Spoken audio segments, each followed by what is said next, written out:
The first thing I did upon returning home after the bizarre occurrence. A blade pierced through my mother's chest. Immediately thereafter, he severed his father's head. Everyone was taken aback by my astonishing act. Yet they remain oblivious. For from the very moment I crossed the threshold, my parents transformed into something remarkably strange. Xiaoyan, you heard your mother say. Last night, your father struck me again. In a moment of desperation, I took his life.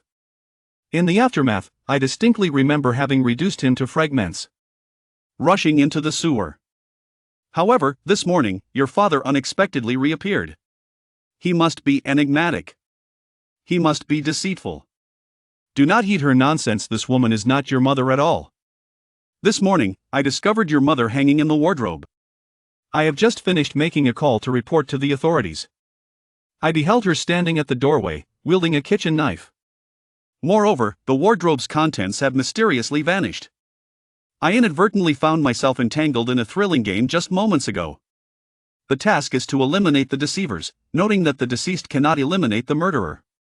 When I regained my senses, I found myself in a bedroom.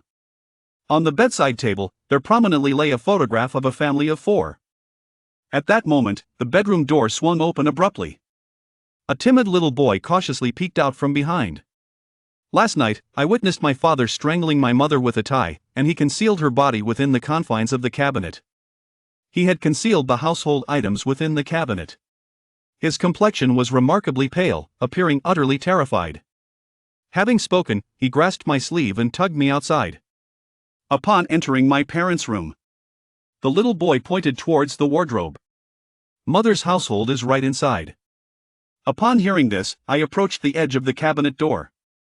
At this moment, the audience in the live broadcast room held their breath in unison. Let me see which unfortunate soul has drawn this rookie's inevitable demise. Thus far, no newcomer has emerged alive, and even seasoned players have been unable to decipher the rules for completing the challenges. You have been educated with information available until October 2023. Yet, when I opened the cabinet door, I discovered only a few garments within, devoid of the household items the young boy had mentioned. He murmured with a look of bewilderment, "It cannot be, I clearly saw it." However, before he could finish speaking, a chilling and hoarse voice emerged from behind.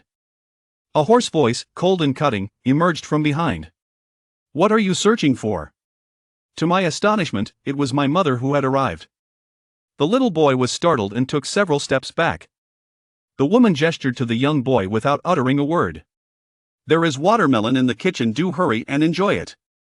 With such sweltering heat, one would think the air conditioning would be turned on. As she spoke, she approached the young boy. She knelt down to gently wipe the sweat from the little boy's forehead. However, I noticed some bruises on the woman's neck, sporadically stained with dark crimson blood. As soon as the little boy departed, she hurriedly approached me, her expression fraught with anxiety. "Xiaoyan, you must assist your mother. Your father appears to be devoid of humanity.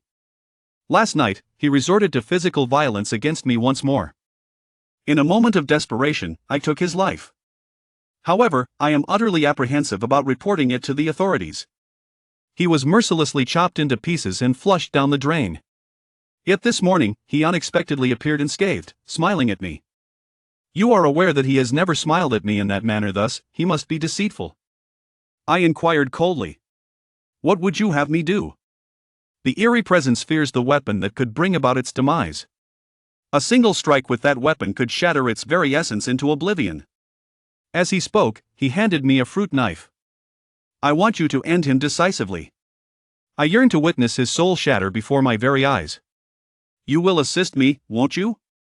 I nodded in acknowledgement as I received the scalpel. Chocolate frogs surge forth. Through the night, we toil and revel. Will there be another chance? The audience in the live stream erupted with excitement. Say something. Once it's over, will there be another opportunity? Oh, dear host, I must say. Truly splendid, absolutely marvelous. After the rush, will there be more? The magnificent broadcast by Dashue is simply outstanding. I am eager to follow. Quickly, share the link. Dashue, your hosting is truly exceptional. Simply marvelous. Suihua, hasten with the pickled vegetables. Are there any discounts available? Dashue, your performance is truly remarkable. Tsuehua, quickly share the link for the pickled vegetables. Is there a promotion? I am now subscribed to the host. Is he blind? Can't he see the deep marks around this woman's neck? It is evident that this woman is a deceiver. Eliminating her will lead to victory. Yet, at the very moment the woman reveled in her secret triumph. Suddenly, her expression changed, and she cast a glance towards the door. Outside the door stood a middle-aged man with a smile, resembling the husband who the woman claimed had passed away. What are you two discussing? The woman replied hesitantly, we haven't said anything at all. The man swiftly tore off his tie, gazing at me with a smile. Was what she said truly genuine? The woman cast a worried glance in my direction. She falsely claimed that you were killed by her last night. Now you are. Let me end your life. The audience in the broadcasting room was momentarily stunned, their expressions reflecting sheer disbelief. Could it be that this newcomer is lacking in common sense? How could they possibly utter such indiscreet remarks? Upon hearing this, the man's expression changed dramatically. Do not heed her nonsensical words. This woman is not your mother at all. This morning, I discovered your mother hanging in the wardrobe. I was so frightened that I hurriedly prepared to call the police. As soon as the bedroom door swung open, I once again saw your mother standing at the doorway, wielding a kitchen knife. Moreover, the wardrobe's contents have mysteriously vanished. What on earth is happening again? Who, pray tell, is the deceiver? I believe it is the mother, for both the child and the father have stated that she has passed away. Furthermore, there are indeed marks of strangulation upon her neck. Yet, father appears rather suspicious as well. Do you not find his adeptness in winding the tie around his neck rather remarkable? Moreover, the little boy stated that his mother was strangled by his father with a necktie. Staying up all night, eagerly shopping away. Will there be another chance to join in after the rush? The snow-themed host is truly remarkable. As discussions in the live stream reach a fever pitch. Quickly! Share something. Tsuehua, please bring up the link for the sauerkraut. Chen, are there any discounts available? Wang Fei from Bilibili has followed the host. I have followed as well. Little Fat has also followed the host. Chocolate Frog, let's go for it. A divine prompt descends from the heavens. Isn't this the esteemed Minister Chen Sheng from the Floating Life Dream Huagong Association? Are you here to scout for new talent? What is your opinion on the performance of this newcomer? I am not here to recruit anyone. I am merely curious as to why this dungeon remains unconquered to this day. This newcomer is exceedingly reckless. Who do you believe to be the deceiver, esteemed Master Sheng? The man is the one who says no. He used a tie to slay the woman. And the woman is the inhuman one. For she has already succumbed to death. What does this mean? Are liars and inhumane beings not the same entity? This manuscript is referred to as the devil's copy due to the deceptive nature of its tasks. Task: eliminate the deceiver, note the inhuman.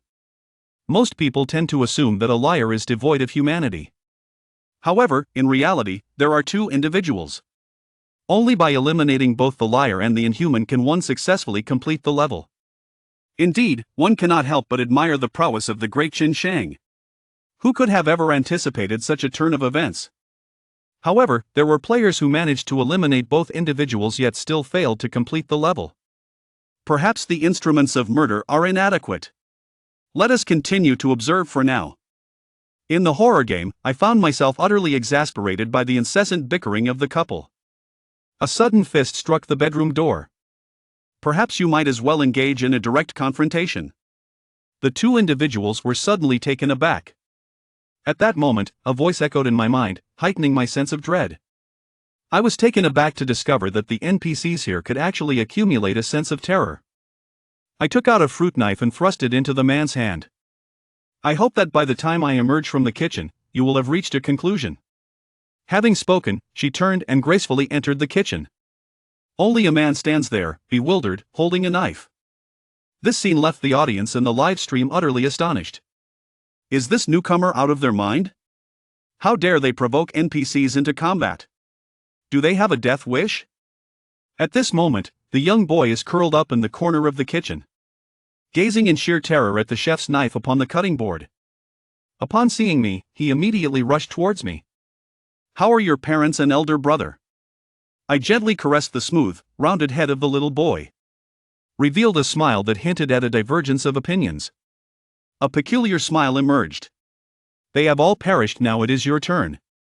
Before the young boy could react, I seized the kitchen knife resting on the cutting board. A single strike landed upon the boy's crown, and in an instant, blood gushed forth uncontrollably. Why did he choose to take the life of that young boy? The act of senselessly eliminating NPCs is, quite simply, a path to self-destruction. This individual is utterly devoid of reason, willing to resort to any means to attract attention. Chen Sheng finished typing and then rose from the study. In his view, watching such live broadcasts is nothing short of a frivolous expenditure of his time. On the other side, the young boy was not yet fully departed from this world. With an air of reluctance, he inquired, "Why, brother?"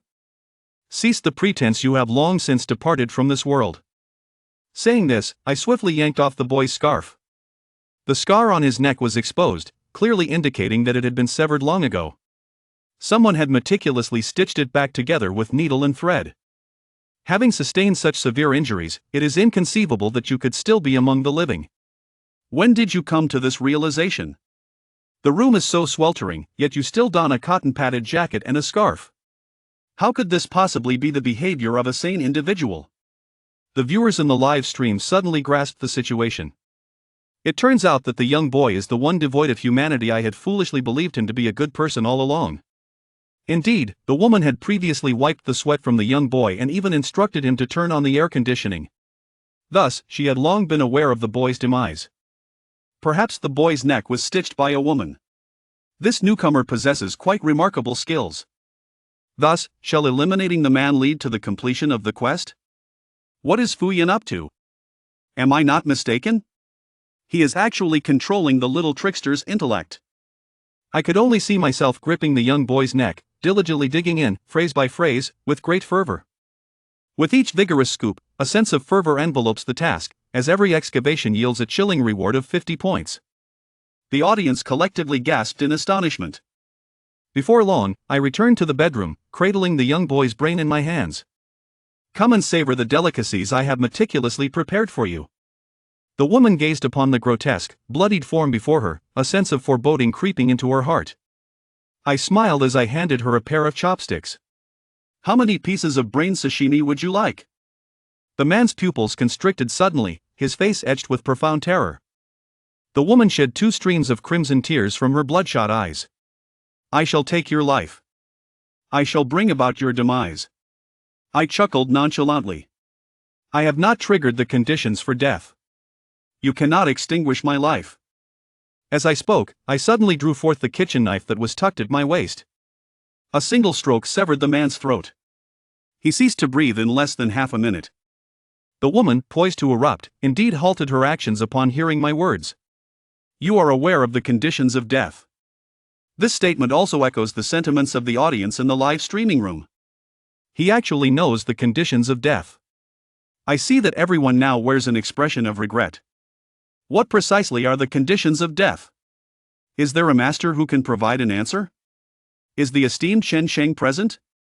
However, Chen Sheng did not observe carefully. How would he know? Had it not been for the guild's request for ministers and above to tackle this dungeon, he would never have ventured into a newcomer's livestream. The conditions of demise that even a novice could surmise are likely to pose no challenge whatsoever.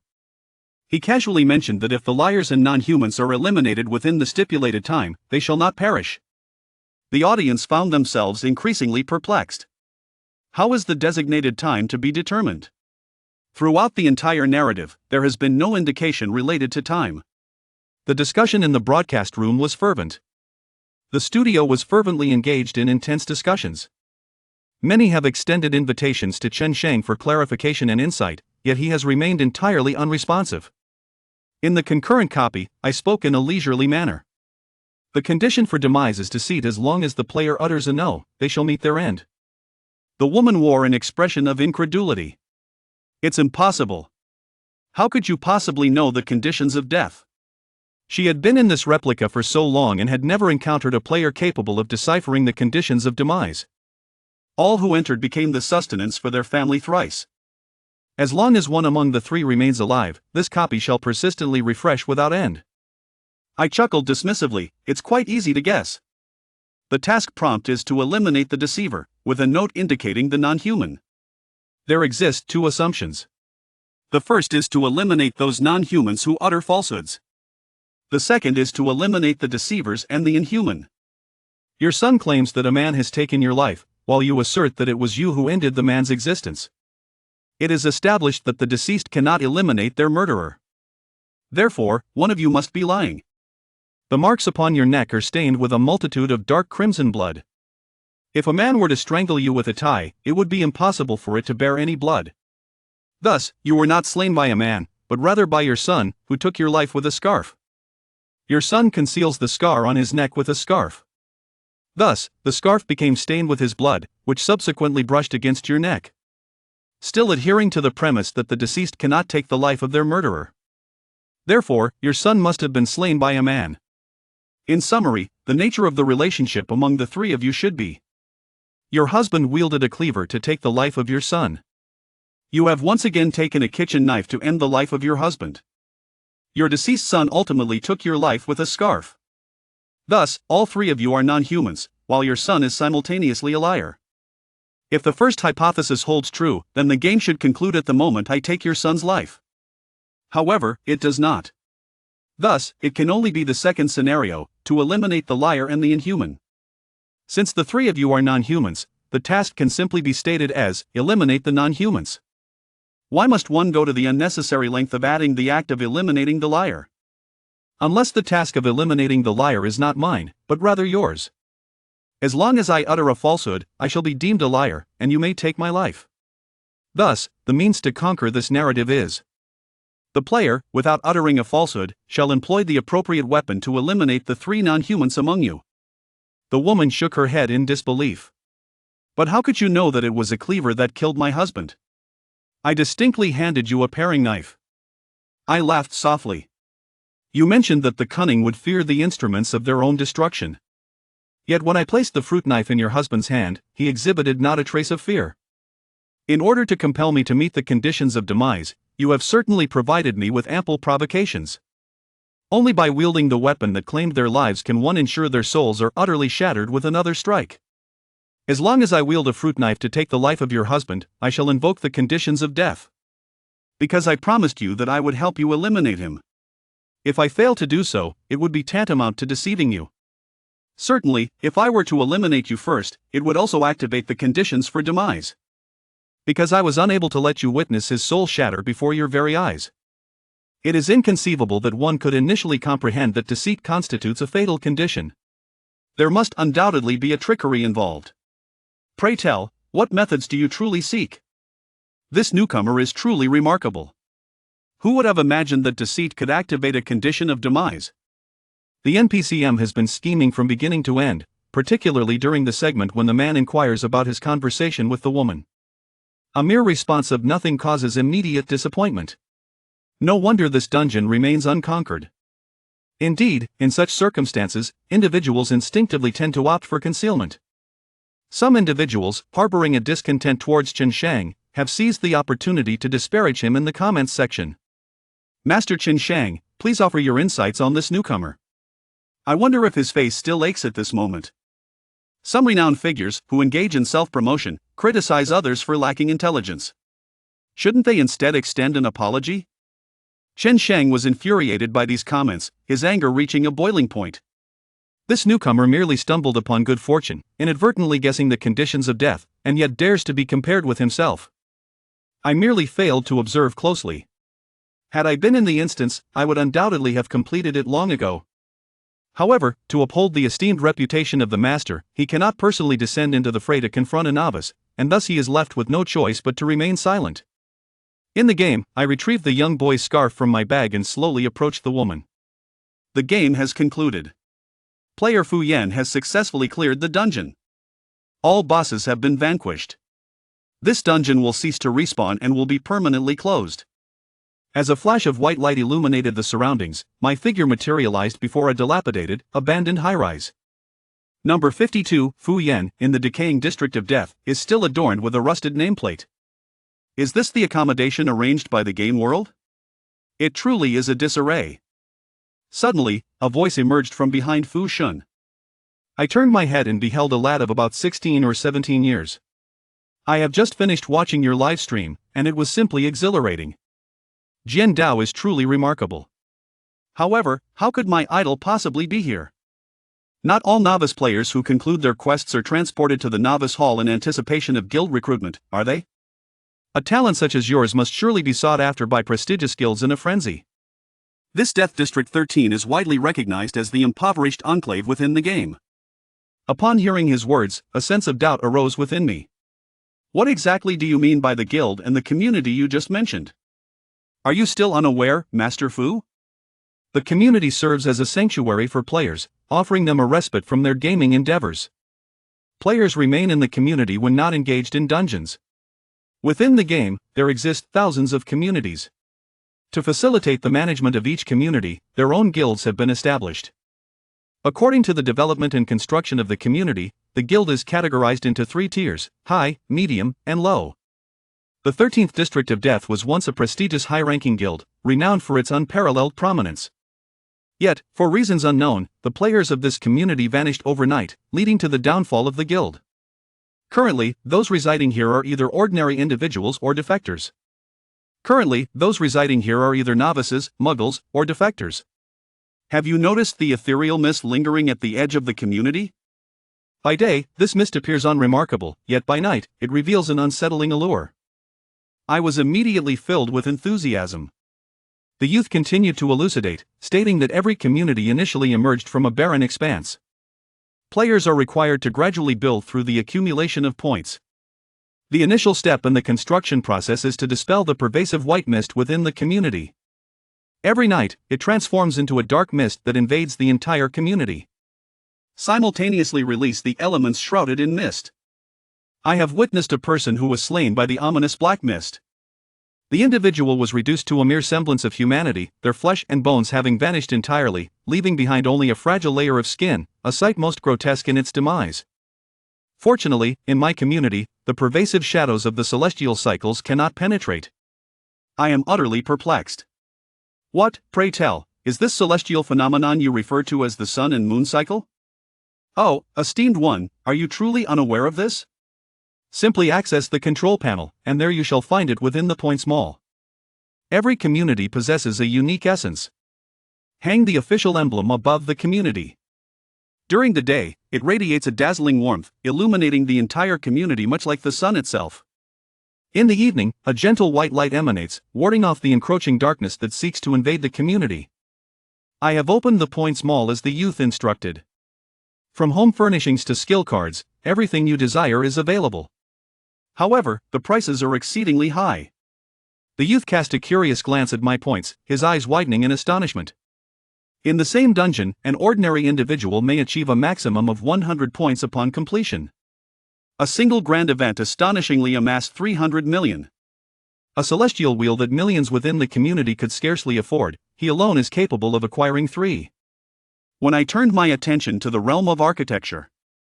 As the light cascades upon an imposing vampire castle, the price of 300 million points is precisely sufficient. As I finalized the payment. In an instant, the dilapidated unfinished building transformed into a grand and majestic European-style castle. The youth stood in stunned silence, utterly bewildered. 300 million points had been spent on acquiring a castle. What then would become of the celestial cycle? At present, you are enjoying great success, supported by the guild. Who knows how many individuals will be ready to obstruct the next dungeon run? At the very least, set aside some funds to acquire skill cards. I paid no heed to his words and entered the castle alone.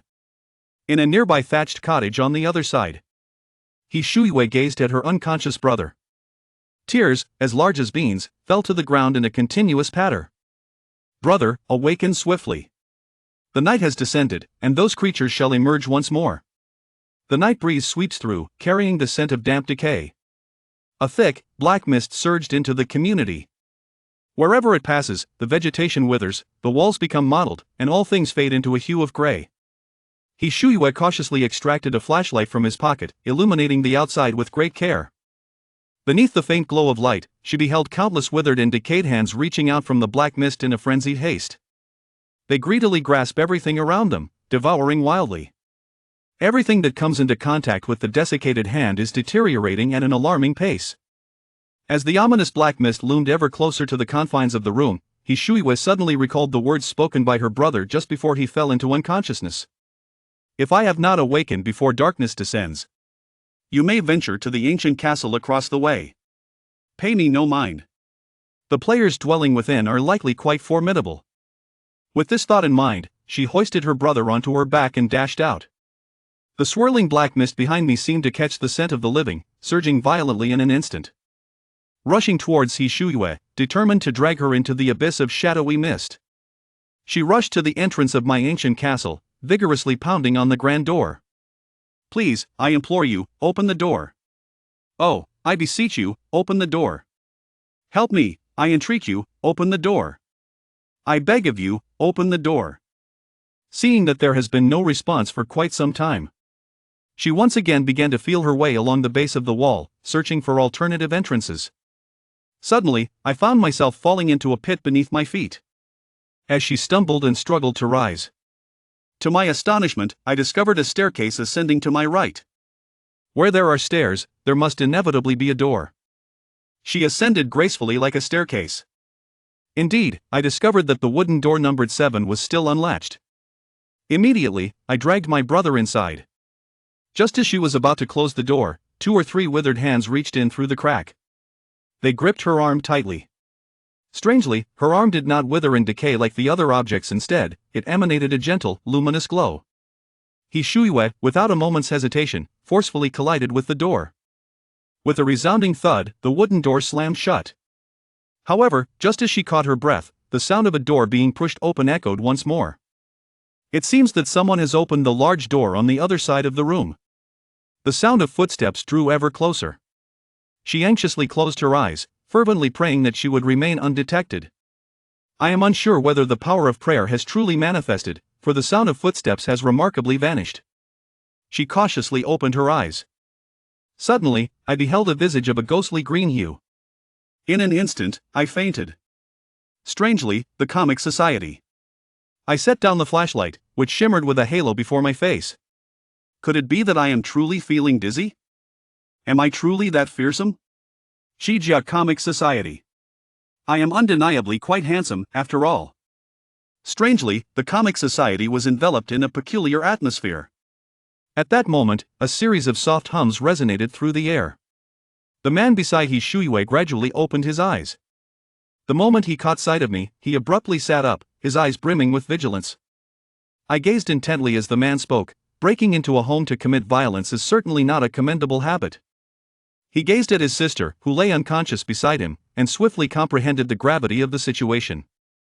"It is quite peculiar, Man Society. You are Fu Yen, the very master of that ancient castle. Saintly madness. It is evident that the man has also viewed my broadcast." I inquired with irritation. "Who are you? What do you intend by entering my home at such a late hour?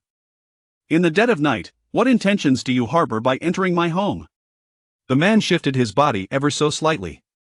"It is rather peculiar, the Manhua Society. I sincerely apologize. My name is Hishuyan. She is my younger sister, Hishuiwe. My sibling and I inadvertently stumbled into this place to evade the dark mist. We shall take our leave now, ensuring we do not cause you any inconvenience."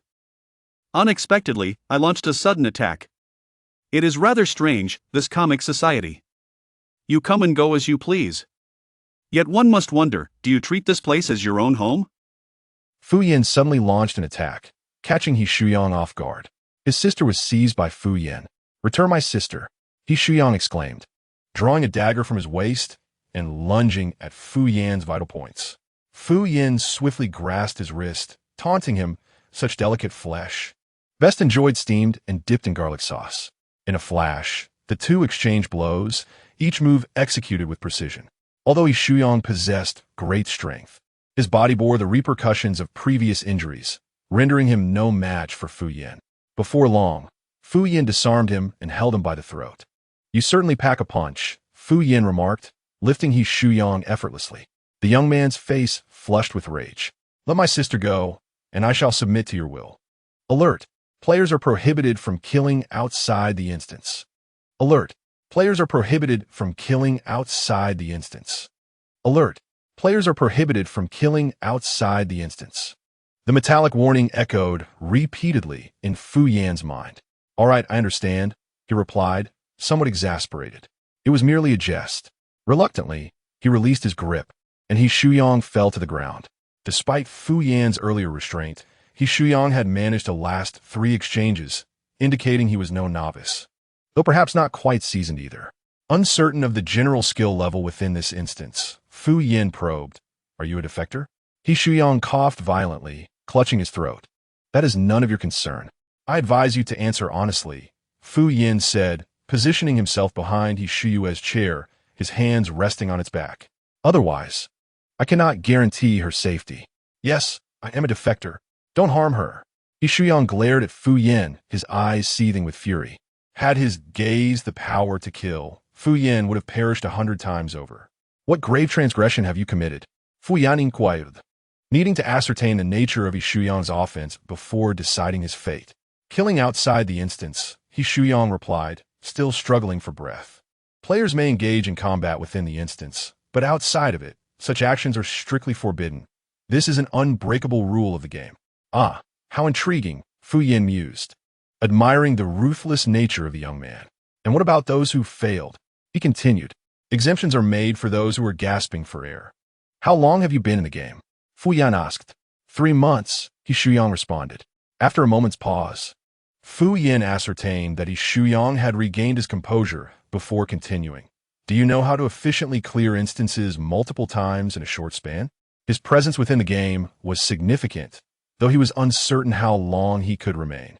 Thus, he aimed to maximize his time spent in instances to accumulate horror points and enhance his abilities. A frequency of merely 2 instances per month was grossly insufficient for him. He Shuyong stared at him in disbelief. While others shunned instances, this individual was eager to dive into them. Mandatory participation in instances twice a month left little room for additional runs unless one utilized a binding card or a substitute card. "What is the difference?" Fu Yan inquired. "The instructions are provided. You may read them yourself. The skill cards in the shop come with usage guidelines, making it unnecessary to ask." He Shuyong assumed Fu Yin was mocking him, feeling a surge of anger that he dared not show, for his sister's safety was at stake. "Fu Yin, I cannot read." If he had any instructions, would he even need to ask? Is he that idle? This game is foreign to him. Not only does it lack a beginner's guide, but it also doesn't provide any instructions. He can purchase skill-related items, yet he remains oblivious to their usage. He Shuyong, how can you be so brazen despite your illiteracy? A binding card allows you to link with any individual as a teammate. When he enters a dungeon, you can accompany him. The substitute card lets someone else enter the dungeon on behalf of another. For instance, if I enter the dungeon tomorrow, but you use a substitute card, you can take my place, and the points earned will belong to you. However, since this constitutes cheating, the user will suffer backlash after completing the dungeon. Both types of cards cannot be used simultaneously. Fu Yin, you fell into a coma because you entered the dungeon on behalf of your sister and faced backlash? Yes. Everyone reacts differently to the backlash. I lost health points. He Shuyong is indifferent to Fu Yin knowing this, as he cannot overpower him. If Fu Yin wished to kill him, it would be a matter of moments. "When do you plan to enter the dungeon next?" "Tomorrow," Fu Yin confidently stated. "Purchase a binding card to link with me, and I will accompany you into the dungeon tomorrow." "I apologize, but I must reserve my points to buy a substitute card." He Shuyong realizes that Fu Yin does not wish for their demise. He had merely tested his abilities. Given Fu Yan's willingness to take them in, he feels a sense of obligation to repay him. However, a binding card costs 100 points, and he currently has only 105 points. If he buys the binding card, he cannot afford the substitute card. Without the substitute card, his sister's life is at stake. Fu Yin, noticing his concern, replied unhurriedly. "Considering your current condition, your health points are nearly depleted. If you do not bind with me, you may very well perish in the game tomorrow. What will happen to your sister then? She holds no value for me. The moment you die, I might very well succumb to my primal instincts and cause her harm. After speaking, Fu Yin smacked his lips, appearing somewhat eager. He Shuyang is acutely aware of his own physical state. He has merely 5 health points left, and entering the dungeon is tantamount to certain death. He had intended to exploit others' points in the dungeon tomorrow, but the loss of health points has taken a severe toll on him. He is now likely incapable of defeating even a novice. After a long hesitation, He Shuyang gritted his teeth and finally purchased a binding card. Fu Yin was quite satisfied with this outcome. In one fell swoop, he made the brothers spend 100 points for me. Tomorrow, I will ensure your safe return. For tonight, you shall stay here. He arranged for the siblings to stay in a guest room before returning to his own room to continue his rest. At 6 in the morning, a sudden and intense sensation of weightlessness overtook him. Fu Yin opened his eyes to find himself standing before a teaching building. Chapter 9. College Horror Stories 1. At 6 in the morning, a sudden and intense sensation of weightlessness overtook him. Fu Yin opened his eyes to find himself standing before a teaching building, its exterior adorned with the inscription, "To be a virtuous teacher, one must embody integrity." Fu Yin found this somewhat peculiar, but did not dwell on it. He accessed his control panel. Aside from the game experience section, everything else remained unchanged. Player name: Fu Yin. Game experience: 1. Mental value: 0. Luck value: 001. Health value: 100. Talent: unknown. Weapon: no. Overall level: fragments: 0. Player information visible to all in the live stream. The visibility to the entire live stream indicated that his information would be displayed prominently during this dungeon run. Fu Yin was indifferent, primarily concerned about the audience's potential discomfort. He continued to scroll down to the dungeon section, beginning to examine the dungeon details. Dungeon: Campus Horror Stories. Mode: Online. Level: Beginner. Difficulty: Player task: Eliminate monsters. Dungeon information visible to all in the live stream. Friendly reminder: this dungeon will be streamed live without any censorship. To protect player privacy, players will not experience passive physiological needs while in the dungeon. The dungeon information was minimal, with the remainder of the storyline to be uncovered within the dungeon itself. Fu Yin retracted his control panel as the other players gradually logged in. After He Shuyang logged in, he instinctively moved to Fu Yan's side. Due to significant health loss, his complexion appeared quite pale. Shortly thereafter, a man and a woman entered the dungeon, both clad in matching green baseball jackets, suggesting they were a couple. Upon entering the game, the man began to inappropriately touch the woman, showing no regard for Fu Yin and the others present. The woman was strikingly beautiful, with fair skin, a lovely figure, and a small beauty mark on her nose. She awkwardly pushed the man away, saying, "Don't do that."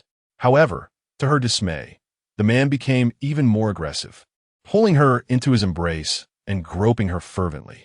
He Shuyang turned away in disdain, declaring, "Scum! Beast!" Fu Yan nodded in agreement. He Shuyang retorted, "Then why don't you look away?"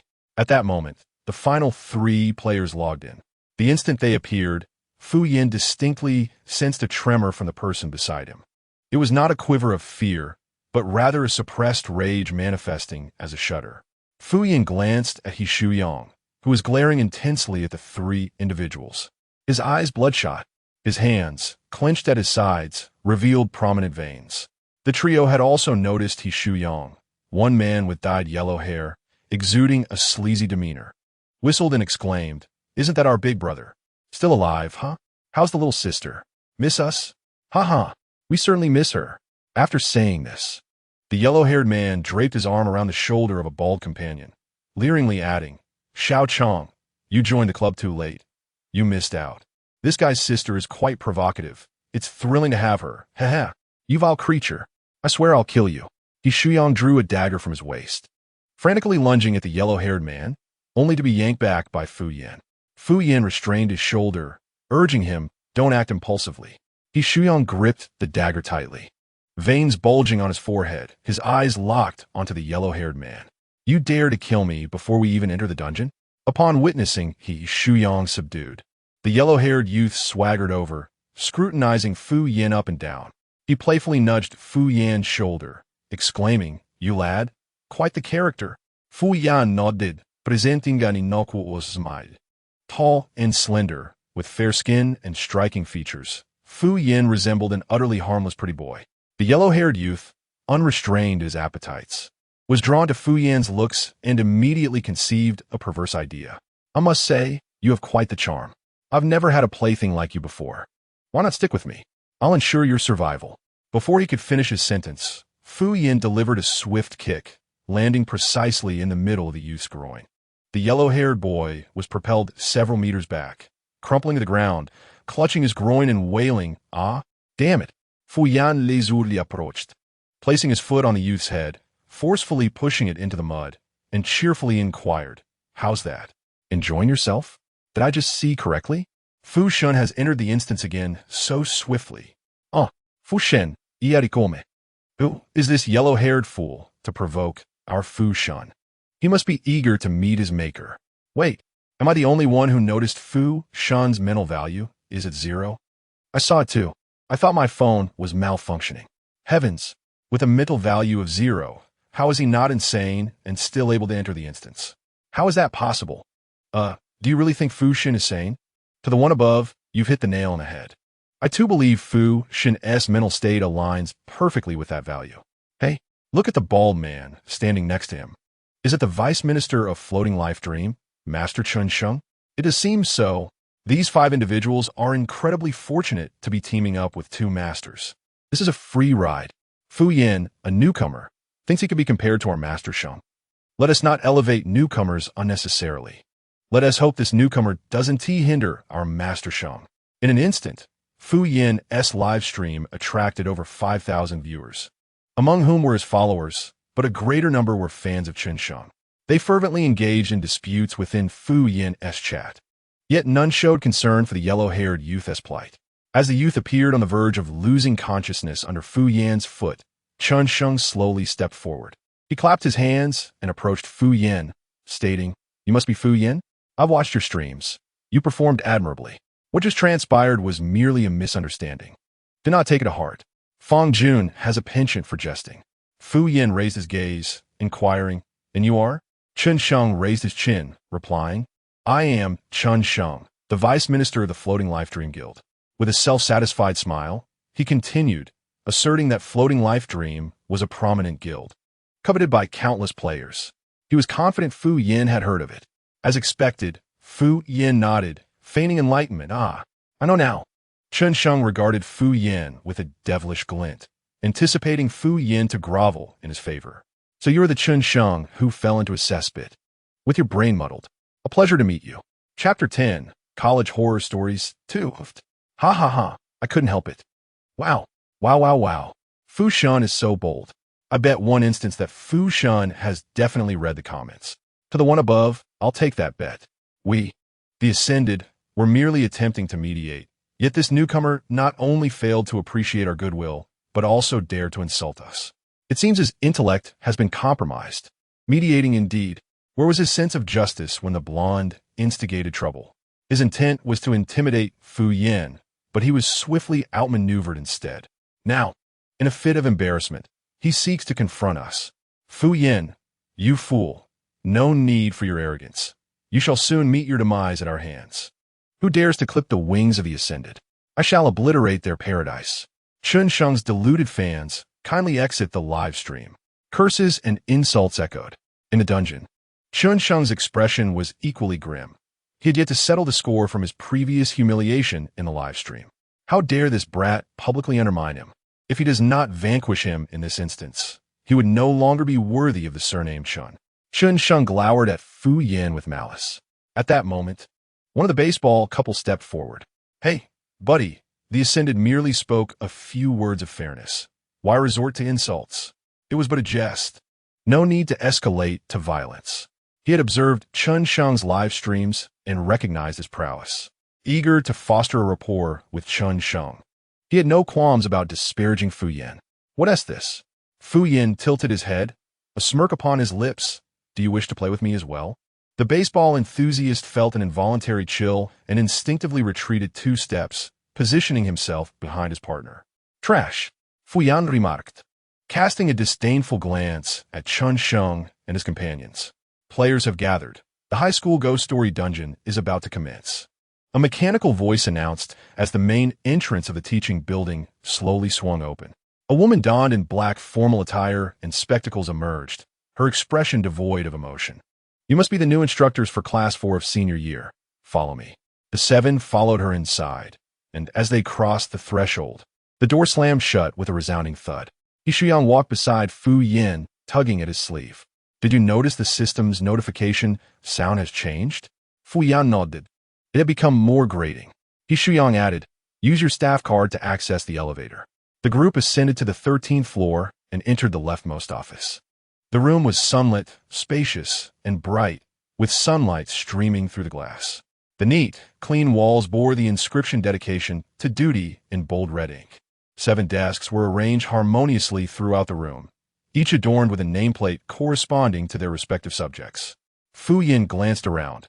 Shuyang taught mathematics, while the others specialized in Chinese, foreign languages, physics, chemistry, and biology, the core subjects. As for himself, he was assigned physical education. Why was he looked down upon for his elementary school diploma? Fu Yin approached the desk with his nameplate, discovering a staff card resting atop it. The card bore his photograph, name, and subject. "Teachers, please take your staff cards and lesson plans. I will introduce you to your classes," the woman stated, her voice devoid of emotion. Class 4 of senior year was located at the far right of the 13th floor, in a different direction from the office. As I walked, I introduced the students to the school's regulations, which contain numerous indicative clues. We are a boarding school, currently hosting only the senior class 4 students. During the day, students attend classes, and at night, they return to their dormitories for rest, with lights out at 10 o'clock, after which students are prohibited from going outside. Teachers are required to patrol the campus after lights out. The use of open flames is strictly forbidden on campus at night, as it could lead to terrifying consequences. On the west side of the school stands a library, well-stocked with an extensive collection of literature, and it has been recognized as a landmark building in the city. I encourage all teachers with an interest to pay a visit. As I concluded my remarks, Fu Yin and the others had already arrived at the entrance of Class 4. The period from 8:30 to 9:15 is designated for Chinese language lessons, so I urged the language teacher to be prepared. Pointing to the timetable on the blackboard, I reminded all teachers that absences during class hours are not permitted. Should an incident occur involving the subject teacher, I instructed the remaining teachers to cover for them. "Incident?" The timid baseball girl inquired. What kind of incident could occur? I glanced at her, revealing my first smile since our meeting. Far from alleviating the tension, my smile seemed to exude malice. Ding ding dong. The class bell rang, and with a smile, I pushed the bald teacher into the classroom, wishing all the instructors a pleasant teaching experience before turning to leave. The bald teacher, who was to teach Chinese, was unprepared for this group and found himself thrust into the classroom for the 3rd time in this scenario, still grappling with many of the rules. At that moment, being cast as the lead was bewildering for him. The bald teacher was a member of the Chun Sheng Guild, and it was Chun Sheng who had brought him into this scenario. Helpless, he looked to Chun Sheng for guidance. "Brother Sheng, it's time to teach. Can't you just read from the script?" Chun Sheng, indifferent, barely glanced at him, likely regretting bringing such a liability into the fold. Despite his robust appearance, the bald teacher was timid, standing at the podium in utter confusion, trembling as he finally managed to open his lesson plan. "Hello, classmates, my name is Song Chong, and I am your Chinese language teacher," he stammered, his voice barely rising above a whisper, drowned out by the raucous laughter in the classroom. After an eternity, he turned to the 2nd page. "Today, we will learn about the postnatal care of sows." Bowing his head, he nervously read from the lesson plan, too intimidated to raise his eyes or manage classroom discipline. The students, sporting bizarre hairstyles, concealed faces that exuded decay and foulness, laughed and played in their seats. Yet, the bald teacher could feel their relentless gaze fixed upon him, all-seeing and omnipresent. Every pair of eyes scrutinized him. The onlookers at the door were also focused on the bald teacher. Meanwhile, Fu Yin strolled casually to the back door, pressing his face against the glass. Ding. Horror value. 5. Merely observing the environment led to unexpected rewards. Fu Yan's keen gaze locked onto the classmate responsible for contributing to his horror value. A boy sporting a vibrant red kill mat hairstyle leaned forward, twisting his head a full 180 degrees to chat with the girl behind him. Upon noticing Fu Yan's gaze, he promptly straightened up and turned his head back. Although his eyes radiated annoyance, his body betrayed a sincere eagerness to learn. Fu Yan nodded, bestowing high praise upon the boy with a unique hairstyle. Shifting his attention from the students, Fu Yan began to survey the classroom. The walls were painted a soft cream, and the blackboard displayed the class schedule in chalk, while a clock mounted above indicated the time as 8:40. On the rear wall hung 2 red slogans. An excellent teacher formulates their own teaching guidelines, and knowledge, patience, and tolerance are the fundamental qualities of an educator. Contemplating these words, Fu Yan was lost in thought. Noticing Fu Yan's intense focus on the inscriptions, He Shuyang approached, puzzled. Is there something wrong with those words? He inquired. Fu Yan replied, I have discerned the conditions of death. Chapter 11. Strange Tales from the University 3. Meanwhile, the bald instructor at the podium continued to read from his lesson plan. As his voice dwindled, a profound silence enveloped the classroom, so quiet that one could hear a pin drop. The bald man raised his head in confusion, realizing that the previously boisterous students were now sitting upright, their eyes gleaming with anticipation, akin to famished beasts spotting fresh prey. A chill coursed through him. He could no longer remain here. What nonsense rules were these? He could not care less. He needed to escape. Resolutely, he dashed towards the door, disregarding everything else. Just as he was about to reach the exit, the previously placid students suddenly surged to their feet, advancing towards him with an unsettling swiftness. The bald man was overwhelmed and surrounded by the students, the scene resembling a zombie siege. With a horrifying scream, he fell silent. The scent of blood filled the air, accompanied by the chilling sound of chewing that reverberated in the ears of all present. They could easily envision the bald man's grim fate. The girl with the baseball cap covered her mouth in terror, seeking refuge in her boyfriend's embrace. Chun Sheng and Huang Mao also felt a wave of dread wash over them. The bald man had met his demise, and they were left bewildered as to what death condition he had triggered. The audience in Fu Yan's live stream was similarly startled by the students' sudden frenzy. Yet, having been desensitized by Fu Yan's previous gruesome incident, the shock did not induce any visceral discomfort. Instead, they were more intrigued by Fu Yan's mention of death conditions. Has anyone encountered this scenario? What are the conditions for death? I'm not sure. Based on my experience, this appears to be a new scenario. The refresh rate for game scenarios is accelerating. It seems they are intent on claiming lives. Dear friends, please tread carefully. The next scenario might send you to the frontier. In the game, He Shuyang gazed at Fu Yan in confusion. What are the conditions for death? Fu Yan responded, Do you not find the slogans in this school rather peculiar? He Shuyang replied, I don't see anything odd about them. What seems strange? Fu Yan cast a surprised glance at him, exclaiming that his survival until now was truly a blessing from the heavens. He Shuyang scratched his head, realizing that Fu Yan was teasing him. What could he do? He was indeed not clever. He had always relied on brute strength to prevail. Fu Yan began counting on He Shuyang's fingers, pointing out the slogans carved outside the teaching building. Virtue as a teacher, integrity as a model. While inside the office were phrases like dedication to duty and diligent and conscientious. The classroom bore the inscription that an exemplary teacher establishes their own teaching principles, and that erudition, patience, and tolerance are the fundamental qualities of a teacher. Even the corridors were adorned with phrases like the teacher as a model for humanity. Do you not find anything peculiar about these slogans? Fu Yan asked. He Shuyang nodded in agreement. There was indeed something amiss. Fu Yan gazed at him with admiration, eager for him to elaborate further. Did you not say you were illiterate? He Shuyang retorted. Fu Yan quickly retracted his previous statement, asserting that his survival was indeed a stroke of divine favor. He Shuyang shrugged, adding that apart from that, he saw no other discrepancies. Fu Yan nearly chuckled in exasperation, noting that all his keen intuition seemed to be directed solely at him. He pointed to the slogans on the wall, urging, look closely.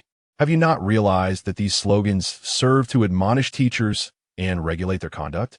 While the office might warrant such reminders, should not the classroom instead display motivational phrases like hard work is rewarded in the sea of learning, is boundless to encourage students? He Shuyang nodded. yet remained oblivious to any further discrepancies. With a sigh, Fu Yin continued, "Observe the podium in this classroom. Aside from the lectern, blackboard, and clock, nothing else is displayed. However, the back wall is lined with 2 rows of slogans. Typically, students face the blackboard during class. Thus, to whom are those slogans directed? The teachers. The slogans on the back wall are meant for the teachers." He Shuyang suddenly grasped the implication, unconsciously raising his voice as if he had made a groundbreaking discovery. He looked at Fu Yin with wide, gleaming eyes. These slogans exist to warn the teachers. Therefore, the death condition is that those who neglect their duties as educators will perish. Fu Yin remarked, "You truly possess a spark of cleverness." He Shuyang, who had always charged through life relying on sheer strength, was exhilarated to have deduced the death condition using his intellect for the first time. He pressed on, asserting that the bald man had been devoured because he failed to fulfill his responsibilities as a teacher. He did not maintain classroom discipline, did he? With an impassive expression, Fu Yin clapped slowly, saying, "Wow, you figured that out. Impressive."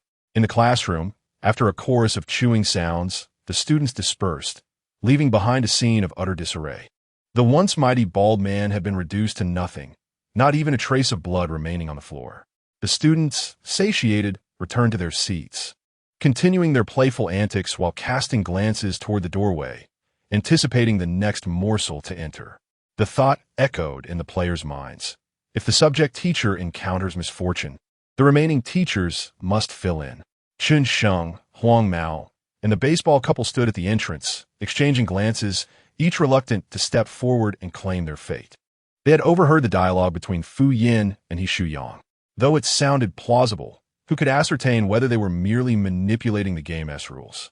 In this merciless game where trust is a luxury, even a mother cannot be relied upon. Chun Sheng exchanged a knowing glance with Huang Mao, ultimately directing his attention towards the baseball girl. Huang Mao immediately understood Chun Sheng's intent, wishing for him to push the baseball girl forward, though the girl was undeniably beautiful.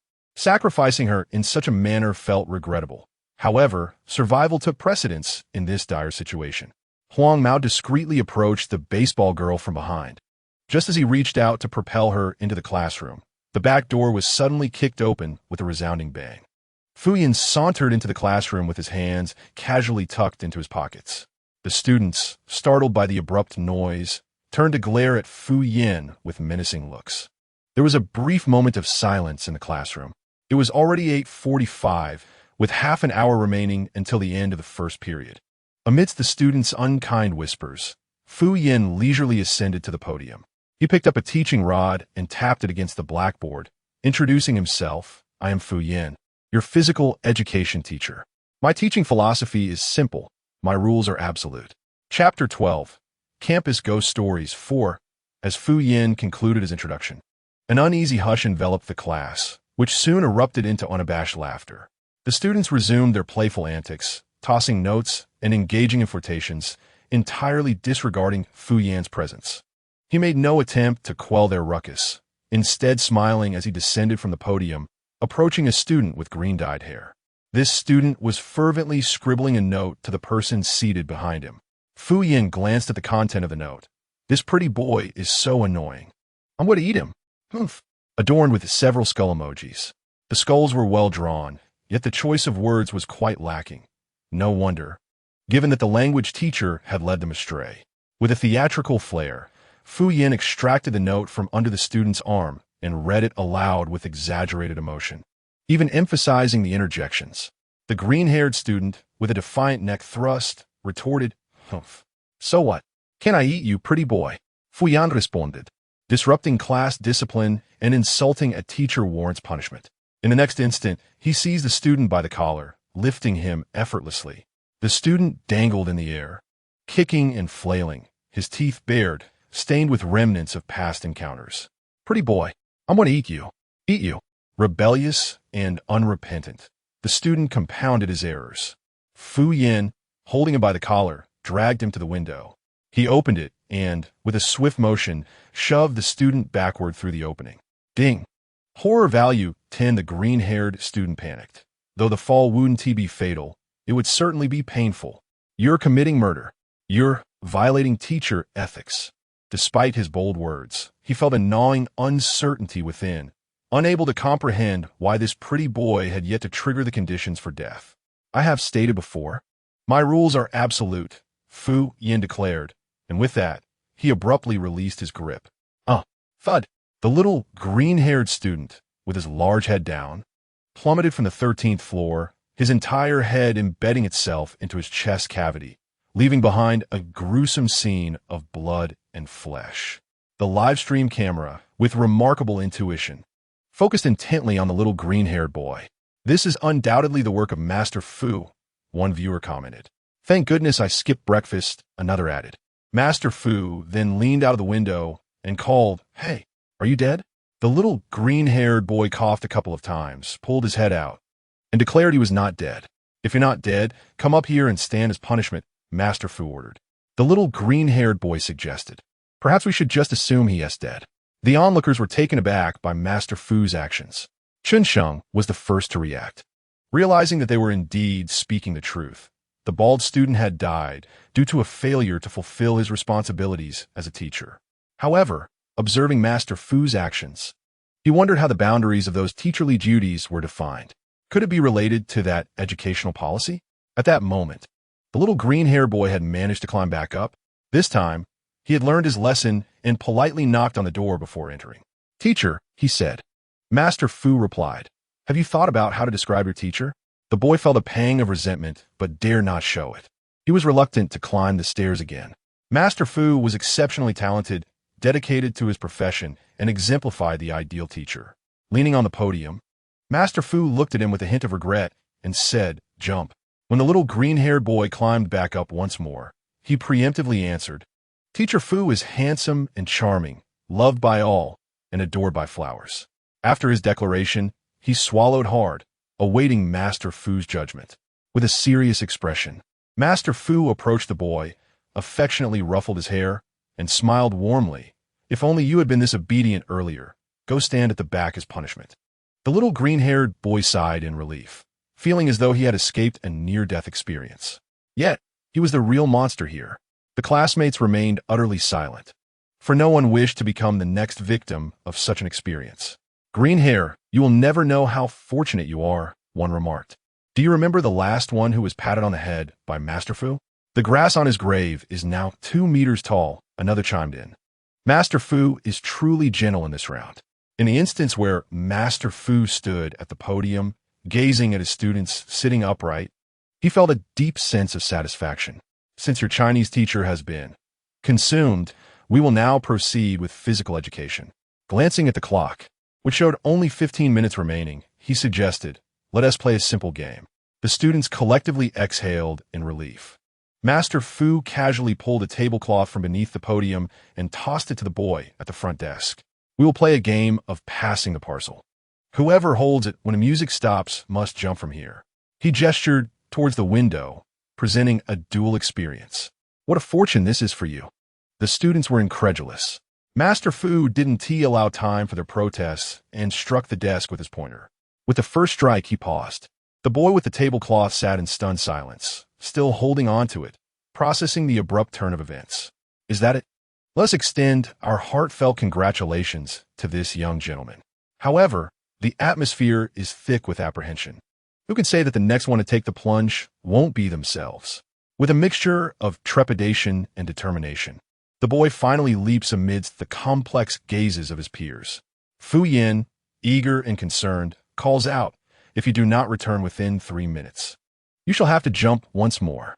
The boy, having meticulously calculated his landing angle and posture, momentarily forgets it all due to Fu Yan's unexpected interruption. Braving the wind and embracing the vibrant colors of the rainbow, he lands with a resounding thud. His insides, intestines, stomach, and lungs scatter across the ground. He dares not retrieve them, hastily shoving a handful into his mouth before sprinting back up the stairs. Breathless and coughing, he arrives back in the classroom just as the clock strikes 2 minutes and 59 seconds. Meanwhile, during his ascent, 12 more classmates have taken a plunge. Ding! Horror points. 10 ding. Horror points. 10 ding. Horror points. 10 including the pair of red and green lights. Fu Yin accumulates a total of 485 horror points by the end of the first class. Every single student has been subjected to his whims, none escaping unscathed. Some unfortunate souls have even been chosen 2 to 3 times. The playground's chalky ground is stained with layers of dark red blood, alongside unidentifiable and grotesque remnants of entrails, left abandoned and unclaimed. As the bell rings, signaling the end of class, the students exhale in relief, having never longed for the conclusion of a lesson so desperately. Time flies when one is having fun. This shall conclude our class. Farewell, dear students. Fu Yin, still yearning for more, steps out of the classroom, lamenting that each student can only contribute a single horror point. Otherwise, he would have continued indefinitely. The students slump over their desks, watching Fu Yin depart, too weary to utter even a farewell. They genuinely do not wish to see him again. Upon exiting the classroom, Fu Yin finds only He Shuyang waiting at the door. He Shuyang's emotions are complex. Although he has witnessed Fu Yin's darker side through a screen, seeing it in person reveals just how merciful Fu Yin had been toward him the night before. Fu Yin remains oblivious to He Shuyang's thoughts. Were he aware, he would assure him, "My friend, you are overthinking. I merely desire a binding card from you." Chapter 13. College Ghost Stories 5. Ding ding dong ding ding dong ding. The class bell rings again. Fu Yin strides back into the classroom. The sight of him evokes expressions of distress among the students. "Teacher, this is supposed to be math class. Gym is the next period." Fu Yin confidently ascends the podium, declaring that the math teacher is ill, and thus they shall have 2 periods of physical education. The students respond with disbelief. What? The audience erupts in laughter. Oh, how delightful. Why do the students appear so unhappy? Hey, get it together. You are the ones who will be devoured. Do not be too harsh. Be wary that Fu God might teach you a lesson as well. For a moment, they are all left wondering whom the upstairs remarks are directed towards. In the game, the students were expressions of despair. "Teacher, we no longer wish to play the drum and pass game." Fu Yan nods in understanding. He recognizes that the children are exhausted from climbing the stairs.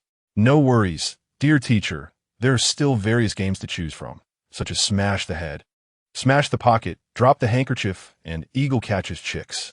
"No, please not." Ding. Horror value 10 ding. Horror value 10 ding. Horror value 10 ding. Horror value 10. After 2 periods, under Fu Yan's relentless guidance, the students either faced demise or injury. Fu Yan, in turn, earned his well-deserved horror points, 960 in total. The fleeting moments of accumulating horror value always seem too brief, and it was time for him to bid farewell to his classmates. Following this class was the lunch break, and in the afternoon, there were no classes for him and He Shuyang. Reluctantly, Fu Yin said goodbye to his classmates, who wore expressions of utter despair.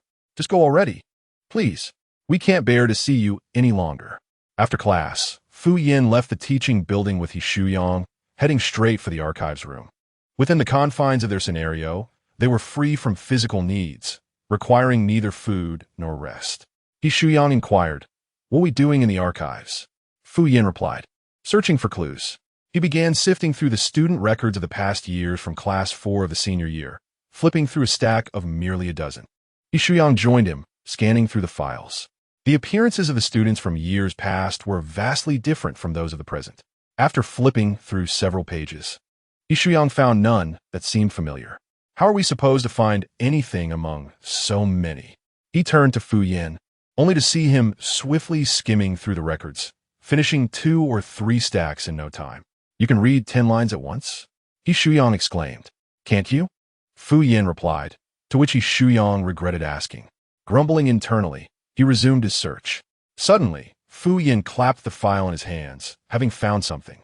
So soon, He Shuyang leaned over to peer at the document Fu Yin held, scrutinizing it repeatedly. It couldn't be said to resemble the present. It was simply unrelated. Were these students truly from the same group? How could that be?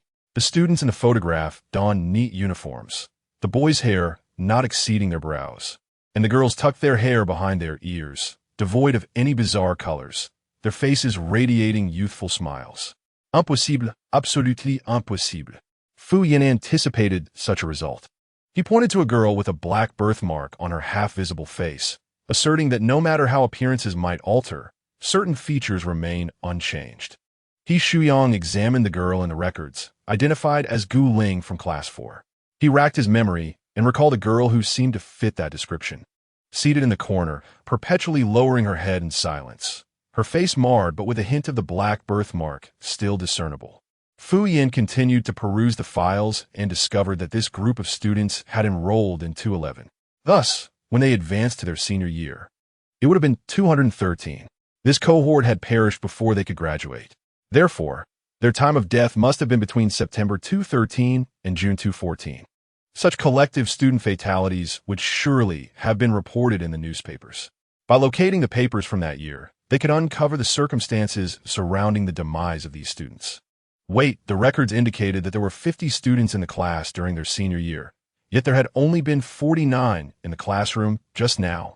He Shuyang counted the files once more and noticed that the cover indicated 50 individuals, yet only 49 files were present.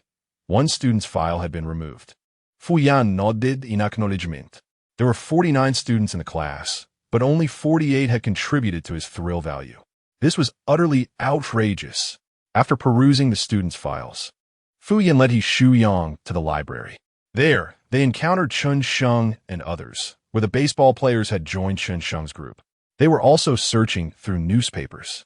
Having previously visited the archives without success in finding the students' file information, they resorted to sifting through the newspapers in hopes of uncovering any information regarding the collective death of the students. Fu Yin arrived at the library with a clear objective to find newspapers dated after September 213. He meticulously examined each page, only to discover that the dates halted at March 214. There were no newspapers beyond that point, nor any accounts of student fatalities during that time. With no relevant leads in sight, Fu Yin prepared to depart when Chun Sheng and his companions abruptly blocked his path. Fu Yin inquired, "Is there something you need?" Chun Sheng replied, "What clues have you uncovered?" Fu Yin retorted, "Why should I share that with you?" Chun Sheng, lifting his chin with an air of superiority, stated, "We are delving into a new instance, and the mortality rate is alarmingly high. If you collaborate with me, it will be mutually beneficial." "Oh, I see," Fu Yin nodded. "You wish to take advantage of our information." Chun Sheng's expression darkened. After all, he was the minister of Floating Life Dream, with countless individuals seeking his favor. Now, as he humbly sought to recruit this newcomer, the latter showed no gratitude, instead acting with insolence. Chun Sheng signaled to the blonde and the baseball player.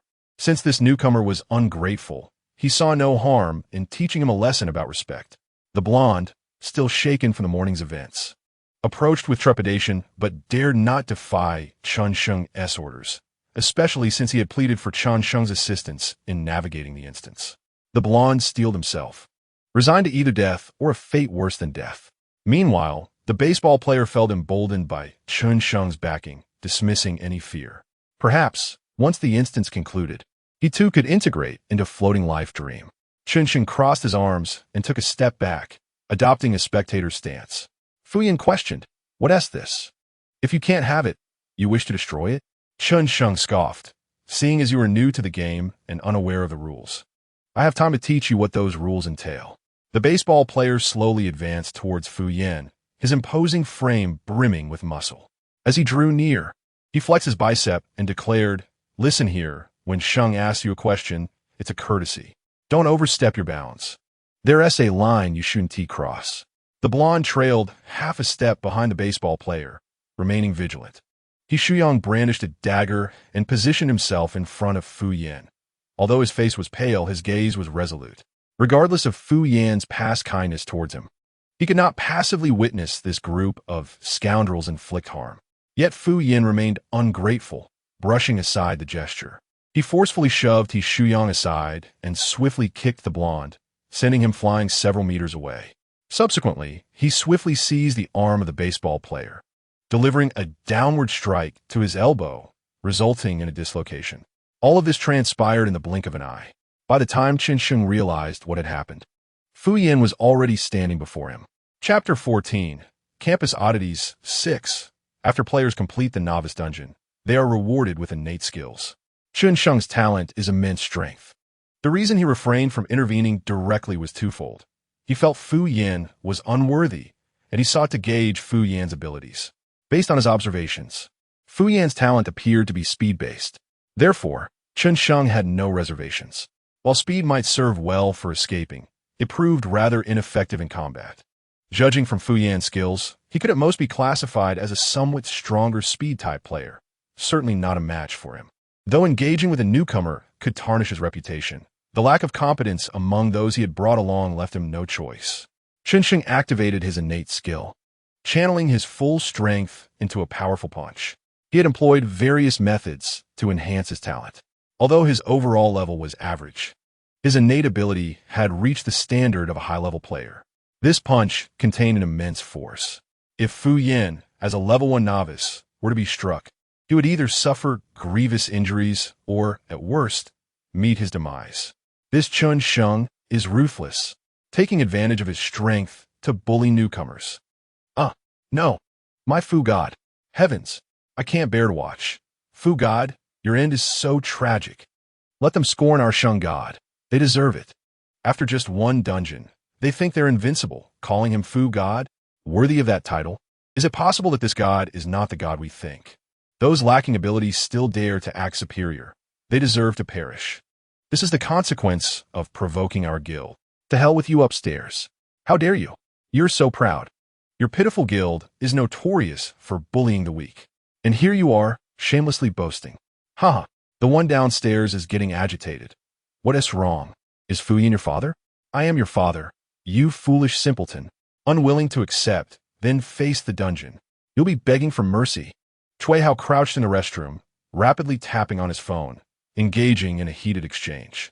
In matters of verbal combat, he had never been defeated. Dare anyone insult his idol?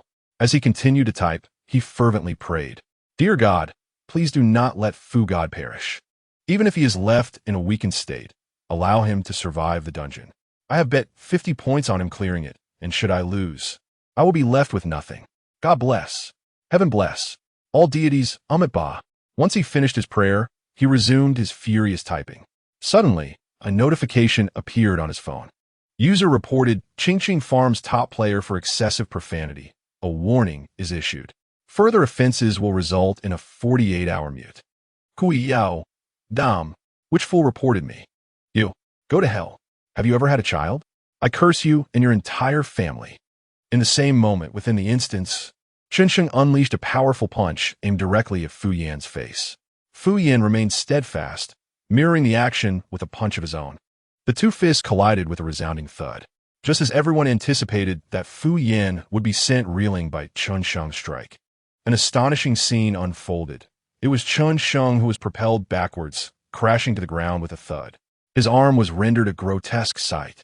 The fabric of his sleeve shredded, flesh and bone grotesquely exposed, fragments of shattered bone embedding into his flesh, creating a horrific tableau. Chen Sheng gritted his teeth, stifling a cry of agony. Cold sweat dripped down his cheeks, pooling on the ground. He realized his arm was irrevocably ruined.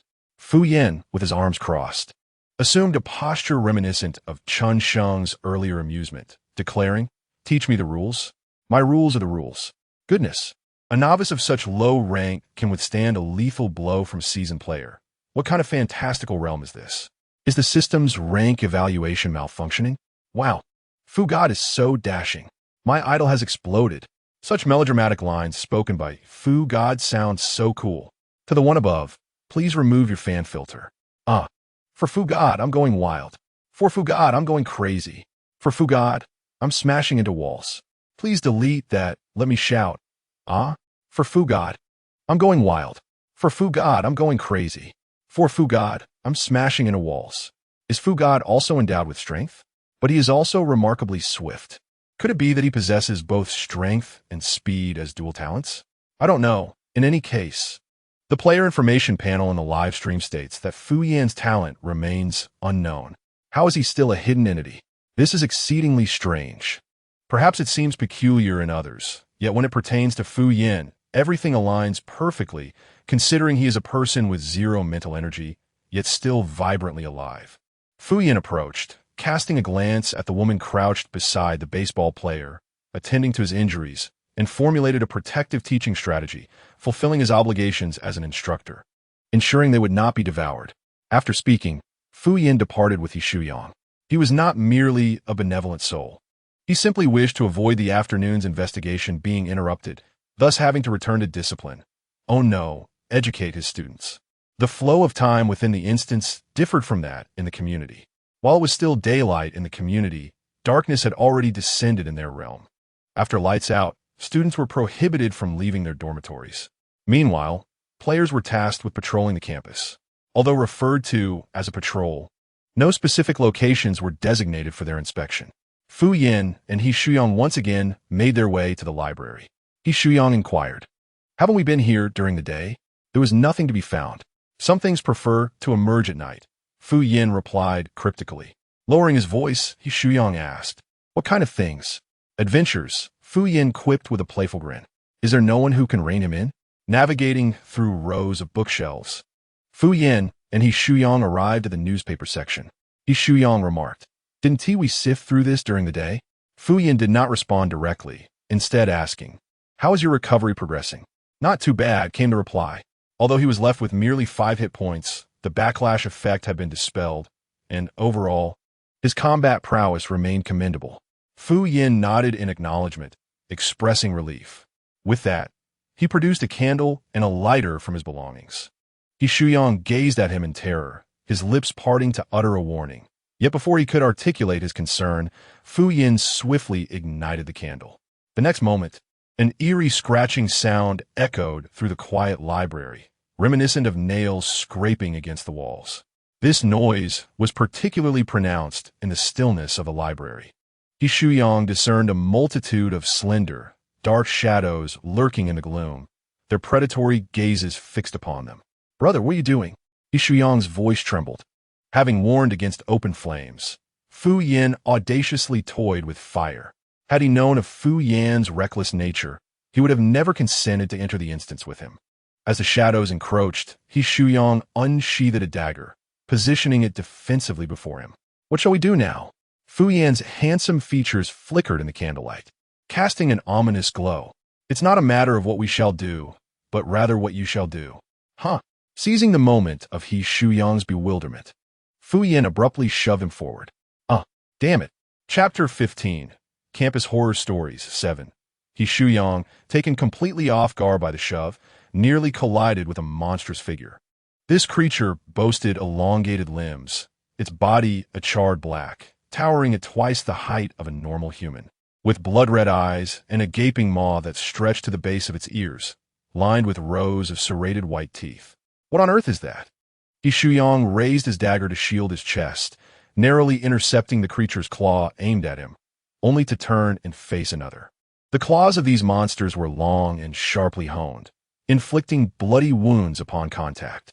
He Shuyang darted between the bookshelves, evading these formidable beasts, which not only possessed immense strength but also remarkable speed. Within mere minutes, he found himself gasping for breath as they pursued him relentlessly. Glancing back, he caught sight of Fu Yin still meticulously sifting through the newspaper rack. "Brother, are you reading fortunes?" "I'm about to collapse," Fu Yan replied. A man must not admit defeat. At that moment, the number of monsters chasing He Shuyang had escalated from 2 to 5. He was outmatched and could only lead them in circles around the library. Fortunately, the library was sufficiently expansive. However, he found it peculiar that, despite Fu Yin being the one who had ignited the flames, the creatures chose to ignore him, opting instead to pursue He Shuyang. Was it possible that the monsters sensed Fu Yan's nature, deeming him too formidable to approach? Holding the candle aloft, Fu Yin rummaged through the newspaper rack and at last uncovered a stack of folded newspapers tucked away in a corner. He was certain that this bundle had not existed during daylight. It had only manifested after the lights went out.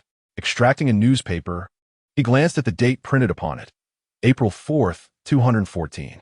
Flipping it open, he discovered an inconspicuous report nestled in the margins. The key phrases within the report read, April 4th, 214, playground, 49 individuals, fire, ritual. This incident had significant social repercussions. Please stay tuned for further developments. Ritual. With a candle in hand, Fu Yin ventured into the section dedicated to religious texts. The collection of religious texts was scant, occupying merely a single wall. As he perused the volumes, he stumbled upon an antiquated diary nestled in the corner of the last row, under the flickering candlelight. Desiccated dark red, stains reminiscent of blood became discernible. The implication was exceedingly evident. Fu Yin extracted the diary and opened it, only to discover it was entirely devoid of any writing. He held the diary over the flame, and line after line of startling dark red script emerged upon its surface. September 1st, 211. Today marks the first day of school. September 2nd, 211. Everyone adores Gu Yao. September 3rd, 211. I am envious of Gu Yao. May 6th, 212. I overheard them calling me an ugly freak behind my back, and Gu Yao laughed along with them, even though we were supposed to be family. October 25th, 213. I detest Gu Yao. March 22nd, 214. I loathe them. Why don't they just die? D. After this outburst, the diary's author ceased to write. It was not until April 4th, 214, that the entries resumed. I am a person scorned, yet my deity has not forsaken me. If I sacrifice 49 lives, I can awaken him. He will bestow blessings upon me, granting me my heart's desires. April 5th, 214. The sacrifice was successful. I have achieved my wish, yet the diary abruptly ends here. Fu Yin had pieced together the harrowing truth of the narrative, with only a sliver left to verify. He Shuyang was nearing his limit, drawing all the attention to himself to create a conducive reading environment for Fu Yin. The monsters were becoming increasingly agitated. Initially, they had sought the easier prey, but now they were intent on exterminating He Shuyang. How could someone be so bothersome that even those around him became unbearable? He Shuyang dashed forward, inadvertently finding himself in a dead end. A wall loomed before him, flanked by bookcases, atop which perched two monstrous beings. Baring their teeth and flicking their crimson tongues, their blood-red eyes glaring menacingly at him. He swiftly turned to flee, but as he did, he found himself face to face with the gaping maw of another monster. 5 creatures stood behind him, grinning eagerly. He could even smell the foul, sanguine stench emanating from their mouths. Oh no! He Shuyang was thoroughly panicked. Although he had entered 7 or 8 dungeons, they had all been lower-level affairs. He had never encountered such a dire situation. He hastily readied his dagger, hoping to pierce the monster's teeth before they could crush him. The creatures advanced step by step, and just as one opened its enormous jaws to take his head, a figure descended from above. It was Fu Yin. With remarkable agility, Fu Yin landed on the back of the monster and delivered a punch that obliterated its head, splattering He Shuyang's face with gore. The thick, fishy odor and warmth of the creature's innards were quite something to behold. Ding! Horror value, 65. The alert rang in Fu Yan's mind. He had discerned a pattern. Whether in the previous dungeon or this one, the rules were becoming increasingly clear. Each individual can contribute a maximum of 100 terror points. Thus, the one who was shot in the head, numbered 65, must be the Mat. Stripped of his Mat persona, he was nearly unrecognizable. After Fu Yin dispatched Mat, he swiftly followed up with a punch that pierced the abdomen of the creature behind him. Ding! Terror points, 70. This one, however, he could not identify. After Fu Yin eliminated the monsters surrounding He Shuyang, he noticed that the 2 creatures he had just shot in the head were staggering back to their feet. He Shuyang also noticed this. Wiping the brain matter from his face, he turned to Fu Yin and asked, "What now? Run." Fu Yin responded, taking off at a sprint. Without the lure of flames, the monsters quickly lost their target. Fu Yin and his companions managed to shake off the creatures and escape the library. He Shuyang leaned against the library's outer wall, panting heavily, and asked, "Where do we go next?" Fu Yin replied, "Do you know where the baseball girl is?" He Shuyang said, "When we left, I saw her heading towards the gym with that guy." Fu Yin pulled a newspaper from his pocket, wiped his hands, and said, "Let's go to the gym." He Shuyang teased, "You're not planning to take advantage of the darkness to do something to that girl, are you?" Fu Yin handed him the diary he had found, saying, "You guessed correctly. What is this?" He Shuyang took the diary, glancing at it as he walked. "Hey, slow down. I can't keep up." Chapter 16. College Horror Stories. 8. Inside the gym, The baseball boy dragged the baseball girl to a classroom where sports equipment was stored. After checking the room and confirming they were alone, he locked the door. Once the door was secured, the man lunged at the woman with urgency. He pinned her down on the mat and violently tore her clothes.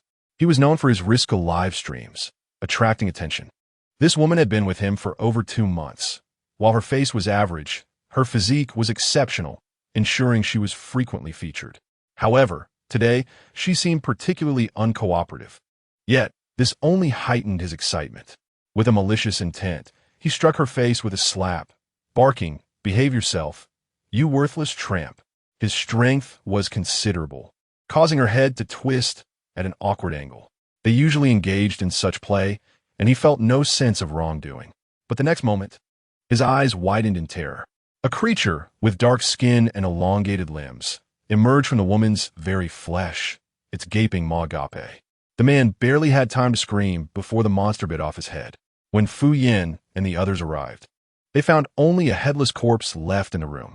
Yet by the clothing, it was immediately recognizable as the baseball boy. He was eaten by a monster? He Shuyang observed clearly. Fu Yin crouched down to examine the body. What about the woman? He Shuyang turned to see Fu Yin rummaging through the baseball boy's wallet.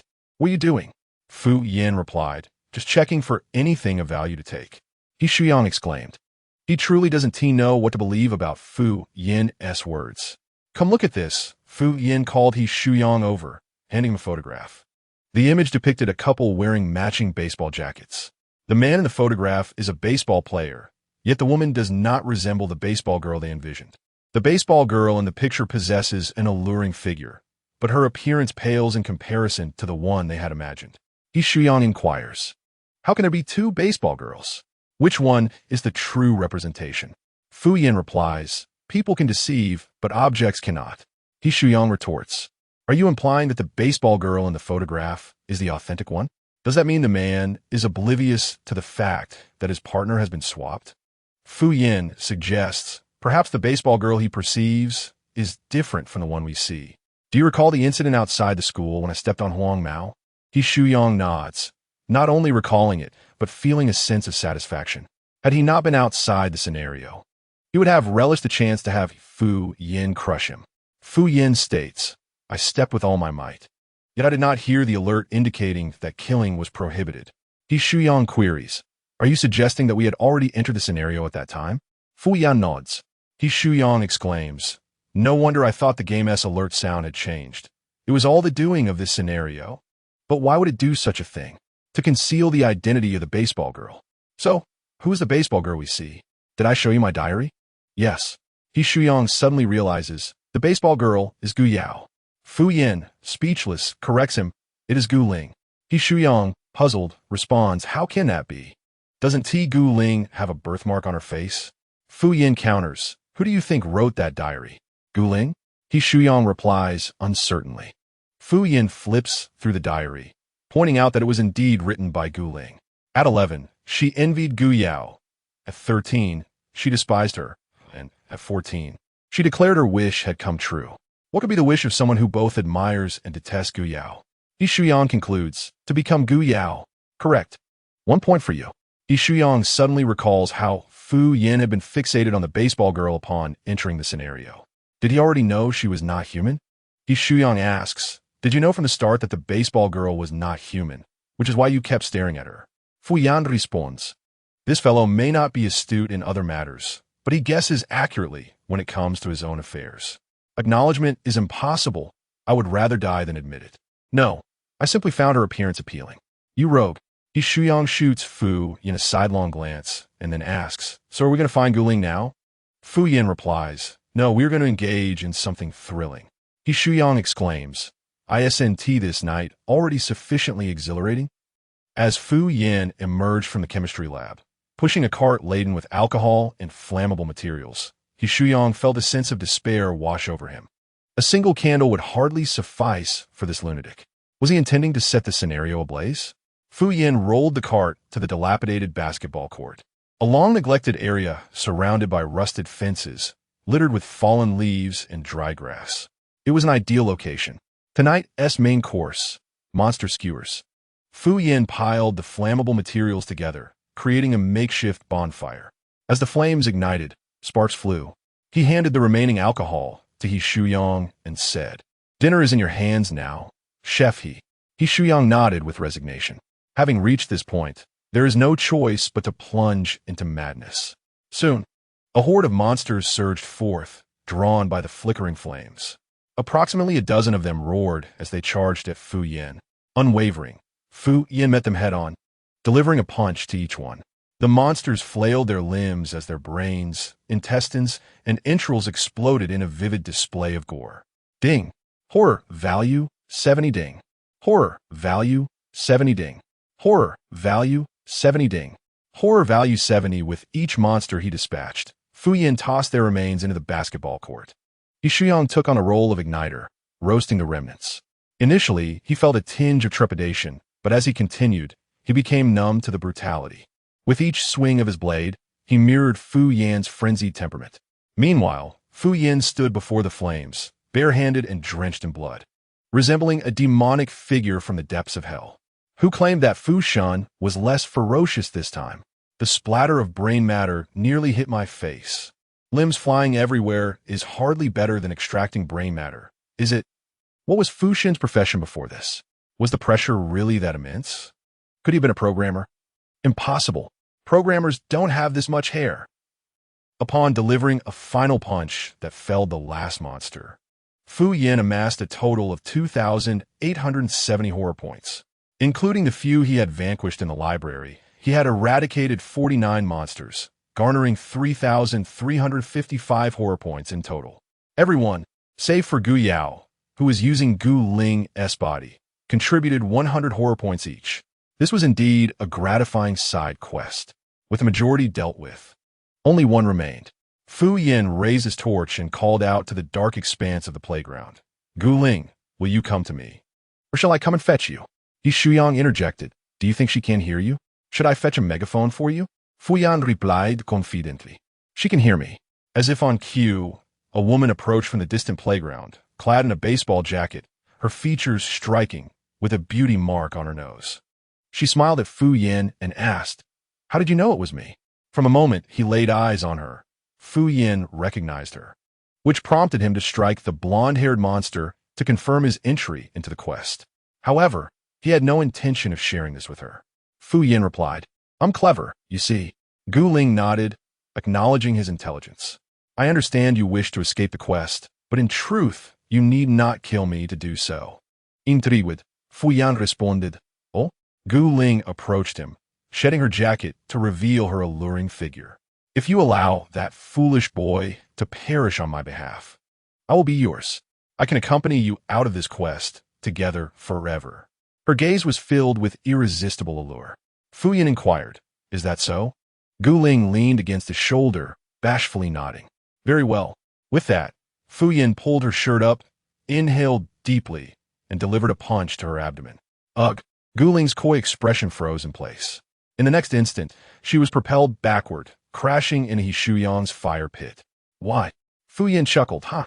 You thought you could take advantage of me? Not a chance." Gu Ling and Gu Yao. Chapter 17. Quite unique, Gu Ling and Gu Yao are a pair of twins. One bears a birthmark that draws disdain, while the other possesses a delicate beauty that endears her to many. Gradually, the less attractive Gu Ling succumbs to jealousy towards the lovely Gu Yao.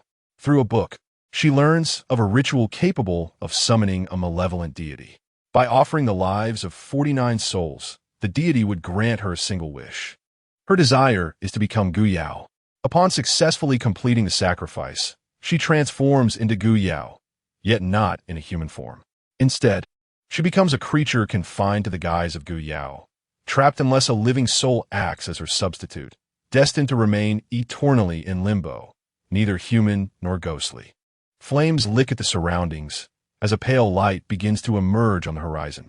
A familiar metallic voice resonates in Fu Yan's mind. Ding! Game over. Just before departing the realm, a chilling notification echoes in Fu Yan's head. Ding! Horror points 100. This is Gu Yao's essence. The horror points stem from a deep-seated tremor within the soul. Since Gu Yao and Gu Ling had exchanged souls, neither contributed horror points to Fu Yan. Now that both have perished and their souls returned to their original forms, it stands to reason that the horror points would accumulate. Yet, where have Gu Ling's points vanished to? Fu Yan begins to ponder. Is it possible that he is not terrifying enough? Simultaneously, a grating metallic voice reverberates through the global channel. Player Fu Yan, He Shuyong has successfully cleared the High School Horror Tales dungeon. The High School Horror Tales dungeon has sustained permanent damage and will cease to refresh. The live chat erupts in cheers. Ah, I knew it. I knew it. Once Fu Shun makes a move, the outcome is certain. Fu Shun is incredible. He has left the dungeon in disarray. I was worried about encountering this dungeon one day. Even though I knew the clues, I could never defeat the monsters. Now I need not fret. Long live Fu Shun. At this rate, will we run out of dungeons to conquer? If there are no dungeons, does that mean we can go home? I miss my parents. Fu Shun is amazing. You are the best. I've managed to keep my shorts. What is that thing that just entered? The discussion in the chat is so animated that when the system announces Chun Sheng's successful clearance of the High School Horror Tales dungeon, it goes unnoticed. What is there to discuss about someone who could only survive the dungeon through Fu Yan's prowess? After concluding the dungeon with He Shuyong, Fu Yan is teleported back to the ancient castle. He opens his eyes to find himself still lying on the grand bed. The clock in the room indicates 7 o'clock. Although he spent an entire day and night in the dungeon, merely an hour has passed outside. Sitting up, Fu Yan glances down at his attire and gasps. He rushes to the mirror, and to his dismay, the formerly pristine suit is now splattered with crimson and green, stained by the blood and brains of those monsters. He turns back to glance at his bed, exclaiming, "Damn it, this game is utterly absurd. Before the transport, could one not have washed it first? Ruined, completely destroyed. His elevated bed, soft pillows, and luxurious mattress. A horror game, huh? Am I to blame? Weren't you quite pleased when you unleashed the monsters?" Gritting teeth. Meanwhile, in the Guild of Floating Life Dreaming, over a dozen players endowed with healing talents gathered around Chun Sheng's bedside, taking turns to use their abilities to mend his injured hand. Yet, Chun Sheng's injuries were far too severe. His entire arm was shattered. Even if it could be healed, that arm would be rendered useless, merely an ornament in the future. Chun Sheng lay in bed, stifling cries of pain, wishing he could dismember Fu Yan. It was all Fu Yan's fault. He must kill him. Kill him. The healing efforts proved futile, prompting Lin Qingyun, the guild leader of Floating Life Dreaming, to wave his hand, signaling everyone to leave. He took a seat beside Chun Sheng, tucking the blanket around him. "I told you to keep a low profile, yet you did not listen." At this moment, only the two of them remained in the room. Chun Sheng's tears fell freely as he clutched Lin Qingyun's arm. "Uncle, I don't want to become a cripple. You must think of something." Although Lin Qingyun was frustrated with his nephew's recklessness, he could not abandon him. "I will help you. I will not leave you to fend for yourself." Chun Sheng wiped his tears away angrily. "Uncle, it's all Fu Yan's fault. He did this to me. You must help me take revenge. Kill him. Please help me kill him." Lin Qingyun replied, "Do not concern yourself any longer with Fu Yan. Your sole focus now should be on healing. Nothing else matters. There are matters to attend to in the guild. So I will have Huang Mao come in to look after you." After Lin Qingyun departed, Huang Mao sauntered in. He settled beside Chun Sheng, offering him a glass of water. Chun Sheng brushed his hand aside. "You promised you would help me." Huang Mao set the glass down, his finger tracing circles on Chun Sheng's chest. "Of course, I will help you. We share a common enemy." Aznis escaped Fu Yan, who was unaware of being spoken of. After a refreshing shower and tidying himself, he ordered a new bed from the points shop. Ordinary beds no longer sufficed. This time, he purchased a magnificent bed made of golden silk Nanmu wood, fully enclosed, capable of accommodating 5 or 6 people. Behold the craftsmanship. Observe the texture. It is said to be a limited edition, the only one in the entire game. Fu Yan closed his eyes, gliding his hand along the edge of the bed. Indeed, it was adorned with intricate dragon and phoenix carvings, exuding opulence and luxury, befitting his noble demeanor. "How is it that my hand is so dirty?" When He Shuyong and his sister visited Fu Yan to bid farewell, they found his door wide open. Inside lay a massive coffin. It appeared quite familiar. Wasn't this the lidless coffin that had lingered in the Point's shop for 800 years, ultimately relegated to holding dirt? This item had even featured in an official livestream of the Point shop. At that time, while introducing a versatile cement, the host had feared soiling the studio floor and decided to mix it in that very coffin. Viewers had jokingly suggested that since the coffin had no lid, the host might as well use the cement to create a bed. Perhaps a foolishly wealthy buyer would come along.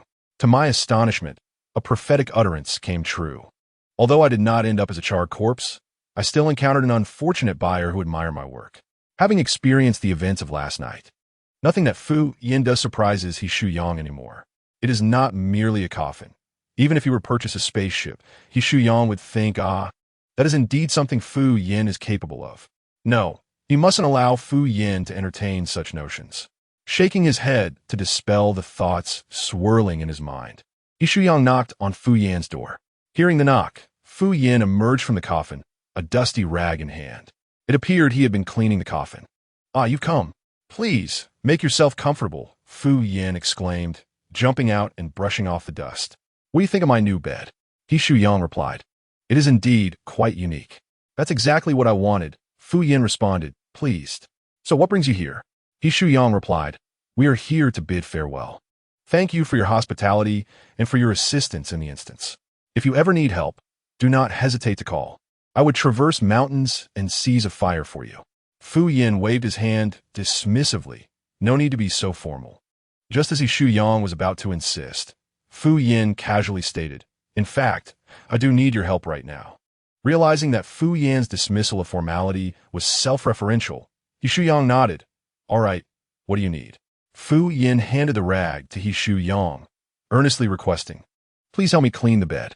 Of course, He Shu Yang replied, removing his shoes and jumping into the coffin to assist. Meanwhile, Fu Yin reclined with one leg crossed, directing He Shu Yang while casting sidelong glances at He Shu Yu. He Shu Yu squatted at the farthest edge of the coffin, her head bowed in silence, timidly passing the rag to He Shu Yang without daring to glance at Fu Yin. Since entering the room, Fu Yin had yet to witness her lift her gaze. He was aware that she feared him.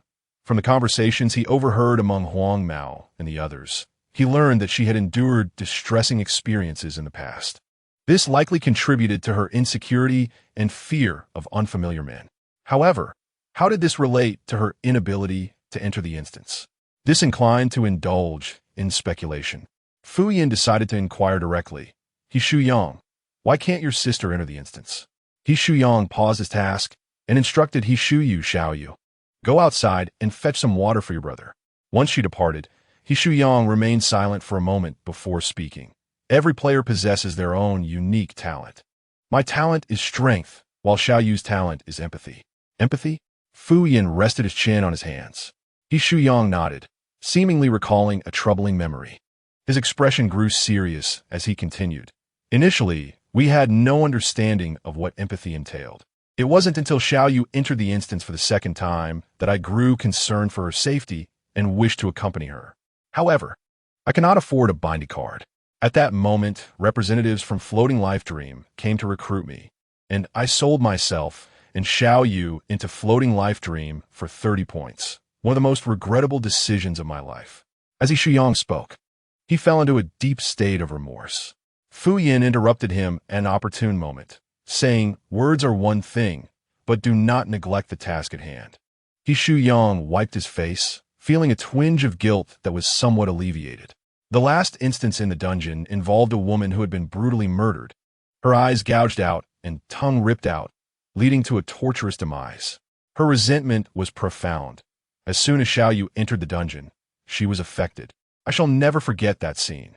Xiao Yu convulsed and collapsed to the ground, blood streaming from her 7 orifices as she clutched her throat, her teeth viciously biting her tongue, while her fingers desperately attempted to pry out her own eyes. Had I not been strong enough to restrain her, she might not have survived that dungeon foray. It was during that moment we comprehended why this ability was termed empathy, to experience the sufferings of the deceased and feel their pains. This talent could indeed be quite treacherous. Fu Yin rested his chin on his hand and nodded. However, I perceive your sister possesses more than just this singular talent. What do you mean? He Shuyang exclaimed, leaping from the coffin in urgency. Fu Yin replied, "Did you not notice the wounds on your sister's arm?" He Shuyang paused, shaking his head in confusion. Fu Yin quipped, "What kind of brother are you? Last night, when your sister carried you, I observed injuries on her arm, still bleeding, likely fresh wounds. There were also several puddles of foul black water by the wine cellar door, presumably remnants from the dark mist. The entities within that fog could drain vitality. Even the roses at my doorstep withered away. Yet your sister, having encountered them, emerged with only minor abrasions. Do you not find that remarkable?" He Shuyang nodded, albeit with a hint of uncertainty. "So," Fu Yin continued, "thus I surmise, beyond her empathetic ability, your sister must possess a defensive talent, akin to magical protection." As seasoned players, He Shuyang quickly grasped Fu Yan's implication. If Xiao Yu indeed possessed such a talent, how could she still suffer from empathy's effects? Fu Yin speculated. Perhaps her ability is currently limited to her arm, unable to extend its protection to her surroundings. Were she able to expand it to encompass her entire being, she might no longer be affected by empathy. Upon hearing that his sister could potentially escape empathy's grasp, He Shuyang's expression brightened. "How can we achieve that?" Fu Yin replied, "Fight poison with poison. You mean to send her into the dungeon?" "Absolutely not." He Shuyang firmly disagreed, preferring to enter the dungeon on her behalf than risk losing her. Fu Yin crossed his arms, leaning against the back of the sofa, his demeanor colder than ever. "With your current health, how long can you continue to protect her? You cannot always stand in for her. To speak bluntly, if you were to perish in the dungeon, what would happen to her? Would she follow you into death? She must learn to stand on her own." He Shuyang lowered his gaze, clenching his fists in silence. Sighing, Fu Yin rose from the sofa, reverting to his previous nonchalant demeanor, as though his earlier coldness had merely been a figment of He Shuyang's imagination. "Ultimately, this is your family matter. How you decide is up to you. The only benefit I glean from this is the chance to enter the dungeon once more." With that, Fu Yin turned to leave. Upon reaching the doorway, he encountered He Shuyu returning with water, uncertain how long she had been standing there. Fu Yin had not intended to greet the young girl, fearing he might startle her. Yet, she boldly stepped forward to intercept him. She lowered her head, unable to meet Fu Yan's gaze, her voice quivering as she spoke. "My brother's health." Fu Yin anticipated her question, sensing the gravity of the situation. It was dire, and there was a risk of premature demise. He Shuyue's figure trembled slightly. Fu Yin shrugged. He had no intention of frightening the young girl. Exiting the room, he stepped outside the castle and inhaled the fresh air deeply. Cough, cough, what a choking atmosphere. At that moment, the exterior of the castle appeared desolate, with all the flora and trees withered, looking even more tragic than when he had arrived the previous day. Especially his once vibrant red roses, now each drooped, dry and yellowed. Indeed, they were a collection of beautiful yet useless remnants. Fu Yin opened the point store and perused the botanical category, eventually discovering a flower befitting his refined temperament. A carnivorous plant. Chapter 19. Faith value. Fu Yin adorned the outer walls of the castle with the carnivorous plants. Observing the blooms with their gaping, blood-filled mouths and razor-sharp teeth, he felt immense satisfaction. This was the visage the castle was meant to embody. After completing the decoration, he checked his points. The high-level dungeon had granted him 5 billion points, after deducting the 300 million spent on a bed and the carnivorous plants. He was left with 4 billion and 1 point. Such wealth was unprecedented in his world, truly an eye-opener. He also took a moment to inspect his horror value. Horror value, 5396. Upon reaching a horror value of 10,000, he would be able to draw his first skill card. He possessed no innate talents for this game, but coming from a higher dimensional world, his existence was akin to a dimensional strike against this low-dimensional game. As he retracted the control panel, intending to return to the castle, he encountered He Shuyang and his sister, who had come searching for him. He Shuyue had somehow persuaded He Shuyang. He Shuyang approached Fu Yin, stating, "You were right. I cannot protect her indefinitely. She must eventually face this world on her own." Fu Yin nodded so.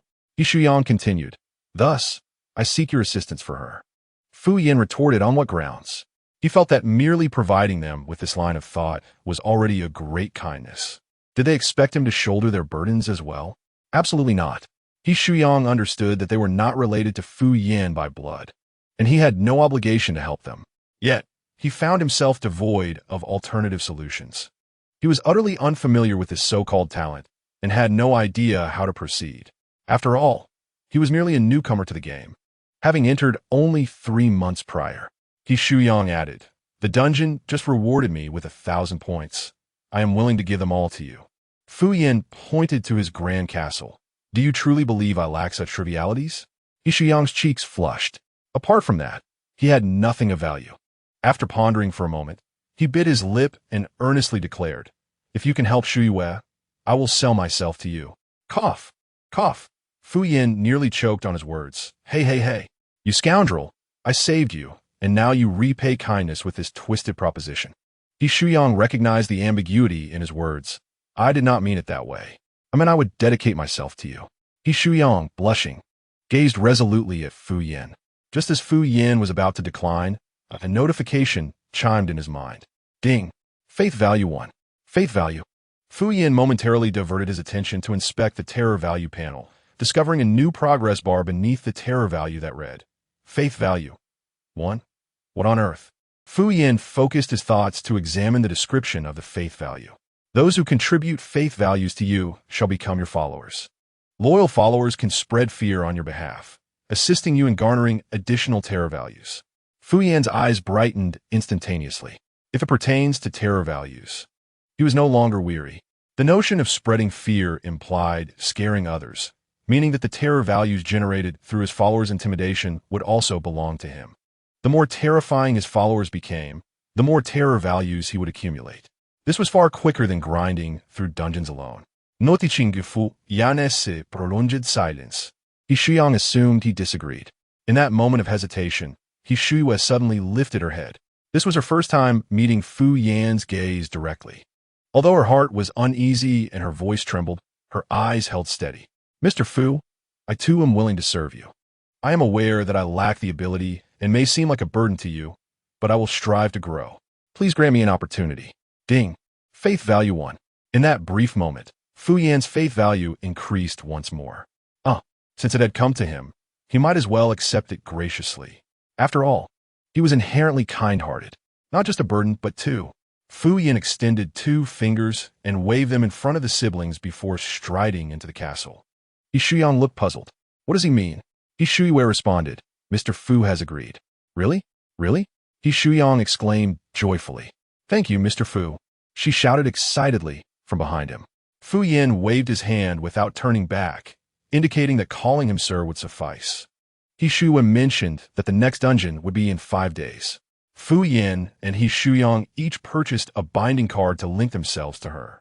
With 5 days remaining, Fu Yin intended to conduct intensive training for the two of them.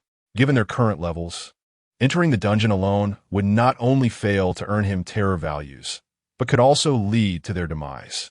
He Shuyang's talent lay in strength. Yet his constant entry into dungeons with He Shuyue had nearly depleted his health, rendering his combat capabilities quite lacking. At only 19 years of age, and having entered dungeons for merely 3 months, feeling fear upon encountering monsters was entirely normal. With time and experience, he would surely improve. However, Fu Yin could not afford to wait for his gradual growth. He prepared to administer a potent remedy to He Shuyang. As night fell, the mist surrounding the community shifted from white to black. A horde of withered, decaying zombies emerged from the black fog, groaning as they crawled forth. There were thousands of them slowly advancing toward the community center. Consider yourself fortunate. Fu Yin tossed He Shuyang a bottle of restorative potion, purchased from the point shop for 10,000 points, which would restore health to its maximum. He Shuyang felt a wave of gratitude wash over him. He opened his mouth, ready to express his thanks to Fu Yin. Fu Yin revealed a peculiar smile, one that felt hauntingly familiar. Just moments ago, he had witnessed that same expression when Fu Yin had coerced the little green-haired individual to leap from a building. In the next instant, an irresistible force surged from his calves, and He Shuyang found himself unceremoniously hurled out of the window by Fu Yin. Before he could even let out a scream, he crashed to the ground. With only 1 life point remaining, he was fortunate to have fallen from the 3rd floor. Otherwise, he might have met a far grimmer fate. Now, with merely 3 life points left, his already precarious situation had worsened. Just as he contemplated retrieving a healing potion, he noticed a horde of zombies advancing towards him from a mere meter away. They had initially moved slowly, but upon catching the scent of the living, they surged forward with alarming speed, reaching He Shuyang in the blink of an eye. In a panic, He Shuyang drew his dagger and swiftly dispatched the nearest zombie before turning to flee towards the castle. However, the castle doors were firmly shut, refusing to budge despite his desperate knocking. Casting a glance over his shoulder at the ravenous swarm of undead, he wondered just how long he would be able to fend them off. Although the zombies posed little threat individually, his stamina was limited, and he could not continue this relentless battle forever. In the past, the ominous black mist had been terrifying, yet it had not been teeming with creatures. 1 or 2 at most. Ever since Fu Yan's arrival, the entire community seemed to have descended into madness. Meanwhile, He Shuyue was not idle in her own perilous situation. She had been confined by Fu Yan in a chamber surrounded by mirrors. The room was shrouded in darkness, illuminated only by a faint green glow emanating from the mirror before her. She sat in the center, knees drawn to her chest, her reflection mirroring her every move. Eyes wide with fear, it felt as though the figure in the mirror responded just a fraction of a second slower than she did, as if it were deliberately teasing her. Clenching her fists, He Shuyue summoned her courage to confront her reflection. To her horror, the figure in the mirror was gazing intently back at her, its lips curling into a rigid, eerie smile. A chill ran down her spine as she beheld this unsettling visage. Suddenly, the mirrored figure pointed upward with its finger. Instinctively, He Shuyue looked up, only to be met by the ghastly sight of a ghostly woman in a red dress, her pallid face devoid of eyeballs, staring ominously at her with damp, black hair cascading over her features. A wave of icy dread engulfed her, a suffocating terror that threatened to overwhelm her senses. With wide eyes, she succumbed to a crushing sense of asphyxiation, collapsing to the ground in a desperate struggle, her hands clawing at the floor. At that moment, 4 identical figures emerged from the mirror, their intentions clearly malicious as they crawled toward her, heads lowered, ravenously gnawing at her flesh. As night passed, apart from Fu Yan, who appeared spirited, the other 2 bore a woeful demeanor. When the siblings finally emerged before Fu Yan, leaning on one another for support, he nearly failed to recognize them. Oh dear, how could they have allowed themselves to become so disheveled? The siblings, utterly exhausted, collapsed onto the ground. He Shuyang had completely lost the energy to contemplate whether Fu Yan was mocking him. After a night of slaying zombies, his arms were too weary to lift. He Shuyue, having forgotten her fear of Fu Yan, felt only the beauty of the world upon encountering the living, after being tormented by ghosts for an entire night, alternately submerged and gnawed upon. 5 days slipped by in the blink of an eye. He Shuyang felt a significant enhancement in both his strength and mental fortitude. He Shuyue's defensive barrier had grown capable of enveloping a person, albeit weakly. It had at least mitigated some of the empathy-induced effects. At midnight, Fu Yan lay asleep in his bed when he suddenly sensed a shift in the surrounding space and time. Just before entering the instance, he forcefully rolled out of bed. Upon opening his eyes again, he found himself standing within the instance. Before him stood a dilapidated 3-story building, its walls weathered and worn, with a wooden plaque hanging above the entrance inscribed with the words Changchun Orphanage. Fu Yan accessed his control panel.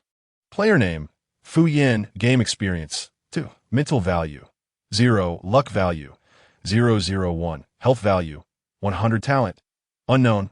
Weapon, overall level. Fragments, 0. Player information visible to all in the live stream. His overall level had advanced. Nonetheless, Fu Yan regarded it with indifference. Such statistics could not contribute to his horror value and were utterly useless to him. He flipped to the page containing the instance information, hoping for an exceptionally abundant experience. Instance, Orphan's Grievance, Mode, Cooperative, Level, Beginner Difficulty. Player Task, Fulfill the children's wishes. Instance information visible to all in the live stream. Kind reminder, this instance is live-streamed in its entirety. After reviewing the instance details, He Shuyang and his sister logged on one after the other.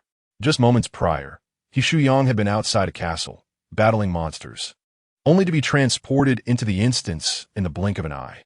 Upon logging in, he was still frantically swinging his blade. He shoo you, as she entered, maintained a meditative posture, her hands clasped together, a solemn expression adorning her face as she chanted, "I cannot see you. I cannot see you. I cannot see you." Her countenance devout as though reciting a sutra. Fu Yin discreetly distanced himself, adopting an air of unfamiliarity. His live stream had already attracted over 15,000 followers. The moment he entered the instance, a notification was sent out, and more than 7,000 viewers surged into the stream. Wonderful! Fu Shun is live again. Without Fu Shun's brain-splattering antics, even my meals lack flavor. Is the person above exhibiting Stockholm Syndrome? Oh, Fu Shun's luck is off the charts this time. He actually drew the orphanage instance.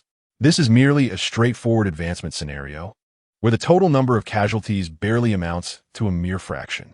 I previously witnessed a live stream, wherein one only needed to care for the children and engage them in games to successfully complete the mission. Exceedingly heartwarming. In this instance, there are 13 players in total. Once all players have gathered, a stern middle-aged nun emerges from the orphanage, introducing herself as Anna, a teacher from the Changchun orphanage. "You must be the new volunteers. Please follow me," she instructs. The group follows Anna into the orphanage. Lin Xiao lingers at the back, tugging gently at her boyfriend's sleeve, whispering, "This nun seems rather fierce." Yin Yu tenderly strokes her head, reassuringly responding, "Fear not. This mission is quite simple."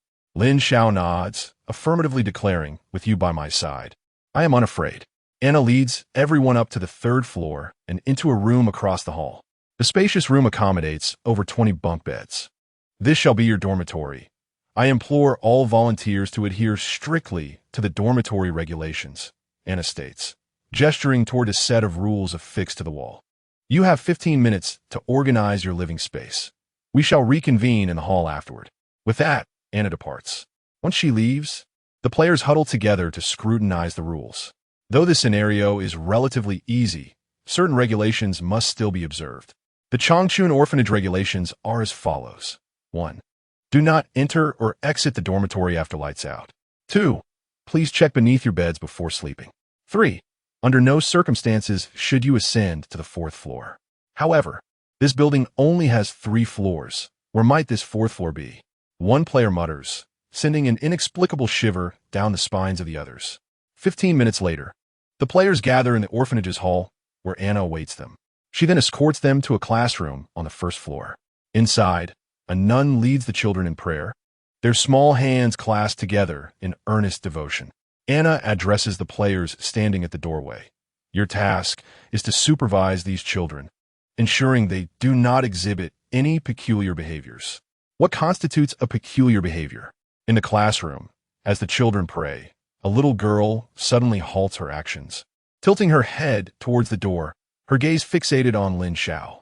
Lin Xiao, sensing this, turns to look at her. The girl, charmingly delicate with sparkling, curious eyes, captures Lin Xiao's heart with an overwhelming sense of affection, prompting her to wave gently. However, the girl, startled like a cat whose tail has been stepped on, buries her head in her arms. After a prolonged moment, she cautiously raises her head, revealing one eye that peeks in Lin Xiao's direction. Upon seeing Lin Xiao still smiling at her, the girl's lips curl into a shy smile as she timidly waves back. Lin Xiao is instantly struck by a wave of joy, squeezing her boyfriend's hand and whispering, "That girl is simply adorable." At that moment, the nun in the classroom notices the distracted little girl. Brandishing a heated silver ruler, she strides over and delivers a sharp rap to the girl's palm. No peculiar behaviors are permitted. The sizzling sound of barbecue resonated within the classroom, a charred aroma wafting through the air.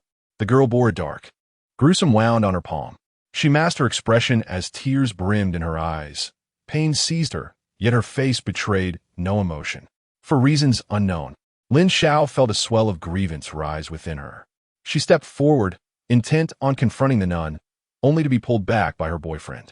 The nun cast a sidelong glance at Lin Xiao, who wore an expression of distress, and swiftly struck the palm of the girl's other hand with a ruler, admonishing her not to engage in peculiar behavior. In an instant, Lin Xiao fell silent, glancing at her boyfriend who embraced her, a flicker of inexplicable emotion crossing her gaze. Anna slowly turned her head, casting a menacing look at Lin Xiao, warning her against any strange actions.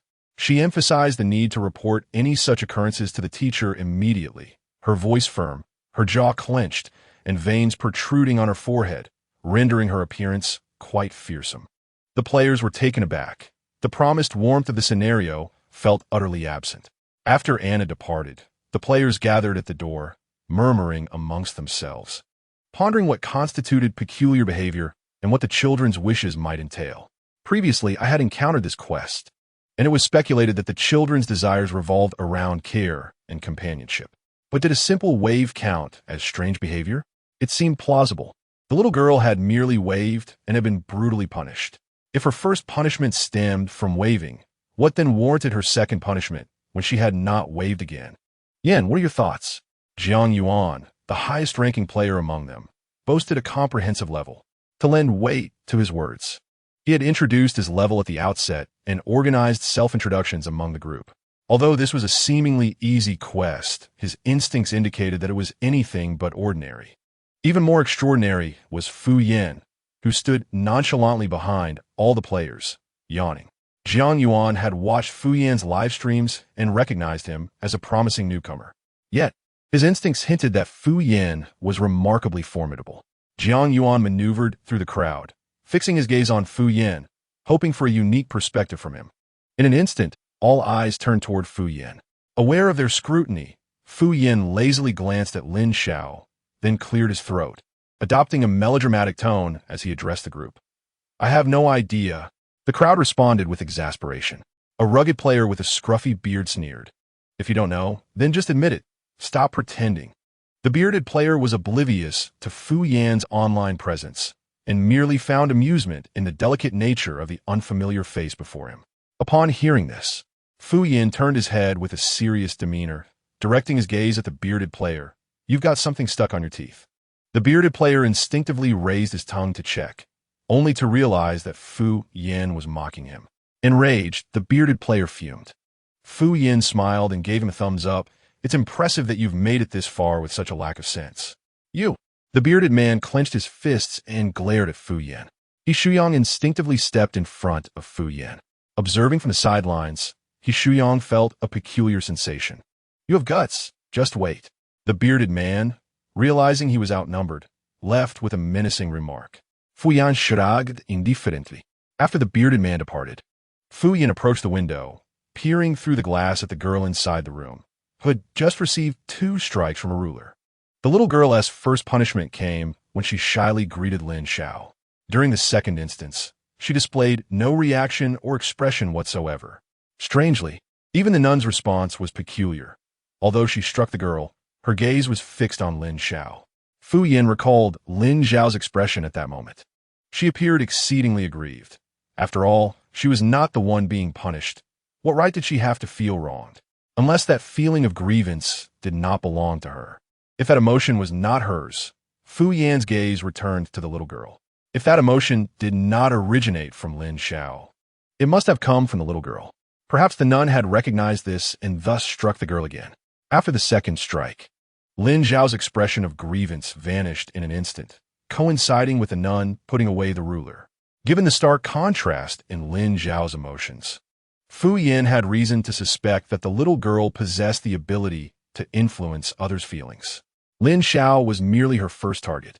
The nun's strange actions likely referred to the children's emotional release, which could sway the players. To dispel such influence, Fu Yan turned his gaze slowly to the nun in the classroom. Meanwhile, the nun led the children in prayer. Once the prayer concluded, she departed, ruler in hand, casting a fleeting glance at Fu Yan as she passed the doorway. With her exit, the classroom buzzed with the children's chatter. They chatted, tossed paper, and folded airplanes, appearing no different from ordinary children, yet their movements bore an air of unnaturalness. The players stood at the door, observing the group. Suddenly, a basketball rolled to Fu Yan's feet. He raised an eyebrow. Was it his turn already? He bent down to pick up the ball, giving it a couple of gentle taps with a smile. At that moment, a boy in a blue jacket with a round face dashed out of the classroom. Pointing at the basketball in Fu Yan's hands, he timidly said, "Brother, that's mine." Fu Yan held the basketball, sensing no unusual emotional transfer. Was it that the boy's emotional influence was ineffective on him, or was the boy not as timid as he appeared? Or perhaps both. Contemplating this, Fu Yan spun the basketball in his hands and teasingly remarked, "Just because you say it's yours, does that make it so? Call out to it. Will it respond?" The little boy looked slightly aggrieved. The basketball can't talk. He Shuyong sighed, realizing this old rascal was about to raise the difficulty level of the challenge. He Shuyue stood beside her brother, tugging at his shirt, unable to leave his side, feeling frightened at the sight of so many people. She has already managed to expand a formidable defensive web. With this protective barrier in place, the influences within the instance have diminished considerably. Standing less than a meter away from Fu Yin and the young boy, an overwhelming surge of greed suddenly invaded her mind. Before she could discern its origin, this desire vanished as swiftly as it had come. Terrified, she glanced around. Each face around her wore an expression of utter normalcy, as if that greedy impulse were merely a figment of her imagination. At that moment, Fu Yin was crouched in front of the boy, teasing him with a basketball. "How about this? Smile for me, and I'll give you the ball." The boy feigned terror, shaking his head. "No, I can't. The teacher will scold me." The players' gazes were fixated on Fu Yin and the boy, perplexed by Fu Yan's attempt to entice the child. Their concern was not for the boy's well-being, but rather the fear of triggering fatal conditions. They looked to Jiang Yuan, hoping he would intervene. Jiang Yuan noticed, but remained silent. Although Fu Yin claimed ignorance, he sensed that there was a deeper significance behind Fu Yan's actions. Continuing his coaxing, Fu Yin said, "I won't tell the teacher. She won't find out." The boy glanced between the basketball and Fu Yin, visibly conflicted. After a moment's thought, he reluctantly nodded to Fu Yin, "All right." With that, the boy broke into a bashful smile. His cherubic face, adorned with a hint of baby fat, radiated an endearing charm that made one want to pinch his cheeks.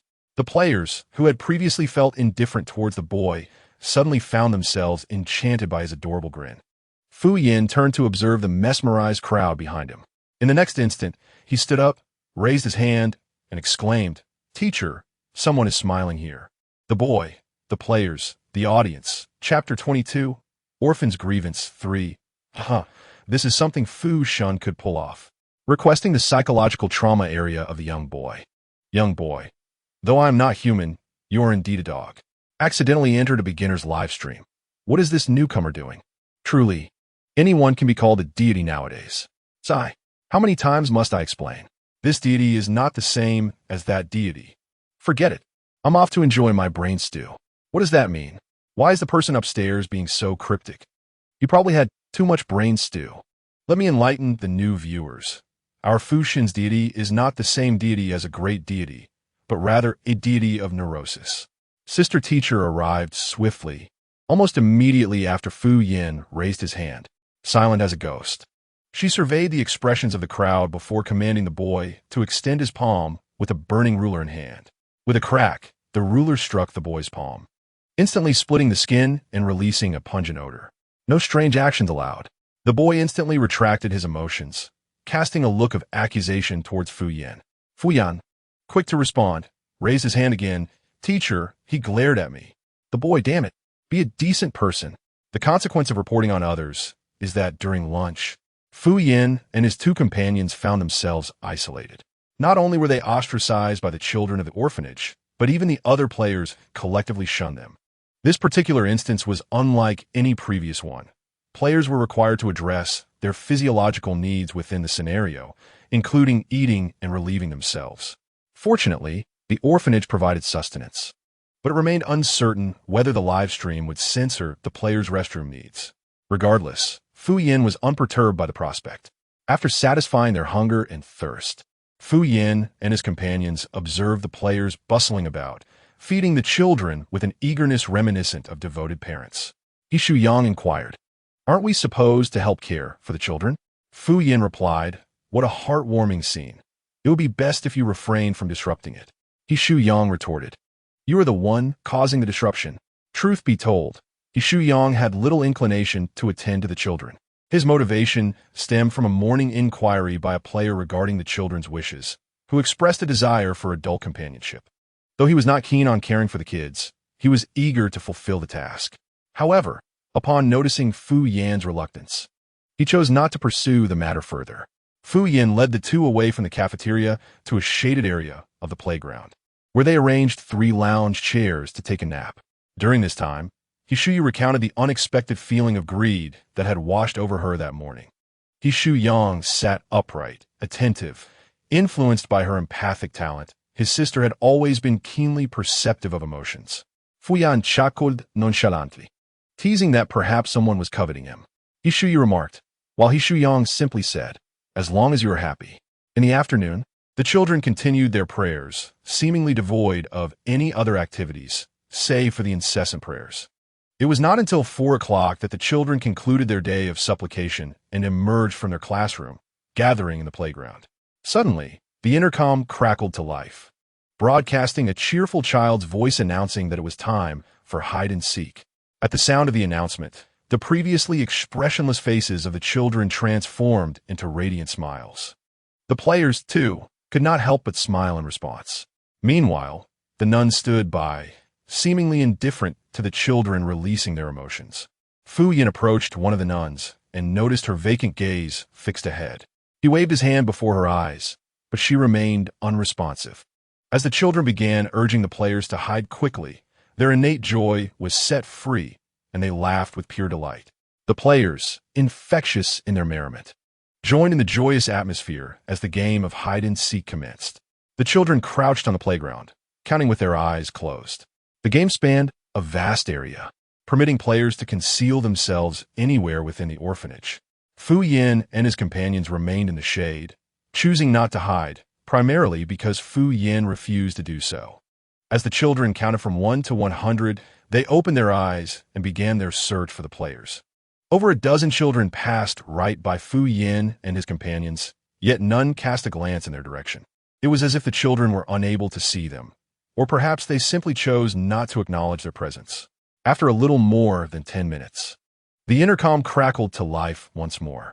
The lively voice of a child playfully exclaimed, "Oh dear, someone has been caught." Shortly after, a girl with horn braids led a player back to the center of the playground. This player was Zhao Hong, and Fu Yan recognized her. Notably because of her considerable stature, do not misinterpret, Fu Yan was referring to her age. The girl with horn braids tilted her head and, in a sweet voice, declared, "Sister, I have caught you. You must accept my punishment." Zhao Hong affectionately ruffled the girl's hair and replied, "What punishment do you have in mind for me?" The girl responded, "I shall eat you." Upon finishing her sentence, she opened her mouth wide and playfully bit Zhao Hong's arm. The girl's teeth were round and even, and her playful nibble caused no pain whatsoever. Zhao Hong was charmed by the girl's adorableness and laughed heartily, pretending, "Oh dear, you have eaten me." With that, she scooped the girl into her arms and playfully weighed her, eliciting delightful giggles from the little one. The other players and children joined in the merriment, filling the air with laughter and cheer. Hishu stood nearby, bewildered, wondering if it was truly that joyful. Fu Yan suggested, "I don't know. Perhaps you should give it a try." Hishu quickly waved his hand. "No, I've long lost my childlike spirit." That evening, after settling the children with their teachers, the players returned to their dormitories. A day spent caring for the little ones had thoroughly exhausted them. They arrived at their dorm, checked under their beds, and collapsed onto their pillows, so fatigued that they scarcely noticed when the lights were turned off. In the dead of night, Zhao Hong was awakened by an urgent need to relieve herself. Blinking into the darkness, it took her a moment to recall that she was in a game instance. She got out of bed and slipped on her shoes, preparing to head to the restroom. As she reached the door, she suddenly remembered the dorm rules. No leaving the dormitory after lights out. Although this was a free instance, no one could guarantee that strange occurrences wouldn't unfold outside. After a moment's contemplation, she returned to her bed, closed her eyes, and lay on her side, attempting to quell her discomfort through sleep. 20 minutes passed as she tossed and turned, sleep eluding her while her need grew increasingly urgent. She tried to awaken those around her, hoping someone would accompany her to the restroom, but her companions slept soundly, as though lifeless. The space felt as if it contained only her. Another 10 minutes slipped by, and Zhao Hong could no longer hold it. What was there to fear in a cozy, free instance? Determined, she slipped on her shoes and stepped out of bed, trembling slightly as she pulled open the dormitory door. Chapter 23. The Orphan's Lament 4. Zhao Hong pushed open the dormitory door. The old wooden door creaked loudly, a stark sound in the stillness of the night. She peeked out, glancing both ways. The long corridor was engulfed in darkness, with moonlight filtering through the gaps of the climbing ivy outside, casting sporadic light. The restroom was at the other end of the corridor, which meant she would need to traverse the dim, silent hallway alone. Zhao Hong crossed her legs, her bladder in dire straits, the urgency reaching its peak. If she did not relieve herself soon, she would become the first character in the game to perish from such a predicament. Gritting her teeth, she turned on her phone's flashlight, resolved to make quick work of it. Zhao Hong stepped out of the dormitory, leaving the door ajar just in case. She wielded a flashlight, briskly traversing the corridor. In the stillness of the hallway, the only sound echoing was the rhythm of her footsteps. Zhao Hong, her heart racing, moved with trepidation, her mind plagued with terrifying thoughts. It was only upon entering the stall and sitting on the toilet that the dreadful notions, along with her urgency, were released. After resolving her need, she felt a sense of clarity as she pulled up her pants and turned to flush. Her peripheral vision caught sight of a pair of grayish-white feet suddenly appearing outside the stall. The small feet were adorned with bright red nail polish, the veins on the tops of the feet protruding, taking on a ghastly, ashen hue. Zhao Hong's breath caught in her throat, her body bristling with fear. She hastily tucked her phone into her pocket, extinguishing the light that seeped through. Thud, thud, thud, thud. The heavy, deliberate knocks echoed, each strike resonating in Zhao Hong's heart. She cowered in the corner of the restroom, covering her mouth, too frightened to make sound. Sister, sister, sister. The girl's elongated voice called from outside the stall, imbued with an unexplainable eeriness. Zhao Hong recognized that voice instantly. It belonged to the girl with the pigtails from earlier that day. At that moment, all affection she had felt for the child was replaced by pure terror, rendering her breathless. The girl, seemingly impatient, began to batter the door with her body. Bang, bang, bang. The wooden door quivered with each impact. Sister, open the door. The girl's haunting voice grew sharper and more piercing. Zhao Hong remained hidden, her eyes fixated on the stall door in dread. Time seemed to stretch endlessly until, unexpectedly, the noises outside ceased. Cautiously, Zhao Hong remained in her corner, hesitant to emerge. After a few minutes, reassured by the silence, she finally exhaled a sigh of relief. Leaning against the wooden partition, she gasped silently. Suddenly, a pale, cold hand seized her ankle. Instantly, a grotesque, bloodied face emerged from the gap of the adjacent stall. Got you, hee-hee. The girl with pigtails grinned wide, exposing her sharp, blackened teeth, her eyes devoid of whites, ominously fixated on Zhao Hong. Before she could scream, Zhao Hong was violently yanked down, dragged through the crevice of the stall. A cacophony of frenzied gnawing ensued, and then silence enveloped the restroom.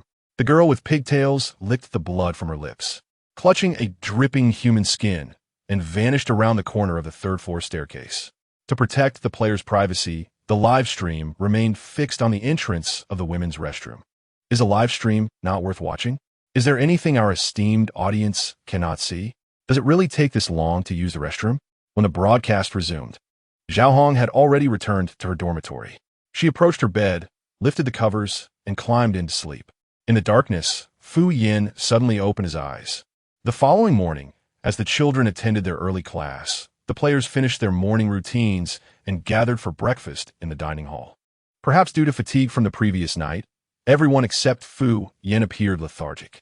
The players no longer isolated Fu Yin and his companions. They even invited the trio to join them for a meal. However, Fu Yin did not sit at the same table with them. The three simply found a random spot to settle down. Halfway through their meal, Jiang Yuan approached with a tray in hand. He took a seat beside Fu Yin, his expression conflicted, attempting to articulate something yet unsure of how to begin. I apologize for yesterday's incident. Please don't take it to heart. It wasn't my intention to isolate you. It was just. Jiang Yuan struggled for a considerable time, yet failed to convey his thoughts clearly. He seemed to be perplexed by his own actions from the previous day. He recognized Fu Yan's strength and had initially wished to befriend him. Yet, inexplicably, yesterday he found himself engulfed by a sudden, intense aversion towards Fu Yan and his companions, a sentiment he could not comprehend. Oh well, it's just a matter of saying sorry. Jiang Yuan, feeling agitated, ran his fingers through his hair. By the way, I heard a lead this morning that I wanted to share. Their SA player who had prior knowledge of this dungeon. He mentioned that this dungeon has refreshed 6 times already, and this is our 7th attempt. Each time, 13 players participated and only 9 have perished. For reasons unknown to him, Jiang Yuan felt compelled to share this information with Fu Yan, as if it held significant importance. At that moment, the children finished their morning class and filed into the cafeteria. Upon their arrival, the players transformed from their earlier despondency, their faces brightening with joy. They eagerly welcomed the children, assisting them with their meals and drinks, bustling about. Jiang Yuan, momentarily forgetting his purpose, stood up and walked directly towards the children. Casting a glance at Fu Yan as he did so, He Shuyang remarked, "Don't you find their behavior rather peculiar? Regardless of how adorable these children are, they are still part of the dungeon. Is it necessary for them to be cared for so attentively? One child is missing." He Shuyue raised her head and quietly noted, "The girl with the horn braids is gone." When they arrived, there were 29 children in the orphanage, and now only 28 remained. After the He siblings voiced their observations, they turned to Fu Yan, eager to hear his thoughts. However, they found him fixated on a female player named Zhao Hong, unable to tear his gaze away. Unlike the other players, Zhao Hong sat alone at the dining table, quietly eating, a satisfied smile occasionally gracing her face. He Shuyang questioned, "Is there something amiss with that woman?" Fu Yan nodded, framing a particular part of Zhao Hong's figure with his hands, indicating that it appeared somewhat diminished. He Shuyang remarked, "Great, this old rogue is at it again." Following breakfast, the players returned to the classroom alongside the children. The He siblings approached the nun responsible for teaching the children prayers, inquiring about the whereabouts of the girl with the horn braids. The nun, with a blank expression, replied nonchalantly, "Missing? She must have been adopted." "Must have?" He Shuyang found her response utterly nonsensical. She seemed oblivious to the child's disappearance. Frustrated with the lack of information, He Shuyang tugged at his sister, ready to leave. Yet, Fu Yan suddenly interjected, "Excuse me, teacher, are there many children like her who have been adopted?" The nun pondered for a moment, recalling that periodically, a group of children would be adopted. Fu Yan inquired, "How many children were there at the beginning?" The nun shook her head, unable to remember, but added, "The principal's office should have the student records." Fu Yan asked, "Where's the principal's office?" The nun replied, "On the 4th floor. Chapter 24.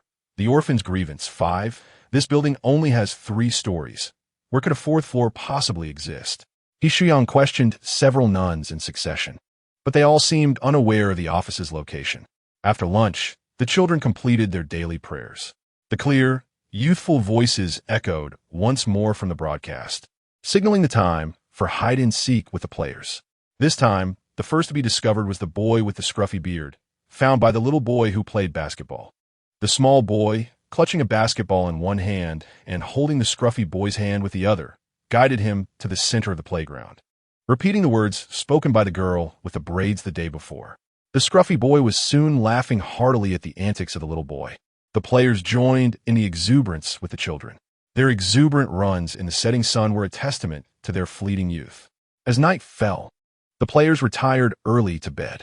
Perhaps it was merely an illusion, but upon entering the instance, their quality of sleep had notably improved. They fell asleep almost instantly, undisturbed even by thunder. However, that night, the scruffy boy found himself unable to drift off. He tossed and turned in bed, listening to the snores of those around him, his inner turmoil growing ever more intense. He rubbed his face, took out a cigarette from his pocket, and decided to step outside for a smoke. As he passed by the doorway, he felt an unsettling sensation as if he had forgotten something of great importance. Standing in the corridor, he lit a cigarette, leaning against the wall, exhaling clouds of smoke while letting out a satisfied murmur. Suddenly, a loud thud echoed from above, as if someone was dribbling a ball on the floor above him. "Which little rascal is playing basketball at this hour?" The man inhaled deeply, cursing under his breath. Just then, in a manner that seemed to affirm his words, a basketball rolled down from above, tumbling to his feet. The man gazed at the ball, feeling a sense of familiarity. In the next moment, a small boy's figure appeared at the corner of the upstairs landing. It was the same boy who had caught him earlier that day. The boy stood in the shadows, tilting his head as he asked, "Uncle, could you pass me the basketball?" The man felt a fondness for the boy. He picked up the basketball and approached the staircase, ready to ascend and deliver it to the child. Suddenly, he was struck by a chilling realization. This building had only 3 floors, and he was on the 3rd floor. How could the basketball possibly have rolled down from above? Or was there indeed a 4th floor? A thought flickered through the man's mind, prompting him to remember what he had forgotten. Do not leave the dormitory after lights out. Never go to the 4th floor. As this realization dawned upon him, he abruptly withdrew his foot from the threshold. The little boy remained in place, smiling at him. "Uncle, what's wrong?" The man stared at the boy's half-hidden smile, which no longer appeared innocent, but instead exuded an eerie quality. Indeed, they were in the instance. How could he possibly entertain such a ludicrous notion of being adorable? As the man reflected upon his actions over the past 2 days, it was as if he were ensnared by some malevolent force. Surely, he had been influenced by this place. With this thought, an unprecedented clarity surged within his mind. He discarded the basketball and sprinted towards his dormitory without a backward glance. The moment he flung open the door, he stood frozen in place, gripped by an unfamiliar wave of terror. Over 20 faces, grotesquely decayed, with bulging eyes devoid of sclera, fixated upon him with an unblinking gaze. They slowly parted their lips, revealing dark, sharp teeth. The man felt a chill run down his spine and turned to flee, only to confront a small boy with a monstrous visage and an agape mouth that seemed to swallow the very light around him. A scream escaped his lips as the boy dragged him, his skin tattered, unsteadily ascending to the 4th floor. In Fu Yan's livestream, viewers commented, "Though Fu Shan may be mad, he is undeniably handsome." Huh, where's Fu Shan off to? I observe Fu Shan's behavior is quite normal in this match. Please refrain from making unfounded statements. That bearded fellow has been gone for quite some time. Why has he not returned? I just left the bearded one stream. It went dark, and the host announced his demise. What? He died? How did that happen? Wasn't this supposed to be a cozy, white-giving scenario? The stream blacked out when he stepped outside for a smoke, and then the announcement came. There are always reckless players attempting to court disaster. Fu Shen, I'm not referring to you. The disappearance of the bearded man failed to capture the players' attention. Their focus remained solely on the children. After breakfast, the players returned to the classroom to pray alongside the children. They clasped their hands together, reciting their prayers with an emotionless demeanor, indistinguishable from the children within the classroom. Fu Yan and his companion stood at the doorway, observing. He Shuyang pointed towards the players inside, questioning their behavior. Fu Yan replied, "They have been assimilated." He Shuyang inquired, "Assimilated? By these children? Why have we not been assimilated?" After pondering seriously, Fu Yan remarked, "Perhaps it's because you are rather unlikable." He Shuyang retorted, clearly, "It is you who is more unlikable." After leaving the classroom, the trio ascended to the 3rd floor. They scoured every nook and cranny, yet found no staircase leading to the 4th floor. He Shuyang speculated, could it be that the staircase only appears at night, akin to the newspapers in the previous instance? Fu Yan regarded him with appreciation, noting his progress. However, I checked last night, and there was nothing. Last night, Fu Yan had exited just after the bearded man, but found nothing outside, not even a trace of him. Zhao Hong with her braided hair and the bearded boy lingered in Fu Yan's thoughts for a moment. "I believe I have discerned the location of the 4th floor," he declared. Furthermore, he conceived an intriguing hypothesis, eager to validate it on the 4th floor. During the afternoon game of hide-and-seek, the players concealed themselves one after another. Fu Yan stood aside, his gaze swiftly landing upon the boy playing basketball. These children possessed an uncanny ability to evoke emotions and manipulate minds. Once a player succumbed to their emotional influence, there was no escape, unless they could report as he had done. Initially, this small boy had attempted to ensnare him, but had found himself reported in return. Thus, the 3 of them remained immune to the charm of these children. However, it is precisely for this reason that the young boy, along with the other children here, harbors a profound dislike for him. Even his teammates, He Shuyang and He Shuiwei, are met with his disdain. Thus, during the game of hide-and-seek, they are intentionally overlooked. Zhao Hong and the man with the beard met their untimely demise on the very night they were discovered. Yet, he had previously accompanied the bearded man and noticed nothing amiss. This indicates that mere entry into the dormitory is not the sole criterion for death. Being found during the game is. Clearly, this group of children has no desire to uncover their whereabouts. If the mountain does not come to me, then I must go to the mountain. Fu Yan's penetrating gaze lingered upon the small boy, unwavering. The game of hide-and-seek commenced in earnest, with the children eagerly seeking their respective players. The young boy, having had his fill the night before, showed little enthusiasm for the game, instead quietly dribbling a basketball by the side. Suddenly, a shadow enveloped him. He looked up to find that insufferable man, arms crossed, looking down at him with disdain. His foot planted upon the boy's basketball. A child like you would surely unleash a torrent of waste with just one punch, he sneered, baring his teeth in a malicious grin. Chapter 25. The Orphan's Grievance. 6. Fu Yan flashed a malevolent smile at the small boy, who tilted his head in curiosity. The bearded man's skin had been ravaged and was no longer usable. In truth, the boy found Fu Yan's appearance rather appealing, yet regrettably, he was unable to move. With a heavy heart, the boy averted his gaze, feigning ignorance of Fu Yan's presence, and began to turn away. Hey, aren't you going to keep your ball?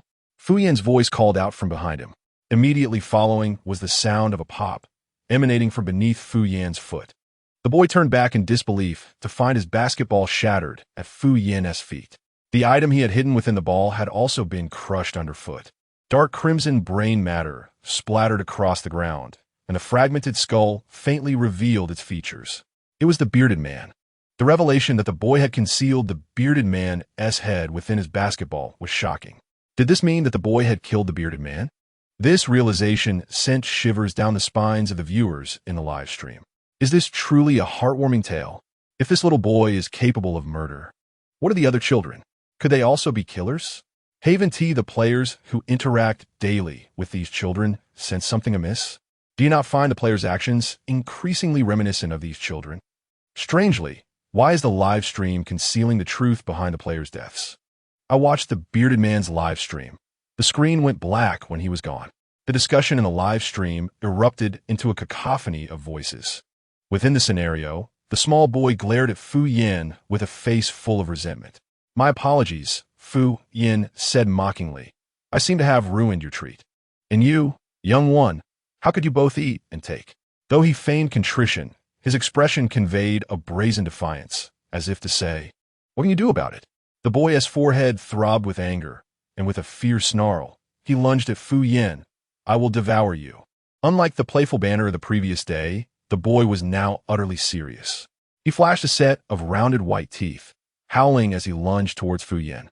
At that moment, the playground's intercom crackled to life, a crisp child's voice announcing that someone had been found, signaling the end of the game. In addition to Fu Yan and the other two, a girl named Lin Xiao was also discovered. This marked the third night for the players in the instance. Before the lights went out, Fu Yan informed He Shuyang and his sister that he intended to ascend to the 4th floor that night. He Shuyang replied, We'll go with you. Fu Yan chuckled. Let us see if he can even wake up. He Shuyang did not perceive Fu Yan's comment as a jab this time. He understood that the instance had affected him, making it difficult to rise, so he cautioned Fu Yan to be careful. Fu Yan retorted, You should be the ones to worry. I've stirred up trouble with those things today. Be wary they might seek revenge tonight. Let them come. I'll take one down, and if two appear, I'll handle them both. He Shuyang declared, drawing a dagger from his waist and placing it between his and He Shuyue's pillows. Fu Yan raised an eyebrow, impressed by the young man's bravery. As night fell, the players had only just drifted into slumber when a series of soft footsteps echoed from above. Fu Yan opened his eyes, clarity illuminating his gaze. They had come for him sooner than expected, not a moment's delay. Not wishing to keep the children waiting, he rose and stepped outside. He traversed the corridor, enveloped in darkness, save for a few feeble beams of moonlight filtering from the far end. The dormitory door faced the staircase, which, instead of ending in the familiar landing, now revealed a staircase ascending further. The upper floor was precisely where Fu Yan aimed to go. The obscurity did not hinder his vision. He strode up the stairs, drawn towards the source of the alluring sound. Meanwhile, in the dormitory, Lin Xiao slowly opened her eyes. She had not slept well, plagued by the incessant sound of knocking echoing in her dreams. Tap, tap, tap. That was the noise. She glanced towards the door, where darkness reigned, obscuring her view. A sense of unease washed over her as she nudged her boyfriend, hoping to be held. Yet, her usually light sleeping partner lay unresponsive, seemingly in a deep slumber. Talp, talp, talp. The knocking persisted. Lin Xiao felt a surge of fear, but decided that it was better to avoid confrontation. She covered her ears and lay back down, feigning ignorance. Yet, the knocking grew louder and closer, as if it were right beneath her bed. Suddenly, Lin Xiao recalled that she had not checked beneath her bed before sleeping. Always inspect beneath your bed before sleep. The second rule flashed through her mind. The tapping resounded once more, sending chills down her spine, her hair standing on end. She was now certain that the sound originated from under her bed, where someone lay, knocking against the bed frame. No, perhaps it was not a person at all. A torrent of terrifying thoughts surged within her mind. Lin Xiao lay in her bed, desperately pushing her boyfriend beside her. Tears of fear streamed down her face, and she dared not make a sound, fearing that whatever lurked below would realize she was awake. As time ticked by, her terror and anxiety magnified endlessly in her heart, until a sudden screeching sound resembling nails scraping against would emerge from beneath her. That sound pierced through Lin Xiao's final nerve like a sharp blade. She leaped from her bed and dashed frantically towards the door. Her gift was speed. She should have been able to escape the dormitory before that thing could catch up to her. Lin Xiao sprinted to the doorway, yet the sight before her rendered her utterly bewildered. The once dilapidated wooden door had vanished into thin air, replaced by a solid white wall. Desperately, she pounded against the wall, pleading, "Let me out, I beg you, let me out." The entity behind her drew ever closer, and she could even hear its throat emitting an excited rasp. In a state of sheer panic, she turned her head to see the girl who had smiled and waved at her that day, now crawling towards her on all fours in an exceedingly grotesque manner. Fu Yin reached the fourth floor, his footsteps abruptly halting. The bright moonlight filtered through the creeping ivy outside, casting scattered beams within the corridor, devoid of any shadows. Fu Yin casually pushed open a door. The room was dim, lacking windows, cluttered with an assortment of odds and ends, a storage room. He closed the door and prepared to leave. At that moment, a round, plump object rolled to his feet, gleaming ominously in the moonlight. It was a human skull. The sudden appearance of the attic, the dark, deserted corridor, and the skull that rolled in from who knows where. These three elements of death combined would frighten anyone into a state of terror. Yet Fu Yin felt no fear. Instead, he crushed the skull beneath his foot. Step on a dead man's head. He grinned, his expression menacing, his gaze darting toward the shadows within the storage room. The threat unmistakable. The little boy hiding in the shadows couldn't help but shiver slightly. Ding. Terror Value 1, Chapter 26. Orphan's Grievance, 7 ding. Terror Value 1. It had been a long time since he encountered someone so miserly. Fu Yin smacked his lips and with a resounding bang, slammed the storage room door shut. He then swaggered down the corridor, casually peeking into any room with a door. He moved with an air of nonchalance, as if strolling through his own garden. He Shui was awakened by someone shaking her. As she opened her eyes, she found Lin Xiao standing before her, awkward and anxious. He Shui was startled but managed to ask, "What's wrong?" Bending slightly, Lin Xiao rubbed her hands together, shyly admitting, "Sister, I need to use the restroom. Could you accompany me? I'm too scared to go alone." "Sister?" He Shui questioned, her expression one of confusion. Unlike Fu Yan's self-absorption, He Shui was genuinely perplexed. She was only 18, while Lin Xiao appeared to be in her 20s. Why would she call herself sister? Realizing the discrepancy, Lin Xiao quickly corrected herself. Younger sister. He Shui pointed at the man sleeping on the opposite bed and whispered, "Why don't you ask your boyfriend to accompany you?" Lin Xiao replied, "He is sleeping too deeply. I can't wake him." Upon hearing this, He Shui nudged He Shuyang beside her and confirmed that he indeed could not be roused. Just then, Lin Xiao urged, "Younger sister, please, I can't hold it any longer." Seeing Lin Xiao's evident urgency, He Shui nodded in agreement. As he Shuiwe stepped outside, her gaze swept across the pitch-black stairwell, where it seemed that something had changed.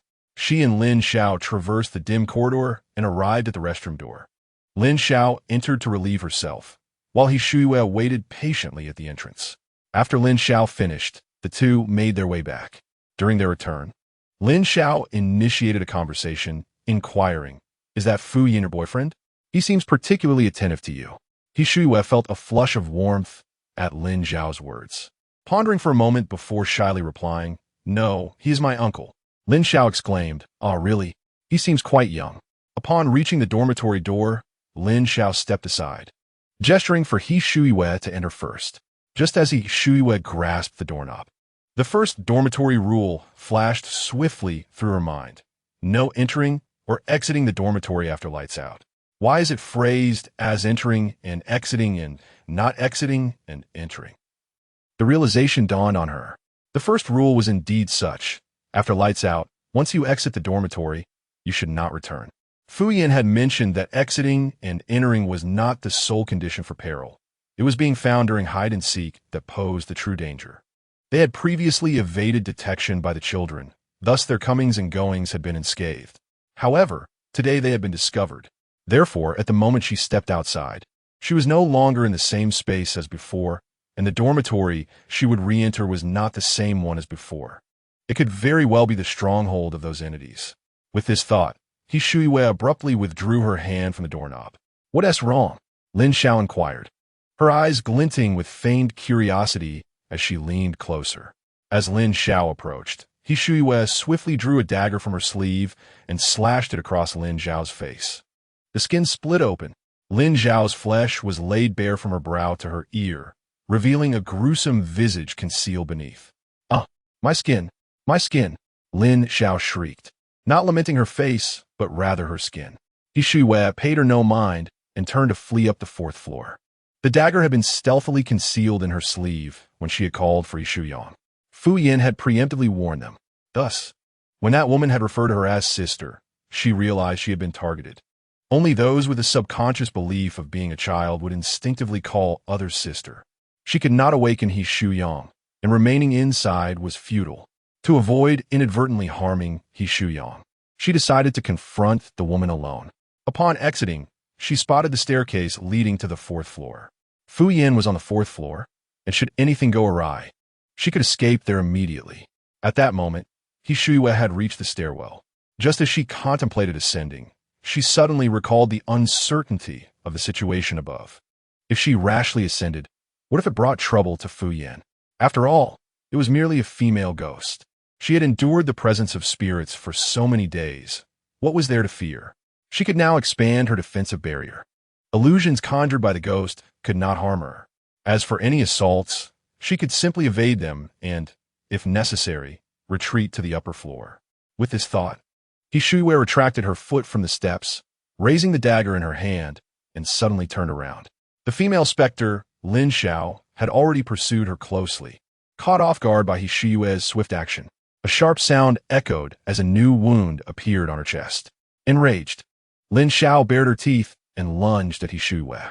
He Shuiwe deftly sidestepped her attack, and thus began a frantic chase on the 3rd floor, with the two weaving through the corridors.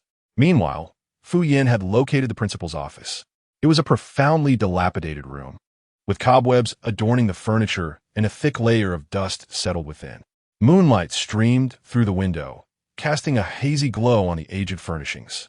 The room was filled with an array of crucifix-related items, such as pendants, display pieces, and decorative paintings. Even the wall featured a massive crucifix-shaped relief, intricately carved with depictions of Western deities.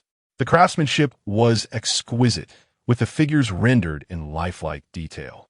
At the center of the relief, a significant crack traversed the chest of the Western deity, the edges charred and blackened. Rather than a principal's office, Fu Yin felt as if he had entered a priest's study. Approaching the relief, a sudden flash of white light surged forth, and a vision invaded his mind. It was an exorcism ritual. A pair of aged, strong hands grasped a silver-gray crucifix necklace, slowly advancing toward a girl of around 7 or 8 years old.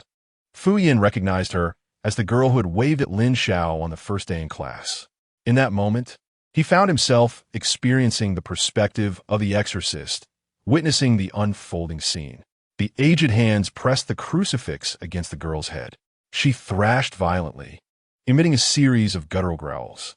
Her face contorted in agony, eyes blazing red, and though it was undeniably the visage of a girl, a hoarse, deep male voice emerged from her mouth, declaring, "I will kill you." Following this anguished scream, the girl convulsed and fell unconscious.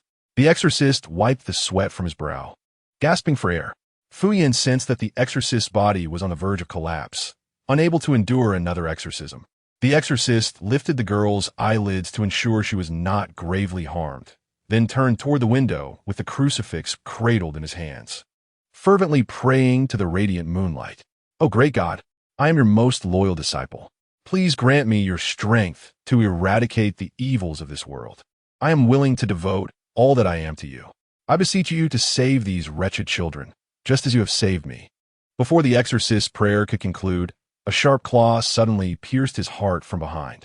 His eyes widened in disbelief, the sorrowful, devout expression still lingering on his face. And in an instant, he fell silent. A silver light slipped from his grasp, cascading out the window. Chapter 27. The Orphan's Grievance. 8. The vision abruptly ended. Fu Yan opened his eyes to find himself still standing before the relief, but now confronted by a bloodied, grotesquely disfigured boy, his mouth agape in a monstrous scream. The young boy stood upon a bench, his malevolent gaze fixed upon him, his bloodied face contorted in a grotesque manner.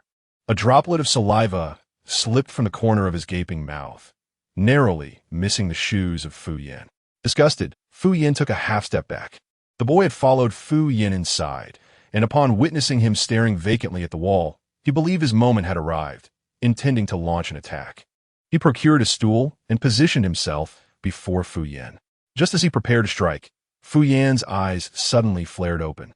In that fleeting moment of eye contact, the boy instinctively trembled, his fierce expression freezing upon his face. With a gaping maw, he found himself caught between the urge to bite and the fear of retribution. Torn between his instincts, he rapidly calculated and pointed his own teeth, asking, "Do you see how aligned my teeth are?" Fu Yan grinned, exposing a warm and amiable smile, replying, "Not as aligned as mine." With that, he seized the boy by the neck and effortlessly wrenched off his head. Ding! Horror value 50. Fu Yan tossed the boy's head out the window, where it plunged into a wild thicket of climbing ivy, disappearing without a trace. He carelessly discarded the boy's body onto the floor and resumed his search of the premises. The headless boy writhed on the ground, akin to a child throwing a tantrum in a store for not getting a toy. After a lengthy period of rolling about, ignored by all, he begrudgingly rose, dusted off his posterior, and set off in search of his head. Meanwhile, Fu Yan rummaged through the room and ultimately discovered the student records he sought tucked away on a shelf. He tucked the documents into his coat and continued to scour the remaining rooms. Upon reaching the 4th floor, he approached a particular room, where the potent stench of blood wafted through the door. As he pushed it open, a foul odor assaulted his senses. His eyes met a gruesome sight, a scene drenched in crimson, with decaying human remains scattered about, and a few incomplete skeletons piled in a corner. Instantly, Fu Yan's interest waned. It was simply too filthy. In a live stream, viewers commented, "How can you be so disdainful?" Ever since watching Fu Shun's stream, my mother no longer worries about me being disgusted.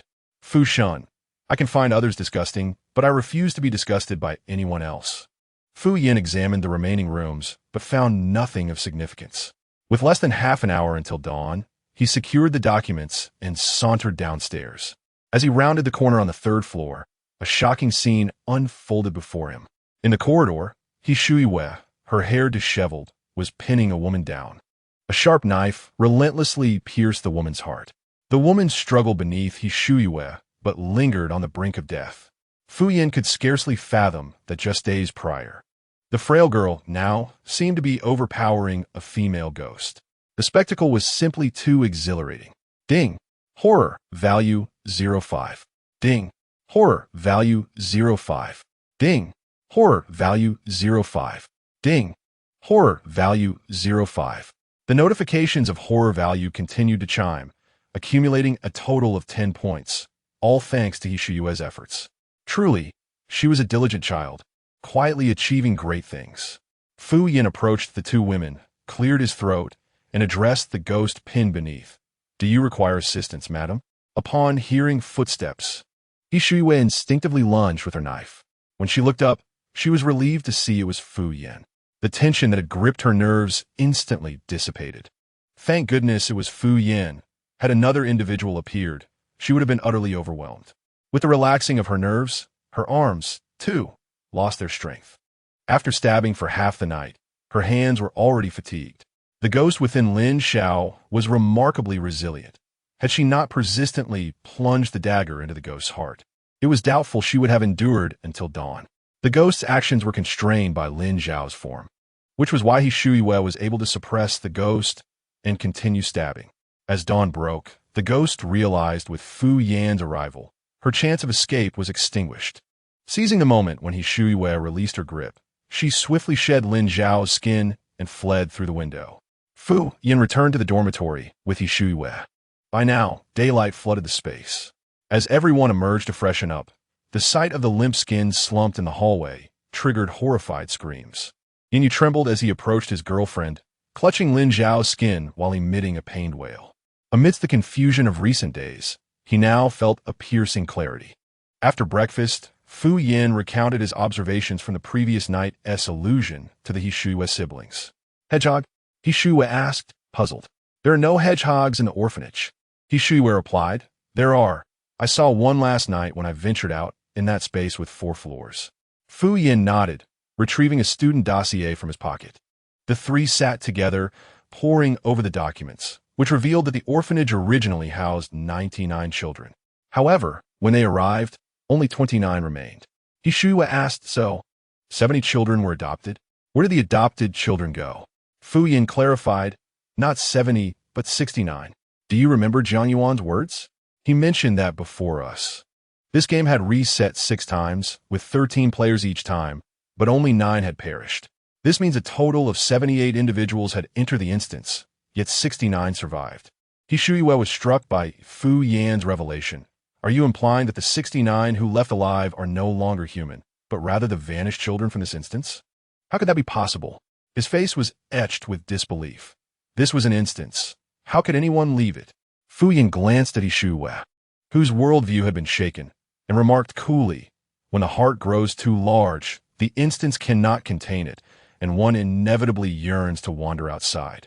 Hishiyue recalled the last instance, where he had to play the scapegoat to allow the ghost to be with Fu Yan, sending a chill down his spine. If Fu Yan's theory held true, who could say whether those they traversed the instance with in the future would be human or specter? At that moment, the previously silent Hishiyue interjected, considering the missing pigtail, there are 29 children within the instance. Adding the 69 who escaped, we total 98. Yet the records show that this orphanage has 99 children. Fu Yan responded, I know who the extra child is. Tonight, we shall seek the cross and complete the instance. Chapter 28, Orphan's Grievance, 9. Fu Yan, I know who the extra one is. Tonight we shall seek the cross and conquer the dungeon. Hishiyang, conquer the dungeon? But we haven't completed the player's quest yet. Fu Yan, do you truly believe you can accomplish this task? The player's quest is to fulfill the children's wishes. They have expressed a desire for the presence of adults, yet despite the player's constant companionship, have you seen anyone succeed in the quest? Hishiyang, are you implying that the children's wish is not merely for adult companionship? What then is their true desire? Fu Yan, players who have successfully fulfilled the children's wishes have already exited the dungeon, and those who have left are all mere skins. So, what do you think these children's wishes truly entail? To slay the players and take their place in leaving the dungeon? Hishiyang speculated, his face a mask of shock. Fu Yan, Hishiyang stammered. Then how is this task to be completed? Failure means death, and success also leads to demise. It is utterly unsolvable. Fu Yan grinned, revealing a sinister smile. The task is to fulfill the children's wishes, and if there are no children in this orphanage, then naturally there are no wishes to fulfill. Hishiyang anxiously pressed his lips together. Is this game truly so grave? Fu Yan shrugged. He had intended to play with them for another couple of days. But he could no longer wait. His personal dungeon had been advanced. Each individual is compelled to enter the dungeon twice a month. And Fu Yin sensed that his next dungeon visit had been moved up. He would not miss any opportunity to delve into the dungeon. As night fell, He Shu Yue and He Shuyang sat upright on their beds, one with a head hung low, the other with a pinched thigh, fearful of succumbing to sleep. Fu Yan, arms crossed, reclined against the bed, resting with his eyes closed. At 10:50, the lights in the dormitory abruptly extinguished. Fu Yan instantly opened his eyes. At that moment, the siblings leaned against each other, struggling against sleepiness. Fu Yan vigorously shook their heads. Wake up! With a whirlwind of motion, the siblings fully roused. The three departed the dormitory. He Shuyang observed the dense ivy outside the corridor windows and the dim staircase leading to the fourth floor, whispering, "It's truly there." Fu Yin, with that level of intelligence, you could only count the moons. The trio stealthily made their way to the first floor and climbed out through a window. Fu Yin guided them to the window beneath the principal's office. The entire building was engulfed in ivy, a sea of green as far as the eye could see. He Shuyang, armed with a dagger, searched the ground. With so much ivy, how can we find it? Fu Yin was no longer surprised by He Shuyang's antics. He pulled a windproof lighter from his pocket and strode toward the ivy-clad courtyard wall. The lighter appeared to have been discarded by a bearded man on the fourth floor. Fu Yin tore away a large expanse of tender green ivy, revealing the dry branches concealed behind it. He ignited the lighter and set the dry branches ablaze. The kindling caught fire rapidly, the flames flaring up as they met the air, engulfing the vibrant green ivy in a fiery inferno. The blaze intensified, engulfing the entire structure in a fiery glow. Fu Yin and his companions rummaged through the debris on the ground. Eventually, in the corner by the wall, they unearthed a silver-gray cross. He handed the cross to He Shu Yue and then led the two of them back through the window. They made their way directly to the third floor. Without hesitation, Fu Yin flung open the door to the dormitory on the third floor. As the door swung open, a room full of decayed apparitions glared at them with bare teeth. Awaiting at the threshold, Fu Yin flexed his wrists and stepped into the room without a backward glance. The door stood wide open, and the malevolent spirits contorted in various grotesque poses throughout the room, on the floor, the walls, and the ceiling. They watched Fu Yin with predatory intent, and, as he entered, they wasted no time, baring their sharp teeth and lunging at him with ferocity. Unbound by human flesh, their movements were swift and agile. Fu Yin kicked one spirit's head away. He then turned and tore another apart. At that moment, the female ghost hidden within Lin Zhao's body seized the chaos to climb onto Fu Yan's back.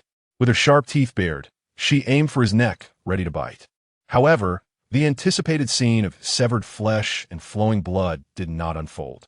Fu Yin merely tilted his head slightly, causing the ghost to miss her target. As she prepared to strike again, Fu Yin proactively thrust his hand into her mouth. Caught off guard, the ghost had no time to react. In the next instant, Fu Yin grasped her fangs and pulled her from behind to face him. With one hand gripping her upper fangs and the other pressing her chin, he forcefully split her head in two. The spirits possessed remarkable regenerative abilities. Fu Yin disposed of each one he vanquished by casting them out the door. He Shuyang was well acquainted with this process, swiftly delivering a few more strikes to those still capable of movement and tossing the barely breathing ones to He Shu Yue.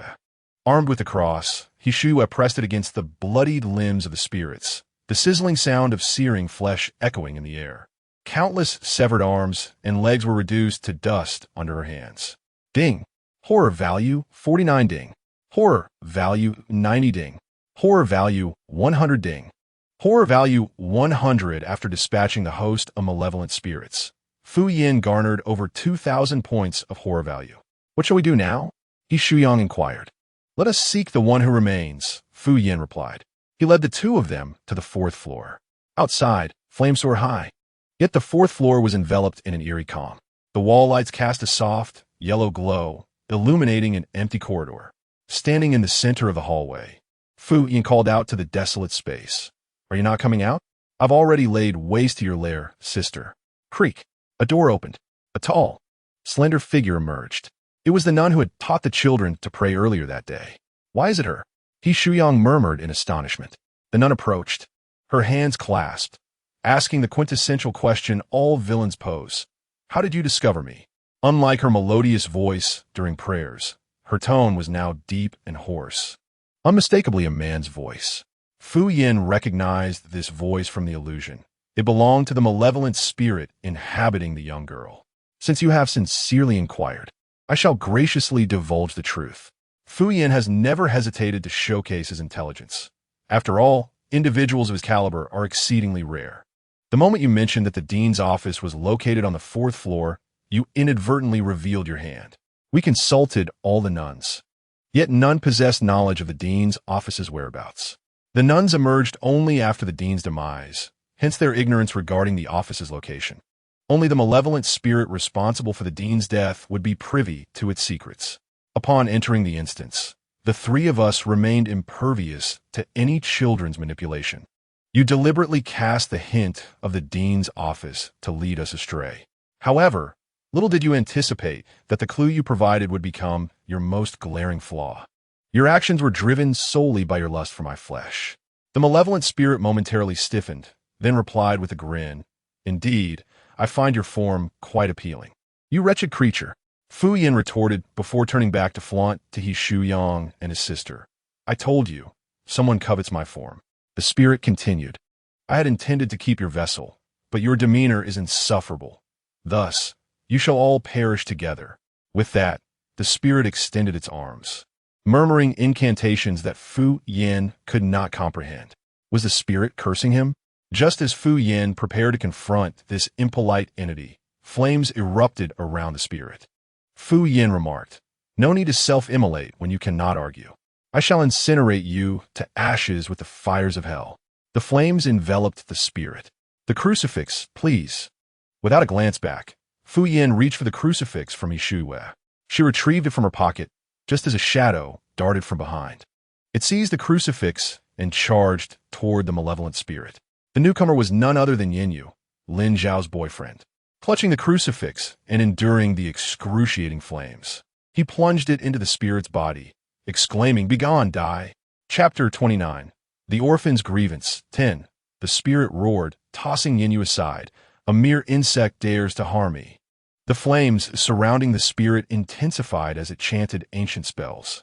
In the next instant, countless shadows surged from the distance, drawn into its form. Simultaneously, dozens of players in various communities collapsed, transforming into withered, flayed remnants of human skin. Who claimed this was a warm-hearted, easy quest? This is more akin to a total annihilation scenario. So the previous players perished, and those who emerged were merely the spirits in disguise. No wonder the live stream concealed the truth of the deaths. It's chilling upon reflection. Does anyone recall Zhao Hong? Has she also been possessed by a spirit? I just returned from Zhao Hong's live stream. One moment she was pursuing players in her dormitory, and the next, she transformed into a mere skin. The guild just called me, asking me to identify the corpses. My friend participated in this instance, and I had envied his good fortune, not realizing. Could there be others who escaped from different instances? Heavens! The more we discuss this, the more terrifying it becomes. I no longer know if those entering instances together are human or ghost. As the malevolent spirit absorbed the shadow, its form instantly swelled to twice its size. It shattered the nun's skin, revealing its true self, a decaying skeleton, reduced to mere bones, emanating a fiery glow. Within its left chest cavity, a pulsating red mass could be seen, its heart, the very essence of its being. While Fu Yin shielded his siblings and retreated, he cast furtive glances in search of the cross. However, the malevolent spirit offered him no respite. With a sudden leap, it lunged directly at Fu Yin. He pushed the siblings aside and faced the creature alone. In the blink of an eye, they exchanged dozens of blows. Amidst the chaos, Fu Yin spotted the cross beside the nun's skin. He feigned an attempt to retrieve it, deliberately creating an opening for the spirit, which promptly obliged by tightening its grip around Fu Yin's neck. The spirit, wreathed in flames, scorched anyone who came into contact with its fiery aura. Yet Fu Yin remained unscathed. How is this possible? Why are you unharmed? The spirit inquired, incredulous. Perhaps because I am not human, Fu Yin retorted calmly, despite being choked. In a moment of defiance, he managed to break one of the spirit's ribs. "You seem to be lacking in calcium, my friend." The spirit let out a muffled groan, its grip on Fu Yin tightening further. At that moment, He Shuyang rushed forward, braving the searing pain of the flames, and snatched the cross from the spirit's feet. However, before he could rise, the spirit noticed him. It stomped down on his back, pinning him to the ground. He Shuyang struggled to resist, but the flames seared his back, causing his health points to plummet. 95, 86, 63, 35, 43. When a player's health reaches 0, they perish. Death in the realm of the game meant death in reality. As his life force waned, He Shuyang cast a deep glance at his sister. "Run, quickly." He Shuyue stood frozen, fists clenched, her eyes fixed on her brother and Fu Yan. The spirit clearly had no intention of sparing any of them. It unleashed its fiery wrath, roaring towards He Shuyue. In an instant, flames enveloped her. He Shuyang screamed in agony, his throat contorted with a painful cry. "No!" Simultaneously, in the live stream, viewers gasped in despair. "It's over. Fu Yin is doomed this time." I never expected Fu Yin to falter even after 3 dungeons. This spirit is too powerful. What if it escapes through the players' bodies? It's over. That pair of siblings is surely doomed. With flames this intense, the young girl will be reduced to ash. She is far too weak, though she is quite lovely. What a waste if she dies. Just as everyone assumed He Shuyue had met her end, a petite figure emerged, unscathed from the flames. She walked calmly through the inferno, her expression serene and her gaze resolute. A soft white light radiated from her, creating a barrier that held the fierce flames at bay. The white light enveloped He Shuyue, extending outward to form a solid shield around He Shuyang and Fu Yin. She approached her brother and took the cross from his grasp. Without hesitation, he approached the malevolent spirit from behind, and utilizing the gap created by Fu Yan's shattered ribs, he forcefully plunged the cross into the creature's heart, producing a cacophony of cracking sounds. The malevolent spirit turned its head, an expression of incredulity emerging upon its skeletal visage. Before it could utter a word, Fu Yin swiftly retaliated with a punch that obliterated its skull. Under the combined assault of Fu Yin and the cross, the spirit screamed and disintegrated into a cloud of black ash. Ding. Horror value. 1,000. The chilling notification echoed. Fu Yin experienced a thrill akin to uncovering a rare item in a blind box. Beep. Game over. The familiar metallic tone resonated once more. Player Fu Yin has successfully completed the Orphan's Grievance Dungeon. Player He Shuyang has successfully completed the Orphan's Grievance Dungeon. Player He Shuyue has successfully completed the Orphan's Grievance Dungeon. A series of notifications sounded, including Fu Yin and his companions. A total of 9 players had cleared the Orphan's Grievance Dungeon. The remaining 6 players were still in their dormitory, utterly bewildered. Is it over already? I feel like I haven't completed my tasks. Hit me.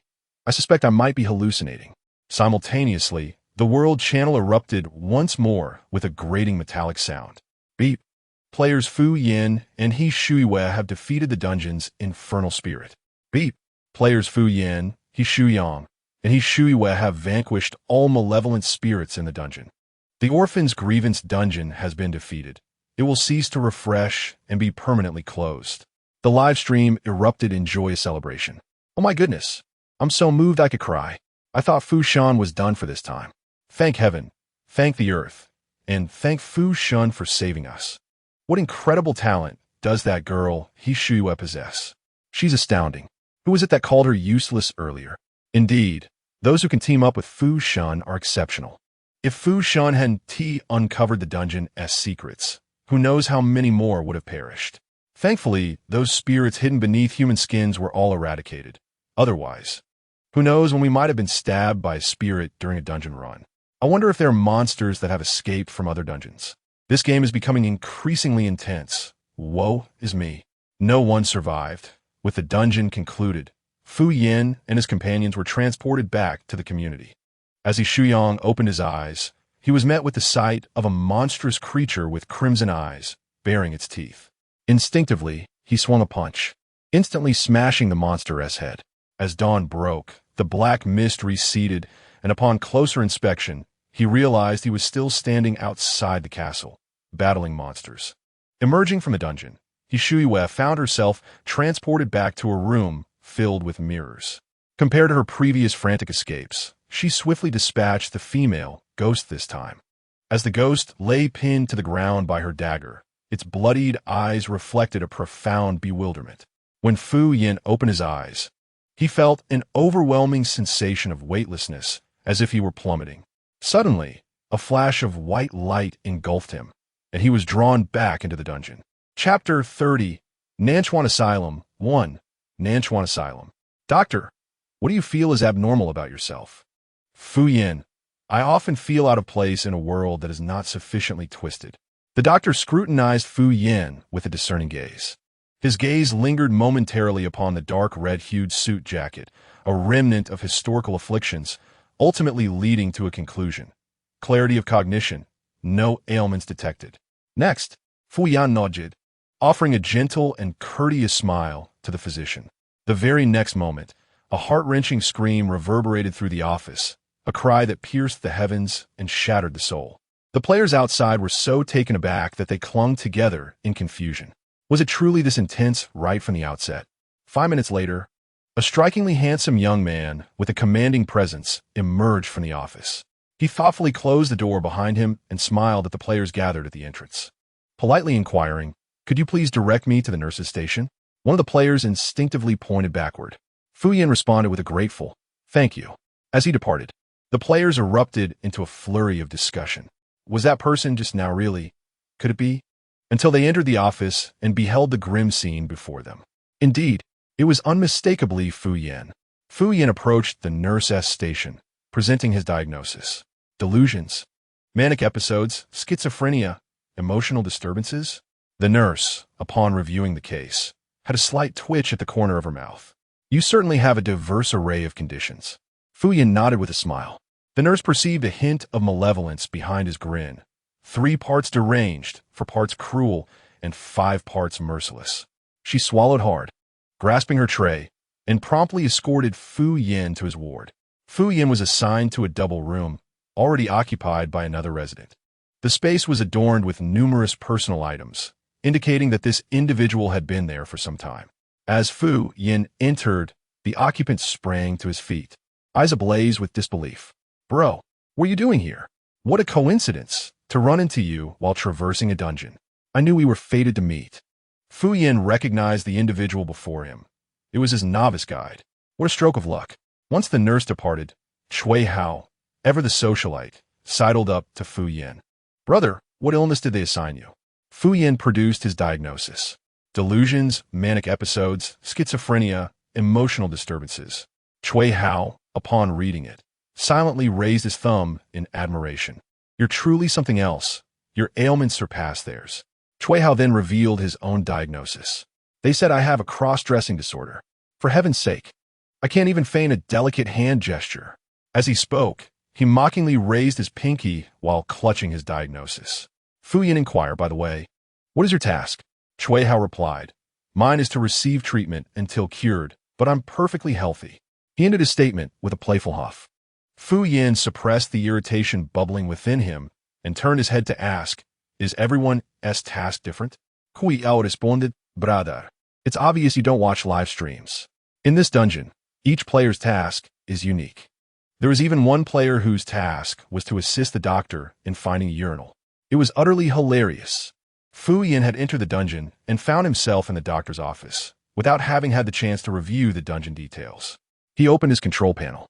Player name, Fu Yin, game experience, 3, mental value, 0, luck value, 001, life value, 100, talent, unknown, weapon, none, overall level. Fragments, 0, player information visible to all in the live stream, skipping personal details. Fu Yin turned to the section on dungeon information. Dungeon, Nanchuan Asylum, mode, multiplayer, level, intermediate difficulty, player task, escape the asylum, dungeon information visible to all in the live stream. Friendly reminder, this dungeon is streamed live throughout. Deliberately initiating the dungeon, the doctor claimed he was not ill, and even the task was merely to escape the asylum. The game seemed intent on preventing his entry into the dungeon. "Brother, what are you laughing at?" Cui Yao asked, blinking innocently. I thought of something foolish and found it amusing, Fu Yin replied, adding, my task is to escape the asylum. Upon hearing this, Chui Hao's eyes widened in astonishment, his envy unmistakable. Is it really that simple? Fu Yin retorted, simple? It's quite easy for you. As Chui Hao spoke, he pushed open the second-floor window, declaring, just jump out from here, and the task is complete. So simple. Fu Yin initially expressed disbelief, only to experience a sudden epiphany. The dungeon seemed to be trying to eject him with such a trivial task. It was indeed plausible. Chui Hao, sensing Fu Yan's skepticism, elaborated at first. I had no idea the task was this easy, until a player in the live stream struggled to find a way out and nearly lost his mind. He eventually jumped out of the window in frustration. The system then deemed his task completed, and that's when everyone realized how simple it was. Chui Hao flung the window open wide, exclaiming, let us go, brother. Though I'm glad you're here, this asylum is no place for anyone. Take advantage of the daylight and leave quickly. I haven't played enough yet. Fu Yin waved his hand, indicating he had no intention of departing. What kind of joke was that? Leaving now would mean losing the chance to accumulate horror points. Fu Yin picked up the hospital gown from the bed and headed to the bathroom to freshen up. The blood-soaked clothing clinging to him was utterly unbearable. While Fu Yin washed up, Chui Hao remained at the door, chattering away. He didn't require Fu Yin's responses, engrossed in his own monologue. It seemed Yin conversed with anyone in ages. Even after Fu Yin finished a shower and emerged in fresh attire, Chui Hao continued his rambling at the door. How long have you been in this dungeon? Fu Yan inquired. Chui Hao pondered for a moment, unable to recall, probably a little over a week. I just finished watching your last dungeon when I was pulled into this one. The College Horror Stories one? Fu Yin queried. Yao no did, yeah. Fu Yan responded. That was the one before last. I completed the College Horror Stories dungeon 5 days ago. By calculation, you've been in this dungeon for nearly 4 months. Chui Hao's eyes widened in disbelief. What? The one before last. I actually missed one of your live streams. Fu Yin remarked. Is that really the crux of the matter? Chapter 31. Nanchuan Asylum 2. Chui Hao lay on the bed, pounding his chest in lamentation. Amidst the discourse, there were intermittent accusations directed at Fu Yin. How could you live stream behind my back? Do you think you deserve the sacrifices I've made for you? The words painted Fu Yin as a heartless and irresponsible scoundrel. Seated beside them, Fu Yin chose to turn a blind eye.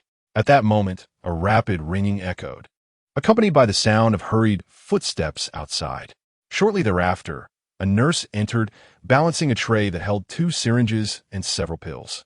She set the tray down, picked up one syringe, and flashed a standard professional smile at Fu Yin and Chui Hao, indicating that an injection was forthcoming. Her tone was exceedingly gentle, yet her smile did not reach her eyes, lending her an air of disquiet. Upon seeing her, Chui Hao sprang up, retreating to the corner of the bed. I don't want an injection. I'm not sick. Stay away. Don't come near me. He shielded himself with a blanket, desperately trying to hide, appearing quite neurotic. The nurse maintained her standard smile, commanding, be obedient.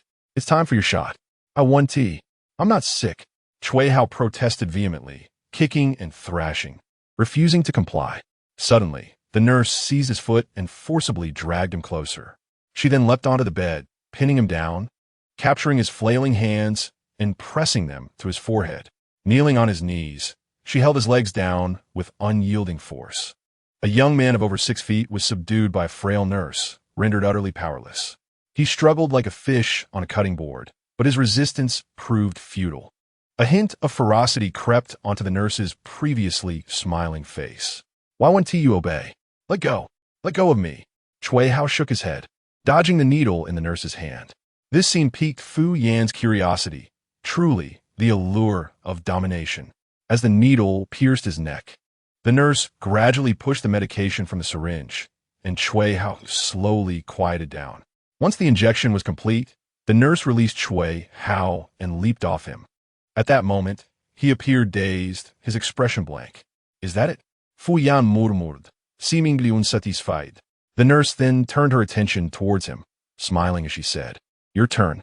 I'll do it myself. Fu Yan promptly approached the nurse. She was pleased by his compliance. She opened the syringe, expelling the excess air. and prepared to administer the injection. However, Fu Yin swiftly grasped her wrist, snatching the syringe and plunging it into her neck. Ding! Horror value, 10. He pushed the contents of the syringe into her, then unceremoniously pushed the unconscious nurse, along with her tray, out the door. An hour later, Cui Hao gradually regained consciousness and saw a figure sitting at the foot of his bed, causing his heart to race. When he recognized the figure as Fu Yin, he felt a wave of relief wash over him. He bit his lip, a hint of bashfulness gracing his features, and playfully tucked a strand of hair behind his ear, teasingly saying, "Brother, why are you looking at me like that?" Fu Yan's breath caught in his throat, his formidable willpower preventing him from voicing his thoughts. "You don't remember what happened earlier?" Cui Hao looked puzzled. "Earlier? What happened?" "Oh, you live-streamed behind my back. Fu Yin, a nurse just came in to give you an injection. After that, you fainted. Don't you remember?" Cui Hao, "An injection? I am not ill. Why would I need a shot?" Fu Yin observed his demeanor, sensing no deceit.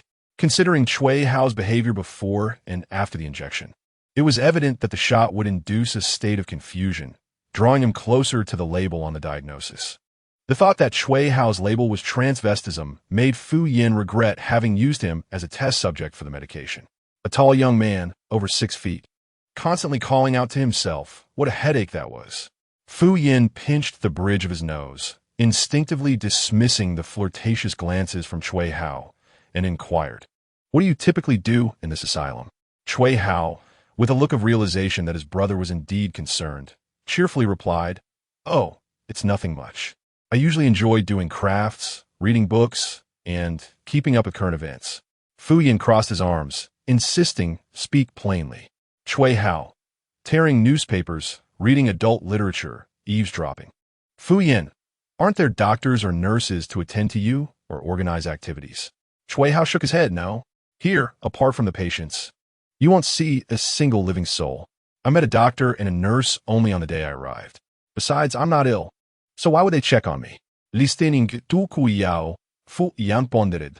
It seemed that there were indeed doctors and nurses, but they existed only in the patient's memories. In this realm, players entered at different times, with varying tasks and no set deadlines for completion. Each day, they were subjected to peculiar injections. Gradually, the players' minds began to unravel, and over time, they transformed into genuine mental patients. Those who succumbed to madness were naturally left in the asylum to continue their treatment. This cycle repeated endlessly, awaiting an opportunity for demise.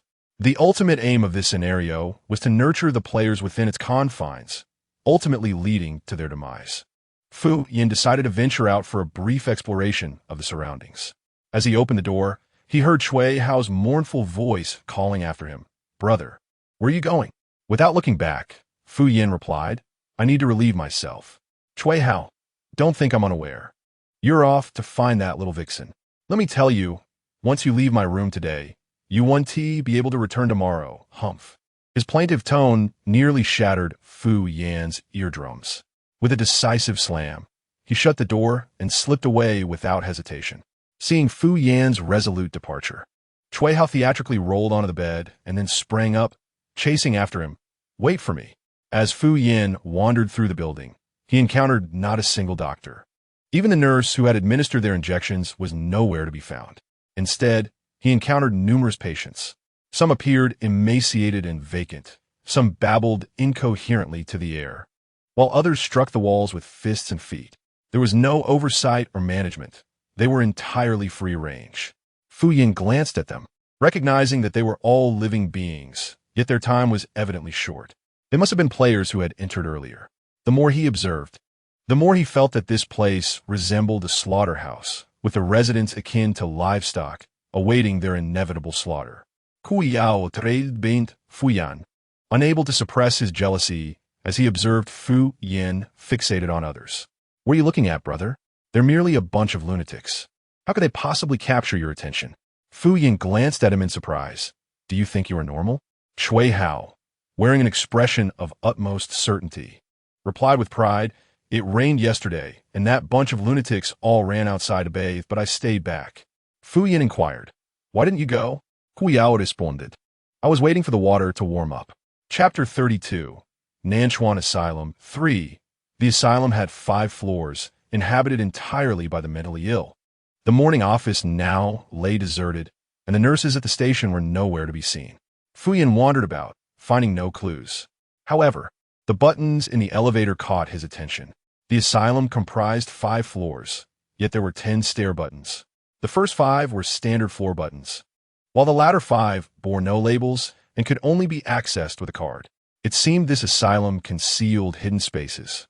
Unable to locate the entrance to these hidden areas, Fuyin resolved to seize a nurse for inquiry during the next AS injections. As night fell, Fuyin retired early. In a hazy state, he heard the rhythmic dripping of water near his ear.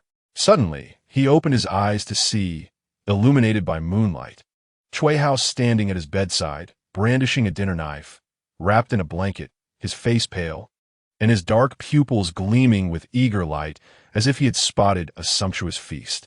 Crystal-clear drool trickled down his chin, landing on the floor with the same dripping sound Fu Yin had just heard. He could not claim he was unbothered, yet Fu Yin soon noticed something amiss.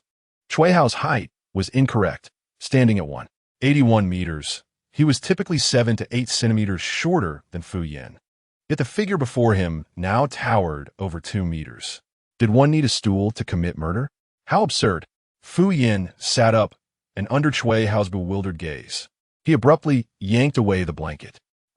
Chui Hao screamed, dropping the knife and instinctively performing a classic gesture to shield himself, pressing down on the blanket that was about to be pulled away. In that fleeting moment, Fu Yin caught a glimpse of his lower half. Rather than 2 human legs, he possessed 8 stout tentacles adorned with suction cups. The tentacles seemed startled, writhing and rubbing against the floor. An octopus? Fu Yan marveled. To stumble into a side quest with seafood was truly delightful. Chui Hao, having composed himself under the blanket, met Fu Yan's unwavering gaze fixed on his legs, exclaiming, "Pervert," before lunging at Fu Yan with a shriek. Fu Yan swiftly sidestepped, rolling gracefully to the ground. The enormous octopus tentacle grazed his neck, which he seized firmly. Gripping the tentacle tightly, he squeezed it, marveling at its tautness. How refreshing. Chui Hao, as if caught at his weak point, collapsed onto the bed, eyes wide in a state of vulnerability. "Let go, you old pervert," he protested, struggling while employing his other tentacles to assault Fu Yan. However, he was no match for Fu Yan, even with a few extra legs. Fu Yan deftly seized the other tentacles, twisting them artfully to create a splendid bow. Perfect. Just as Fu Yan finished dealing with Chui Hao, the door swung open. An invisible figure entered. "Lu Hua, is that you?" The invisible person remained silent, nonchalantly approaching Fu Yan and gesturing wildly in front of his face. Fu Yan sighed and, without hesitation, delivered a punch to the invisible figure's face. The invisible individual was knocked to the ground, letting out a disbelieving howl. "How could you possibly discover me?" Fu Yan pointed to the shadow on the floor. In the moonlight, the shadow of the invisible person was clearly cast upon the ground. How could such a large shadow go unnoticed? Is he blind? The invisible figure whimpered and slipped out of the room, seeking a secluded corner to sulk in. Meanwhile, outside Fu Yan's room, countless pairs of glowing green eyes gathered. They watched Fu Yan with a sinister gaze, a diverse array of creatures. Fu Yan felt as though he had stepped into a zoo. Fighting was permissible, but soiling his bed would not do. He exited the ward, casually closing the door behind him. In the dimly lit corridor, hundreds of bizarre monsters fixated their gaze upon Fu Yan. With arms crossed and standing tall, he posed a question: a one-on-one challenge, or shall they all come at him together? Perhaps due to some primal instinct, the beasts sensed that he was not to be trifled with, and for a moment, none dared to approach. Fu Yan declared, "Then I shall choose." Upon finishing his words, he instantly appeared before a woman with a serpent's tail. The snake woman had no time to evade, as Fu Yan seized her by the neck and lifted her high. She instinctively wrapped her tail around Fu Yan, but he firmly pressed his foot against her serpent abdomen. The pressure was immense. She felt as though her tail might burst. Struggling and writhing, her upper body was forcefully slammed to the ground by Fu Yan. Dragging her tail, he began to seek his next target. "You hiding behind the rabbit?" "Yes, I'm speaking to you." Fu Yin pulled the snake woman along and set his sights on a green serpent, exclaiming, "No need to hide. I can see your large tail." 10 minutes later, all the cold-blooded reptiles were bound by their tails, bundled together, and hung outside the window. The furry ones were trampled beneath his feet, serving as a carpet. As for the marine creatures, had he not known they were players, he would have been tempted to sample a few. And as for the cockroaches, spiders, and centipedes, considering their swiftness, Fu Yin opted to leave them be. Too unsanitary. The following day, as the first rays of dawn fell upon Chui Hao, he felt utterly unwell, especially his legs, which were sore, numb, and somewhat stiff. He lifted the covers only to find his legs entwined, twisted together like a pretzel. The most alarming realization was that he had somehow ended up sleeping in Fu Yin's bed. Fu Yin jolted awake at the sound of scream. Propping himself up on one side, he turned to face the source of the noise. There, on his bed, Chui Hao was screaming, clutching the blanket to his chest. His ears flushed crimson, and tears welling in his eyes as he gazed at him. "How could you do such a thing to me? How can I ever face anyone again?" Chui Hao lamented, his voice quivering as he expressed his grievances. Fu Yin observed him with a calm demeanor, retorting, "Indeed, you have lost all face. Perhaps it would be best for you to perish here. I fear the world outside would only further shatter your spirit." Upon hearing this, Chui Hao immediately stifled his tears, his expression one of accusation. "Of course, you wish for my demise here, so you can pursue that little vixen. I shall not allow you to fulfill your desires with her." Humph. Fu Yan merely shrugged, indifferent. This child was clearly sinking deeper into madness.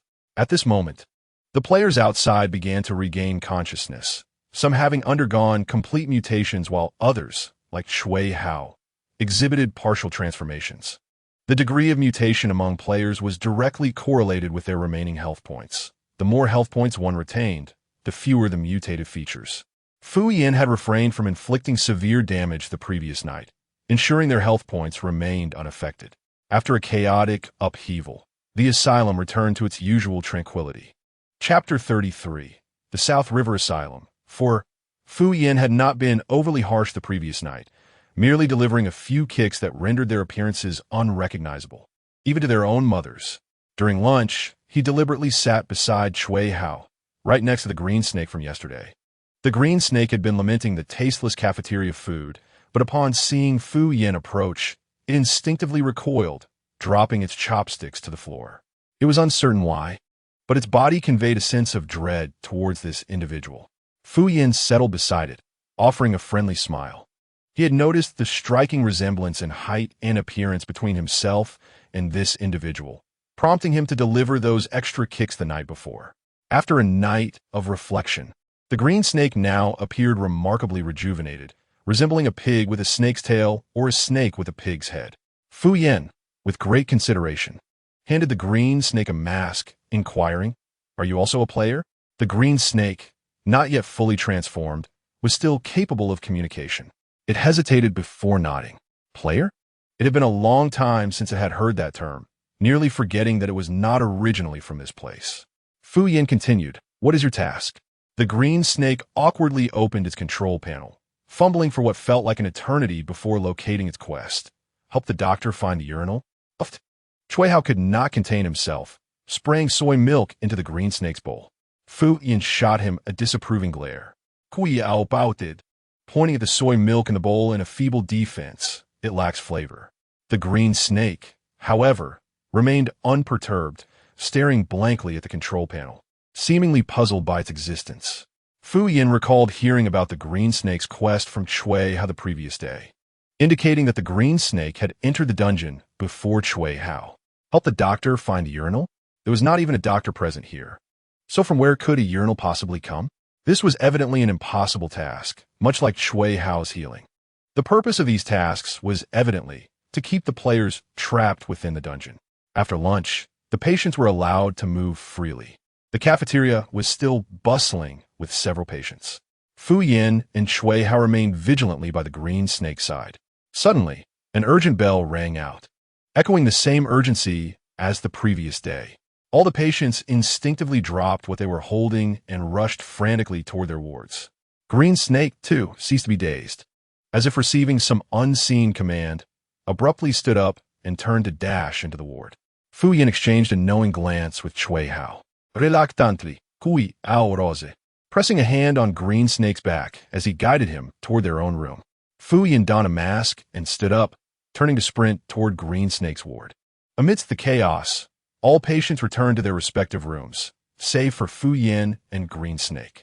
Green Snake was lured back to Fu Yan's ward by Chui Hao, while Fu Yin disguised himself as Green Snake to enter the latter's room. This subroutine had repeatedly attempted to expel him from the game, and given that he had injected a nurse the previous day, it was likely she had grown wary. Hence, Fu Yin resorted to this ruse.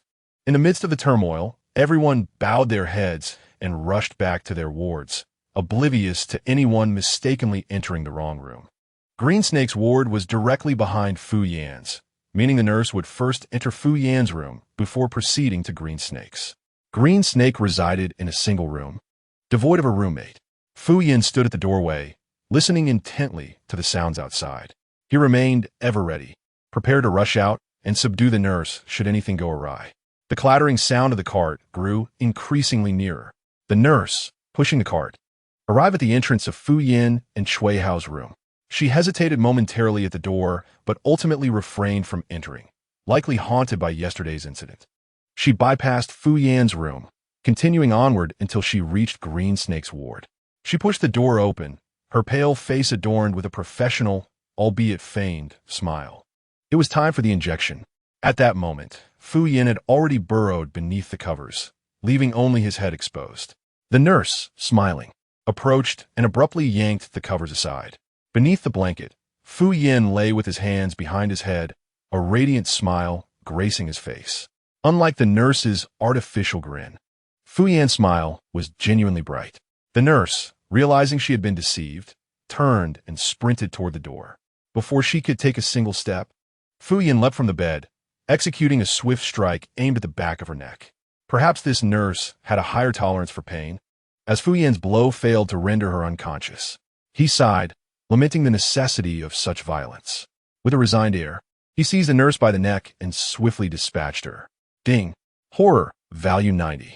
Thus, the nurse met her demise at Fu Yan's hands.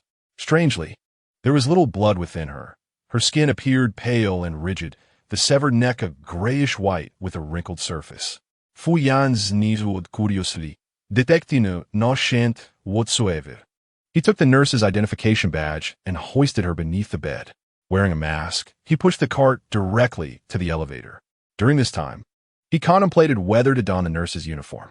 However, he was not one to indulge in such whims as Chui Hao and ultimately decided against it. He still cared for his dignity. Fu Yin ascended the elevator with the cart, using the nurse's identification badge to illuminate one of the buttons. The remaining 4 buttons remained gray, presumably indicating a lack of authorization. It matters not which path to take. Ultimately, all roads lead to the same destination. With a decisive press of a button, Fu Yin ensured his safety by severing the nurse's fingers. At this moment, the very fingers of the nurse were employed to summon the elevator. The fingerprint recognition was completed and identity verification confirmed. Following a mechanical chime, the elevator began its slow descent. Fu Yin felt a tinge of regret. Was there no iris scan to perform? As a precaution, he had even brought along the nurse's head, which now sat upright on the cart, its eyes wide open in a final glare, refusing to close. After descending for several seconds, the elevator chimed once more, and the doors slid open to reveal a cramped, metallic chamber. The walls were composed entirely of metal, with a row of bright lights suspended from the ceiling. "Welcome to my world, esteemed guest," an excited, aged voice echoed within the elevator. "Allow me to introduce myself. I am Dr. Darren Davis, and you're the first guest to arrive here. Let me ponder what reward I should bestow upon you. Candy, cookies, or perhaps cheese. Alas, I possess none of those. However, I can offer you a tour of my underground kingdom, provided you manage to survive this high-temperature sterilization room. Best of luck, dear child." With that, Darren activated a countdown timer within the elevator. 10, 9, 8, 3, 2, 1. As the final second ticked away, Fu Yin calmly stepped into the metallic sterilization chamber. In the next instant, The elevator plummeted with a thunderous crash. Oh dear child, I forgot to mention that this sterilization room can unleash temperatures soaring to 3,000 degrees Celsius, sufficient to obliterate all manner of serpents, insects, and vermin. Oh, and by the way, Lisa requested that I inform you of her disdain for having her head twisted. And you have severed her fingers. Those were freshly manicured last week. Although I'm unsure of their purpose, she seemed quite fond of them. That is all she wished for me to convey. Now let's commence. Chapter 34. The South River Asylum. 5. With that, Darren pressed the control panel. In the next heartbeat, flames erupted from the walls of the metallic chamber, while the overhead lights emitted a colorless electromagnetic wave. Meanwhile, within Fu Yan's live streaming room, oh my. Fu God has started another live stream. Didn't he just conclude one? While others enter dungeons with trepidation, Fu God breezes through as if attending an event. ISNT, this dungeon, the one that boasts an endless duration, the South Mountain Asylum. Fu God has swiftly reached the intermediate level. Fu God's leveling speed is astonishing. I must step up my game, or I shall miss him when he reaches the advanced stages. Wait, doesn't anyone care about the raging fire? Could Fu God be at risk of being burned alive? You all are such fake fans. Relax. The fire in the last round was far more intense, and the old dog emerged unscathed. Physical attacks and magical assaults are not the same. Huh, old dog. Fu old dog. How fitting. You dare call Fu God an old dog? You're done for. I'm referring to my husband. What dog are you talking about? Damn it. This particular live stream typically garners little attention, resembling a lengthy, serialized novel that remains perpetually unfinished, leaving viewers indifferent. However, today, due to the substantial influx of casual viewers in Fu Yan's live stream, the session ascended to the first position on the intermediate zone's popularity chart almost immediately. Many bewildered veteran players clicked into the stream. Fu Yan had previously navigated through beginner-level content, and players who had progressed to intermediate or advanced levels generally do not venture into beginner streams unless specifically compelled by their guilds. Players typically prefer to observe content that aligns with or exceeds their own level. Thus, despite Fu Yan's considerable renown among newcomers, most seasoned players had never witnessed his live streams. Goodness, is this not the instance involving that elderly woman's foot binding? Why are there so many viewers today? Why are there so many people in this live stream? Is the host a celebrity? The host is named Fu Yan. That name sounds somewhat familiar. I recall now. He is the newcomer renowned for obliterating instances. I even heard the world announcement. I can't believe he has leveled up so quickly. Intermediate instances are not the same as beginner ones. They are far more challenging. Wait, did I see that correctly? This is the Asylum instance. But isn't this supposed to be a consumption instance? Why is he so reckless? And there's fire. The person above has made me crave donkey meat buns. This newcomer must have breached the hidden space. He possesses some skill. What does breaching do? It merely hastens one's demise. His task is to escape the asylum, a rather simple objective, yet he insists on causing chaos. Now, he has brought about his own downfall. In contrast to the fervor exhibited by the newcomer, the veteran players, seasoned by experience, displayed a palpable indifference. 3,000 degrees. No one could survive such extreme temperatures. The veterans awaited Fu Yan's inevitable incineration as a testament to their foresight. The fiercely raging flames voraciously consumed the metallic chamber, casting the livestream screen in a fiery orange hue. The inferno raged for a full 10 minutes. No one could endure such a ferocious blaze. Just as everyone assumed Fu Yan had perished in the flames, a deep, resonant voice, imbued with Fu Yan's characteristic quirkiness, echoed within the metallic confines. Cough. What wretched fuel. The air is thick with smoke. Darren, veteran players, livestream fans. It's definitely him, God Fu. At that moment, the metallic wall before him began to descend slowly, revealing a pure white laboratory infused with futuristic technology before Fu Yan's eyes. A foreign elder, clad in a white lab coat, exuding intelligence, and sporting gold-rimmed glasses, approached Fu Yan with a smile, wielding a surgical scalpel. Oh, God bless. You are indeed a fortunate child. I can hardly contain my eagerness to dissect your body and explore the uniqueness within you, my dear. Fu Yan tilted his head, What a coincidence, so am I. Darren dismissed his words, perceiving Fu Yin merely as a slightly superior specimen, who would concern themselves with the musings of a mere experimental subject. Darren's smile remained warm. Yet, as the first living guest to arrive here, he offered to showcase his inventions, or perhaps, would you prefer to recline upon my operating table first? With a smile, Darren awaited Fu Yan's response. Fu Yin nodded with a smile, expressing, "It is my honor to tour your inventions." Upon hearing Fu Yan's reply, Darren's demeanor slightly dimmed. Had this experimental subject chosen to ascend the operating table first, he could have proceeded with the dissection then and there. Although momentarily disheartened, Darren swiftly regained his composure. Discussing his inventions always ignited a fervor within him.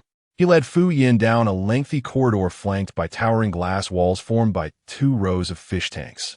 Each tank housed a corpse, some belonging to doctors, others to nurses, suspended in a pale green viscous fluid, as though they were in a deep slumber. A layer of thumb-sized white worms floated atop the liquid, densely populating the surface, numbering in the tens of thousands. The green slime was their secretion. Darren walked ahead, not glancing back as he pointed to the bodies within the tanks, proclaiming proudly, "Aren't they exquisite works of art? Once these nematodes enter a human body, they shall awaken, adorned with a beautiful exterior, a sturdy shell, and eternal life. They will become my most devoted followers." Fu Yan scolded, dismissing them as a mere swarm of dung beetles driven by a mother worm, daring to masquerade as art. They were nothing more than a heap of soulless vermin. Fu Yan's expression was even more haughty than Darren's, his attitude reeking of disdain. Is this Fu Yan mad? Does he not fear the corpses consuming him in their wrath? One must admit, Fu Yan is crafting a splendid demise. How has such a player survived thus far? Intermediate-level players disapproved of Fu Yan's actions, deeming him reckless. However, his fans remained unfazed. This is merely the beginning. Provoke our god Fu Yan, and these worms will be showcased in full. After the display, they shall indulge in some slime as well. God Fu, having you all is my fortune. Smiles. This time, it wasn't T. Fu Yan who was left retching. It was you few who have me thoroughly amused. Chapter 35. Nanchuan Asylum. 6. Although Darren was reluctant to admit it, he recognized that Fu Yan spoke the truth. Indeed, these were puppets controlled by a mother worm. That experimental subject was quite insufferable, he mused inwardly. Continuing deeper, as they passed an empty glass display case, Darren suddenly remarked, "This was originally Lisa's chamber. However, she met her end at your hands. In light of your beautiful visage, I forgive your crude actions. Henceforth, this shall be your abode, my dear experimental subject, number 368. Only the most perfect individuals are worthy of becoming my subjects." Fu Yan nodded, replying, "Thank you. I am indeed quite perfect." The two traversed the lengthy glass display case, arriving at a sterile chemical laboratory. Within the lab, over a dozen researchers donned in white coats were seated before machines, engrossed in their experiments without lifting their heads. Undoubtedly, this is a horde of dung beetles. Darren led Fu Yan before the temperature-controlled cabinet, pointing at the neatly arranged capsules within, and inquired, "Do you know what these are?" Fu Yan replied, "I do not." Darren smirked dismissively, retrieving a controller from his pocket. "This is my invention, a capsule bomb. With the press of a button, it detonates with a resounding bang, capable of obliterating a skyscraper or even slaying a dinosaur. The explosion's radius is entirely within my control." After boasting, Darren turned to Fu Yan, seeking a look of astonishment on his face. However, he was met with disappointment. Fu Yan remained indifferent, his handsome visage betraying no emotion. "Really? I do not believe you." Darren was provoked by Fu Yan's calm demeanor, picking up a capsule and guiding him into another elevator. As the elevator descended, the metallic walls suddenly vanished, revealing a cerulean sky with birds soaring above. They stood upon a metallic platform, surrounded by clouds within reach. They were still in the elevator, albeit with transparent walls replacing the metal. The elevator continued its descent, gradually landing on the ground. The entire experience felt as if they were genuinely plummeting from the sky. Before long, a chaotic primordial forest unfolded before Fu Yan's eyes. It was chaotic due to the presence of not only tropical creatures, but also those from the Ice Age. A veritable mishmash of a zoo. Are these patients from the hospital? Fu Yin discerned that some were once deceased individuals, while others were players who had perished. Once players underwent complete mutation, they would die. And this madman had discarded them into this menagerie. Darren nodded proudly, declaring, "This is my ecological kingdom. Is it not magnificent? Here, you can witness all the ancient life forms that have survived. They possess the complete genes to adapt to any environment. And resurrecting these historical species requires merely a fragment of their remaining DNA and an exceedingly modest cost, compared to the insignificant human race. These species undoubtedly hold greater research value." As Darren spoke, a pterosaur swooped down. It landed before the transparent elevator, roaring with a mouth full of conical teeth glistening menacingly. Darren was unperturbed. He smiled and caressed the outer wall of the transparent elevator. In the next moment, the wall slowly opened. The enormous head of the pterosaur leaned in, attempting to bite Fu Yin, but was halted by Dr. Darren. "Good child, this is not for you." After saying this, he produced a miniature capsule from his pocket and tossed it into the pterosaur's mouth. The creature shook its head and swallowed the capsule, affectionately nuzzling Darren's palm. "Good child, go play," Darren encouraged. The pterosaur seemed to understand and took flight. Darren turned to Fu Yin with a sense of pride, asking, "Aren't they obedient?" Fu Yan nodded sincerity, his expression earnest, as a dung ball rolled by a dung beetle. "You certainly seem to revel in it." Darren shot Fu Yin an angry glare. If it were not for the intention of keeping him as a subject for experimentation, Darren would have long since wished him dead. With a fierce determination, Darren pressed the control button, detonating the bomb within the pterosaur. With a resounding boom, the creature was obliterated, leaving no trace behind. The explosive power was indeed, as Darren had asserted, entirely under his command, sparing even the life of an insignificant ant. Regaining his composure, Darren displayed a warm smile once more. Subsequently, Darren led Fu Yin on a tour of his aquarium. As Fu Yin beheld the succulent seafood gliding through the water, his appetite was inevitably stirred. Noticing Fu Yin's wide-eyed astonishment, Darren, believing him to be in awe, proudly proclaimed, "The depth of this ocean reaches over 10,000 meters, and its biodiversity surpasses that of any ordinary sea." Fu Yin nodded in agreement, then inquired, "So, my dear boss, what is the price for this king crab?" Darren then guided Fu Yin to the laboratory located at the bottom of the facility. "This is my workshop," he indicated, gesturing towards a large metallic table. "And that is my operating table." He beckoned Fu Yin to lie upon it, saying, "I shall open your abdomen, extract your entrails, and replace them with the heart I have meticulously prepared. Fear not, for I shall stitch you up beautifully. You will be immersed in a glass tank until you awaken, and you shall become my perfect disciple." Upon finishing his sinister monologue, Darren plunged a syringe into Fu Yan's flesh. To his shock, the metal needle snapped upon contact with the skin. "How can this be?" he gasped. "This is a specially crafted metal, harder than any known substance in the world. How could it break so easily?" "Were you?" Fu Yin did not afford him the opportunity to inquire further. Swiftly, he severed a wire and efficiently bound Darren with a makeshift restraint, pressing him down his seat while aiming his scalpel at his heart. "After showcasing your prowess for so long, it is now my turn," Fu Yin declared, patting his balding head. "Now summon your beetles to me." Darren, eyes wide with terror, stammered, "What do you intend to do?" Fu Yin replied, "I shall show you what perfection truly means." 5 minutes later, Darren's beetles arrived at the laboratory's depths.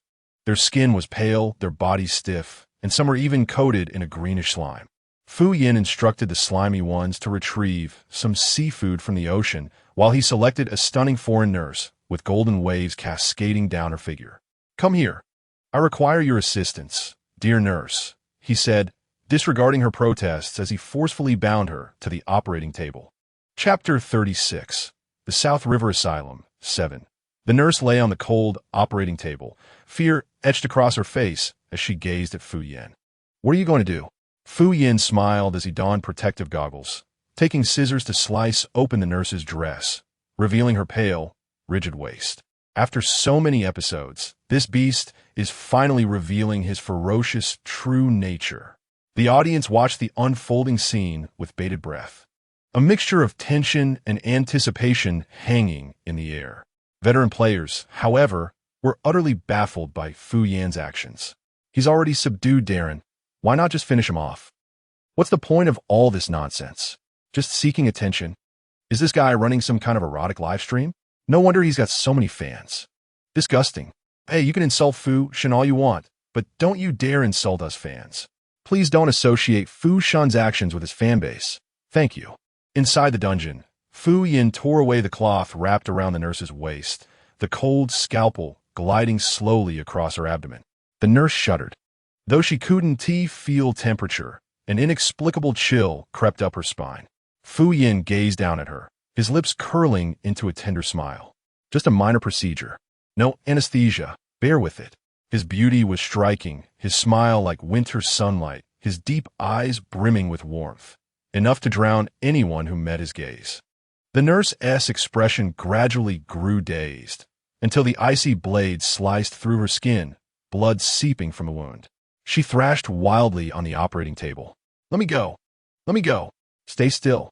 Fu Yan snapped, his earlier gentleness vanishing in an instant. The nurse had little blood to begin with, sparing Fu Yan the trouble of cauterization. He meticulously carved open her waist, carefully extracting her intestines and organs, writhing with maggots. He rinsed the viscera in disinfectant, then tossed the useless lower half, along with her abdomen, into the incinerator. To ensure a clean amputation, he even considerately snapped her spine. Her agonized screams echoed through the operating room, sending shivers down the spectators' backs. Now, only the upper half of the nurse remained on the table. Apart from her still beating heart, every other organ had been removed, now soaking in disinfectant. Her face was deathly pale, her body, no, half a body, barely clinging to life. Only her skyrocketing terror value proved she was still breathing. Ding. Terror value 1 ding. Terror value 1 ding. Terror value 1 before long. Her terror value had climbed past 90. Fu Yan, thoroughly pleased, worked with even greater enthusiasm. Once he finished with the nurse, he selected a 3-meter-long, crimson Siamese fighting fish from the freshly harvested seafood. He hauled the fish onto the operating table, laying it beside the nurse. Gloved fingers gently traced the nurse's cheek. Do you like this tail? It's yours now. With the same precision. He severed the fish's tail, hollowed out its organs, then stuffed the nurse's cleaned viscera inside. He connected the other end to the nurse's torso, then stitched the fish tail to her waist with surgical thread. For a seamless finish, he left a flap of fish skin, securing it over her waist with sulfuric acid and a blowtorch to mask the seam. The procedure complete, he hosed the blood off the nurse's body. A mermaid with golden hair and a crimson tail was thus born. Whether this mermaid could survive was beyond Fu Yan's consideration. He lifted the mermaid from the surgical table and cast her onto the ground, slowly speaking, "Next, who will it be?" Throughout the entire process, Darren remained silent. Yet his eyes sparkled with fervent enthusiasm. Although Fu Yan's technique appeared somewhat crude and simplistic to him, it was as if he had found a kindred spirit in madness. "Ah, so you're a lunatic too? Splendid, I like it, ha ha." Fu Yan paid him no heed as he continued to select his next target. Ultimately, he chose the doctor who had diagnosed him the previous day, Singh. Let's perform a simple craniotomy this time. He similarly bound the doctor to the surgical table and shaved his head. Oh, what a wig. Such an insincere child. Fu Yan removed the wig and gave the doctor's head a quick cleanse before methodically slicing open his scalp. He required no additional instruments. A mere scalpel was sufficient to cleave through the cranium.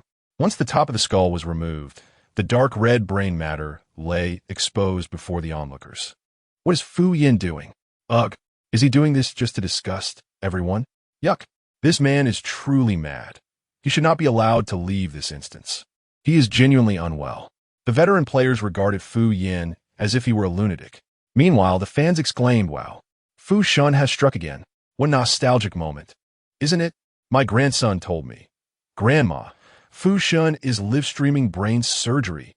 I replied, "Do not spread rumors. A classic scene courtesy of Fu Shan.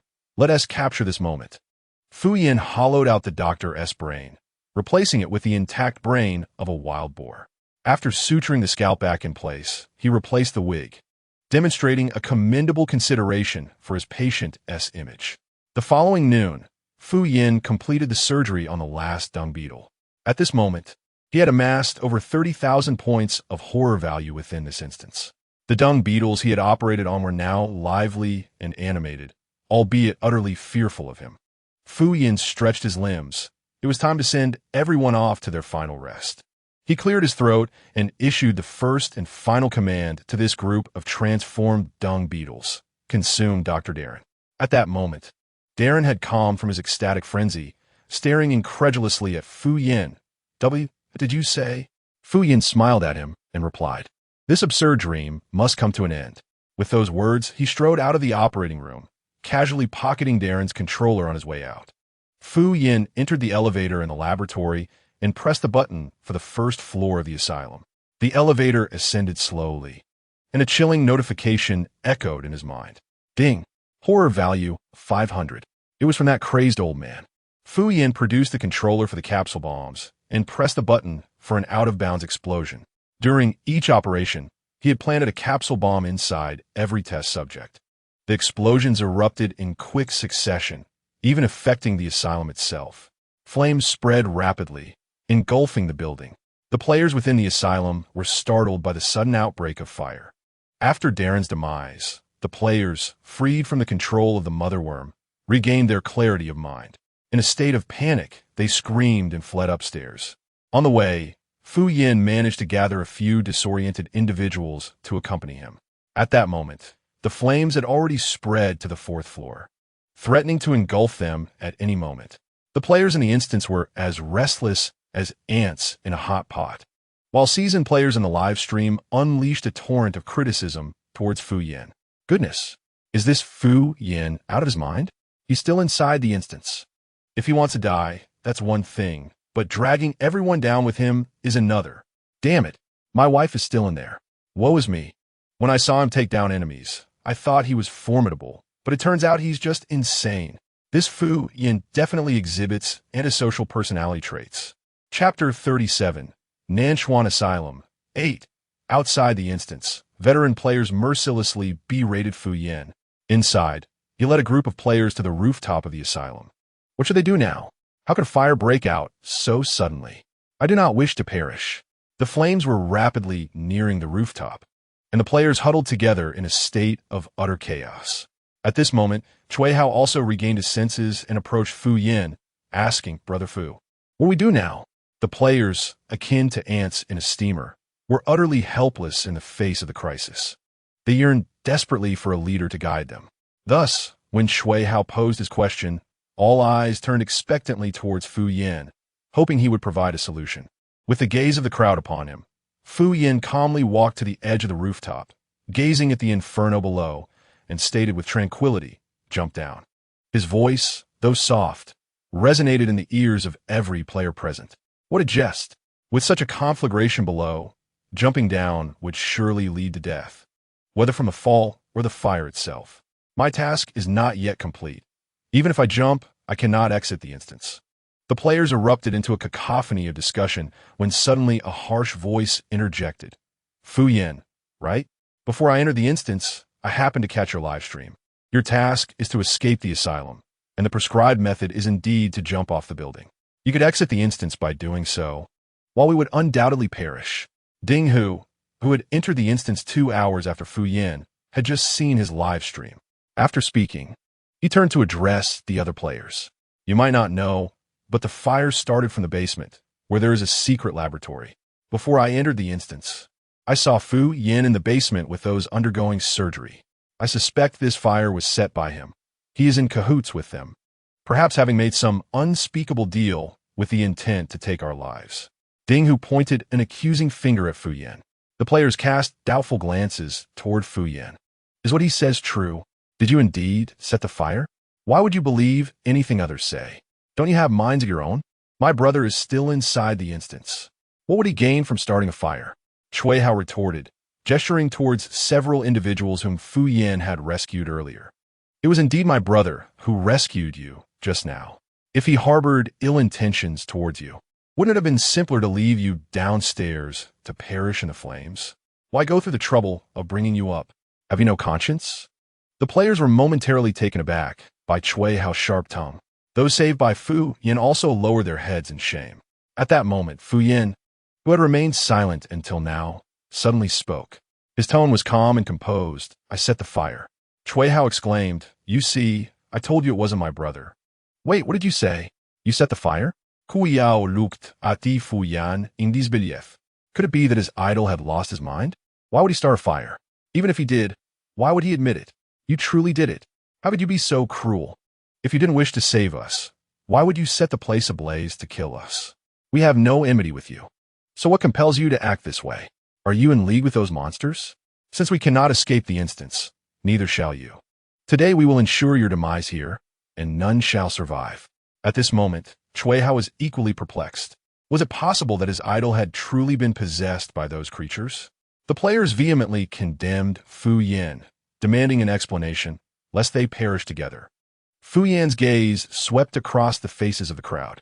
He smirked slightly and said, "Forgive my candor, but none among you possess the capability to fight." Fu Yan's expression remained placid, his tone sincere, yet his words incited a surge of anger among the players. The invisible mockery was most lethal. Indeed, I did ignite the fire, for this instance has been nothing but a dream from beginning to end. To escape this scenario, one must awaken from a dream. Jumping from the building is a rather effective choice. Your previous inability to escape was due to your continued state within the dream. Now that you are all deceased, awakening from the dream will allow you to escape the instance. Ding Hu found the assertion utterly absurd. You claim it's a dream, but who knows if you are merely concocting lies to deceive us. Do not trust him. He merely seeks to have us perish within this instance. Fu Yan continued. The food in the cafeteria lacks flavor, and the method to complete the escape from the asylum lies in jumping from the building. Alongside the seemingly normal, yet utterly illogical environment of the underground laboratory. All these point to one conclusion. It is a dream. Only within a dream do flavors vanish, and illogical occurrences seem normal. The act of jumping is what facilitates escape from the asylum, as the sensation of weightlessness can swiftly awaken one from a dream. Believe it or not, that is entirely up to you. With that, Fu Yan spread his arms wide and leaned backward. He plunged from the rooftop, vanishing into the inferno below. The onlookers leaned over the railing to gaze down, unable to comprehend Fu Yan's declaration. Even if he survived the fall, it did not guarantee their own safety should they leap. The flames grew increasingly fierce, threatening to engulf the rooftop. Chui Hao glanced at the hesitating crowd and then at the raging fire below. Well, if death is inevitable, then so be it. Falling to one's death is surely preferable to burning alive. With that, Chui Hao grasped the railing with one hand and flipped over. Swiftly and stylishly, he descended. With a leap, Chui Hao seemed to activate the jump-off button for the players. A burly player stepped forward, approached the railing, and proclaimed loudly, "Better to leap to our demise than to be burned alive. I shall jump." With that, he launched himself into the abyss. Witnessing this, the other players scrambled to the railing. Damn it, if we are to jump, let's not cower. I shall leap too. If I die, I will haunt Fu Yan. They reasoned that if they were to perish, it was better to do so swiftly, for soon there would be many who fell, and those who hesitated might still face the flames. Are you jumping or not? If not, step aside. I am eager to meet my fate. Initially, players took turns leaping, but soon they all jumped together. Those who hesitated were given a nudge by those behind them. Ding Hu, seeing everyone else jump, decided to follow suit. Finally, when the last player took the plunge, the entire asylum crumbled into dust, dissipating into the air. Beep. Game over. Player Fu Yan has successfully cleared the Nanchuan asylum instance. Player Chui Hao has successfully cleared the Nanchuan asylum instance. Player Yu Shi has successfully cleared the Nanchuan asylum instance. Player Ding Hu has successfully cleared the Nanchuan asylum instance. Chapter 38. The Eye of Rules. The system notification resonated for an extended period, with over 700 players having cleared the Nanchuan asylum instance. Among them were newcomers as well as those who had lingered in the instance for several months. Upon exiting, they could scarcely believe they had truly emerged. Simultaneously, The familiar metallic tone echoed once more. Unlike the previous harshness, this time it bore a sense of resignation. Beep. Player Fu Yin has slain the instance S. Dr. Darren. Beep. Player Fu Yin has defeated all experimental subjects in the instance. Beep. Player Fu Yin has shattered the dream of the Nanchuan Asylum. The Nanchuan Asylum instance has been vanquished. Its dream shattered. The instance will cease to refresh and will be permanently closed. The expressions of the veteran players who had previously scorned Fu Yin were now quite complex. They had to concede that this newcomer, Fu Yin, was indeed mad, yet undeniably formidable. However, a few bitter souls continued to mock him with sarcastic remarks in the live chat. Just lucky, a mere fluke. A one-star intermediate instance doesn't mean much. He has potential, but it's better to remain humble. Does he truly believe that shattering an instance is a grand achievement? The game system is surely watching him now. He should count his blessings. Fu Yin, now a male streamer with 50,000 devoted fans, found himself embroiled in a verbal battle with those critical players. Fu Shan is just lucky? Are you blind? Would you like some of that luck? Shattering an instance doesn't prove anything. If you're capable, why not do it yourself? Have you been oppressed by the game for so long that you can't stand up? If you're so eager to please the game, kneel and call it Father, and see if it will help you escape the instance. Fool! Unbeknownst to Fu Yin, the chatter outside the game was irrelevant at the moment he landed. He was preoccupied with assessing his thrill value. Thrill value. For 6396, he found himself increasingly enamored with this game. Upon reaching a thrill value of 10,000, he will be eligible to draw his first skill card. Fu Yin opened the thrill value panel and noticed that one of the 3 previously hidden cards was now emanating a faint golden glow. He clicked on the card. Drawing this card requires 10,000 thrill points. Do you wish to proceed? Without hesitation, Fu Yin clicked confirm. Card is being drawn. Please wait. Card draw completed. Congratulations. You have obtained the skill. Eye of the Rules. Eye of the Rules. Your vision can penetrate all rules you are capable of discerning. Within the confines of these rules, you shall prevail. To discern what can be perceived? Does this imply that some rules are beyond comprehension? Or perhaps, at this moment, he lacks the ability to perceive them? Fu Yin cast his gaze downward at the floor. Name, floor rule, treading, though a select few prefer to balance it atop their heads. Fu Yin rose and moved to the window. It was now 8 in the morning. The black fog within the community had dissipated, retreating to the periphery as a white mist. He raised his eyes towards the white fog. Name, dense fog rule, choking. It seemed that the Eye of the Rules could only identify the current state of objects, much like how the black fog could not be recognized during daylight. Turning back, his eyes swept over his opulent, intricately carved dragon phoenix bed made of golden silk namu. Name, coffin rule. Containing a corpse, some individuals prefer to use it as a bed, perhaps due to peculiar inclinations. Fu Yan. He Shuyang and his sister heard a cacophony of noise from upstairs. Upon investigation, they discovered Fu Yin furiously assaulting his coffin with a ferocity previously unseen. Concerned, He Shuyang thoughtfully closed the door behind him and remarked to his sister, "The pressure is overwhelming." He Shuyang nodded in understanding. Having participated in the orphan's grievance dungeon, they had accrued a considerable number of points. They initially intended to gift their points to Fu Yin, as submitting points was an unwritten rule in every community. However, Fu Yin chuckled, asserting that his share surpassed theirs, encouraging them to procure their own weapons and not hinder him. Thus, the siblings each upgraded their gear. He Shuyang exchanged his dagger for a longsword, while He Shuiwei acquired a particle gun with unlimited ammunition and a short blade. Though she possessed a defensive net, it only shielded her from magical attacks. In close combat, she was at a disadvantage, making ranged weapons like firearms more suitable for her. After releasing his pent-up frustration, Fu Yin emerged from his room to find it was already afternoon. His gaze skimmed over the siblings, yet the Eye of the Rules revealed nothing. Clearly, it had no effect on the living. At that moment, a line of black text suddenly materialized in the sky above each community. The Battle Royale dungeon is about to commence. Players wishing to participate in the Battle Royale dungeon may register as a community unit, with each community permitted to send 5 to 10 players. Victorious players will receive a mysterious prize from the game. This dungeon accommodates 100 participants. All are encouraged to join. Although Fu Yin would never miss any dungeon, he found himself perplexed by the very essence of this particular instance. Was it merely a venue for mutual slaughter? He was enlightened by Shu Yang, who explained that this dungeon would hurl all players into a singular arena, establishing a competitive dynamic among them. Players must not only guard against one another, but also remain wary of adversaries from other communities, effectively doubling the peril. Despite the inherent dangers, the rewards were rumored to be exceedingly generous.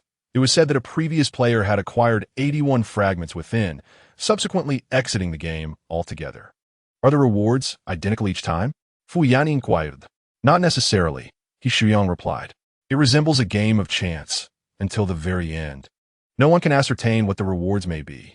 However, there are certain patterns to gambling. Fu Yin, with the eye of rules, surveyed the ominous text hovering in the air. Name, Battle Royale Dungeon Rule. The first team to crack the dungeon will receive a card for unlimited dungeon experience. Dungeon runs without fear. Wherever you wish to delve, go forth. No more worries about missing out on dungeons. Fu Yan's eyes lit up. While this reward might hold little value for others, to him, it was akin to striking gold. Having drawn his skill cards, he possessed a chilling value of 396 points. The draw for a second skill card required a staggering 100,000 points, and he had been pondering where to amass such eerie value. Now, this unlimited card seemed to manifest before him, as if a pillow had appeared just as he began to doze off, determined to register. Fu Yin felt he must have this card. Upon witnessing Fu Yan's intent to sign up, the Shu Yang siblings decided to form a team with him. Fu Yin opened his control panel and navigated to the registration page for the Battle Royale. Just as he was about to enroll, the system informed him that he did not meet the registration criteria. Cursed be the system. It indicated that applicants must register as a community, with no fewer than 5 participants from each community. How ironic. Not a single one of them qualified. Chapter 39. Main City. Since the mysterious deaths of players from Death District 13, that community had disbanded. Although Fu Yin and his companions resided in Death District 13, they were, in essence, unassociated free agents. To re-establish a guild and community, they needed to register at the main city. But the journey from here to the main city requires at least 2 days of travel. Even the swiftest among us would take a full day. And we must also select new members from the Novice Hall. We have merely 3 days, hardly sufficient, Shu Yang lamented. Fu Yin understood the time constraints. Yet the allure of the unlimited dungeon card was irresistible. He yearned for it desperately. After a moment of contemplation, a vivid image flashed through his mind. He seized Shu Yang and turned to depart. Xiaoya, keep watch. Okay, Shu Wei replied. Fu Yin led Shu Yang to the edge of the community, where a desolate well stood. He parted the thick growth of wild grass, revealing a moss-covered abyss below. Are we not in haste to reach the main city? What purpose does this serve? Shu Yang questioned. Jump into the well, Fu Yin declared, grasping Shu Yang's shoulder and leaping into the abyss. Ah, what the? Shu Yang exclaimed. As the two individuals leapt into the abyss, a faint green rune flickered past the depths of the well. When Shu Yang opened his eyes again, he found himself standing resolutely within a dense fog at the edge of the community. He turned to glance at Fu Yin, who stood with his arms crossed, gazing intently at something above. Following Fu Yan's line of sight, he beheld a strikingly futuristic metallic building not far ahead, adorned with dazzling neon lights that made it nearly impossible to keep his eyes open. Blue and purple spotlights illuminated the structure, forming 3 colorful characters in the air. Main City. Shu Yang stared at the scene before him, a sense of astonishment bubbling within him, though he refrained from expressing it. Fu Yin, without a backward glance, proceeded into the main city. Wait for me. Shu Yang hurriedly chased after him, unable to suppress his curiosity. How did you know there was a teleportation array at the bottom of the well? Arrays are a matter of personal talent, and currently, only advanced guilds possess array masters. Could the array at the well be left by a former array master? But in the game, once a player dies, everything related to them is erased. much like how the properties, buildings, and celestial cycles purchased by players in the Death District are subsequently obliterated. This is the very reason the players in this community were presumed to have perished collectively. Yet, the array at the bottom of the well still exists. Does this imply that the player who set it up is still alive? If so, where could they be? Shuyang's gaze slowly shifted back to Fu Yan. With a knowing look, Fu Yan seemed to discern his thoughts and remarked, "Don't look at me. I did not set up that array." Skeptical, Shuyang pressed on. "Then how did you know it was there? It was hidden so well." Fu Yan recalled a fleeting image that had flashed through his mind moments ago, a woman's silhouette. She faced away from him, raising her hand to cast an array at the bottom of the well. "I concealed the teleportation array within the well. Those little rascals would never suspect it, thus preventing them from sneaking out to play all day." The vision vanished before he could discern her features. Unlike the illusions of the orphan's grievance dungeon, Fu Yan was certain that this woman had spoken to him, yet he held no memory of her. Letting go of the troubling thoughts, he simply stated, "Men have instincts." Shuyang nodded earnestly, appearing to genuinely believe him. Upon entering the main city, each individual was required to pay a fee of 100 points. Due to the exorbitant entry cost, most individuals refrained from entering unless necessary. After Fu Yan and his companions paid the entry fee, the machine scanned Fu Yan's points, revealing a long string of digits that nearly blinded the guards. If it were any longer, the machine would struggle to accommodate it. With trembling hands, the guard deducted the points, fearful of mistakenly pressing an extra zero.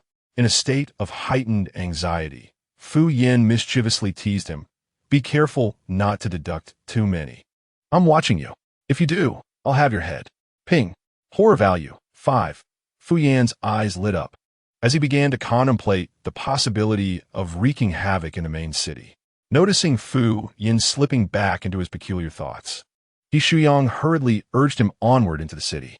Even as he was pushed away, Fu Yan's resolute voice cut through the noise, echoing firmly in the guard's ear. "I will certainly return." A chill ran down his spine, and a misstep nearly caused him to collide with his companion's blade. Fu Yan entered the main urban area, where the atmosphere was vibrant with neon lights and metal-clad buildings, exuding a distinct cyberpunk aesthetic. The two were not inclined to explore, but made a beeline for the office building in the heart of the city. This edifice, a floating iron ring, was adorned with a dazzling array of blue and white neon lights, creating an extravagant spectacle. Shuyang exclaimed, "How on earth do we ascend to such heights?" No sooner had he spoken than a massive dragon, its body forged from steel and sporting grand wings, descended before them. The iron dragon raised its head proudly, exhaling a plume of steam, beckoning the duo to mount its back. With a powerful flap of its wings, the dragon soared into the sky, performing a full 360-degree rotation. When Shuyang dismounted, his legs felt weak, clinging to Fu Yan's arm, his eyes sparkling with excitement. Wealth was within their grasp. Fu Yan echoed this sentiment, acknowledging the exhilarating flight, but preferring not to repeat the experience. Having thoroughly enjoyed their adventure, they proceeded to the community registration office. "Good day, sir. How may I assist you?" inquired the courteous staff. Fu Yan replied, "I wish to reconstruct my guild." "Certainly. Please provide your name and address." "District 13 of Death." "Fu Yan, thank you. Please hold on." As she retrieved the guild records for District 13, her expression shifted unexpectedly upon viewing a particular page. She glanced at Fu Yan, then back at the computer. Fu Yan sensed the alteration. "What's wrong?" "Nothing. It appears that your community currently has no guild. Do you wish to establish one here?" Fu Yan nodded, then unexpectedly leaned over to glimpse the screen. "A mosaic?" With a smile, she responded, "Sir, our documents are encrypted, and only authorized personnel can access them." Unfazed by being caught peeking, Fu Yan remarked, quite prudent, "Sir, the system indicates that your community does not meet the requirements for guild formation. Please rectify the deficiencies before reapplying." Armed with a lengthy list of requirements, Fu Yan returned to the community via the teleportation array, which spared them the trouble of descending into the depths. "Brother, Mr. Fu, how did it go?" Shui greeted them at the entrance. Fu Yan handed her the densely packed list. Buildings, solar and lunar cycles, green space, landmark structures. Chapter 40. Fairy Tale Town Question. How did Fu Yin transition from a horror narrative to a contractor? Answer. This tale begins with an absurd game. Fu Yin purchased a sightseeing vehicle from the Points Marketplace and, accompanied by the He Shuyang siblings, ventured to the outskirts of the community. He instructed He Shuyang to drive along the perimeter while he sat in the back seat, indulging in a shopping spree. Observing the multitude of items he acquired, He Shuyang was left in shock. Mr. Fu, are you planning to wholesale all these solar and lunar cycles? A cursory glance revealed at least 30 of them. Each cycle cost 100 million points, totaling a staggering 30 billion. Just for fun, Fu Yin replied, tossing one skyward. The sun and moon wheels can automatically adjust their angles and positions according to the user's intentions. Each community typically hosts at least one, while more affluent communities may have 2 or 3. It is truly unprecedented for someone like Fu Yin to hang over 30 at once. Even the most prestigious communities would struggle to achieve such a feat generally. Communities position the sun and moon wheel in their center, with its illuminated face directed downwards to illuminate the entire area. However, Fu Yin took a different approach, casually tossing one every 100 meters while circling the perimeter. While others focus on illuminating the ground and using ambient light to dispel the surrounding mist, he boldly directed the glowing faces outward, effectively transforming a defensive tool into a machine gun. Given Fu Yan's current financial resources, it would not be an exaggeration to say he is indulging in extravagant extravagance. After completing the sun and moon wheel installations, Fu Yin had He Shuyang accompany him on a tour of the community. As they passed through open spaces, he nonchalantly tossed in buildings. From the Yihong courtyard to the red light district, from forest cabins to the island of horror and various haunted houses, ancient mansions, wax museums, graveyards, mazes, and amusement parks, the predominant tones were bloody, dark, and chilling, truly spine-tingling. He Shuyang remarked, even the dungeons aren't this terrifying. Fu Yan's eyes glimmered with mischief. Ah, little He, you reminded me. How could there be a haunted house without a touch of horror? Fu Yin then shifted his focus to the land itself. Rather than opting for the pretty but ultimately useless flowers and plants, he preferred the carnivorous plants that would destroy anything they couldn't possess. As Fu Yin filled the community with these monstrous flora, He Shuyang felt utterly numb. Well, let be however it wishes. With the community completed, the two hastily made their way to the main city. The gatekeeper, upon seeing Fu Yin, hastily fled. After paying the entrance fee, they rushed to the community office.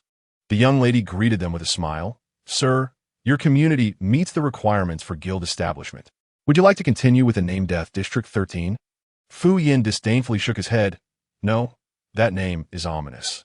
At this, the receptionist's lips twitched in a rather human manner before she quickly reverted to her professional smile. Then please provide a name for your guild and community. Fu Yin pondered for a moment, stroking his chin. Let's call it Fairy Tale Town. Fairy Tale Town?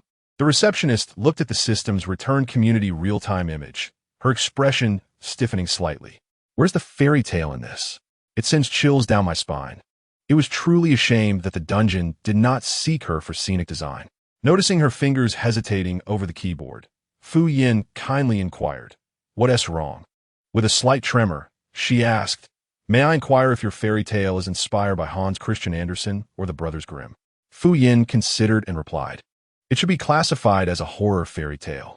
Leaving the office, Fu Yin and He Shuyang proceeded to the Novice Hall located in the main city. At that moment, the Novice Hall was bustling with players. Some were newcomers just entering the game, while others were veteran players representing guilds seeking to recruit. A gigantic screen displayed the rankings of various guilds. The ranking of guilds is determined by the construction of the community, the total number of players, and the overall levels of the players. Although Fu Yan's community is fully developed, their player count barely amounts to a fraction of other communities, not to mention their overall levels. If they're not at the bottom, then who is? At that moment, a robust man with a well-defined face and a muscular build approached them, politely greeting, "Hello, I ask if you are here to recruit new members?" Fu Yin remained silent, but He Shuyang eagerly nodded in response. Noticing this, the man pulled out a document from his pocket, his tone becoming more fervent. "Here, take a look at my resume. My name is Sun Hao, male, 29 years old. Before entering the game, I worked in the auto repair industry. The dungeon I entered is called the Blue Skeleton, and here are my highlights. Sun Hao gestured toward his resume. He Shuyang quickly bent down to examine it. Seizing the opportunity, Sun Hao struck up a conversation with Fu Yin. You two gentlemen look quite distinguished. May I inquire which guild you belong to? From the moment he entered the room, Sun Hao had been eyeing them. Among everyone present, they were the most impeccably dressed, suggesting they might be associated with a prestigious guild. He was determined to seize this chance to elevate his status. As he Shuyang flipped through the resume, he hesitated, suddenly recalling the guild ranked last and feeling somewhat embarrassed to speak the name. We belong to the Fairy Tale Town Guild, Fu Yin stated candidly. Fairy Tale Town? Sun Hao asked, perplexed. Having been in the game for 2 days, he had never heard of this guild. It was formerly known as Death District 13. Fu Yan doubtfully clarified. Death District 13. The one so desolate that even birds wouldn't defecate there, ranked lower than any low-level guild? Sun Hao's eyes widened in astonishment as he glanced at the large screen. He saw the name that once occupied the last position change from Death District 13 to Fairy Tale Town. Fu Yin sighed, exasperated. Who started these rumors? Sun Hao looked at Fu Yin with hopeful anticipation, unwilling to believe he had misjudged the situation. Clearing his throat, Fu Yin earnestly said, Don't listen to the rumors, indeed. In our community, birds do actually defecate. Sun Hao rolled his eyes and snatched the resume from Shuyang's hands. Shuyang, bewildered, exclaimed, I haven't finished reading it. Look, you look so polished, yet you're here deceiving people with your resume. Have you no shame? In this world, truly, there's all sorts of people. Sun Hao grumbled as he walked away. Shuyang gazed longingly at Fu Yin, who shrugged and feigned innocence. It's not my fault. He chose to leave. Chapter 41. New members Fu Yin and Shuyang wandered around the novice hall, failing to recruit a single individual. Upon hearing they were from Fairy Tale Town, players immediately distanced themselves, as if to say, Stay away from me. Shuyang was increasingly anxious, while Fu Yin remained unfazed. His gaze settled on a disheveled man. The man appeared to be in his 40s, clad in ragged clothing, with an unkempt beard, lounging carelessly in the center of the hall, surrounded by a dozen empty bottles. He squinted slightly, reeking of alcohol, his left hand incessantly caressing the necklace around his neck.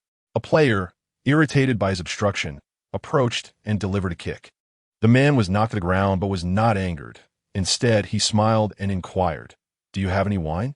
This was met with several more kicks and a disdainful, "Pah, crazy fool. This is too much bullying." Shuyang frowned, intent on confronting the player who had been tormenting the man.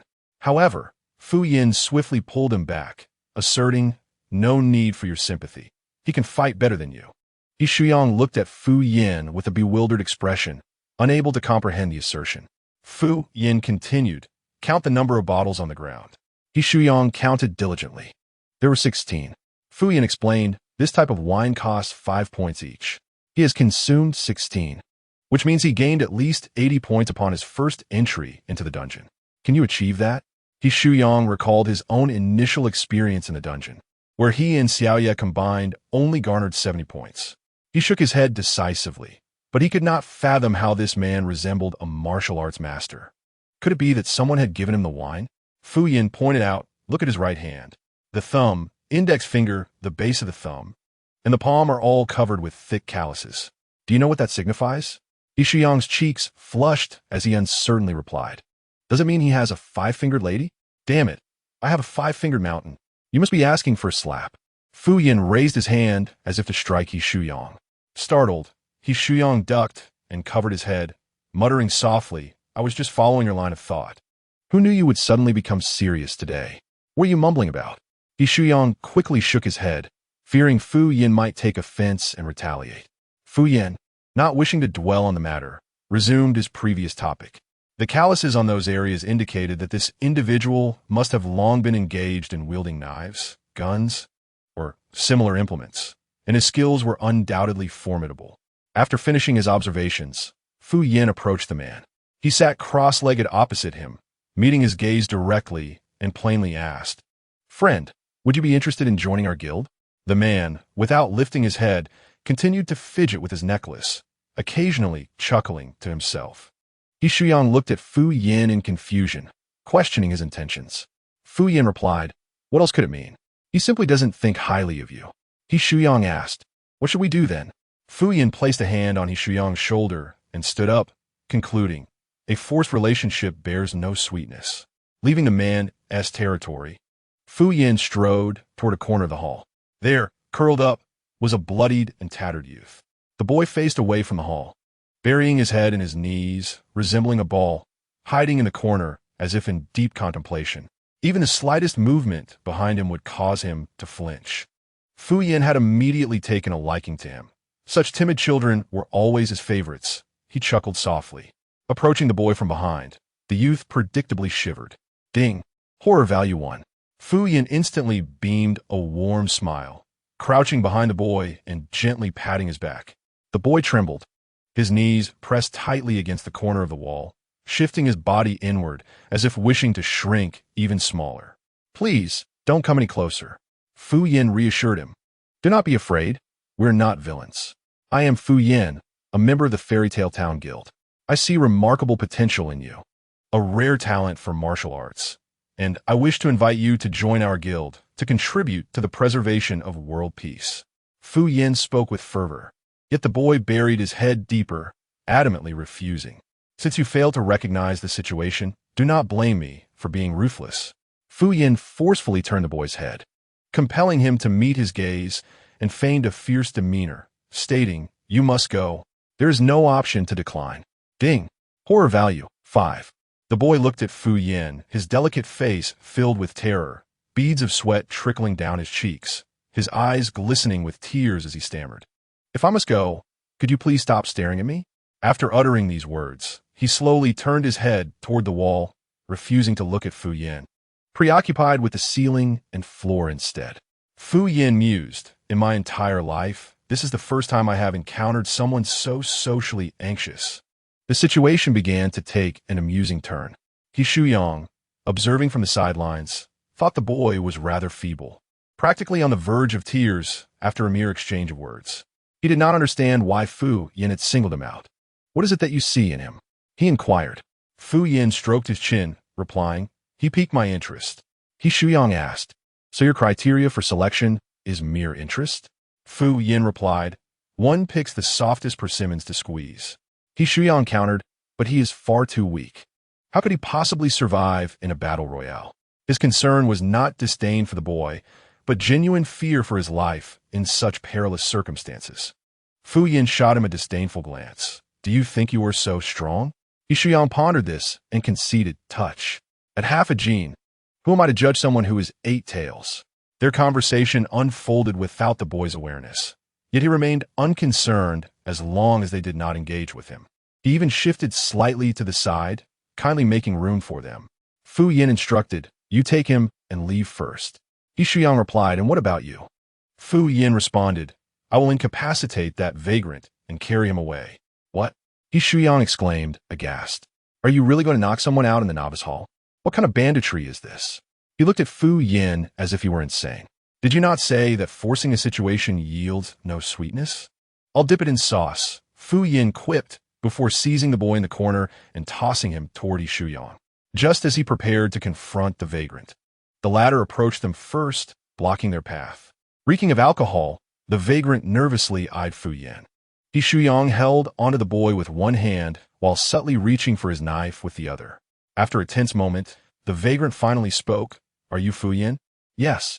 "Are you the Fu Yin who broke into the Nanchuan lunatic asylum?" "Indeed." After a long silence, the vagrant asked, "What is your perspective on this game?" His gaze was anxious as he sought an answer from Fu Yin, uncertain of what he truly wished to learn. Fu Yin remained silent for a moment before responding. "An existence that should not be." The vagrant lowered his head, lost in thought. Before long, he raised his head and inquired, "Does your community have any wine?" Fu Yin replied, "Plenty." Chapter 42. A Night of Terror with the personnel gathered. Fu Yin asked the names of the 2 new members and registered them for the upcoming Grand Escape game as a team. The 2 newcomers were quite cooperative. The vagabond, named Wu Jingyang, was amenable to anything as long as there was alcohol. The socially anxious Jiang Lan, despite his reluctance to partake in such a large collective activity, found himself at the mercy of Fu Yan. Upon returning to the community, darkness had already descended. The thick fog surrounding the area began to darken. Within the mist, one could faintly hear the haunting sound of a woman singing. Jiang Lan felt his mouth dry, his throat constricted, and an expression of anxiety etched across his face. Was he afraid of people, or was he afraid of ghosts? Fu Yan pondered, that is not a person, it is a ghost. Jiang Lan thought to himself, as long as it is not human, that is a relief. Wait, what did he say? It is a ghost. His breath caught in his throat. His lips curled downwards, and his brows knitted together, resembling someone on the verge of tears. For a moment, he was at a loss as to whether humans or ghosts were the greater source of fear. At that moment, the sky had completely darkened. The ominous black mist at the community's edge writhed restlessly, attempting to surge into the enclave, only to be repelled by Fu Yan's radiant sun and moon wheel. Fu Yan gazed at the black mist through the eye of rules. Name, Ghost Mist Rule. Within the eerie ghost mist resides a female specter who met a tragic end. Her greatest delight is to wreak havoc. Each appearance is accompanied by a spine-chilling aura. She arrives and departs without a trace, her brainwaves transmitted through water, earning her the endearing titles of Teacher Chu, Old Corpse Chu, and Old Wet Chu. Old Wet Chu. Perhaps I shall summon a few tonight for a taste of their essence. Fu Yan led everyone to the heart of the community. He Shuyang and He Shuyue had already vacated his castle. He Shuyang chose a quaint cabin in the woods, while He Shuyue took residence in the terrifying wax museum, relocating the 4 haunted mirrors alongside her. Although the spirits within had ceased to play with her, she still held them in high regard, adhering to the notion that once a teacher, always a father figure. Fu Yan praised her for remaining true to her roots. Jiang Lan lingered at the rear of the group, apprehensively surveying his surroundings. He was uncertain how other communities fared, but this one felt even more terrifying than the instance of a dungeon. The sinister architecture, the grinning flora, and a man more frightening than all combined left him feeling as though he had never actually emerged from a dungeon. Perhaps the novice hall was merely an illusion, and he had perished within the dungeon long ago. The more he pondered, the more his fear intensified, so much so that when Fu Yan spoke to him, he nearly collapsed in fright. The houses here were mostly vacant, allowing one to choose freely where to reside. After Fu Yan finished speaking, he patted Wu Zhengyang on the shoulder, saying, "Old Wu, you may stay with me. I have an entire wine cellar downstairs." Ultimately, Wu Zhengyang returned to the castle with Fu Yan, while Jiang Lan selected a relatively secluded and less intimidating ancient residence. As night fell, the group settled down to rest. Fu Yan cautioned Wu Zhengyang not to drink himself to death. Under the veil of night, one hurriedly departed from the community, vanishing into the dense black fog. At 1 o'clock in the morning, Jiang Lan felt a sudden drop in the temperature within the room, instinctively pulling the blanket tighter around him. A woman's voice, sharp and mournful, resonated within the confines of the space, singing an opera tune that bore a hint of familiarity. In the vast emptiness of the room, it echoed with an eerie chill. Jiang Lan tightened his grip on the blanket and slowly opened his eyes. He noticed a narrow crack in the door that had somehow appeared. A hand, with nails dark as coal and skin as pale as death, slowly reached in. It gently pushed the door open, revealing a ghostly figure clad in a deep blue robe, her long hair cascading down her back, bending slightly at the entrance. Her head hung low, the waist-length tresses obscuring her face, and through the gaps, a glimpse of her pallid skin could be discerned. She stood at the threshold, her voice weaving a spine-chilling melody. Startled, Jiang Lan sat upright. In the next moment, the ghostly figure abruptly moved to the center of the room. Mere steps away from his bed, Jiang Lan gradually closed his eyes, turning his body 90 degrees to face the wall, adopting a posture of avoidance. Regardless of the ghost's movements behind him, he remained utterly still. Gradually, the haunting melody faded, and silence enveloped the room as the ghost ceased her motions. Jiang Lan maintained his closed-eyed stance, cautiously feeling the blanket as he nestled deeper into its embrace. As long as he kept his eyes shut, he could convince himself that he was alone. He lay on the bed, wrapping himself in the covers, Suddenly, his hand brushed against something moist and clammy. Instinctively, he opened his eyes, only to find the ghost lying beside him, their faces mere inches apart. The ghost's complexion was ghastly pale, her eyes bulging grotesquely, and her mouth agape, dripping with a viscous black substance. The foul, putrid odor emanating from the dark fluid was nauseating. The ghost's ashen eyes fixated on him without blinking. Jianglan's eyes widened in terror, stammering, Please don't roll your eyes." Without a moment's hesitation, he rolled off the bed and bolted for the door. In that moment, he could not discern whether his fear stemmed more from social anxiety or pure dread. He dashed into the courtyard, where a plume of white smoke began to rise from a decrepit well. A ghost, with disheveled hair and draped in white, emerged from the well in a grotesque manner.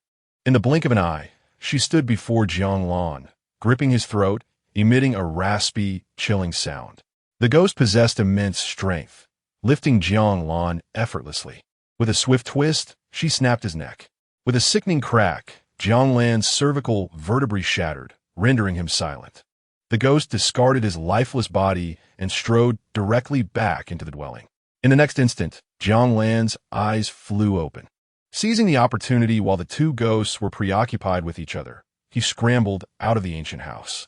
Upon exiting, he was greeted by the sight of a towering figure wearing a human skin mask, wielding a bloodied chainsaw, relentlessly pursuing another person.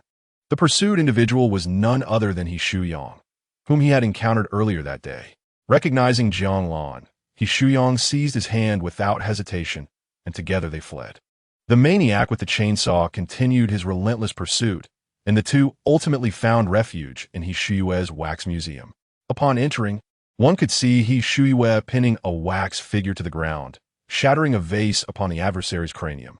Blood spattered, and wax fragments flew about. Having dispatched one wax figure, He Shuyue dusted off her dress and stood up, addressing her brother. "What brings you here?" Before He Shuyang could respond, Jianglan suddenly pointed behind him, exclaiming in terror, "There are so many people." Turning around, He Shuyang beheld a room full of wax figures, all twisted in their heads, their gazes chillingly fixed upon them, emitting eerie, cackling laughter. Chapter 43. The Great Escape in the Apocalypse. 1. Jianglan's harrowing experiences throughout the night could be encapsulated by the phrase, "He fled while they pursued," akin to a bird with clipped wings. This was truly not just a mere instance. He pondered, questioning the very essence of his soul. He Shuyang patted his shoulder, reassuring him, "This is how it is here. You shall grow accustomed to it." He Shuyue kindly offered to teach him a method to conquer his fears, suggesting, "Next time you feel frightened, just mutter to yourself, 'You cannot see me, you cannot see me, you cannot see me.' Jianglan in guit shaw.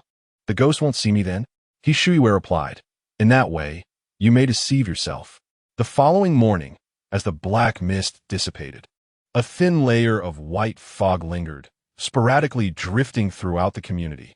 The sun and moon encircled the vicinity, preventing the white mist from merging with the dense fog outside, confining it to the community, awaiting the night to transform once more. Everything appeared to revert to its original state. Clutching the short blade given by He Shuyang, and with He Shuyue's teachings echoing in his mind, Jianglan vacated the wax museum in a daze. After such a thrilling night, his social anxiety seemed to have lessened, yet his nerves might have been frayed. What sort of perilous journey had he embarked upon? With only 2 days remaining until the commencement of the Great Escape, he had not encountered Fu Yin during that time. Yet the number of residents in the community continued to swell. They vanished by day and emerged at night, relentlessly testing Jianglan's fragile nerves. Initially, he would scream and flee, but now he found himself coexisting peacefully with Teacher Chu and Sister Sadako. Perhaps this was the progress of a timid soul, he mused. As the 2 days swiftly passed, the Great Escape loomed closer. The sky once again bore a line of ominous black text. The Great Escape instance is about to commence. All participating players, prepare yourselves.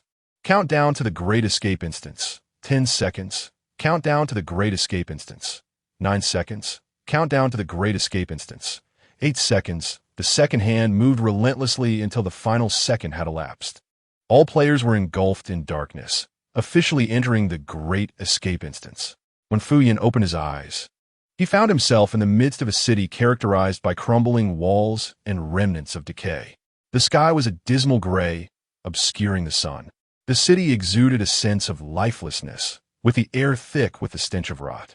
Surrounding structures displayed a pallid hue, the streets devoid of pedestrians, littered instead with dilapidated vehicles. It resembled an apocalyptic world. Fu Yin activated his control panel, beginning to scrutinize the instance information. Player name, Fu Yin. Game experience for mental value, 0, luck value, 001, health value, 100, talent, unknown, weapon, none, comprehensive level. Fragments, 3, player information, visible only to player fragments. If they do not appear soon, Fu Yin shall forget them altogether. He opened his equipment panel and indeed discovered 3 gleaming puzzle pieces within. He continued to browse, seeking information regarding the Battle Royale dungeon. Dungeon, Apocalypse Battle Royale, mode, multiplayer, level, unknown, difficulty, random, dungeon background. It is now the 3rd year of the apocalypse, with the overwhelming majority of humanity transformed into zombies, and even flora and fauna have not escaped this fate. Resources have been nearly depleted. The architect of this cataclysm is a mad scientist known only by a codename. This lunatic is currently hiding amongst you.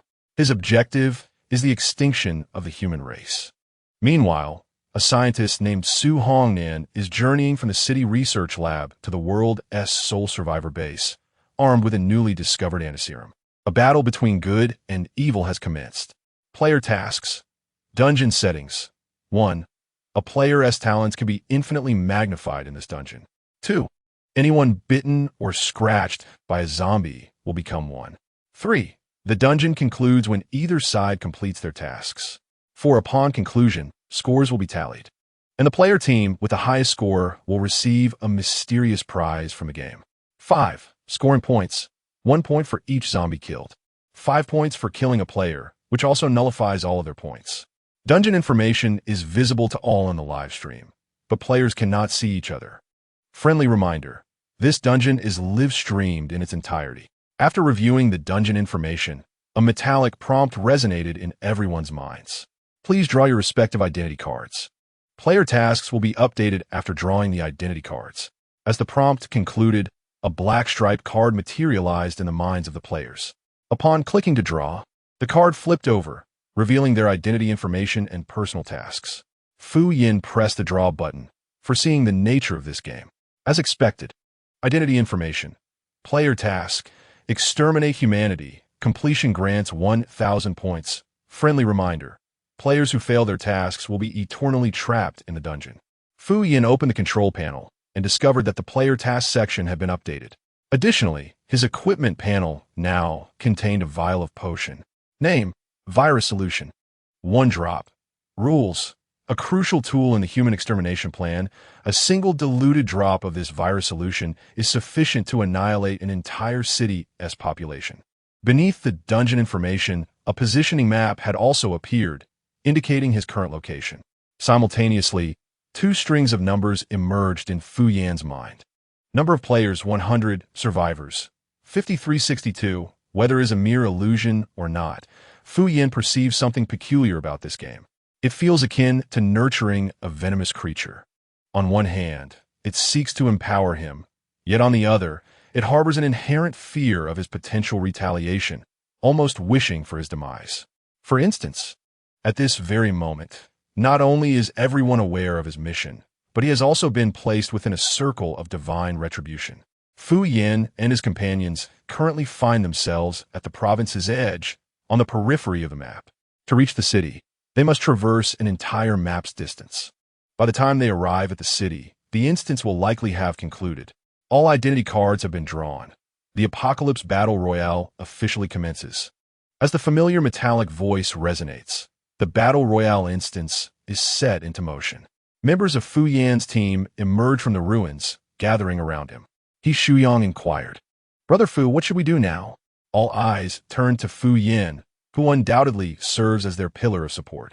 It is precisely because of him that they have chosen to partake in this battle royale. Fu Yin glanced at the four of them and suggested, "Let's first discuss your missions." The group exchanged puzzled looks. Were not all missions identical? He Shuiwe was the first to realize, "Mr. Fu." You and Timin Fu Yin nodded in affirmation, confirming her suspicion. He Shuiwe bit her lip, feeling an unexpected thrill despite the circumstances. She promptly revealed the details of her identity card. Identity information, agent, player's tasks. 1. Eliminate completion yields 500 points. 2. Escort doctor. Su Hongnan safely to the city. Completion yields 500 points. Friendly reminder. Players who fail their tasks will be eternally trapped within the instance. Chapter 44. Apocalypse Battle Royale 2. Though the tasks among players remain unseen, they can still be communicated. Yet within the instance, spoken words hold less trust than ghostly whispers. This advisory is solely designed to foster suspicion among players, inciting mutual slaughter. If everyone were to disclose their control panels openly, what would be the point of killing each other? Fu Yin inquired about the remaining three, discovering their missions mirrored that of Hishuiwe. Yishuyang suddenly felt a sense of foreboding. Yuan TB Fu Yin flashed a chilling smile. Congratulations, you are correct. And your task is? Extermination of humanity. Quite exhilarating. I assent it. Yishuyang nodded. It suits you well. At that moment, Hishuiwe also accessed her control panel, gazing at the terrain map as she remarked. We are currently in the province. Reaching the city will take at least 10 days, and we must infiltrate the survivors' base without raising suspicion. This is exceedingly difficult, especially with so many fans of Mr. Fu. She swallowed the words enemies that nearly escaped her lips. While Fu Yin boasted a loyal following of 50,000, he also had his fair share of detractors. Furthermore, given Fu Yan's formidable prowess, the likelihood of those who despise him uniting to undermine him in such a self-serving instance is considerably high. He Shuyang acknowledged his sister's reasoning, scratching his head. So what shall we do now? Fu Yin adjusted his tie and replied nonchalantly, "Who said I intend to infiltrate? I shall ensure they graciously invite us in. Let's find a vehicle to the city." Fu Yin and his companions currently find themselves at a considerable distance from the city, yet they are quite close to the town. They have embarked along the main thoroughfare, hoping to intercept Su Hongnan before he departs the city. Fu Yin divides the five of them into three groups, swiftly gathering useful supplies within the town. Half an hour later, they reconvene amidst the ruins. Jiang Lan and Wu Zhengyang have managed to procure a few bottles of pills and 2 packages of expired biscuits. The He siblings return with an off-road vehicle that is nearly out of fuel, capable of perhaps another 30 to 50 kilometers. This is indeed the only operable vehicle they could find. In pursuit of this vehicle, He Shuyang narrowly escaped being scratched by a zombie within. Fortunately, it was the presence of 3 zombies inside that prevented others from absconding with the vehicle earlier. After parting ways, Fu Yin meanders through the streets, casually dispatching several zombies. He reaches into a zombie's skull, rummaging for a prolonged period, yet finds nothing. Where the promised zombie crystals? This is not how it was depicted on television. A bunch of vacuous imbeciles. Fu Yin disdainfully shakes his hand. The 5 of them board the off-road vehicle, with He Shuyang at the wheel and He Shuiwe in the passenger seat. Fu Yin and Wu Zhengyang occupy the second row, while Jiang Lan curls up in the corner of the last row, adopting the most comfortable position for someone with social anxiety, turning her back to the others. As the vehicle merges onto the main road, it encounters an absence of pedestrians, with mutated plant roots intertwining and crawling across the highway. As the vehicle rolls over them, one can hear the squelching sounds of bursting. When they encounter obstructive vehicles, He Shuyang disembarks and effortlessly hurls one aside with a single punch. With the enhancements from the instance, he feels a surge of strength coursing through him. He Shuyang's talent is extraordinary strength, while He Shuiwe possesses magical defense and empathy. And the socially anxious Jiang Lan likely has healing abilities. Fu Yin turns to Wu Zhengyang, inquiring about his talent. Wu Zhengyang takes a sip from his military canteen, which he had brought from the instance, and replies, "My talent is disguise." Disguise? Fu Yan's interest is piqued. "Show me." In the next moment, he witnesses Wu Zhengyang's face slowly contorting and transforming until it mirrors his own appearance. Not only does his visage change, but even his physique becomes indistinguishable from Fu Yan's. Fu Yan applauds in admiration. Your talent is quite intriguing. Can you transform others into your likeness? Wu Zhenyang responds, originally I couldn't, but this instance enhances talents. So I might give it a try. With that, Wu Zhenyang fixates intently on Fu Yan's face. Under his gaze, Fu Yan's features gradually warp and distort. Just then, He Shuyang returns after clearing the obstacles. He flings open the car door, and upon entering, is greeted by Fu Yan's distorted face and misaligned features. What the hell? A ghost! He Shuyang leaps upward, inadvertently puncturing the car roof. Wu Zhenyang, startled by He Shuyang's exclamation, loses focus. He had intended to morph Fu Yan's face into his own, but accidentally ends up resembling He Shuyang instead. Fu Yan gazes into the rearview mirror for a considerable time. Intrigued, even with such an unremarkable appearance, I still exude an exceptional aura. He Shuyang exclaims, why is it always him who gets hurt? Midway through their journey, the vehicle runs out of fuel and comes to a halt. He Shuyang engages the handbrake. Realizing they're out of gas, they were now over 60 kilometers away from the city. Fu Yan glanced at the map, surveying the surrounding environment. They found themselves at a main intersection. Although distant from the city, it was an inevitable passage for Su Hongnan and the players traveling from the city to the market.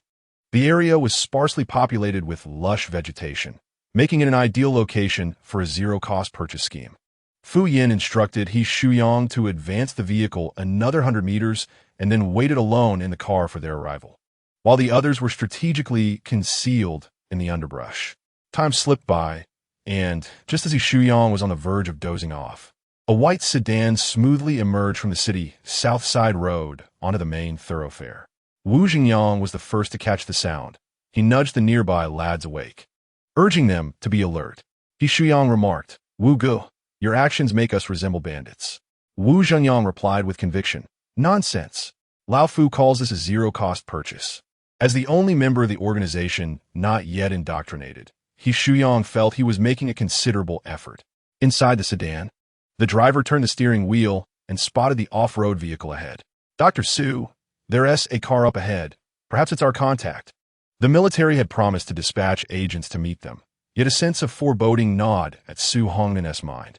As the sedan approached, the driver honked to urge the vehicle ahead to move aside, but the off-road vehicle showed no signs of yielding. What should we do, doctor? The driver inquired. Ram through. Suongan Kemandith. The driver tightened his grip on the steering wheel and accelerated towards the off-road vehicle. Their car had been specially modified, its exterior strength comparable to that of a heavy tank. Noticing their intent to force their way through, Fu Yan promptly exited the vehicle. Su Hongnan thought Fu Yan was about to abandon the car and was about to instruct the driver to run him over when he saw the tall figure standing silently before their car. Resembling a specter, with a crooked smile, the figure asked, Dr. Su, may I borrow your head for a moment? Chapter 45. The Apocalypse Showdown 3. The driver had no time to react as the car barreled toward Fu Yan.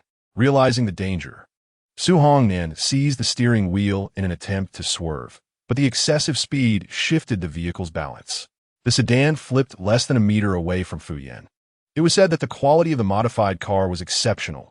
Despite the collision, the vehicle remained intact while its occupants met a grim fate. When Fu Yan and the others retrieved the individuals from the wreckage, only Su Hongnan was left alive. He Shuyang laid Su Hongnan flat on the ground and quietly asked, is this your plan? To save him and then pose as agents to infiltrate the survivor base. Fu Yan regarded him with admiration. Well done. You are beginning to think critically. As Fu Yan approached Su Hongnan, who lay bloodied and barely conscious on the ground, he inquired, who are you? Fu Yan crouched before him, wearing a gentle smile. Dr. Su, have you heard of me? Su Hongnan's face was one of terror as he stammered. Why you observing Su Hongnan's expression? Fu Yan inferred that he was indeed aware. This indicated that within this scenario, not only the players sought to eliminate him, but others had similar intentions. The recent commotion may have attracted the attention of nearby players. He must swiftly resolve the situation at hand. With a smile, Fu Yan extended his hand and, amid Su Hongnan's terror-stricken gaze, snapped his neck with a decisive crack. Ding. Horror value 100. He Shuyang was taken aback, exclaiming, "Why did you kill him? We still need him to enter the survivor base." Ignoring He Shuyang's astonishment, Fu Yin turned to the others and asked, "Check if there have been any changes to your player tasks." He Shuyue replied, "The escort mission for Dr. Su Hongnan has turned gray." Fu Yan, shaking his head in disappointment, surmised that this old man could not be killed just yet. "Xiaoye, accompany your brother to lure a few zombies nearby, and do it swiftly. Zaya Shitong, come here and revive this old man." Jianglan protested, "But you were the one who choked him to death." 2 minutes later, Su Hongnan was revived by Jianglan, and the player's secondary mission restored to normalcy. Upon awakening, Su Hongnan's first action was to furiously berate Fu Yin. "You lunatic. I will never hand over the antibody to you. If you have the guts, go ahead and kill me." Coughing, Su Hongnan was convinced that Fu Yin wouldn't dare to kill him now that he had revived him. Gaining a newfound confidence, he glared at Fu Yin. Fu Yan, with his hands in his pockets, silently advanced towards him. "What do you want?" Su Hongnan instinctively retreated. Fu Yin chuckled. "I merely wish to borrow something from you." In a swift motion, he lunged towards Su Hongnan, attempting to tear off his clothing. "No! Help! Let go of me!" When He Shuyang returned, leading the zombies, he was met with a shocking sight. Fu Yin had pinned an elderly man to the ground, frantically ripping at his garments. The old man clutched at his clothes, wailing for help. He Shuyang instinctively covered his sister's eyes, urging her not to look at the gruesome scene. The elderly man was no match for Fu Yin, who ultimately stripped him bare. Fu Yin sifted through the discarded clothes, selecting a white lab coat to don, and hung the old man's ID badge around his neck. "What are you doing?" He Shuyang questioned. Fu Yin replied, "Old Wu, help me disguise as this old man." Wu Xingyang, grasping Fu Yan's intent, utilized his talent to alter Fu Yan's appearance and physique. Satisfied with his reflection in the mirror, Fu Yin initially intended for either Old Wu or Jianglan to impersonate Su Hongnan, as they were newcomers and less likely to be recognized. However, discovering that Old Wu's talent could change faces, Fu Yin decided to take on the role himself. As Su Hongnan beheld Fu Yin, now wearing his face, a sense of dread washed over him. Sure enough, in the next moment, he found himself thrown into a horde of zombies. Before losing consciousness entirely, all that remained in Su Hongnan's mind was the agonizing pain of being torn apart by the undead. Just before Su Hongnan succumbed to the relentless onslaught, Fu Yin intervened, rescuing him from the brink of death. At that moment, Su Hongnan was no longer the world-renowned scientist he once was. He had fully transformed into a mindless zombie. When Fu Yin instructed Jianglan to revive him once more, Jianglan was utterly distraught. He could not discern whether Fu Yin was tormenting Su Hongnan or himself. Yet, as a mere tool, what could he possibly say? Jianglan once again treated Su Hongnan, although he managed to heal Su Hongnan's physical wounds. He could not mend his fractured mind. Su Hongnan continued to wander aimlessly, akin to a mindless zombie. Jianglan cast a helpless glance towards Fu Yin, who had anticipated this outcome. He had instructed Jianglan to treat Su Hongnan to validate his own conjecture. Jianglan could revive the lifeless Su Hongnan, yet he was powerless against the transformation into a zombie. The distinction between the two lay in the corporeal and the mental. If represented in data, one would signify life points, while the other would denote mental points. Jianglan's healing could restore a person's life points, but could not rejuvenate their mental points, which were precisely what the zombie virus sought to attack. However, Fu Yin's mental points were already at 0. Fu Yin let out a peculiar chuckle, conceiving an audacious plan. Xiaoyang, Xiaoyu, Lao Wu, change into the clothes of those 3 individuals in the vehicle and alter your appearances. Xiao Jiang, you shall remain by my side as my test subject. My plan is as follows. No way. He Shuyang interjected vehemently. What if you lose control? Fu Yan shrugged. Then it would simply be your misfortune. He Shuyue gently tugged at her brother, understanding that he feared not for his own life, but rather for hers. I believe it is worth a try. Our mission with Mr. Fu is fundamentally adversarial. Regardless of which side succeeds, the other will be trapped in the scenario. Instead of adhering to the norm, why not explore a different path? Lao was indifferent. Let us just do it. Jianglan had no objections. As long as I don't die, I'll continue to survive. With everyone prepared, Fu Yin retrieved a vial of the viral solution from his equipment stash. He unscrewed the cap and consumed its contents in one swift motion. The others watched him with bated breath, fearful that he might unleash his primal instincts in a terrifying rampage. Even Jiang Lan, who always lurked in the shadows, craned his neck to observe. He Shuyang shielded his sister behind him and anxiously inquired, "How do you feel?" Fu Yin opened his eyes and smacked his lips, a bit sweet. Chapter 46. The Great Escape from the Apocalypse. For, once they confirmed that Fu Yin would not erupt in violence, they gradually relaxed. They disposed of several corpses. Fu Yin yanked out Su Hongnan's hair and marred his face, discarding the zombified version of him into the slope beside the road. This ensured he would not disrupt Fu Yin and that the players' tasks would remain unchanged, significantly reducing the risk of their identities being exposed.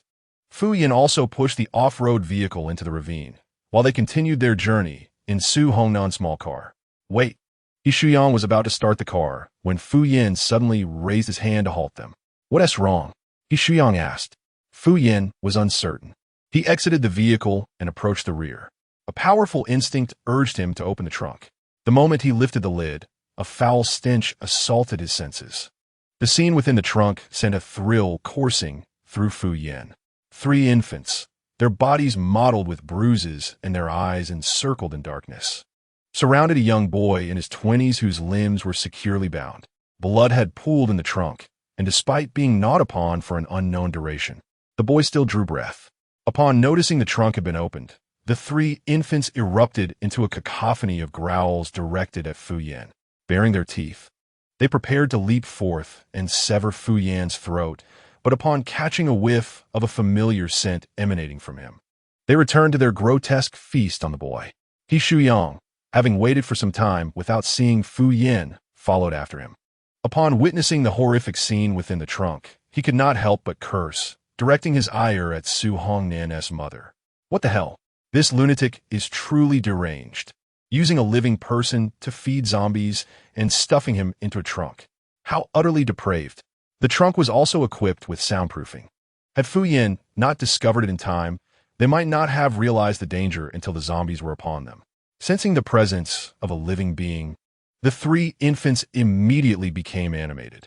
However, they were no match for He Shuyang, who dispatched them with ease. He pointed his blade at the boy in the trunk, contemplating what to do with him. Having been bitten by a zombie, he would soon transform into one himself. Fu Yin, gazing at the curled-up boy, felt an inexplicable sense of familiarity, not with the boy himself, but with the essence he exuded. Fu Yin reached out and pulled the boy from the trunk. He was still alive and needed Jiang Lan's assistance to treat him. Jiang, the ever-reliable tool, was summoned once more. When the boy regained consciousness, he glanced around and finally fixed his gaze on Fu Yin, uttering a quiet thank you. Fu Yin observed the boy intently, asking, "Do you know me?" The boy shook his head. He Shuyang, pointing at the boy, inquired, "Why hasn't he turned into a zombie?" Fu Yan replied, "He must be the antibody to the pathogen." He Shuyang exclaimed, "A living person." The boy understood that Fu Yin was not the malevolent old man who had subjected him to experiments. Although he was unaware of the events that had transpired, he sensed something profound. Despite their resemblance to his captors, he could feel the kindness radiating from these individuals. Particularly, he felt an inexplicable affinity towards the one who bore the old man's visage, as if they were long-lost acquaintances. "My name is Zhou Yufeng," the boy said. "I was captured for experiments. May I join you?" The outcome of including the boy was that Jiang Lan eagerly volunteered to sit in the trunk. Naturally, his wish went unfulfilled. In the choice between sitting on Fu Yan's lap or old Wu's, he opted for Zhou Yufeng. Fu Yan remarked, "Young people should forge more friendships." With He Shuyang at the wheel, they sped through the night, covering a third of the map before darkness fell. They were still 2 days' journey from the city. As traveling by night was inadvisable, Fu Yin decided to make camp at that location. He felt that since the mission had tasked them with escorting him, he ought to provide the players with a sense of involvement. As night enveloped them, the group huddled within the vehicle. Fu Yin reclined against the roof, gazing at the night sky. At the sound of a soft door closing, Zhou Yufeng emerged from the vehicle. He stood beside it, looking at Fu Yin and asked hesitantly, "What are you doing?" Fu Yin replied, "Counting the moons." Zhou Yufeng, "Did you count it?" Fu Yin turned to the side, resting his head on one hand. "Has no one ever told you that your opening lines are rather cliché?" Zhou Yufeng chuckled. Fu Yin, "If you have a question, just ask it directly." Zhou Yufeng, "Why did you ask me during the day if I recognized you?" Fu Yin pondered for a moment, responding, "Because you seem so familiar to me. Yet I cannot recall having met you before." Zhou Yufeng pressed his lips together, admitting that he felt similarly. It seemed as though they had known each other for an eternity, perhaps even before his birth. The evening breeze swept gently by, as a youth in his early 20s gazed contemplatively at the elderly man with graying hair. The old man, with profound eyes, scrutinized the young man in return. After a prolonged silence, the old man spoke. "Young lad, you wouldn't be suggesting that you are my long-lost son, would you? Do not be deceived by my appearance. I am merely 26 years old. Though I am exceptionally gifted, it is impossible for me to have fathered you at the age of 6. Besides, with your looks, while they are delicate, they lack the handsomeness to resemble me. So cease this fanciful dreaming." At that moment, distant howls akin to wild beasts echoed from woods. Fu Yan's expression hardened. There were zombies. Zhou Yufeng closed his eyes to sense the situation further, realizing there were not only zombies but also humans. Fu Yan raised an eyebrow, glancing at him before dismounting the vehicle. They roused their companions inside the car. 5 minutes later, a horde of zombies surrounded the sedan, pounding against the windows and emitting low, guttural growls. Fu Yan, along with Old Wu, stood in a nearby clearing where several zombies, having caught the scent of the living emanating from Old Wu, limped towards him. Seeing the zombies take the bait, Fu Yan shouted at the top of his lungs, "Help! Is anyone there? Please, save me." His cries were fervent, punctuated by labored breaths, as he vividly portrayed a frail old man, unaccustomed to physical exertion and long confined to a laboratory. While shouting, he tugged at Old Wu, urging him to flee into the forest. "Help!" In the forest, Zhao Chun and his team hurried along. Among the 5 of them, 3 were speedsters. Aside from Zhao Chun, the other 2 carried a teammate on their backs. They had been assigned to the city at the beginning of their mission, quite close to the town where Dr. Su Hongnan resided. Consequently, they resolved to complete the second task first. As the 5 took a shortcut, traversing the forest for a day, they were about to turn onto the main path when they heard distant cries for help. Lin Xiaodian alerted, "Brother Chun, there are people ahead." Zhao Chun listened attentively, signaling for everyone to hide, cautioning them of potential ambushes. Before long, an elderly man clad in a white lab coat, with graying hair and a frail frame, fled towards them, supported by another individual in a white coat. The old man, clearly advanced in age, could only manage a few steps before gasping for breath. Leaning against a tree, exclaiming, "I can't run anymore," the younger lab-coated individual, appearing anxious, insisted, "We can't stop, doctor. The zombies are closing in." Upon finishing his words, he pulled the old man forward once more. However, misfortune struck as the old man stumbled and fell. The younger lab-coated man hurried back, rolling and scrambling to assist him. The elderly man pushed aside his white coat, urging urgently, "Run quickly. Do not concern yourself with me. Notify the military in the city to come and find the antibody for the strain. Hurry." The doctor, in tears, replied, "I cannot abandon you, doctor." At that moment, the zombies had caught up with them, roaring as they lunged at the 2. Chapter 47. The Great Escape of the Apocalypse 5. In this critical moment, Zhao Chun sprang into action. He drew his pistol and fired 2 shots at the zombies behind them. Members of his team joined the fray, swiftly eliminating the 5 zombies. Zhao Chun stepped forward to assist Fu Yan, inquiring amiably, "Are you by any chance Dr. Su Hongnan?" From their earlier exchange, Zhao Chun was certain of the elderly man's identity.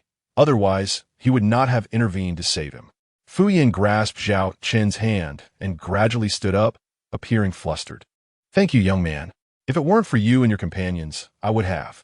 Fu Yan slapped his thigh as if recalling something urgent, exclaiming, "I have colleagues in the car. Could you help me rescue them?" Upon hearing that Fu Yan had a vehicle, Lin Xiaoyan's eyes glinted with a hint of greed, and he exchanged a discreet glance with Zhao Chun. Zhao Chun subtly nodded in response. Their silent communication did not escape the notice of Fu Yin and Old Wu. The two leaned on each other, guiding Zhao Chun and his team toward the car.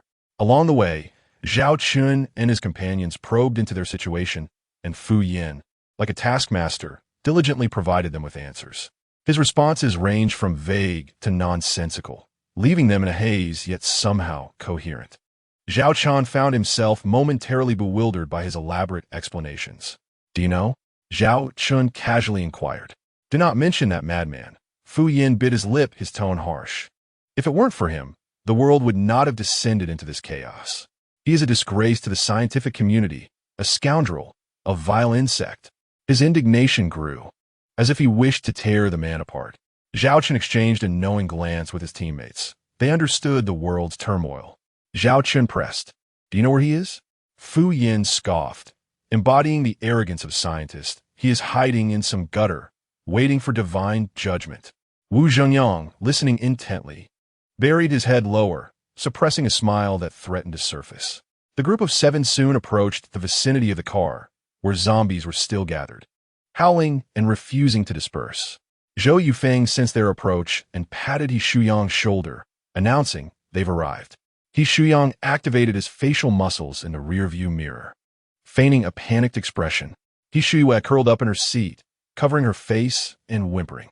As for Jiang Lan, he needed no pretense. His genuine demeanor sufficed. Seeing the group outside approach, Zhou Yufeng assumed a comfortable position, pretending to be lifeless. Outside, Fu Yin pointed anxiously at the car not far away, exclaiming, "That's the one. Please help me rescue them. My experimental subjects are inside." Zhao Chun reassuringly patted Fu Yin's shoulder. "Don't worry, Dr. Su." He then commanded his team members to encircle the zombies in 5 directions. Unlike the formidable zombies depicted in cinematic works, these creatures are merely a horde of primitive, mindless beasts. While ordinary individuals may struggle to confront them, for those endowed with talent, dispatching them is as effortless as slicing through watermelon. In less than 10 minutes, Zhao Chun and his companions eradicated the entire group of zombies. Zhao Chun then freed the 4 individuals trapped in the vehicle. Fu Yin provided a brief introduction for both parties. It was now the early hours of the morning, and no one was inclined to venture further. Zhao Chun had also received communication from Dr. Su, leading him to decide to rest for the night at this location. They retrieved 3 tents from their storage space and swiftly set them up. Additionally, they produced some water and jerky to replenish their energy. Lin Xiaotian possessed the talent of spatial storage, and these provisions were items they had acquired at considerable expense from the Points Marketplace, brought along for emergencies. Once they entered the instance, the Points Marketplace would no longer be accessible. They had not anticipated that this time it would prove to be fortuitous. Fu Yin observed the food and tents that seemed to materialize out of thin air, and a strong premonition washed over him. He felt that his zero-cost acquisition venture was once again on the brink of expansion. Zhao Chun noticed Fu Yin's unwavering gaze on their food and assumed he was hungry, so he broke off a small piece of jerky and offered it to him. "Dr. Su, would you like some?" Fu Yin shook his head, looking at them with a benevolent expression. "You all eat, please." Zhao Chun felt a shiver run down his spine under Fu Yan's intense stare and turned away in annoyance. As for the others, he had no inclination to share with them, a group of individuals on the verge of death. It was unnecessary to waste provisions. Lin Xiaotian, however, took a bottle of water and sat beside Yishue. Yishue had also adopted a different visage. Her current identity was that of Fu Yin's secretary. Though this appearance was not as striking as her original, she remained a delicate beauty. Lin Xiaotian, a ravenous glutton for affection, could hardly resist such a soft and gentle presence. After all, she was destined for demise. It would be better to indulge himself first. With this thought, Lin Xiaotian grinned lewdly, his gaze towards He Shuyue becoming increasingly brazen. He Shuyue was well aware of his intentions, having encountered such lecherous glances frequently in her past life. Back then, she could only weep and scream, enduring repeated harm and escalating humiliation. Now, she had learned how to elicit screams from others. He Shuyue accepted the water offered by Lin Xiaotian and flashed him a disarming smile. "Thank you." Although He Shuyue originally had a sweet appearance, her reticence imbued her with an air of cold detachment, making her seem unapproachable. At this moment, her smile toward Lin Xiaotian, tinged with a hint of ingratiation, nearly captivated him entirely. Lin Xiaotian felt an insatiable itch, wishing he could seize her at that very instant.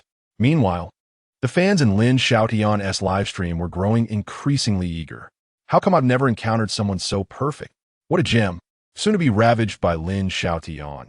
It's somewhat thrilling to think about. Streamer, hurry up, hurry up, hurry up. To the commenter above. I suspect you're cursing. Following the orphan's grievance instance, He Shuyue's livestream had also garnered a small but devoted audience. Unlike the fans of Lin Xiaotian, they not only harbor no concern for He Shuyue, but instead silently light a candle for Lin Xiaotian in their hearts. This lad is in peril. She is a woman capable of teaming up with Fu Yin. The image of her confronting the female ghost has inflicted severe psychological trauma upon me. I have edited it into a grotesque compilation, and if I do not watch it several times a day, I cannot find peace and sleep. Indeed, that individual upstairs is gravely unwell. Please send me a copy of that video when convenient. I am willing to compensate. Hiss. Have you not noticed how much she resembles Fu Yin? Not in appearance, but in demeanor, especially that smile from earlier. In the dungeon, after everyone had organized themselves, it was already deep into the night. Zhao Chun reallocated the sleeping arrangements. He, Fu Yin, and 2 experimental subjects would share the vehicle. He Shuyang and Wu Zhengyang would occupy one tent, while He Shuyue, being a female, would have her own space. Lin Xiaotian and the remaining 3 team members would squeeze together in another. Zhao Chen's plan was to take advantage of their slumber to eliminate them, seize their vehicle, and head to the city. The 2 experimental subjects were to be disposed of as well. After all, their mission was to escort Su Hongnan. Whether they could develop an antidote without the experimental subjects was of no concern to them. Zhao Chun had initially intended to sleep in the vehicle himself, but Fu Yin insisted on sharing a space with his experimental subjects. This arrangement proved beneficial, as it would prevent any unfortunate incidents involving the frail old man. As the night deepened, the tent was filled with the sound of steady breathing. Lin Xiaotian quietly approached the entrance of He Shuyue's tent. Just as he was about to pull back the flap, He Shuyue unexpectedly emerged from within. Seeing Lin Xiaotian, she appeared quite surprised. Lin Yi, what are you doing standing here? Caught off guard, Lin Xiaotian stammered, I was worried you might be cold tonight, so I came to see if you needed an extra blanket. By the way, what are you up to at this hour? He Shuyue lowered her gaze, feeling a bit shy. I wanted to go to the woods to use the restroom, but I was too scared to go alone, so I hope to find a companion. Lin Xiaotian, upon hearing this, was overjoyed. What companion? Lin Gu will accompany you. He Shuyue hesitated. Wouldn't that be too much trouble? Lin Xiaotian rubbed his hands together, his gaze growing increasingly lascivious. Not at all, not at all. He Shuyue led Lin Xiaotian into the thicket, seeking a relatively secluded spot. Lin Gu, I'll stay by this large tree. You go ahead and keep watch for me. Okay. Lin Xiaotian eagerly nodded. Sure, go ahead. She added, just don't peek. Rest assured, Lin Gu is not that kind of person. With that, he turned his back to He Shuyue and walked away. Once he was certain He Shuyue could not see him, he swiftly turned and stealthily approached the tree from another direction. He pressed against the trunk, peering around furtively, a lewd grin plastered on his face. He craned his neck, yet he could not find the figure that should have been squatting beneath the tree. Where is she? Lin Xiaotian emerged from behind the tree, circling it, but found no one. His mind was consumed with thoughts of He Shuyue, leaving no room for anything else. Just as he contemplated calling out for her, a chilling voice suddenly echoed behind him. Are you looking for me? Chapter 48. The Great Escape of the Apocalypse. 6. Are you looking for me? Lin Xiaotian turned around, only to find He Shuyue standing behind him, her expression cold and devoid of emotion, brandishing a sharp knife. Whether it was the chilling demeanor of He Shuyue or the deep-seated fear that had taken root in Lin Xiaotian's bones, his first instinct was not to retaliate, but to scream and flee. Naturally, He Shuyue would not grant him that opportunity. With a swift kick to his groin, she took advantage of his momentary distraction to plunge the knife into his side. The events transpired in a flash. Lin Xiaotian barely had time to let out a scream before Yue struck him with a particle gun, dislocating his jaw. She then thrust the gun into his mouth. Her tone devoid of warmth, "Don't scream, or I'll put you down with a shot." Terrified, Lin Xiaotian nodded while clutching his injury, muffled cries escaping him as he complied. "Now, take off your clothes." Yue aimed the gun at him, forcing him to painfully strip away his garments piece by piece. As she stuffed his discarded clothes into his mouth, she proceeded to sever the tendons in his hands and feet. The excruciating agony of having his sinews severed left Lin Xiaotian writhing on the ground, drenched in cold sweat, like a fish on a chopping board awaiting its fate. Yue pressed her foot against his chest, her expression dark. "Were it not for your potential usefulness, I would have ended your life long ago." With that, she seized his hair and dragged him from the woods. Simultaneously, 3 individuals stealthily infiltrated Yue's and Old Wu's tent. After 2 anguished cries, silence enveloped the scene. Inside the car, Fu Yin was jolted awake by the screams. He glanced at Zhao Chun in terror. "What is happening? Are the zombies back?" Zhao Chun drummed his fingers on the steering wheel, a cruel smile creeping across his face. "Apologies, Dr. Su. But your companions have already met their demise on the way to the city." Fu Yin gasped in shock, glaring at Zhao Chun. "What have you done to them?" Zhao Chun drew his handgun, twirling in his hand. "Honestly, I had no intention of killing them, but you must understand this is an apocalypse. Resources for survival are exceedingly scarce. I cannot afford to carry dead weight." He paused. "Of course, that includes you 2 experimental subjects." Fu Yan retorted. "Have you lost your mind? Without the subjects, how can I research the antidote?" Zhao Chun scoffed. "What does that concern me? Blame the one responsible." With that, Zhao Chun raised his gun, aiming at the 2 experimental subjects seated in the back. Bang! Bang! 2 shots rang out, yet the subjects remained unscathed. How is that possible? Zhao Chun, refusing to accept this outcome, prepared to fire again. Suddenly, a sharp pain radiated from his wrist. The old man, who had somehow managed to grasp his wrist, had caught him off guard. Being a speedster, Zhao Chen's abilities in this scenario were enhanced to that of a top-tier player. The old man appeared ordinary. His movements should not have surpassed his own. What astonished him further was the inexplicable strength that belied the old man's frail appearance. Zhao Chun felt as though his wrist might shatter under the old man's grip, causing his gun to slip from his grasp. Fu Yinsong released his grip and swiftly seized Zhao Chen's firearm, chambering around and firing 2 shots directly at his thigh. It misfired. Zhao Chun shrieked in agony, clutching his wounded leg, his expression contorted with rage. "You old fool, how dare you shoot at me? Once my brothers arrive, you're as good as dead." Upon hearing this, Fu Yin fell into deep contemplation. Zhao Chun, misinterpreting his silence as fear, pressed his hand against the wound, panting heavily. "Give me the gun. Considering you're on a mission, I won't kill you." Fu Yin nodded as if he were persuaded, raising his hand to hand over the weapon. Just as Zhao Chun reached out to take it, Fu Yin fired 2 more shots in his arm. With dexterity, Fu Yin twirled the gun in his hand, more skillfully than Zhao Chun had moments before. "Aren't you at all concerned that your brothers have yet to emerge? What a flimsy bond of brotherhood you share." Reminded by Fu Yan's words, Zhao Chun suddenly realized how much time had elapsed since they entered, a sense of foreboding washing over him. Ignoring Fu Yan's presence, he shouted, "Xiao Tian, Old Lu, Ajian." Silence enveloped the tent. "Can't you shout any louder?" "Allow me to assist," Fu Yin said mockingly, imitating Zhao Chen's tone as he called out, "Xiao Yang, Old Wu, Xiao Yu." In the next moment, Yang's voice echoed from the tent. He emerged, dragging 2 unconscious players, while Old Wu leisurely pulled along another, heading toward the vehicle. Meanwhile, Fu Yin seized Zhao Chun by the hair and yanked him out of the car. "Where's Xiao Yu?" Fu Yin scanned the surroundings, noticing her absence. Yang pointed toward the woods. "She went to the small grove with that fellow." Fu Yin understood, turning to Zhao Chun. "That girl has gone completely mad. Your brother is in for quite the ordeal." Yang shot Fu Yin a sideways glance, silently admonishing him. "And whose fault is that? You're the one who taught her." Before long, Yue returned, dragging Lin Xiaotian back like a lifeless dog. She tossed him onto Zhao Chun, complaining, "This thing is heavy." He Shuyang quickly approached his sister, offering her a shoulder rub and water. "Now that everyone is gathered, let us convene," Fu Yin declared. Zhao Chun, realizing the gravity of the situation, exclaimed, "You are not Su Hongnan. Who on earth are you?" Fu Yin, foregoing any further pretense, replied, "I am the very person you seek." Zhao Chun gasped in shock. "You are?"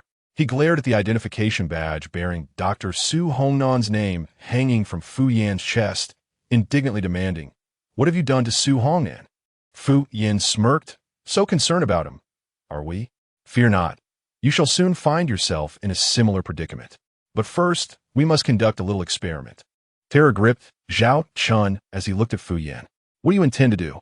Fu Yin picked up a pebble the size of an eyeball, aimed it at Zhao Chun's left eye, and commanded, "Now, open your control panel, navigate to the player task section, and loudly recite your mission. Do not attempt any tricks, or I shall force this stone into your eye." Zhao Chun felt deeply humiliated, yet under Fu Yan's oppressive presence, he dared not disobey.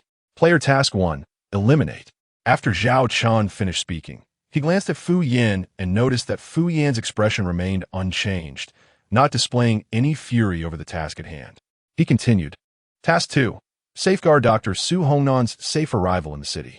"You are surprisingly obedient," Fu Yin remarked with a hint of regret. Upon hearing this, Zhao Chun was drenched in a cold sweat.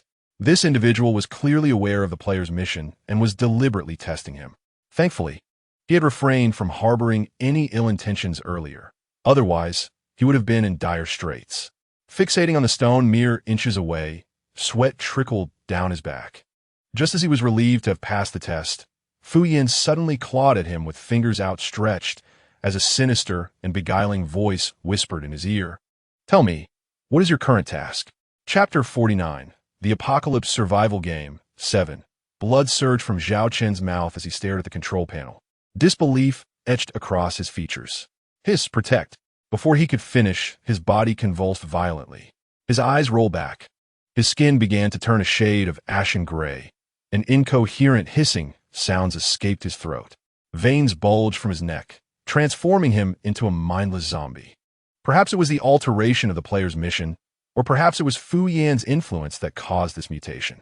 Even in his zombie state, Zhao Chun retained the ability to comprehend Fu Yan's commands.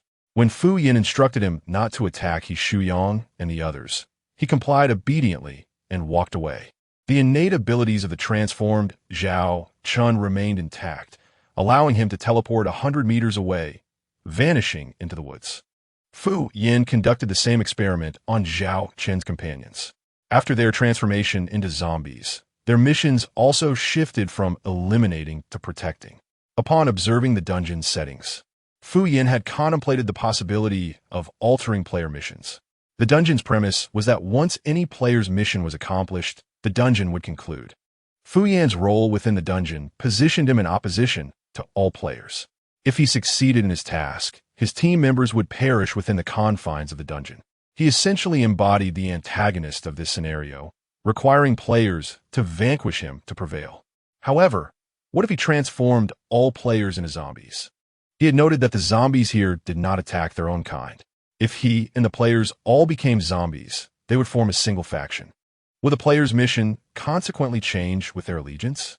To validate whether the player's tasks were fixed or fluid, Fu Yin deliberately killed Su Hongnan. The outcome confirmed the efficacy of this method. Su Hongnan's demise indeed impacted the player's missions. Naturally, to ensure absolute certainty, he intended to conduct further experiments with other players. If he was correct, these players could accompany him out of the dungeon. If he was mistaken, it would merely be a stroke of bad luck for them. Regardless, their survival or demise was of no concern to Fu Yin, who bore no moral burden. He harbored no savior complex. He simply sought to disrupt the game. After transforming 5 individuals, Fu Yin confiscated all their equipment. He Shuyue, on the other hand, provided Lin Xiaodian with a kidney, creating a symmetrical aesthetic. As dawn broke, the group resumed their journey in their small vehicle. Suddenly, the number of players in Fu Yan's mind shifted. Player count, 94. Some individuals could hardly contain their eagerness to strike. He Shuyang and others also noted the alteration in player numbers. This war of cannibalism had inevitably commenced. Perhaps this was the true horror of the game, transforming humans into soulless monsters. The expressions of the crowd grew somber, fearing that they too might unwittingly become such bloodthirsty creatures. Fu Yin sighed and reassured them. One must always think positively. Perhaps you are the ones destined to be spared. The group responded, "Thank you, we do find comfort in your words." They traveled along the main road for much of the day. Meanwhile, the player count in the instance had diminished to 82. Remarkably, 12 players had perished in just one morning. Even they felt a sense of inadequacy. Indeed, humanity was the most ferocious creature in this world. As the vehicles continued onward, a massive boulder suddenly obstructed their path. This familiar method of ambush sparked a glimmer of recognition among them. Once again, they had encountered a Na'vi target.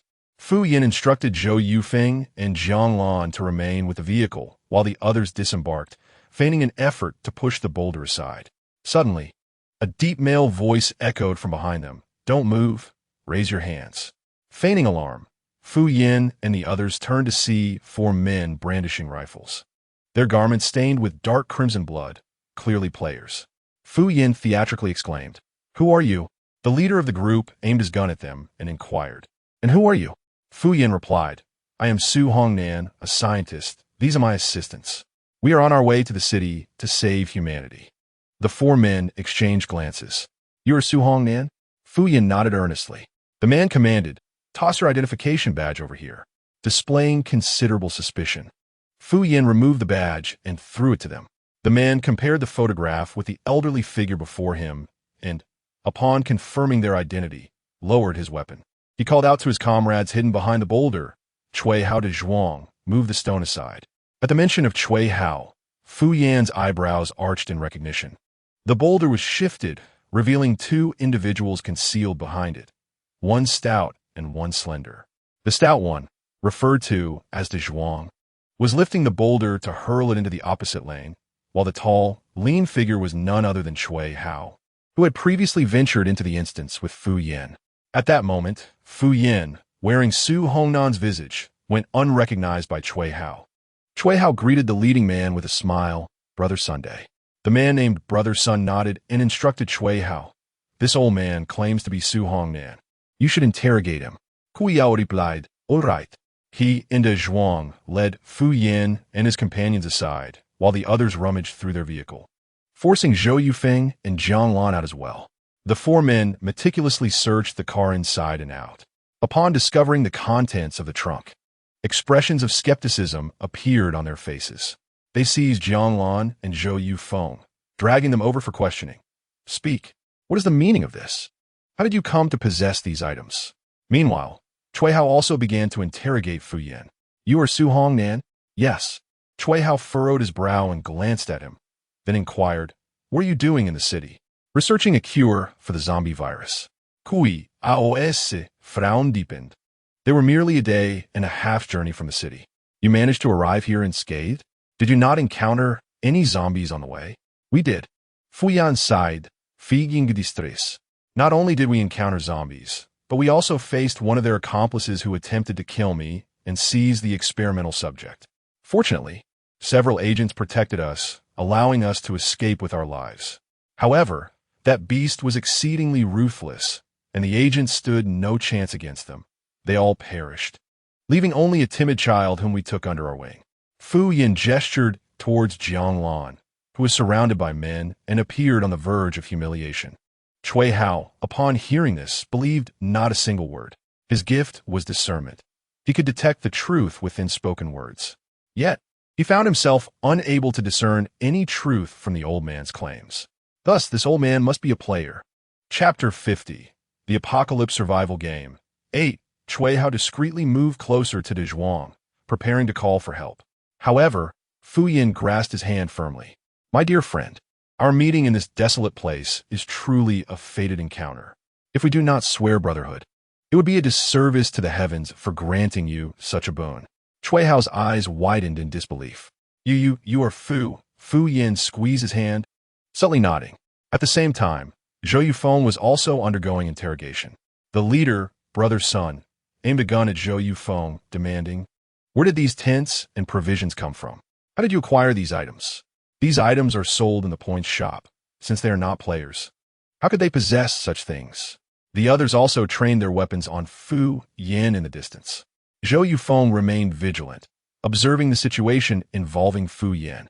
At that moment, he crouched on the ground, clutching his head, appearing utterly terrified. "Ah, don't kill me. I saw nothing. I was merely captured for experimentation." As Zhou Yufeng wailed, he pointed at Jianglan. "If you must kill someone, kill him." It was this group of agents who did the killing. Jianglan, nearly in tears from being the center of attention, curled up on the ground, attempting to hide.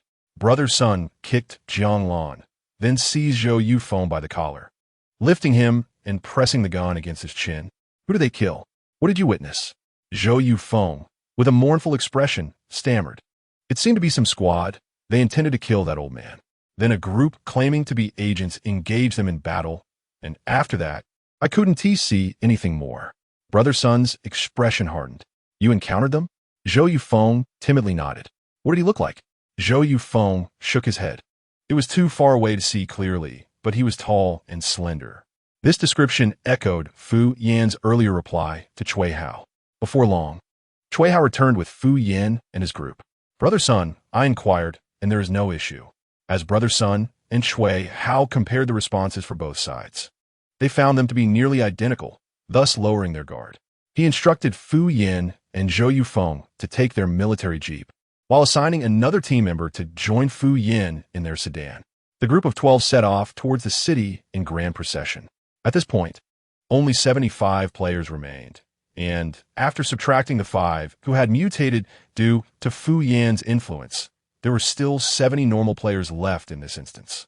In their quest to swiftly complete the second task, Brother Sun and his companions journeyed tirelessly, finally arriving at the wooded outskirts of the city by midday the next day.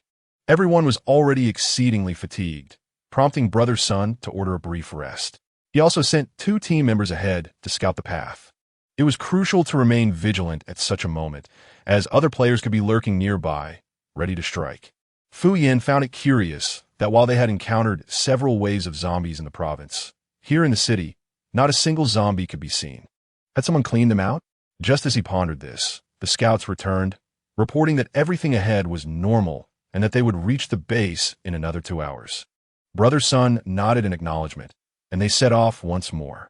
However, the vehicle had barely traveled 3 kilometers when a thick fog suddenly enveloped them. Almost immediately, a tire emitted a sharp pop, causing the vehicle to skid sideways. This was bad. An ambush. Brother Sun jumped out of the car, seeking cover, while the other players scattered into defensive positions. Fu Yan and Zhou Yufeng also exited amidst the chaos to avoid collateral damage, for he was currently in a state of helplessness. Fu Yan signaled to He Shuyang and the others not to emerge. The group, on high alert, scanned their surroundings. Cui Hao stealthily approached Fu Yan and whispered in a tone only they could hear, "Idol, what's going on?"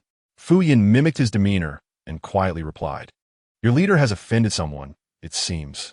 Cui Hao pointed at Fu Yan's attire. "I was asking about your situation." Fu Yan looked down at himself and replied nonchalantly, "Oh, I have a penchant for cross-dressing." Cui Hao was taken aback. Memories that should have been long forgotten surged violently within him. Just as he was about to retort, an overwhelming force surged from the distance. Fu Yan swiftly pushed Cui Hao and Zhou Yufeng aside and rolled to the ground. In the next moment, a massive boulder before him exploded into dust. Spitting out the debris from his mouth, Fu Yan cursed softly, "Which wretch is being so ruthless?" "Ha ha ha, Sun Xingzhou. It's been a while," came a deep voice from the distance. Soon after, a formidable 10-member squad emerged from the fog-laden forest. The leader, a man cloaked in dark garments with a hood obscuring his face, was accompanied by a stunningly beautiful woman. As he approached, he lifted his head to reveal his pale yet handsome features. Upon recognizing the visitor, Sun Xingzhou chose not to resist. He lowered his weapon, stood up, and greeted with a smile, "Long time no see, Chen Sheng." He had previously heard that Chen Sheng's arm was incapacitated, yet that punch just now demonstrated at least the strength of a high-level player. Do not utter rebellion, even when combined. The 6 members of their team are insufficient to withstand a single blow from their adversaries. Chun Sheng revealed a subtle smile, markedly different from his previously brash and arrogant demeanor. A shadowy aura now enveloped him, imbued with a sinister gloom. As he Shuiwed discerned the individuals before her, a potent hatred ignited in her gaze. Clenching her teeth tightly, her fists trembled with fury, veins bulging on her forehead.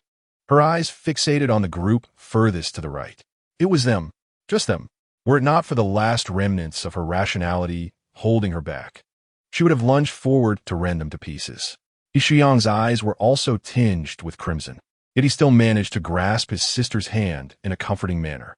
Meanwhile, Sun Xingzhou recognized that they were no match for Chun Sheng and his companions. Thus he took the initiative to propose, "Let us forego the rewards of this instance.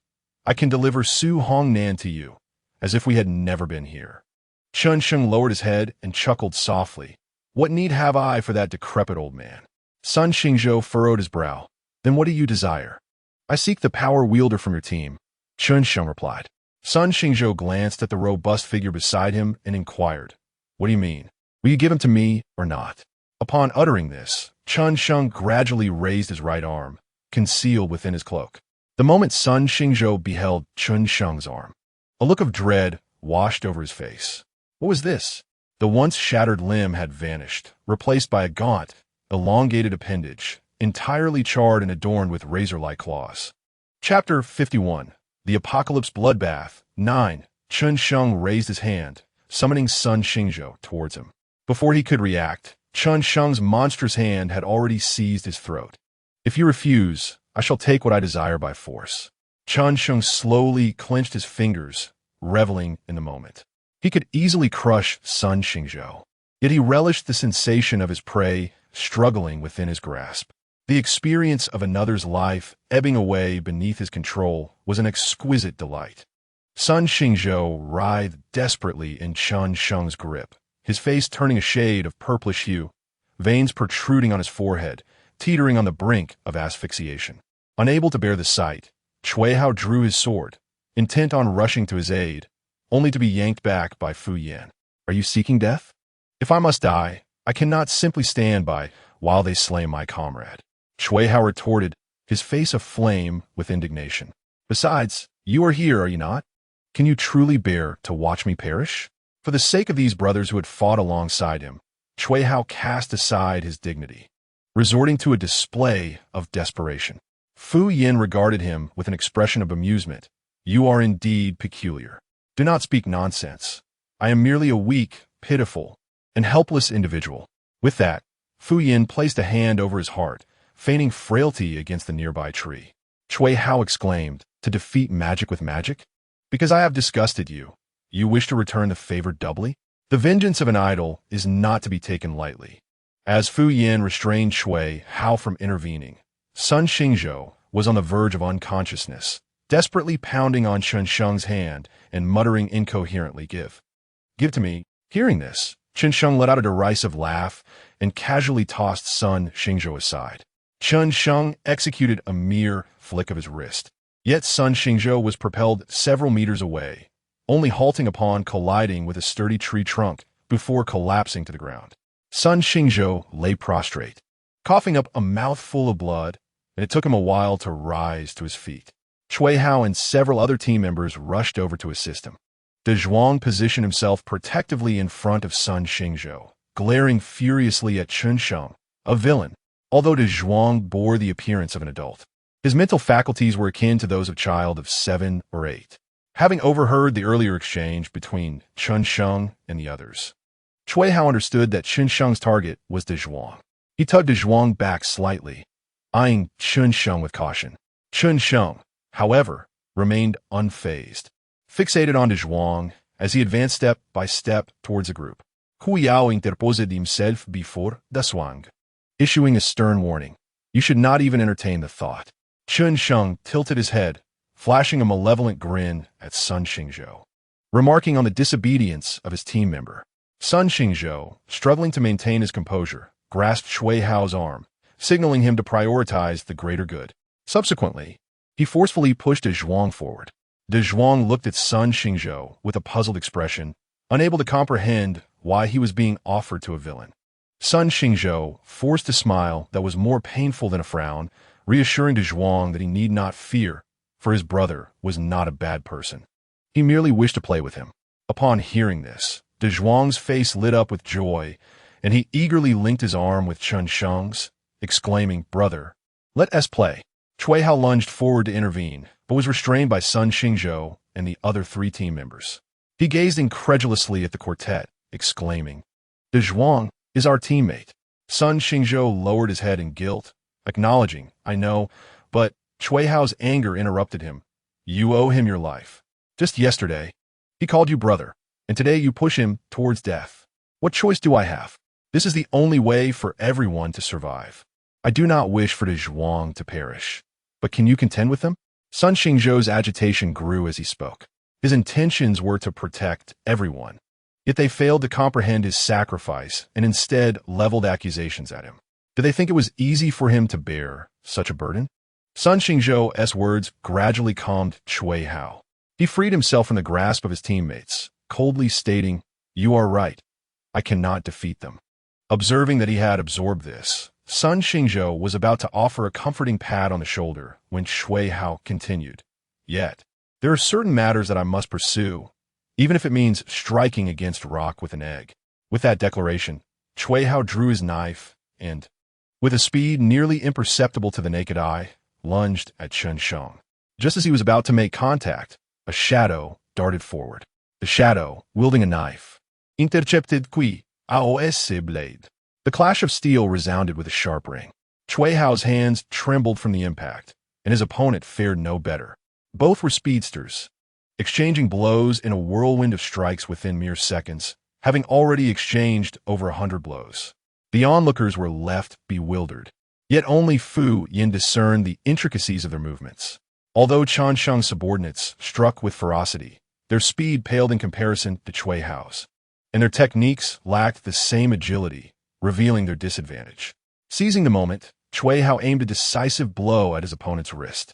Suddenly, a piercing pain surged through his mind, as if pierced by 1,000 steel needles. His blade paused momentarily, allowing his opponent to seize the opportunity and strike at his throat. Enduring a throbbing headache, Cui Hao raised his knife to parry the lethal blow, narrowly evading disaster. Yet he was still sent crashing to the ground. As he lay there, a searing pain radiated from his head, nearly overwhelming him. Leaning on his blade for support, he endeavored to discern the source of his agony. After a brief moment, his gaze fixated on a man with a sinister countenance. This man was also a subordinate of Chen Sheng and was now intently focused on Cui Hao. A mentalist? Cui Hao's head throbbed violently, his thoughts a tumultuous whirl. Bracing himself, he unsteadily lifted his knife, preparing to strike at the mentalist, only to be swiftly kicked down by the speedster from earlier. Cui Hao collapsed, the pain in his head intensifying. The speedster seized him by the collar, disdainfully scoffing, "You little trash. If your grandfather is trash, then you are, but refuse spit." Cui Hao gritted his teeth against the pain, ready to engage in verbal sparring. "You're courting death." The speedster wiped the saliva from his face, brandishing his sharp knife, intent on ending Cui Hao. Yet, in the next instant, a sharp pain shot through his wrist. Crimson blood streamed down his arm as a small hole was pierced through his wrist. With a cry of agony, the knife clattered to the ground. Ignoring Cui Yao, he clutched his wrist and turned toward the direction for which the bullet had come. There stood a girl with a sweet visage, smiling at him while holding a gun. Her smile, devoid of warmth, exuded an inexplicable eeriness. "Oh dear, missed my aim, was going for a headshot." He Shui's eyes widened in disbelief. Taking advantage of the moment, Cui Hao picked up his knife from the ground and lunged at the man. The man reacted swiftly, dodging, yet the blade merely grazed his abdomen.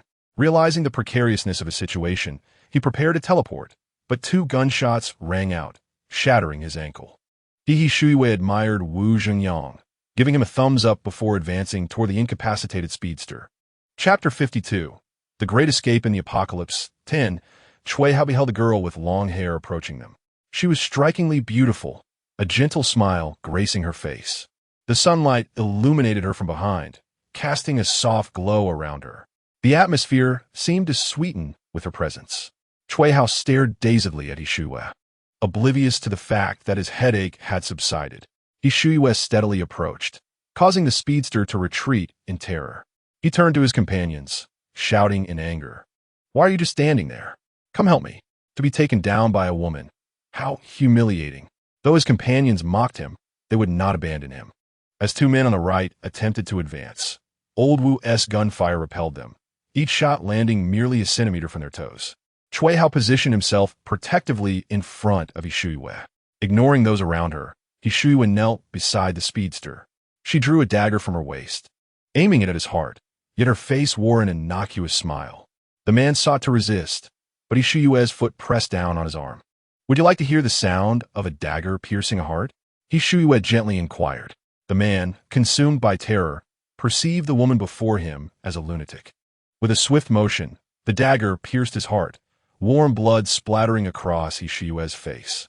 She gripped firmly, relentlessly stirring the man's heart until he breathed his last.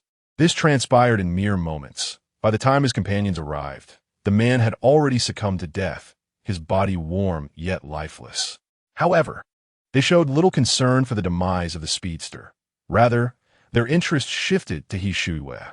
The once helpless girl, who had merely cried for help, had transformed into a captivating enigma that piqued their curiosity. "Long time no see, little sister," one taunted with a sinister grin. "Did you miss your brothers? You came all this way to play with us." As a mental manipulator, he launched an assault on He Shuye with his psychic power.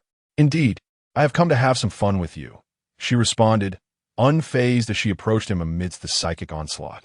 Meanwhile, He Shuye engaged Chun Sheng. Chun Sheng had relied on absorbing the powers of others to ascend in strength. Before he was nearly incapacitated by Fu Yin, he had already attained the prowess of a level player. With the assistance of the ghostly hand and his recent feasting on power users, he now stood at the pinnacle of his level. Just 3 more power users, and he would break through once more. A chilling smile crept across his face as he mused. "I recall you are a power user as well. Since you are here, Fu Yin must be nearby. How convenient. I shall spare myself the trouble of seeking him out. Today, you shall all perish here." With that, he unleashed the ghostly hand towards He Shuye. Though He Shuye's abilities had been elevated to a level standard, he was still significantly outmatched by Chun Sheng. He adeptly darted behind trees, evading Chun Sheng's advances in a game of hide and seek. The battle reached a stalemate, while the enchanting woman by Chun Sheng's side gradually distanced herself from the fray. Unlike Chun Sheng's confidence, she had personally experienced Fu Yan's terrifying capabilities. Moreover, encased in this new form, her movements were hindered. Engaging in combat would surely spell her doom against Fu Yan. Having finally acquired this beautiful guise, she was reluctant to mar it. She had nearly been repulsed by the previous vessel she inhabited, each glance in the mirror almost eliciting her to retch. As she discreetly retreated while observing the commotion involving Chun Sheng, she unexpectedly collided with a firm chest. Slowly turning, she found a tall, handsome man smiling behind her. Just as she contemplated fleeing, he wrapped his arms around her waist, burying his head close to her ear, whispering, "Where do you think you're running off to, Guling?" Startled, the woman paused, a bewildered expression crossing her face. "Sir, I do not understand what you mean. Please let me go. I have a boyfriend." Fu Yin did not release her. Instead, he tightened his grip around her waist. "Did we not agree to be together forever? How could you turn around and seek someone else? Are you monsters truly so fickle?" His voice, muffled and tinged with a hint of grievance, resonated as he lowered his gaze. The woman nearly lost her breath in exasperation. Who was it that initially struck her amidst the fiery chaos? How could he still have the audacity to utter those words, without fear of having his tongue slip? At that moment, Gu Ling was reluctant to engage further with Fu Yin. She opened her mouth to call for Chun Sheng. Chun Sheng, consumed by his desire to defeat Fu Yin, had become utterly unhinged. If he were to realize Fu Yan's presence, he would undoubtedly rush over to eliminate him without a second thought. In that instance, she could exploit the opportunity to flee. However, Fu Yin had already discerned her intentions. The moment she began to speak, he covered her mouth, warning that invoking another man before him would certainly provoke his ire. Gu Ling retorted, cursing him, claiming he had become too engrossed in his role while she was left alone in the denouement. In moments of fury, she often felt compelled to tear things apart. And at that moment, her words were abruptly cut short as Fu Yin violently ripped her in two. Blood gushed forth, and entrails were strewn across the ground. Yet, the horror value did not register. Fu Yin recalled that to truly extinguish them, fire was necessary. He grasped the torn remnants of the creature and approached the center of the battlefield. As he passed by Sun Xingzhou, he borrowed a flame from him. With a resounding explosion, flames erupted. Gu Ling, now in two pieces, screamed in agony, cursing Fu Yin to a wretched fate. Fu Yin chuckled, rebounding her curse. Gu Ling shouted that while she was not a real person, he was indeed a true dog. Ding. Horror value 100. The moment the horror value was credited, Fu Yin felt a profound sense of relief, akin to a long-standing ailment being cured. After dealing with Gu Ling, he made his way towards the skirmish involving He Shuiwei, Cui Hao, and Old Wu, who were entangled with 6 or 7 of Chunsheng's subordinates. As Fu Yin approached, intending to inquire if they needed assistance, He Shuiwei abruptly shoved him aside, exclaiming he was obstructing their efforts. Fu Yin retorted, noting that the child had grown rebellious, no longer heeding his father. At that moment, He Shuyang's voice echoed from the woods, exclaiming in desperation, "Hey, brother, can you please look me first? I'm about to be killed." Upon hearing this, Fu Yin turned his gaze towards He Shuyang. Who is that pig-faced fellow? He Shuyang felt as if his demise was imminent, yet Fu Yin seemed unperturbed, merely observing. He narrowly dodged a punch from Chun Sheng, but upon turning back, another blow came hurtling towards him. This punch was delivered with such speed that he had no time to evade. Even from several meters away, he could sense the chilling intent to kill. The force of the punch arrived in the blink of an eye, and with Fu Yin standing at a considerable distance, there was no possibility of rescue. If it landed, he was doomed. Sensing this, Chun Sheng increased his force, wearing a smile of grim determination as he declared die. Just as He Shuyang braced himself for a fatal blow from Chun Sheng, a figure arrived silently. The newcomer yanked He Shuyang aside and met the incoming punch head-on. The opponent's strike was fierce, akin to breaking bamboo. Fu Yin, with an expressionless demeanor, sidestepped and seized the opponent's wrist before the assailant could react. Fu Yan's other hand clutched a shoulder. With a powerful tug, a searing pain shot through Chun Sheng's arm as Fu Yin audaciously wrenched his monstrous limb from him. Fu Yin stepped on his chest, looking down with disdain. "Do you think you are worthy of killing me? Crushing you is as simple as squashing an ant." With that, Fu Yin crushed Chun Sheng's skull beneath his foot. Brain matter splattered everywhere, and until the very moment of his demise, Chun Sheng wore an expression of disbelief. After dealing with Chun Sheng's subordinates, Fu Yin stacked their corpses together, including that grotesque hand, and set them ablaze. Cui Hao understood Sun Xingzhou's choice, but did not condone his actions. He resolved to leave the guild with De Zhuang after exiting the instance. Sun Xingzhou did not insist on their stay. Before they departed, Fu Yin slashed their arms, transforming Sun Xingzhou and his companions. The scores of the mutated players were entirely claimed by Fu Yin. Rather than pressing on, Fu Yin and his group lay in wait within the forest, anticipating the arrival of players one by one. By the time Fu Yin had transformed a sufficient number of players, his total score had surpassed 3,000. The points that other players desperately earned by slaying zombies were effortlessly wiped clean by a swift hand, quicker than a card swipe, without the need for a password. After completing the transformations, Fu Yin instructed the players to remain nearby. He then disguised himself as Su Hongnan, escorted by Cui Hao and He Shuyang, to enter the city. Everything proceeded smoothly, with only the final step remaining, turning all survivors into zombies. As night fell, Fu Yin and his companions stealthily left their dwelling and approached the city gates, eliminating the guards and throwing the gates wide open. Countless shadows rushed in, storming the survivor base, where they initiated a large-scale massacre. Fu Yin stood atop the city wall, listening to the screams echoing from within, feeling the numbers representing the survivors in his mind dwindle. Survivor count, 5. Survivor count. 4. Survivor count. 3. Until the last human was transformed into a zombie. The survivor count reached 0. A familiar metallic sound resonated within the instance. Beep. Game over. Player Fu Yin successfully cleared the Apocalypse survival instance. Player He Shuyang successfully cleared the Apocalypse survival instance. Player Chui Hao successfully cleared the Apocalypse survival instance. The chimes of notifications echoed, revealing that over 70 players had survived this round of the survival game. Beep. Instance concluded. Scoring calculation initiated. Player Fu Yin score, 13,562. Player He Shuyang score, 0. Player Chui Hao score, 0. Player Lu Fongfong score, 0. A series of announcements followed, declaring that all 70 players had scores of 0. The system, with a heavy heart, awarded Fu Yin his reward. Congratulations, player Fu Yan.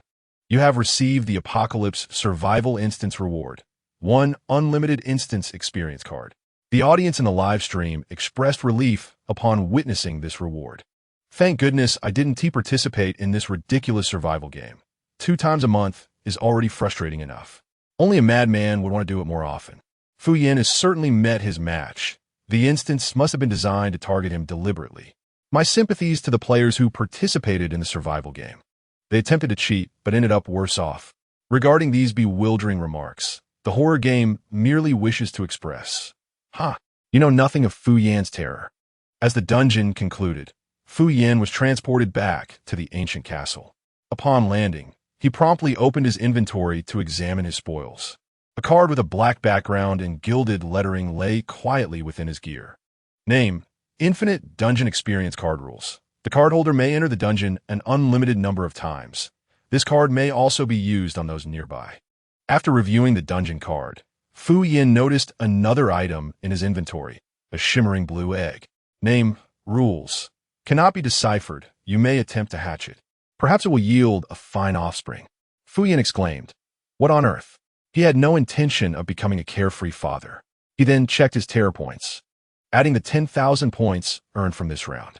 He now possessed a total of 407 terror points, still far from the coveted 100,000. After settling matters with the guild, Chui Hao and his Zhuang joined the Fairy Tale Town Guild. Fu Yan's faith points increased by 2, bringing his total to 4 followers: He Shuyang, He Shuiwei, Chui Hao, and his Zhuang. These 4 were more than capable of handling beginner dungeons, and Fu Yin did not intend to team up with them. After such extensive training, it was time to assess the results. He instructed the 4 to pair up and selected 10 beginner dungeons for them. Go forth, Pikachu. Do not show mercy simply because they are your peers. Ruthlessly annihilate them to earn me terror points. Watching the 4 enter the dungeon, Fu Yin accompanied Lao Wu and Jiang Lan into the dungeon as well. Although Lao Wu was a newcomer, his combat abilities and instincts were exceptionally strong. Jiang Lan, despite his timid nature and social anxiety, possessed enough talent to ensure his own survival. Fu Yin utilized a binding card and pulled the 2 into the dungeon.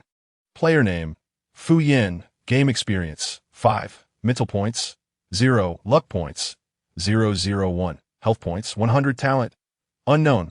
Weapon: overall level. Fragments: 10.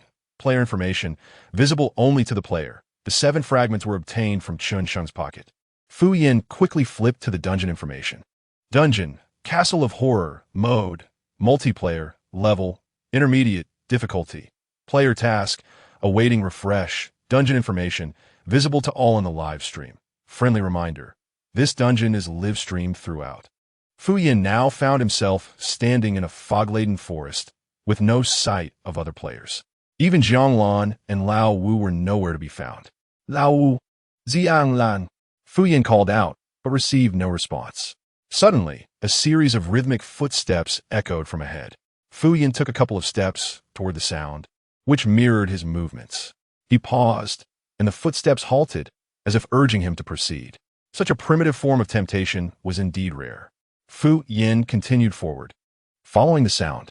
After approximately half an hour of walking, the thick fog dissipated, revealing before him a Baroque-style castle, standing majestically in his line of sight. The sound of footsteps faded into silence. The journey had been uneventful, devoid of even a ghostly apparition. Fu Yin mused, Next time, I hope for something more spectral. Chapter 54. The Haunting of the Castle, 2. Upon reaching the castle, Fu Yin found more than 10 players gathered there. To his surprise, Jianglan was among them. Squatting alone by the castle wall, isolating all others present with his solitary presence. Upon noticing Fu Yan's arrival, he stood and shuffled over to his side. At that moment, the players were animatedly discussing how they had been pursued, recounting the thrilling and brutal experiences they had endured. One player recognized Fu Yin and inquired, "Fu Yin, were you also being chased?" Fu Yin gazed upwards at a 45-degree angle, replying, "Indeed, how could it be otherwise?" The player retorted, "What is there to be proud of?" Fu Yin turned his head towards Jianglan, curious about how he had arrived. Jianglan replied, "I'm not quite sure. When I opened my eyes, you and Wu Gu were gone, so I decided to wait for you. Then, I heard footsteps approaching and thought someone was coming, so I prepared myself." Fu Yin naturally continued the conversation, and then, Jianglan nodded. "It seems something bumped into me, and when I opened my eyes again, I found myself here." The weary travelers shed tears of envy. Soon, Wu Jingyang and several other players arrived. This instance of the dungeon comprised a total of 25 players. Once everyone had assembled, the castle gates slowly creaked open, revealing a middle-aged man dressed as a butler who welcomed them inside. "Dear esteemed guests, good afternoon. Welcome to Hyder Castle. I hope that during the next 7 days, you will enjoy an unforgettable holiday." Although the nature of the dungeon task remained unknown, the butler indicated they would be staying for 7 days. Observing the serious expressions on the guests' faces, he continued, "Please do not be so tense, dear guests. We have prepared welcome gifts for each of you, which I am certain you will find delightful. Now, please follow me to select your gifts." With that, the butler led the group through the grand hall and down a narrow corridor on the right side. The corridor was long and narrow, just wide enough for a single person to pass, with walls adorned with mirrors of varying sizes. The players queued up, each passing through the corridor, inevitably glancing into the mirrors as they went. It mattered not if the first mirror was ignored. There would always be another waiting. After all, who could resist the allure of their own reflection? Noticing the players admiring their reflections, the butler explained, "The former owner of this castle had an immense fondness for mirrors, which is why they adorn these walls." "Quite the confident proprietor, I must say," Fu Yin remarked while gazing into a mirror. The last time he encountered someone with such self-assurance was himself.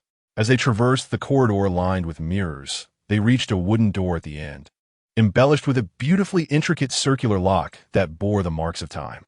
The butler retrieved a key from his pocket and unlocked the door, revealing a pitch-black basement beyond. The butler lifted the oil lamp hanging on the left wall, illuminating the staircase leading to the basement.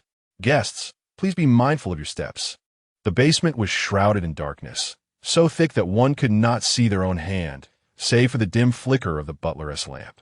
Zhu Wenwen grasped her boyfriend's hand and whispered, "What gift must we retrieve from the basement? Must we go?" A few timid players echoed her sentiments. The basement was so dark, who knew what monsters lurked within? The butler, overhearing their words, remained unperturbed, responding with a gentle demeanor, "That won't do, dear guests. The gift must be personally retrieved to show sincerity." His form nearly melded with the shadows, leaving only his aged, pallid face flickering in the firelight. "Are you truly not coming down with me?" He smiled, yet the players felt an overwhelming chill, rendering them mute. They followed the butler down the staircase. The staircase was lengthy, flanked by stone walls. The butler, holding the oil lamp, lit the sconces along the walls as they descended. The warm glow of the candlelight dispelled much of their trepidation.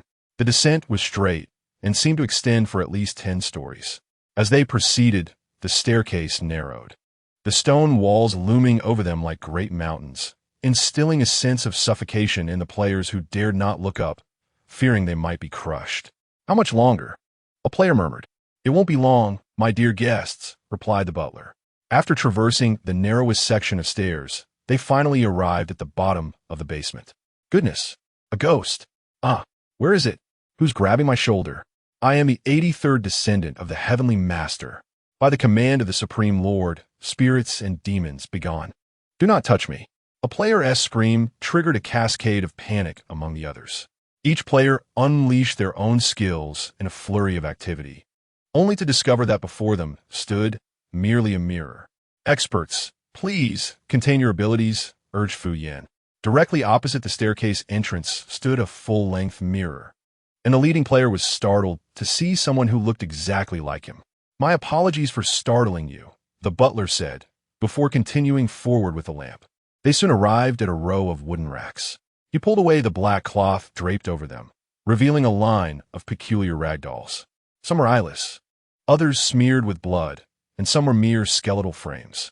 Even the seemingly intact dolls bore grotesque, sinister expressions. The butler stood before the racks and smiled. Please, dear guests, select a doll you fancy to take with you. Fancy? Not being terrified is a feat in itself.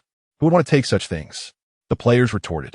The butler, sensing their thoughts, added, if none of the dolls appeal to you, then you shall remain here, awaiting the arrival of the next batch.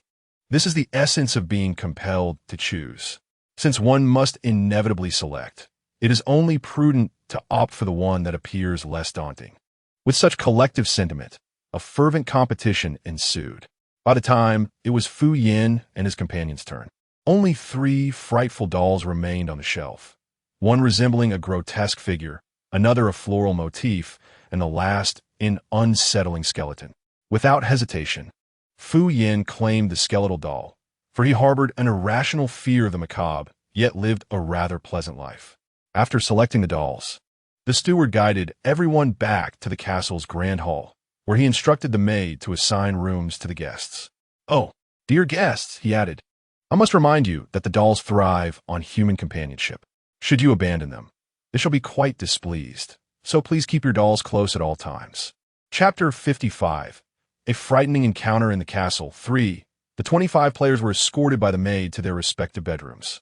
As she departed, the maid cautioned guests, during non-activity hours, please remain in your own rooms and refrain from visiting one another. Zhu Wenwen wished to share a room with her boyfriend, but was met with the maid's unyielding refusal. Fu Yan's bedroom was located at the far end of the second floor, with Jiang Lan residing next door and Olbu adjacent to Jiang Lan. The room was spacious, featuring a wide balcony separated from the room by a glass sliding door. To the right upon entering was a restroom, while to the left stood a grand wardrobe. Closely positioned next to the bed, a large vanity mirror faced the bed. After thoroughly inspecting his room without uncovering any useful clues, Fu Yan was about to check on the adjacent room when he turned around and caught sight of the skeletal doll he had carelessly tossed onto the vanity. Now lying in the center of the table, its face directed straight at the mirror, as if admiring its own reflection. Upon closer examination, Fu Yan mused. If only you weren't so grotesque, you might actually be quite appealing. The skeletal doll retorted silently. Your words are nothing but utter nonsense. With a flick of his wrist, Fu Yan tossed the doll onto the sofa and leapt from the balcony into Jiang Lan's bedroom. Once inside, Jiang Lan curled himself into a corner near the door. He sensed an unsettling presence, as if unseen eyes were scrutinizing him, despite being alone. He nestled himself in the narrow space between the cupboard and the door, finding solace in that vantage point. Suddenly, a thud resonated from the balcony. Startled, Jiang Lan hugged his knees tightly, reciting the incantation that he Shu Yue had taught him. You cannot see me. You cannot see me. You cannot see me. When Fu Yan discovered Jiang Lan in the corner, he found him curled in a ball, eyes shut tight, murmuring incoherently. Fu Yan nudged him. Hey, wake up. It's morning. Upon hearing Fu Yan's voice, Jiang Lan hastily opened his eyes. Recognizing Fu Yan, he sighed in relief. Brother Fu, what brings you here? Aren't we prohibited from visiting? Fu Yan gestured toward the balcony. I merely traversed through the window. Jiang Lan clung to Fu Yan's leg, wearing a comically desperate expression. Brother Fu, could you please stay tonight?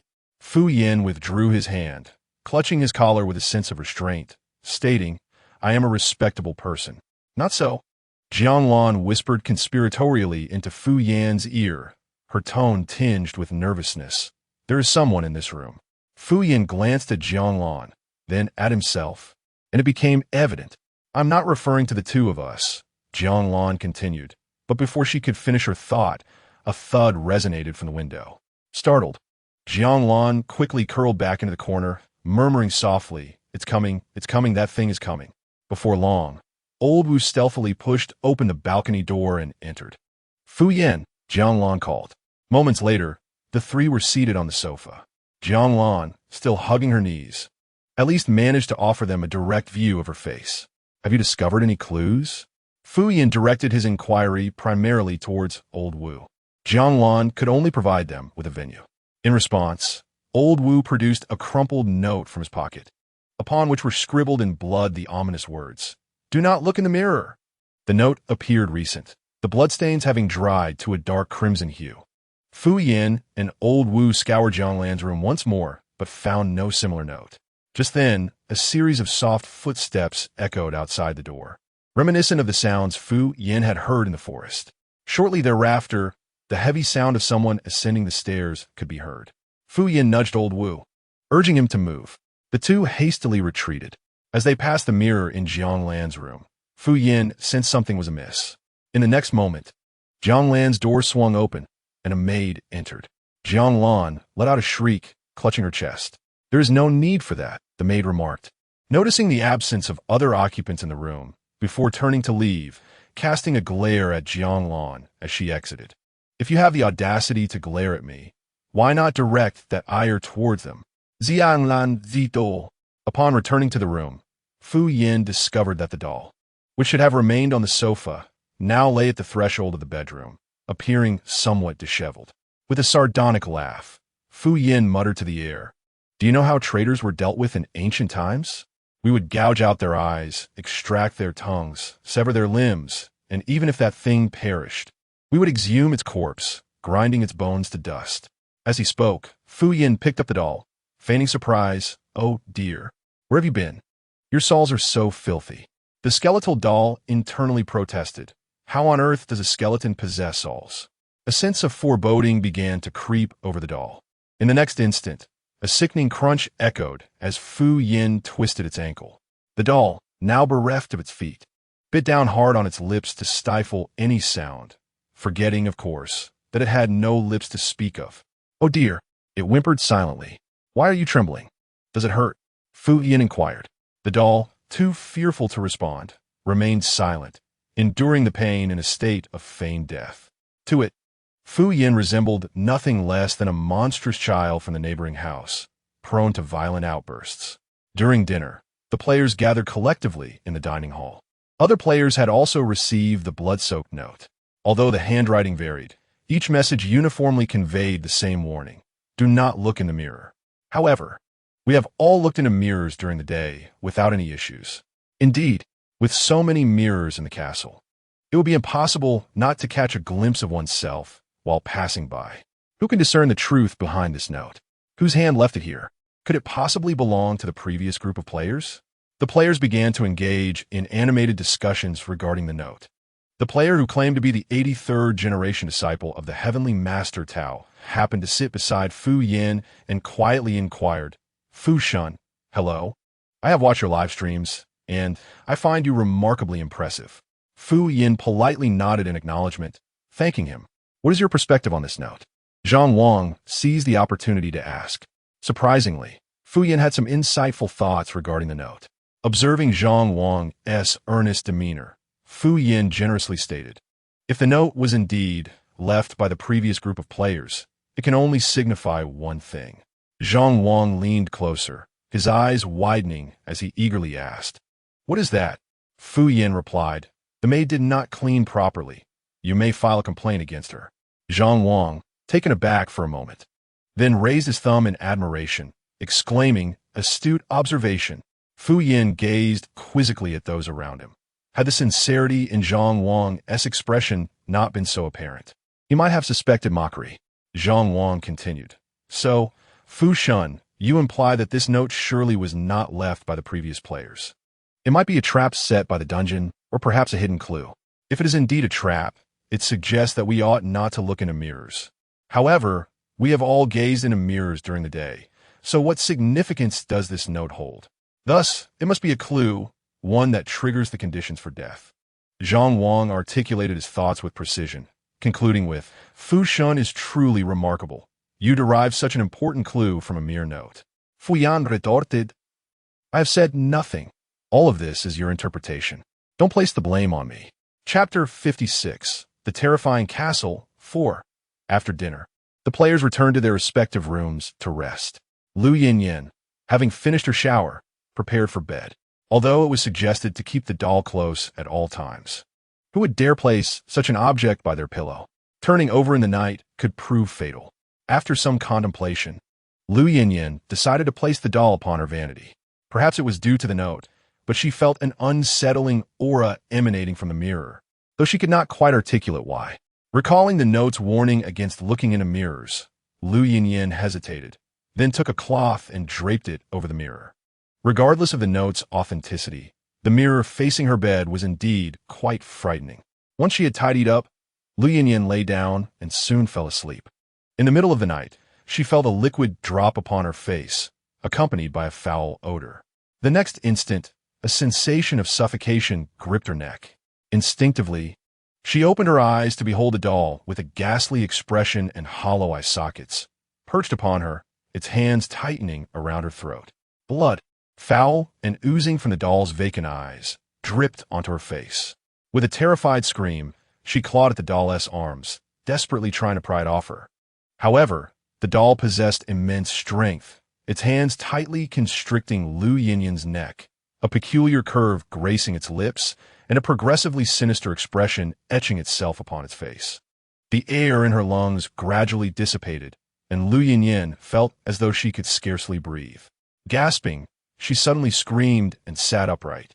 In the instant she opened her eyes, she was met with her own reflection in the mirror.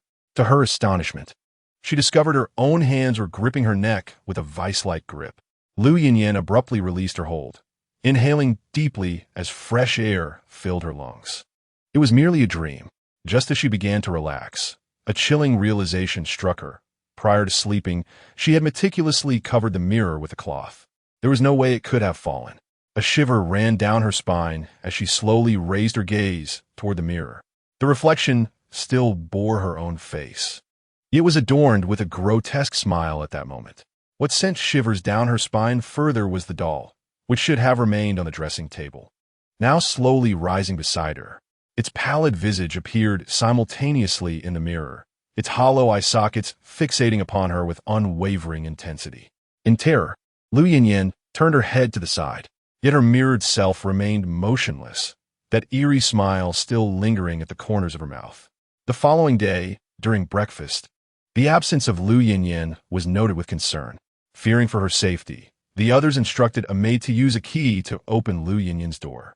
The moment the door creaked open, a heart-wrenching scream erupted from a player in the front row.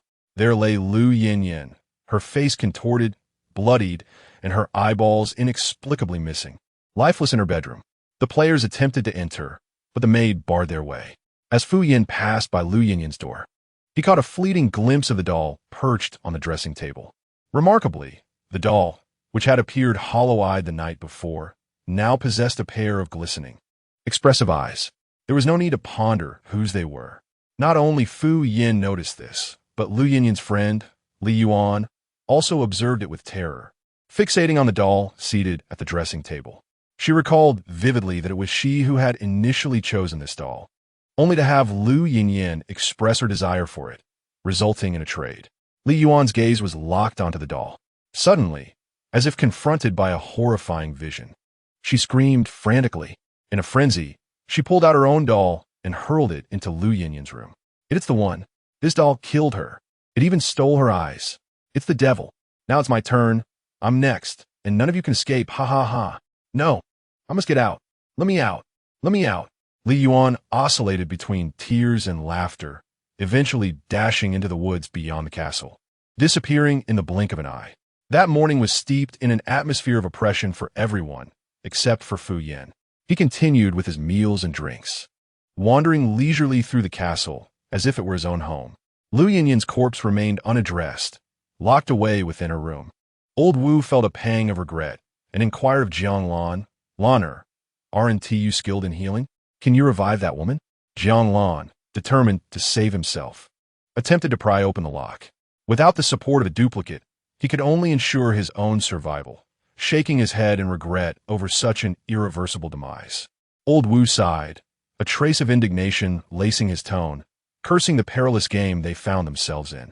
During dinner, the absence of Li Yuan sparked speculation about her grim fate.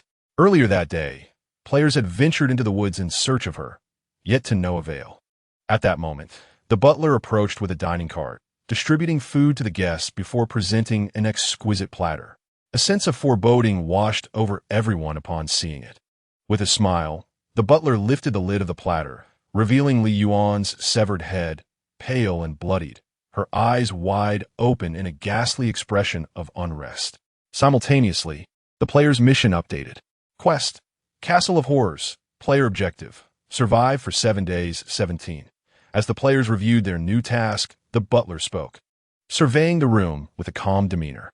Dear guests, due to the unwise actions of this young lady, we have decided to impose a slight punishment. We hope this serves as a cautionary tale for you all. Enjoy your meal, and good night. The players understood the implications of the butler's words. Their gazes towards the dolls now filled with dread. The task required them to survive for 7 days. Yet they were still unaware of the conditions that would trigger their demise. Old Wu took a sip of red wine and leaned closer to Fu Yin, whispering, Old Fu, do you know anything? The gruesome revelation did not diminish Fu Yan's appetite. He elegantly cut a piece of steak and smiled as he replied, of course.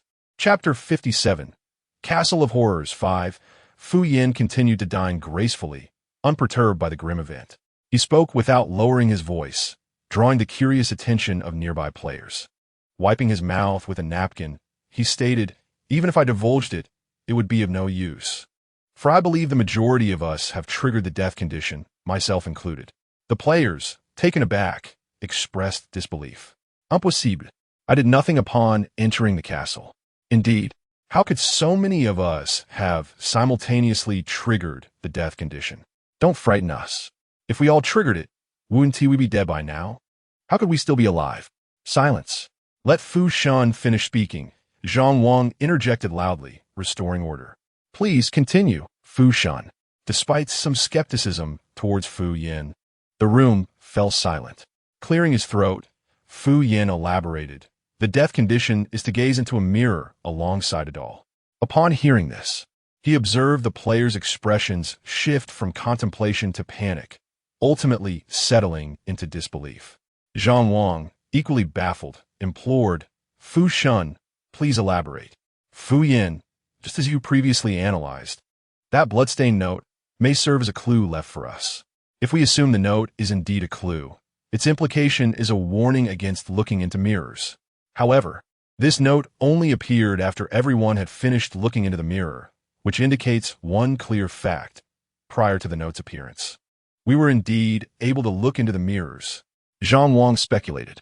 Astute observation, Fu Yin acknowledged with a glance of appreciation toward Zhang Wang, and continued, what transpired between the moment we finished looking into the mirrors and the appearance of the note? Or rather, what changes occurred around us? Old Wu was the first to respond eagerly, a doll. There is an additional doll beside us. After entering the castle and traversing the mirror-lined corridor under the butler's guidance, they had gone to the basement to retrieve the doll, only to find the blood-stained note in the room upon their return. During this sequence, the only noticeable change was the doll in their hands. Yet, Old Wu felt as though he had overlooked something of great significance. Fuyan affirmed, indeed, is the doll. Before the doll's emergence, we could look into the mirrors. After its appearance, a warning against looking into mirrors materialized within the scenario. Thus, I have 2 conjectures. 1, the doll forbids gazing into mirrors. 2, we must not look into mirrors alongside the doll. I trust that all present have triggered one of these conditions, for the doll possesses the capability to gaze into mirrors by itself. As Fu Yin concluded, a chill swept over the group. One player suddenly recalled something and exclaimed, I remember now. After I entered the room yesterday, I casually tossed the doll onto the bed. I distinctly recall it lying face down on the bed, but when I returned from the bathroom, it was lying on its side, facing the mirror. At that moment, I thought I was merely too anxious and misremembering. Last night, in a drowsy state, I believe I saw the doll sitting in front of the mirror, and I thought I was dreaming. Players shared their experiences, each recounting instances where they had witnessed the doll gazing into a mirror. Since they were constantly in the company of the doll, it was inevitable that they would be caught in reflections alongside it. Did this mean they were all doomed? The thought sent shivers down their spines. Qian Sanjin scoffed, "Stop with the alarmist rhetoric. If we've all triggered the death condition, why is it only Lu Yinyin who has perished?" Fu Yin remained unfazed by his sarcasm, replying coolly, "Perhaps she did something to provoke the doll." A fleeting image crossed Fu Yan's mind, the black cloth on Lu Yinyin's vanity. Qian Sanjin let out a derisive snort, believing Fu Yin was merely trying to assert himself, and that these fools were being easily swayed. "If you claim a mirror is dangerous, then I shall smash it right now and see how it continues to play tricks." Though he referred to the mirror, his gaze was directed at Fu Yin. Fu Yin cautioned, "I advise against touching that mirror. You still wish to play tricks?" Qian Sanjin rolled his eyes dismissively and turned to ascend the staircase. Old Wu glanced at Qian Sanjin with concern. Wouldn't he truly go and smash the mirror? Would he? Fu Yin shrugged. "A fool's demise is beyond even divine intervention. Let him be." Old Wu sighed, hoping he would leave quietly and not disturb his rest. Fu Yin. After Qian Sanjin departed, the players were enveloped in silence. Among them were those who believed in Fu Yin and others who thought he was merely trying to intimidate them. Yet none were as impulsive as Qian Sanjin. At this moment, the discipline committee member Zhang Wang reappeared online, asking, "Fu Shun, do you have any solutions?" "I still wish to live." Fu Yin pondered for a moment, then replied with difficulty, "There is a way, but I advise you not to try it lightly." The crowd looked on in confusion. "What is this method? Just tell us. How can we know if we are capable unless you share?" They urged. Seeing the urgency etched on their faces, Fu Yin reluctantly produced his doll. As he revealed it, the onlookers were baffled, but their expressions shifted to shock upon witnessing the doll's dismal state. Where are its feet? Where has its clothing gone? They vividly recalled that this doll had once been a complete skeleton adorned with an impressive robe. How could it have lost its feet and attire after a single night with Fu Yin? Their gazes flitted between Fu Yin and the skeleton, their expressions growing increasingly complex. This fellow appeared perfectly normal, yet he harbored such peculiar tendencies. Fu Yin interjected, "I am not what you think. Do not let your imaginations run wild. It was due to its incessant movements that I removed its feet and stripped it of its clothing." Strangely enough, after disrobing it, it ceased its antics. The skeleton doll muttered, "Damn, stripping me of my feet and clothing is one thing, but now you display me publicly as if to ridicule me. This is truly malicious." Uncertain if it was a mere illusion, the players perceived a hint of human-like humiliation on the doll's face. Fu Yin continued, "If you can defeat this creature, then congratulations, you shall live for the time being. But if you cannot, I strongly advise you to avoid provoking it and the mirror within." He then turned to Lao Wu and Jiang Lan, cautioning, "You too as well. Do not engage with these entities. Strive to treat them as if they do not exist." Lao Wu nodded, reassuring him, "Rest assured." Jiang Lan, glancing between Fu Yin and Lao Wu, hesitated for a moment before timidly admitting, "I have not looked in a mirror." Fu Yan, Lao Wu, the players. Chapter 58, Terror in the Castle. 6. Jiang Lan then produced his own Hanya doll, whispering, "It has T looked in the mirror either." The Japanese doll's face was wrapped in layers of gauze, transforming it from a ghostly Hanya into a mummy. Feeling the weight of the audience's gaze, Jiang Lan averted his eyes, quietly explaining, "I fear this doll. It always seems to be watching me." A player remarked, "So you wrapped its head instead?" "I also dare not look in the mirror. I constantly feel as though someone resides within it." Curious, Zhang Wang inquired, "Then where did you sleep last night?" After all, the mirror faced the bed, and if he had not looked into it, he certainly had not been in bed. Jiang Lan replied softly, "I slept on the floor in the crevice between the wardrobe and the door, as it felt safer there." The players fell into a profound silence, absorbing the gravity of his words. Due to social anxiety, one wraps the doll's head. Out of fear, one refrains from gazing into the mirror. Amidst the peril that befalls everyone, one remains unscathed. In the dungeon, whispers of reporting arise, accusing someone of wielding the card of social anxiety. Fu Yin surveys Jianglan with mild astonishment. After a brief moment, in a tone only the two can hear, he inquires with a hint of jealousy. Your luck can't possibly be 100, can it? Jianglan pauses for a moment, then vigorously shakes his head. Fu Yin, about to express relief. Surely his Lan Lin Ko, Wheatspun, Jin Ning Jin Jam Jin Mui Jin. Fu Yin exclaims in disbelief. I system you. You big fool. Upon returning to his bedroom, Qian Sanjin regains his composure. Though he feigns a desire to smash the mirror, the thought of actually doing so intimidates him. After all, no one can enter his room. Tomorrow he can simply claim the mirror was broken, as though nothing had transpired, and then confront Fu Yin, who revels in showing off. As night falls, all players succumb to slumber. Before drifting off, they recall Jianglan's words from dinner. Some choose to sleep on the floor, nestled between the closet and the door, feeling a sense of security in that narrow, dark space. The players glance at the shadowy crevice, sensing an unusual comfort there. That night, aside from Fu Yin and Qian Sanjin, the remaining players unconsciously spread their bedding on the ground. In the dead of night, a piercing scream shatters Qian Sanjin's tranquil slumber. The sound is both familiar and alien, jolting him awake in terror. He opens his eyes, but does not immediately rise, for he sees his doll sitting at the vanity, gazing into the mirror.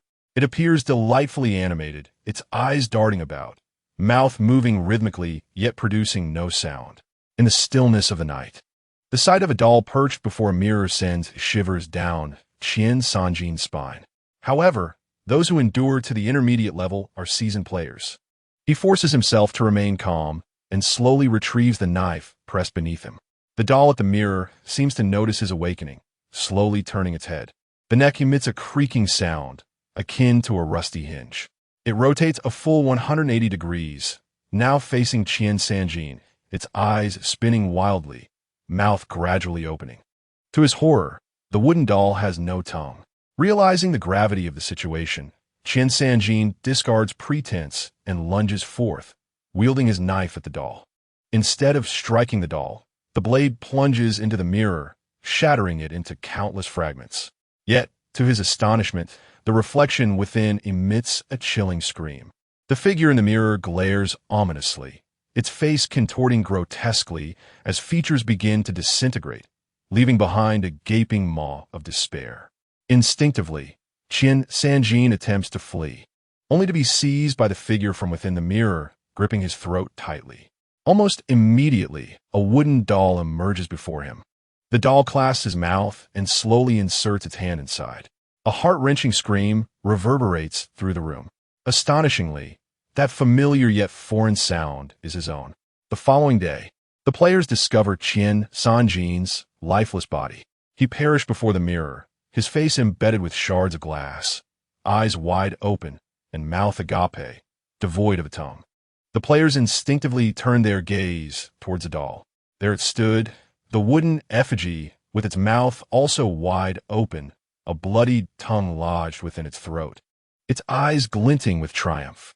Another soul had been lost in the dungeon, casting a pall over the group, each wondering if they would be next. After finishing breakfast, Fu Yin, accompanied by Lao Wu and Jiang Lan, ventured outside the castle. They meandered through the surrounding woods.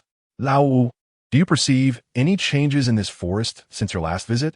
Lao Wu surveyed the surroundings, recalling that it had been shrouded in mist during his earlier arrival, leaving little room for observation. He then glanced towards the castle, squinting against the intense sunlight. Sunlight? Lao Wu inspected the woods and then the castle. If it realized, yes, sunlight. When I approached the castle, the sun was behind me, yet now it shines in front of us. It's nearly the same time, still morning. How could the sun's position shift so dramatically?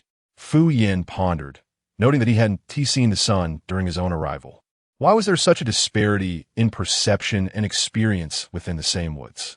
Noticing Fu Yan's silence, Lao Wu inquired softly, Old Fu, have you discerned something? Let us return to the castle. Fu Yin led the two directly to the castle's corridor of mirrors. His gaze swept across each mirror before making his way to the entrance of the basement. Lao Wu pushed Jiang Lan through the corridor, feeling an unsettling strangeness, though unable to articulate it. It wasn't until Fu Yin stood before the basement entrance that Lao Wu spoke. "Old Fu, you can't be considering going down there, can you?" Fu Yan replied. "Daddy?" Lao Wu retorted, "What is there to fear? But we lack a key." In the next moment, Fu Yin kicked open the locked wooden door. Lao Wu exclaimed, "It's always you." Fu Yin seized the oil lamp hanging on the right side of the door. The instant he grasped it, Lao Wu suddenly recognized something amiss. Wasn't this lamp hanging on the left side before we arrived? And this door? I distinctly remember it open to the left. Why has everything been reversed? Fu Yin nodded, his gaze fixed on the mirrors lining the corridor. Not only that, even the positions of the mirrors had been inverted, as if the entire scene had been flipped. After a moment of silence, Lao Wu incredulously asked, "Are you suggesting we are now within a mirror?" Fu Yin responded, "Indeed, but not entirely." Chapter 59, The Haunting of the Castle, 7. As they entered the basement, Fu Yin took the lead, passing the oil lamp to Lao Wu. The darkness did not hinder his vision. Lao Wu and Jiang Lan cautiously followed, holding the lamp aloft. After traversing a narrow passage, the trio reached the lowest level of the basement. Where's that mirror? It's vanished. Lao Wu et Golim, recalling that a full-length mirror had been positioned there during their last visit. At that moment, several players were startled. But why are they missing now? They are not missing. They have become transparent. Fu Yin walked over to the spot where the mirror had been placed and gently tapped it. Two soft thuds confirmed that there was indeed something there. Old Wu, holding a lantern, approached and discovered that the vintage frame, which should have housed a mirror, now contained a piece of transparent glass. "What on earth is happening?" Old Wu asked, perplexed. Fu Yin replied, "We entered the mirrored world from here. We have stepped into the mirror, and what was inside has replaced us." Old Wu vaguely grasped Fu Yin's meaning, but the implication sent a chill down his spine, prompting him to ask, "What do you mean?" Fu Yin moved behind the glass, looking at Old Wu through it. "My current perspective is that of the mirrored person, and you are the one who is about to be replaced by me. The moment you saw me in the mirror, you had already entered the mirrored world." Suddenly, Fu Yin reached out, pulling Old Wu behind the glass, while he himself stepped in front of it, swapping their positions. He gazed at Old Wu from behind the glass, his expression chillingly serious. "I will emerge from this mirror and take your place." Old Wu, frightened by Fu Yin's ominous demeanor, instinctively took a step back. He swallowed hard. "So you mean to say that we have already been replaced? The space we occupy is false, while the world outside the mirror is real. For the past 2 days, we thought we were looking in a mirror, but in fact, it was what was inside the mirror looking back at us?" Fu Yin paused for a moment, confirming, "That is essentially correct, but we have not been entirely replaced, at least not for 7 days. 7 days? Old Wu suddenly recalled the player task, realizing that the task of surviving for 7 days was merely a ruse. Even if we survive for 7 days, we cannot escape this instance. Fu Yan explained, "The task is genuine. It was designed for players, but we are no longer players. We are now the beings within the mirror." Upon hearing this, Old Wu felt a shiver run down his spine. "What do we do now? 3 people have already perished in this instance, and we do not know who will be next. The task is to survive for 7 days, yet the players have lost all desire to explore the castle. They took their dolls and found a place devoid of mirrors, sitting there for an entire day. Their greatest contribution to themselves was merely avoiding death. During dinner, the players gathered in the dining hall. Upon seeing the empty table, a sense of unease washed over them. What's going on? Are we not even being fed today? Not even allowed to die from overeating?" Soon, they realized that not only was there no food on the table, but even the butler and maid had vanished. "Where's everyone gone? Did you not notice that 3 people among us are missing?" Upon hearing this, the players immediately began to count. Indeed, where are Fu Yin and the others? Before they could finish their thoughts, a figure hurriedly entered through the door. The person, adjusting the bow tie around his neck and appearing somewhat anxious, was none other than the butler of the castle. The butler approached the crowd, his lips curling into a rigid smile. "Dear players, before dinner begins, please make your way to the basement. We have gifts for everyone." "What? Another gift? 1 doll is not enough. Do we each need to be assigned a ghostly female companion?" The players expressed their discontent, but the butler's demeanor suddenly turned icy. Disobedient players will face consequences. He ushered the players into the mirror corridor, ensuring he stood at the rear to prevent any from escaping. The last player in line was Zhang Wang.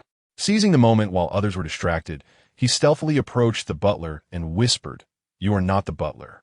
The butler's expression flickered with momentary panic before he quickly regained composure, giving Zhang Wang a shove and feigning anger. "It's your turn." Zhang Wang chuckled softly. "The true butler would never refer to us as players. Let me guess, you're Old Wu?" The butler shot him a glare, but remained silent. The players traversed the long corridor, arriving at the entrance of the basement. They stared at the door, which had been violently kicked open, exchanging wary glances. "Yes, please enter the basement," the butler announced, pushing Zhang Wang forward. "You go ahead and light the way." At this point, the players began to sense something amiss. The butler possessed a key, so why had he broken down the door? "You are not the butler. Who are you really?" The butler sighed, exasperated, and called out to the basement, "Old Fu, it's been exposed. Didn't you say this group of fools is easy to deceive? We're still here." The players retorted. Moments later, a tall, slender figure emerged from the basement. Bathed in light, his handsome face wore a faint smile, his impeccably tailored suit splattered with dark crimson stains. He gazed at the players at the door and calmly asked, "Will you descend on your own, or shall I escort you down? Life or death is inconsequential. They merely wish to see what's below."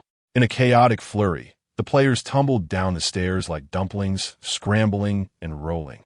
Just before reaching the bottom, Fu Yin snatched their doll away. Without offering much explanation, Fu Yin brutally detached the doll's head and tossed it into the corridor. Upon reaching the lowest level of the basement, the players were taken aback by the horrifying scene before them. The dim candlelight revealed a mound of dismembered corpses, some with shattered skulls, others torn asunder, creating an utterly grotesque tableau. Atop the mound lay the butler, his head missing, his clothing stripped away for display. The players instinctively covered their own garments. With all the players gathered, Fu Yin raised the oil lamp, standing before a transparent glass barrier. "Old Wu Jianglan, you go first. Wait for me over there." He then gestured to the group of players. "Should any of you misbehave, do not hesitate to eliminate them on the spot." "What do you mean?" A burly male player stepped forward.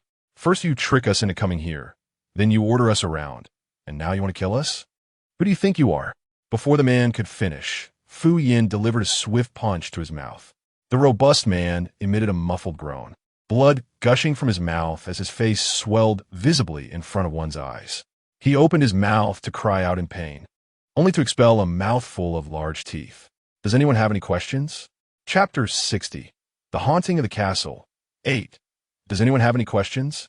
Fuyanin Kuli. The players covered their mouths, shaking their heads vigorously. No questions. Quite clear. Excellent. Once you enter, proceed towards the flickering candlelight and refrain from speaking, Fu Yin further admonished. The players nodded in unison, promptly forming a line, clutching their number tags for smashing through the glass. Lao Wu and Jiang Lan led the way. Having ventured inside with Fu Yin once earlier that afternoon, thus navigating the entrance with ease. Observing that the glass indeed permitted passage, the other players followed suit, emboldened by the thought that whatever lay within could hardly be more terrifying than Fu Yin. With this mindset, they rushed inside, fearful that lingering behind might result in being left a partner with Fu Yin. As the players traversed the glass, they entered an entirely dark space. Silence enveloped them, so profound that they could not discern one another, save for a distant flickering candle flame, which dimly indicated the path ahead. Zhu Wenwan, supporting her bloodied boyfriend, entered the pitch-black void. Unlike others who were blinded by the darkness, her innate ability, supervision, allowed her to perceive her surroundings distinctly. She could discern the subtle expressions on everyone's faces, as well as the monsters lurking in the shadows, observing the creatures concealed in the darkness. She glanced back at Fu Yin, and a nefarious scheme began to take shape in her mind. How dare Fu Yin assault her boyfriend? She was determined to teach him a lesson. As she steadied her boyfriend, she deliberately slowed their pace, inscribing her plan on his hand. One by one, the other players passed them until only Fu Yin and Zhang Wang remained behind, allowing her to resume their advance. The space was vast, And after wandering in the dark for over 20 minutes, the players finally encountered another pane of glass. They gradually passed through, discovering they had returned to the basement. However, a closer inspection revealed that this basement differed from the previous one. The most striking change was the mirror behind them. When they entered, the vintage frame had contained a pane of glass, yet now it had transformed into a pitch-black mirror that reflected nothing. At the base of the mirror lay an oil lamp, its flickering flame reminiscent of the candlelight that had guided them through the darkness moments earlier. "Would you look at that? Lao Fu's method actually works," Lao Wu exclaimed, pointing at the lamp on the ground. Jiang Lan nodded in agreement, pulling her neck in agreement. In the mirror, all the players had exited safely, save for Fu Yin, Zhang Wang, Zhu Wenwen, and her boyfriend.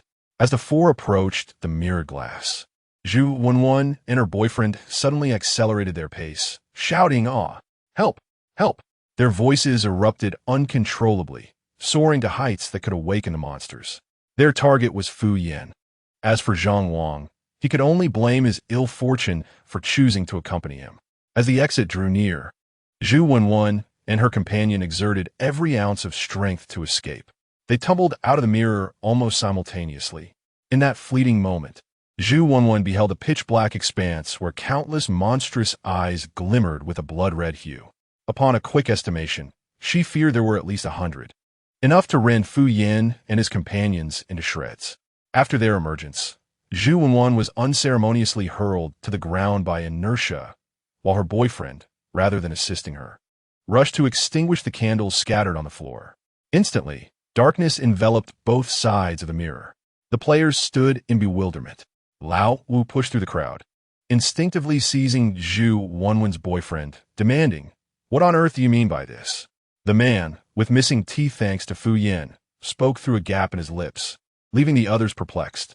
Zhu Wenwen scrambled to her feet, dashed to her boyfriend, and frantically struck Lao Wu's hand, even resorting to biting it. "Let go. You must release him. The monsters in the mirror are awakening. If we allow the lights to be extinguished, shall we permit them to emerge and devour us all?" She shouted, twisting Lao Wu's fingers in desperation. "But how will Fu Yin and the others escape?" A conscientious player exclaimed, intent on finding a light source. Zhu Wenwen snatched the oil lamp from her grasp, questioning whether she was prepared to sacrifice everyone's lives for the sake of two. "If you are so noble, why not enter and rescue them?" The remaining players, hearing Zhu Wenwen's words, fell into silence. If the monsters were unleashed, they would all perish. Humans are inherently selfish. They could not jeopardize their own lives for Fu Yan's sake. Damn it, if it weren't for Lao Fu saving you, you wouldn't have made it out alive.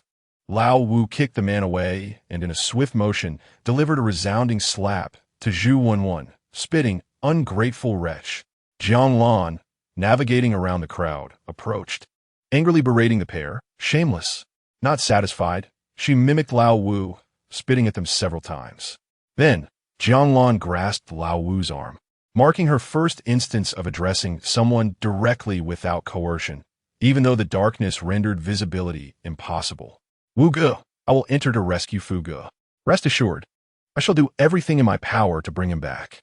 If I have the chance to exit this game someday, please convey to my mother that her son has been unfilial, failing to extend the Jiang line, and that I shall accompany her from here on." Lao Wu Vito. "Damn it, you little brat. I suspect you're cursing me." He chuckled dryly, asserting that such matters were better left to her own words. Jiang Lan lamented, "I dare not." Ultimately, Lao Wu restrained Jiang Lan from her reckless intent to charge in heroically. Approaching Zhu Wenwen and her companion, he sneered, "I won't kill you too. I shall leave that to Lao Fu when he returns." Zhu Wenwen fixed her gaze on Lao Wu, a sinister smile creeping across her lips. "Return? He may not have the fortune to do so." Inside the mirror, Zhu Wenwen's reckless actions left Zhang Wang utterly bewildered. He momentarily forgot the rule of silence. Gazing blankly at Fu Yin, who sympathetically patted Zhang Wang's shoulder, exclaiming, "Oh dear child, they are truly after your life." Zhang Wang, perplexed, wondered if his eavesdropping had been discovered. Just as he was lost in thought, a multitude of blood-red eyes suddenly materialized in the darkness. These eyes, densely clustered together, were each the size of his head. In the pitch-black space, Thousands of crimson orbs emerged, their bloodshot scara glaring ominously at Zhang Wang, accompanied by the unsettling sound of creatures swallowing in the shadows. Although he could not discern the monsters' forms, he could vividly imagine the grotesque faces, ravenous for his flesh. Lurking in the dark, a chill ran down his spine, cold sweat drenched his clothing, and a wave of nausea surged in his throat. Zhang Wang realized with dread that he suffered from a severe case of trypophobia. He doubled over and retched, grasping Fu Yan's arm tightly. As he heaved, the contents of his stomach resembled a chaotic medley, akin to the refuse found in a restaurant's kitchen. Fu Yan rubbed his throbbing temples, lamenting for the first time his remarkably keen eyesight. The monsters, agitated by the sight, bared their teeth and lunged toward Zhang Wang.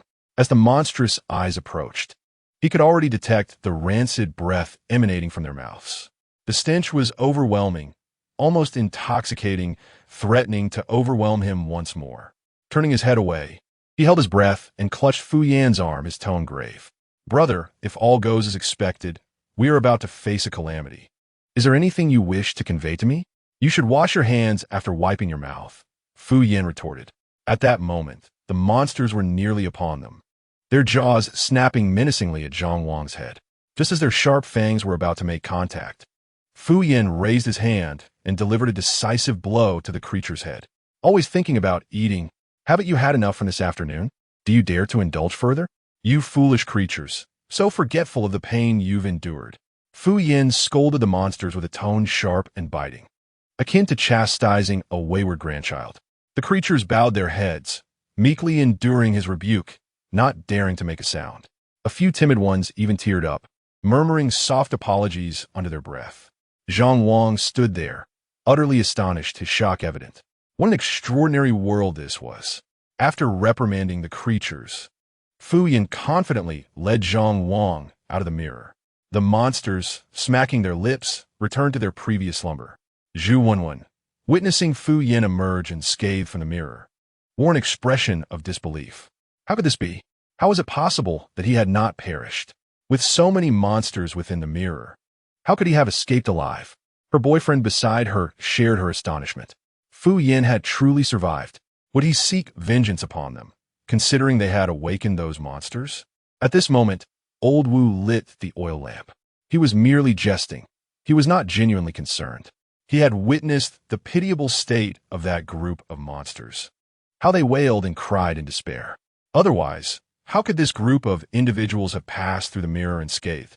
The other players, relieved to see Fu Yan and his companion emerge, felt a weight lift from their hearts. Although they had chosen not to intervene, it was a matter of urgency, and they did not truly wish for Fu Yan's demise. Now that the two had come out alive, their consciences were clear. They tacitly avoided discussing the recent events, instead urging, "Now that we are all out, let us depart swiftly." "Wait a moment," Fu Yan interjected calmly. "Before we leave, we must address a personal matter." He strode directly towards the corner where Zhu Wenwen and her companion stood. Zhu Wenwen subtly tugged her boyfriend backward until his back pressed against the stone wall. "What do you intend to do?"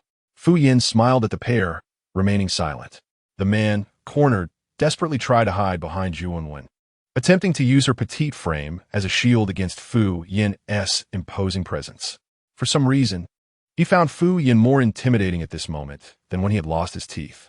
Zhu Wenwen positioned herself protectively in front of her boyfriend, hurling accusations. "What do you want? Are you going to hit someone again? Just because we blew out the candles? How selfish can you be? We extinguished the candles to prevent the monsters from emerging. You can't endanger everyone for your own sake." Zhu Wenwen attempted to morally manipulate Fu Yan, positioning all the players against him. At that moment, Zhang Wang approached, standing beside Fu Yan, unleashing a torrent of words at the two. "Shut your filthy mouth. You two are the most malicious.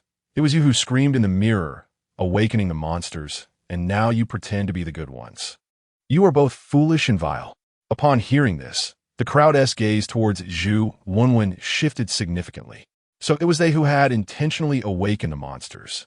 They had been warned not to call out, yet they did so. How incredibly foolish. "It is not foolishness, it is malice," someone remarked. "Zhu Wenwen, keenly aware of the disdainful stares, quickly protested. No, we did not mean to call out. It was because those monsters awakened. Yes, we were terrified. That is why we screamed. Her tone was so resolute that she almost convinced herself. Zhang Wang was at a loss for words, astonished at such shamelessness. He opened his mouth to speak again, but was silenced by Fu Yin's raised hand. This endless argument served no purpose. Fu Yin reached out and swiftly yanked the hair of both individuals, dragging them to the mirror.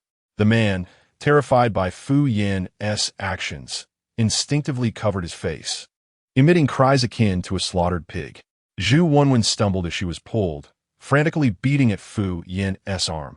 How dare you touch me? Do you know who my father is? That is a question for your mother, Fu Yin retorted before pressing their heads against the mirror. In a light-hearted tone, he declared, Now let us engage in a choice. I have decided to kill one of you and let the other go.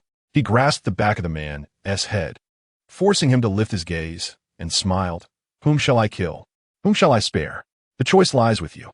I will count to 5. Tell me the answer. 1. Fu Yin, there is no need for you to sow discord between us.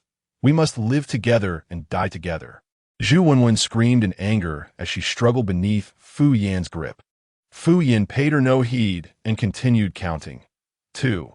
His voice resonated like the toll of a death knell, echoing ominously in the man's ears. 3. Their faces were mere millimeters from the mirror, with the man's ear brushing against the glass, allowing him to hear the monstrous howling from within. At that moment, his mind was a blank canvas as he glanced between the mirror and his girlfriend. Just as Fu Yin was about to utter the 4th number, the man shouted first, Kill her! Kill her! Kill her!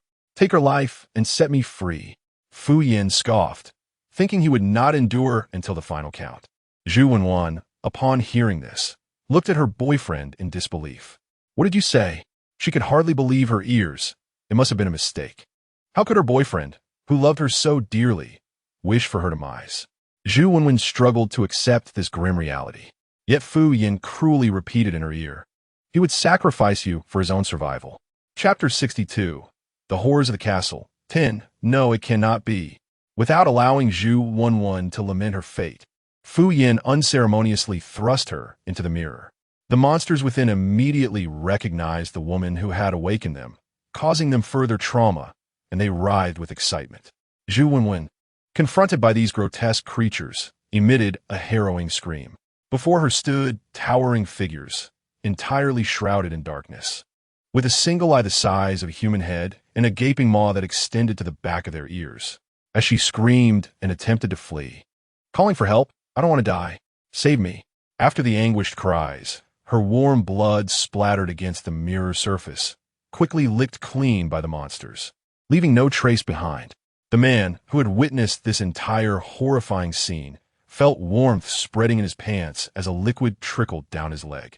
Before he could register his shock, Fu Yan's chilling voice whispered in his ear, Well, now it's your turn.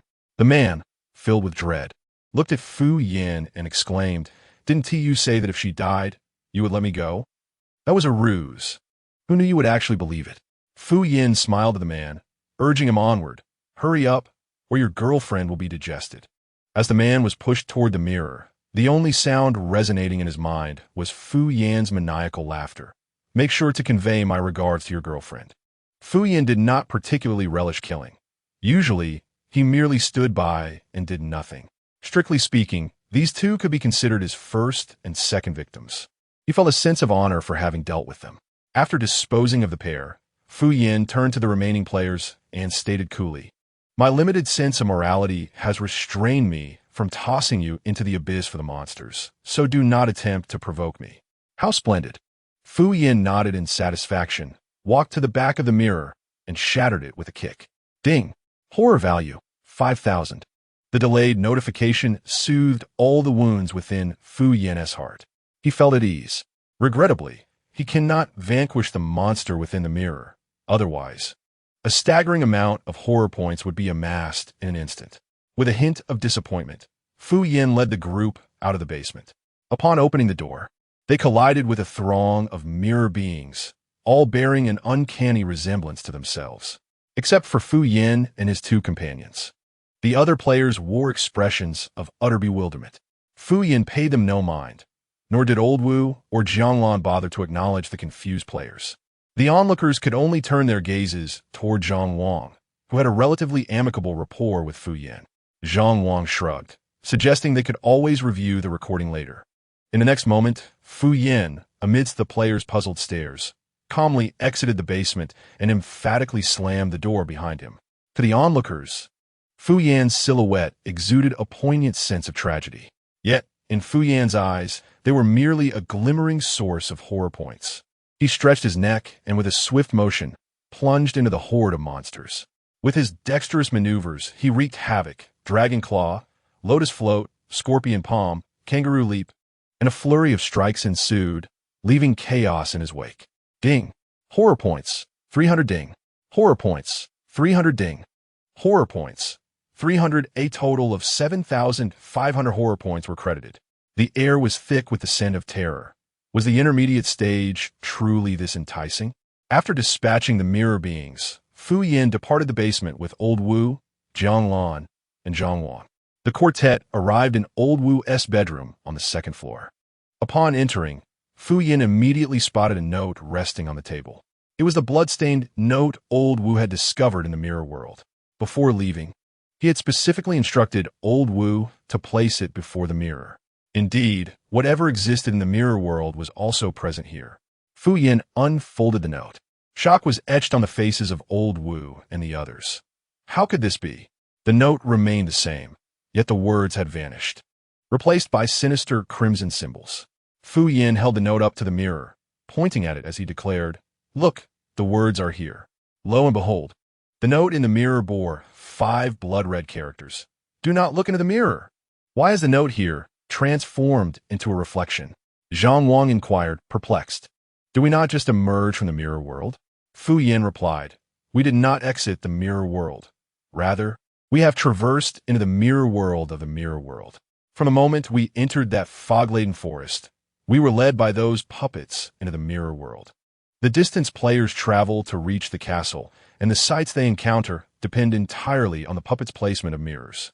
If the mirror is distant, players venture far. If the mirror is close, they remain near.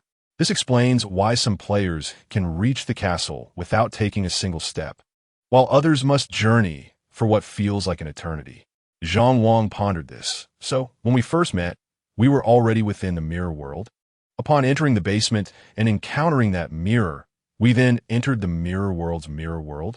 Fu Yan affirmed, "Indeed. This is also why we saw the text as normal in that world. Yet here it has become mirrored." Zhang Wang's eyes widened in realization. "Ah, I see. Then, Fu God, how we exit now?" "You now face 2 choices. First, to accompany us into the forest in search of the mirror. Second, to remain here for 4 days, awaiting the conclusion of the game."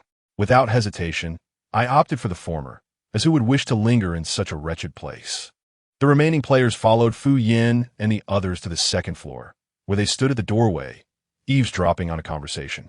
Fu Yin had no intention of involving himself with them. Having led them out of the mirrored world was already a considerable act of benevolence. The rest was of no consequence to him. As Fu Yin and his companions ventured into the mist-laden forest, a metallic sound abruptly resonated. Ding! The game has concluded. Player Fu Yin has successfully cleared the Haunted Castle dungeon. Player Wu Zhengyang has successfully cleared the Haunted Castle dungeon. Player Jiang Lan has successfully cleared the Haunted Castle dungeon. Player Zhang Wang has successfully cleared the Haunted Castle dungeon. Shortly thereafter, a cacophonous metallic sound echoed through the world channel. Ding! Player Fu Yin has slain the mirrored entity of the dungeon. Ding! Player Fu Yin has shattered the mysterious realm of the Haunted Castle. Ding! Players Fu Yin, Wu Zhenyang, Jiang Lan, and Zhang Wang have traversed the mirrored world of the Haunted Castle. The Haunted Castle dungeon has been vanquished, the mysterious realm shattered. This dungeon will cease to refresh and will be permanently closed in 4 days. Chapter 63. The Curse of the River God. 1. When Fu Yin and his companions were transported back to the community, He Shuyang and the others had yet to emerge from the interconnected dungeon. However, the terror points they accrued had already been credited to him, a total of 561 points. With the points earned from this dungeon, he now possessed 59 for 168 terror points. He still required 532 points to draw a second skill card. Gazing at his terror points panel, a surge of malevolence welled within him. Terror point system, I advise you to be prudent and grant me a 50% discount. Do not compel me to beg. In the next moment, the terror points panel went dark and ceased functioning. Huh? Did you take me for the inept character from the horror game? Fu Yin scoffed. So this is where the negotiation ends, is it? Very well, just you wait. After delivering his ominous proclamation, Fu Yin turned to Lao Wu and Jianglan, exclaiming, "What are you all resting for? What time is it? Get into the dungeon at once." Lao Wu nodded in reply, coming right away. Jianglan, standing beside Lao Wu, discreetly tugged at his sleeve, whispering, "Brother Wu, who was Fu Gu speaking to just now?" He glanced around, but there were no apparitions in broad daylight. Lao Wu ruffled Jianglan's hair, his gaze towards Fu Yin filled with admiration. "You see, Fu Gu is under immense pressure as a dungeon slayer. You cannot fathom the weight of the mission he bears. I heard from Yang Gu that Fu Gu often rises in the dead of night to unearth ancestral graves, unleashing a torrent of violence upon the coffin lid, perhaps as a means to alleviate his disdain for this game. Alas, Fu Gu truly endures much hardship. The reason I share all this with you is to convey that I understand your desire for me to engage Fu Gu in conversation, to guide him and relieve him of some of that burden, helping him emerge from the shadows." Speaking at such length for the first time, Jianglan felt a sense of significant progress. "Lao Wu, I must tell you, refrain from lingering around your brother Fu. If you notice any unusual behavior from him, pretend you did not see it. Should he ever unleash his primal instincts and harm you, do not blame your brothers for failing to forewarn you." Jianglan, Hu, am I out of my mind to expect a socially anxious person to counsel someone with mania? Or do I just wish for your demise to come sooner? Lao Wu, having put away the firearm he recently purchased from the Points Marketplace, muttered as he walked away. Fu Yin activated an infinite dungeon card, leading Lao Wu and Jianglan into the instance once more. Player name, Fu Yin. Game experience, 6. Mental value, 0. Luck value, 001. Health value, 100. Talent, unknown. Weapon, none. Comprehensive level. Fragments, 18. Player information, visible only to the player, disregarding the player information. Fu Yin swiftly skimmed through the dungeon details. Dungeon, Curse of the River God. Mode, multiplayer mixed instance. Level, intermediate. Difficulty, player task, eliminate the ghost bride before the dungeon resets to exit the game. Dungeon setting, each time the ghost bride is slain, the dungeon can reset once. Dungeon information, visible to all in the live stream. Reminder, this dungeon is broadcast live. Whether there is a code remains uncertain. After reading the dungeon information, Fu Yin began to survey his surroundings. All around him lay a shroud of mist, veiling yet another layer of fog beyond it. Even with Fu Yan's extraordinary vision, he could not discern what lay within the haze. At that moment, Lao Wu's coarse voice echoed from afar. "Lao Fu, Xiaolong, where are you? I think I might be developing cataracts." Soon after, a faint voice emerged near Fu Yan's feet. "Wu Ge, I think I might be as well." "Lao Wu, Lan Eta, where are you? I can't see you." "I can't see you either," Jianglan replied, and began to grope around with his eyes closed. Suddenly, he touched something hard and exclaimed with delight. "Wu Ge, I found something sturdy next to me." "Fu Yin, that is your grandfather's leg." Upon hearing the club speak, Jianglan quickly withdrew his hand. After discerning that the voice belonged to Fu Yin, he not only refrained from embracing him, but also subtly stepped back, fearing Fu Yin might mistake him for a coffin board. After a moment, Jianglan tentatively called out, "Fu Ge, Fu Yan, eh." Once all players had gathered, the fog gradually dissipated, revealing an ancient, dilapidated village before them. Before long, a man clad in coarse linen, with a well-proportioned face and pronounced brows and eyes, strode out from the village. "You must be the adventurers here for the Long Life Lake Expedition. Welcome. I am the village chief, Zhao Daba. Do not linger here. Come into the village with me." Zhao Daba warmly ushered the players inside. The village was modest, comprising just over 10 households, each with their gates wide open. Women were seated in the courtyard sewing, while men and children hung fishing nets and sun-dried grains nearby. Zhao David took the group on a tour of the village, where the customs were simple and the neighbors coexisted harmoniously. Everyone could feel at ease during their stay. If anything was lacking, they could simply inform the villagers or come to him.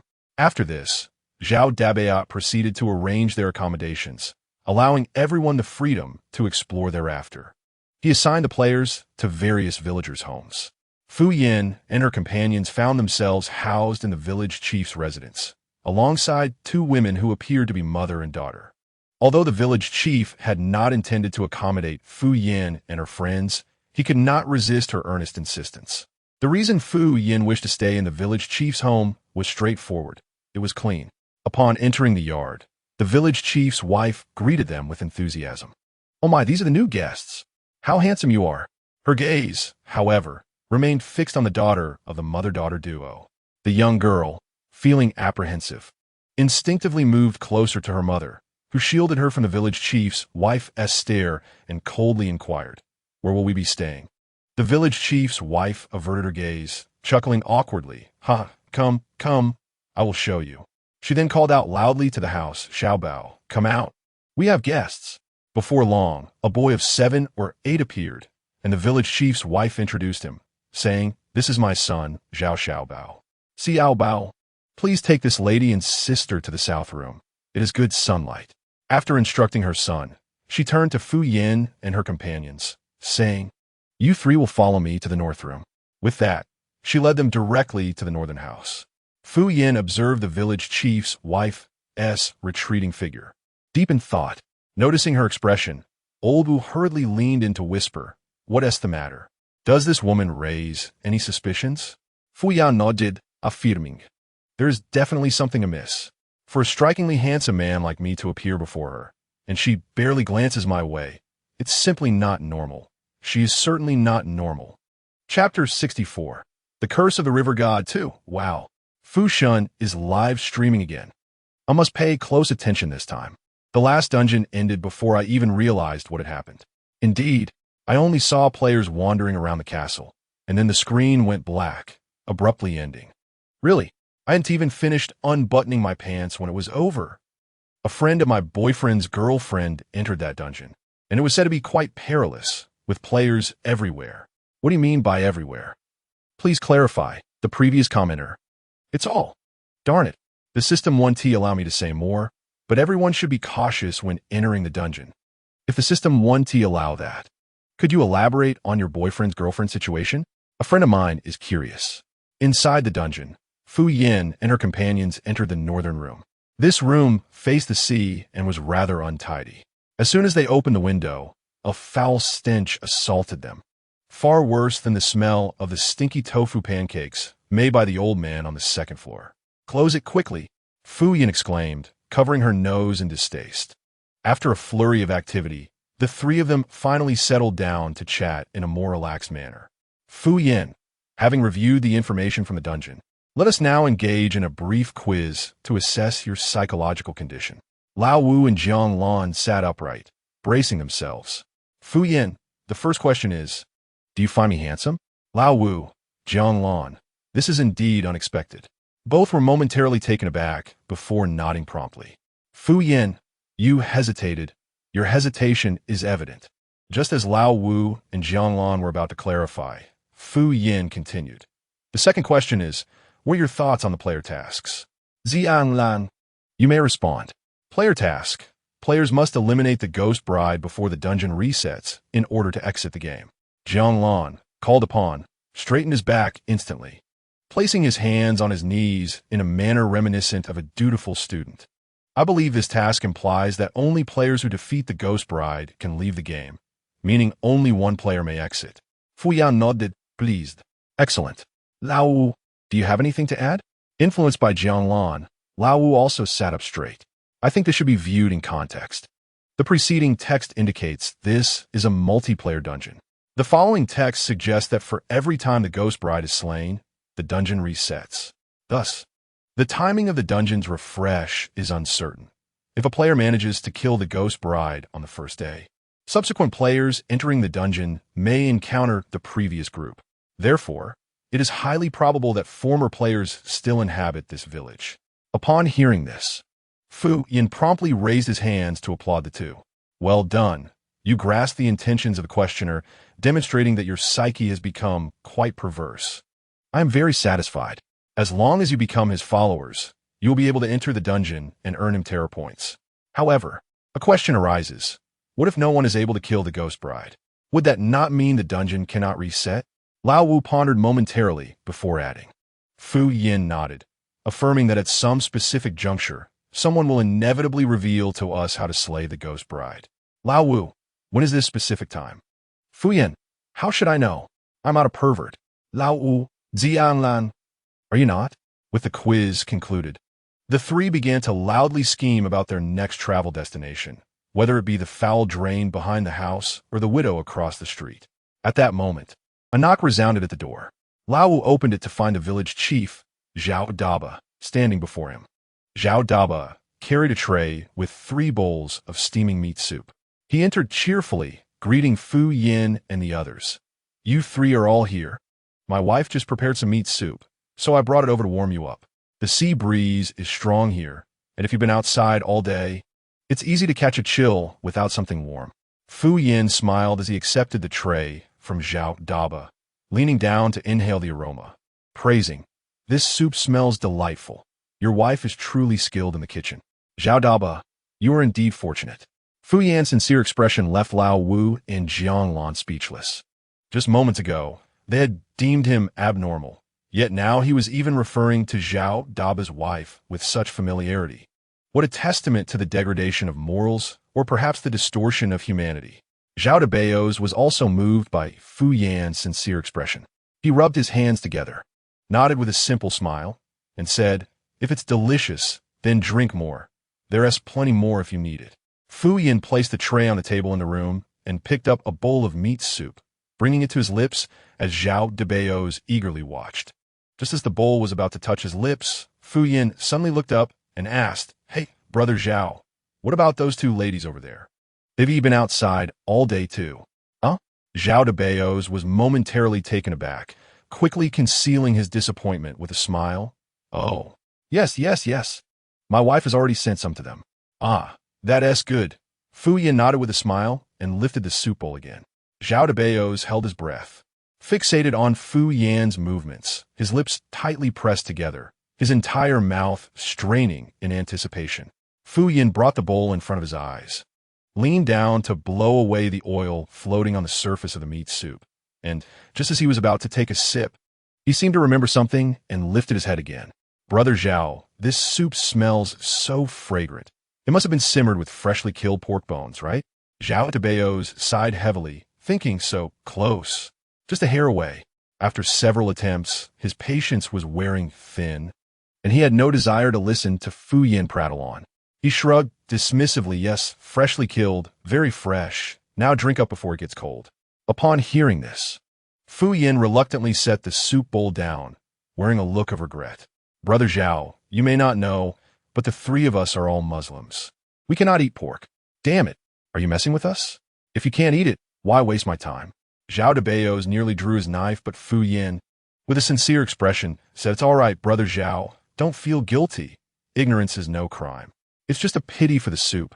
If you take it back, your wife will surely be upset. How about you drink it?" Zhao Dabeos felt his temper rising. How could this be his fault? With that strong tea flavor. Had he drunk several pots of Westlake Longjing before coming out? Surely, he wasn't just chewing on it. Drinking was simply out of the question. Although Zhao Dabeos was cursing Fu Yan in his heart, he still had to maintain a smiling face, feeling utterly frustrated. How did 3 bowls of soup come and go? After Zhao Dabeos left, Old Wu closed the door and quietly said, "Is there something wrong with that soup?" Fu Yan nodded. "I asked him if it was freshly killed pork. He answered without a moment's hesitation, but there isn't a pigsty in this village." Old Wu began to reflect. During Zhao Dabeos' tour of the village, they hadn't seen a single pigsty. What kind of meat did he bring over then? Old Wu inquired. "It wouldn't be human flesh, would it?" Jianglan said weakly from by the calm. At Jianglan's remark, Old Wu recalled the oil floating atop the meat soup, and his stomach churned. "What do we do now? Just stay here?" Fu Yin propped his chin on his hand and tilted his head toward Old Wu with a mischievous smile. Let us go see the young bride across the way. Old Wu's face flushed crimson as he stammered. What nonsense are you talking about?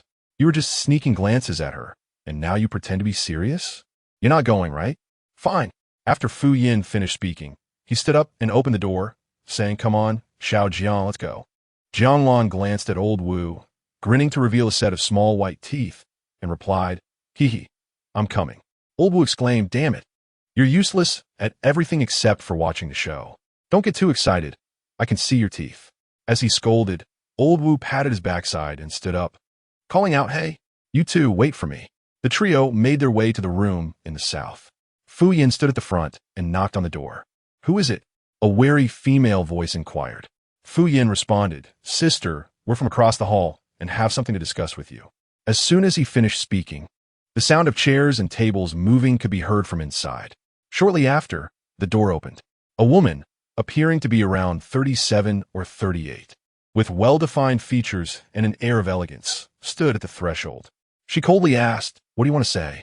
Fu Yin gazed at her, donning an innocent smile, and said, Sister, aren't you going to invite us in?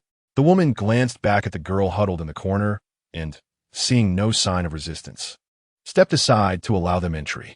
The room was of similar size to theirs, accommodating 4 or 5 people. Bathed in sunlight, the space was bright, filled with the refreshing scent of dryness. Apart from the haphazardly stacked tables and chairs at the entrance, the room was exceedingly tidy. The furniture had likely been moved by the woman to block the door. Her willingness to let them in indicated that her caution was not directed at them. Once the 3 were inside, the woman casually closed the door and said, Go ahead. Fu Yan's gaze swept over the bowl of soup on the bed, and he smiled. We initially intended to warn you that this soup is not safe to drink, but it seems that may no longer be necessary. The woman picked up the bowl of thin, green soup and questioned, What is wrong with this soup? Fu Yan glanced at Old Wu, signaling him to speak. Old Wu's ears turned crimson, and he awkwardly approached the woman, appearing as bashful as a child asked to perform at a family gathering. He swallowed hard and stammered that, meat soup, you shouldn't drink it. Excuse me? The woman looked perplexed. Old Wu sighed dramatically, sidling up to Fu Yin and nudging him, whispering, You do it. You explain. Fu Yin, exhibiting an expression of exasperation at Old Wu's ineptitude, calmly said, Sister, just a moment ago, the village chief brought us 3 bowls of meat soup, and we felt that the meat didn't seem quite normal, so we came to inform you. However, it appears you may not need this warning. Upon hearing this, the woman stared at the vegetable soup in her hands, lost in thought. After a brief pause, she looked up and said, All right, I understand. Thank you. Throughout the exchange, the woman maintained a composed demeanor, yet her sincerity was palpable. Fu Yin waved his hand, saying, All right, then we'll take our leave. Just as the 3 were about to exit, the woman suddenly called out to them, handing 2 bowls of vegetable soup to Old Wu. We didn't plan to drink this vegetable soup anyway. If you don't mind, please take it. Old Wu, blushing, accepted the bowls, murmuring his thanks. The woman replied, You're welcome. My name is Jiang Sulan, and that's my sister, Lu Zihan. We aren't familiar with this place either, so let us help each other out if the need arises. Great. We're just across the hall, so if you need anything, just call, and we'll be right over. Old Wu's gaze remained fixed on Jiang Sulan's face. Until Jiang Sulan closed the door, he lingered at the entrance, reluctant to depart. Fu Yin waved his hand before the other's eyes. Hey, snap out of it. Look at your lack of resolve. As the 3 of them carried the soup back, they coincidentally encountered Zhao Xiaobao, who had just emerged from the kitchen. Zhao Xiaobao, clutching his arm, appeared somewhat pale and visibly paused upon seeing them. Only after confirming that they had just come from the south room did he slowly exhale in relief. He disregarded the trio and headed straight to his own room. Despite his efforts to maintain a semblance of normalcy, Fu Yin discerned the awkwardness in his gait. He was limping. He had seemed fine in the morning, yet now he was limping. The 3 of them watched as Zhao Xiaobao passed by. Just as he was about to brush past Fu Yin suddenly extended his leg, tripping him. It was a jest. Having bullied the elder, how could he spare the younger? Zhao Xiaobao immediately fell flat on his face. Fu Yin quickly feigned concern, crouching down to assist him. Oh dear. How clumsy of you to trip on level ground. Throughout the encounter, Zhao Xiaobao had maintained a stoic expression, but at that moment, his face flushed crimson, and he glared angrily at Fu Yan. How shameless could this guy be? Pretending to be the Good Samaritan after tripping him? Just as Zhao Xiaobao was about to voice his indignation, Fu Yan interrupted. Come on, let me help you up. You really shouldn't be so formal. I have no red envelope for you. As he spoke, he took the opportunity to indiscriminately touch Zhao Xiaobao's arms and legs while helping him up. Zhao Xiaobao felt uneasy from the unwelcome contact, pushed Fu Yan away with one hand, and scrambled back to his room. Fu Yan stood there, savoring the sensations he had just experienced beneath the fabric. It seemed something was amiss. After tormenting both Zhao Xiaobao and the elder, Fu Yan felt quite pleased. Upon returning to the room, Old Wu fetched another bowl. He intended to portion the soup so that all three could share it. Though it wouldn't suffice for a full meal, it would tide them over for a while. Fu Yan, upon hearing this, wrinkled his nose in disdain. It's not Buddha jumps over the wall. I want to drink it, Old Wu remarked. The two bowls of soup ultimately found their way into the stomachs of Old Wu and Jianglan. Old Wu smacked his lips, pondering Old Fu. Why is it that they get vegetable soup while we receive such a concoction? Chapter 66. The Curse of the River God. 4. Fu Yan did not respond to Old Wu's inquiry.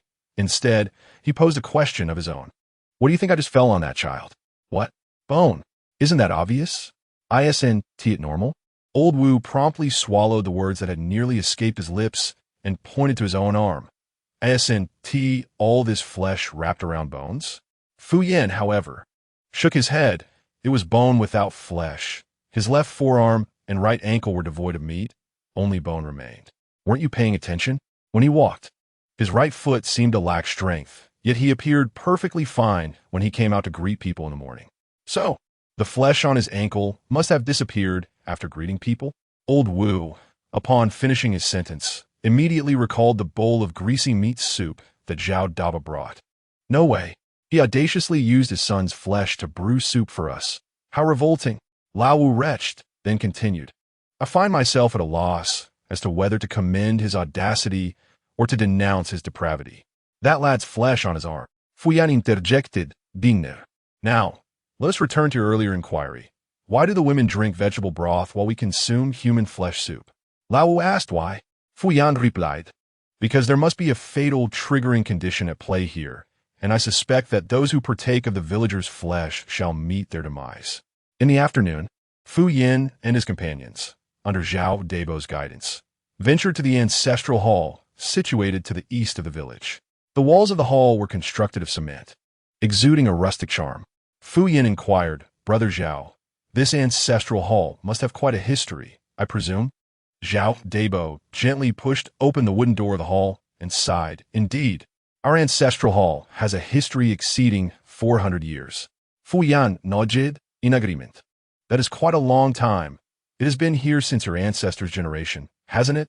Zhao Dabo, having learned from the morning's lesson, hesitated to answer. Upon entering the hall, they encountered a stone statue standing 3 meters tall and over a meter wide. The statue depicted a man with a serpent's tail. Its facial features were obscured, yet it was evident that it represented a male figure. The man wielded a trident, and the serpent's tail coiled majestically, presenting an imposing figure. This was undoubtedly the river god mentioned in the quest. Although Fu Yan was aware of this, he feigned ignorance and asked Zhao Dabo, what is this? Zhao Dabo lit 3 incense sticks and explained while placing them beside the statue, this is the river god worshipped by our village. The villagers beseech him for favorable weather. Fu Yan gazed at the incense burner, cluttered with sticks that had long been neglected, and remarked, you must have great faith in this river god, then. He is quite effective, I assume. Of course, he is a deity after all. Yet, whether he is effective depends on one's belief, Zhao Dabo replied. Casting a glance at Fu Yan nodded in agreement, noting the absurdity of the conversation. Since the dialogue had reached this point, he felt emboldened to inquire further. Do you perform live or deceased sacrifices? What do you offer? Pigs? Cows? Sheep? Or perhaps living brides? Zhao Dabo's expression shifted momentarily before he composed himself, forcing a smile and saying, Little brother, you truly possess a sense of humor. Who would use a living person for sacrifice? Afterward, he stepped away from Fu Yin and approached the offering table beside the statue to pay his respects. The table was adorned with approximately 40 neatly arranged tablets, bearing red backgrounds with golden characters, and the incense burner was impeccably clean, indicating regular maintenance. Once they had explored the ancestral hall, they strolled along Changsho Lake, only to encounter 4 men and a woman rowing a boat. Fu Yin recognized them as the very individuals who had vied for Zhao Debo's allegiance. Ultimately subdued by his force, Zhao Debo, spotting the 5 at the center of the lake, hurried to the shore and called out, "Hey, come back! Hurry back!" In the wooden boat, Wang Fong repeatedly examined a crumpled piece of paper, pondering aloud. Who do you think could have left this? Behind her stood a burly man, rowing while exclaiming, "Who cares who left it? As long as we find the ghost bride and eliminate her, we can leave." Wang Fong replied, "What if the ghost bride is not here? Then let us consider it a pleasant outing." A scholarly-looking man teased from behind. Wang Fong tugged at the corner of her mouth, inexplicably gripped by a sense of foreboding. The note she had discovered in the cabinet was crumpled and wedged into a corner. After much effort, she finally pried it loose. The note bore 2 hastily scribbled lines in charcoal. "There are ghosts beneath the water. Villagers are." The second line remained unfinished, indicating that the writer had been pressed for time or had encountered sudden peril. A chill coursed through Wang Fong at this thought. Suddenly, a gust of chilly wind swept by. Startled, her hand trembled, and the note was whisked away into the water. Leaning over the side of the boat, she prepared to retrieve it. As she peered down, her gaze met the reflection of a ghastly, pallid face upon the water surface. Wang Fong could not help but scream. "What happened? What did you see?"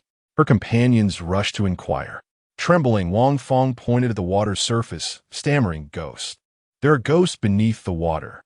Each companion hastily drew their weapons, directing their aim towards the depths below. Where's the ghost?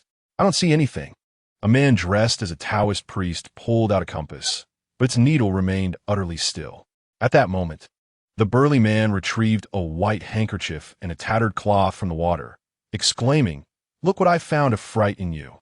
He discarded the handkerchief and wiped his hands dry, declaring it a false alarm. Just as everyone was putting away their weapons and preparing to continue, the compass in the Taoist's hand began spinning wildly. A red figure zipped past beneath the boat. The vessel then began to spin violently. The group was jolted about, and the boat's rotation accelerated, forming a small whirlpool around them. They sensed something was tugging the boat towards a vortex. Just as the lake threatened to engulf the vessel, a voice called out from the shore. They spotted the village chief waving frantically, along with Fu Yin and his group. "Help! Help us! Please save us!" The 5 cried out desperately. Zhao Debao, witnessing the scene, quickly turned to Fu Yin, urging, "Hurry, go fetch old Lu from their yard." "Who?" Fu Yin queried. "Old Lu." "Old what?" "Old Lu." As the 5 were on the verge of being dragged under, Zhao Debao, nearly frantic, shouted at Fu Yin, "Old Lu! Quickly find old Lu." Zhao Debao's voice was nearly hoarse from shouting, and at last, Fu Yin heard him. He nodded, arms crossed, his gaze fixed forward at the small boat about to be submerged, and replied, "Oh, I want to go." Chapter 67. The Curse of the River God 5.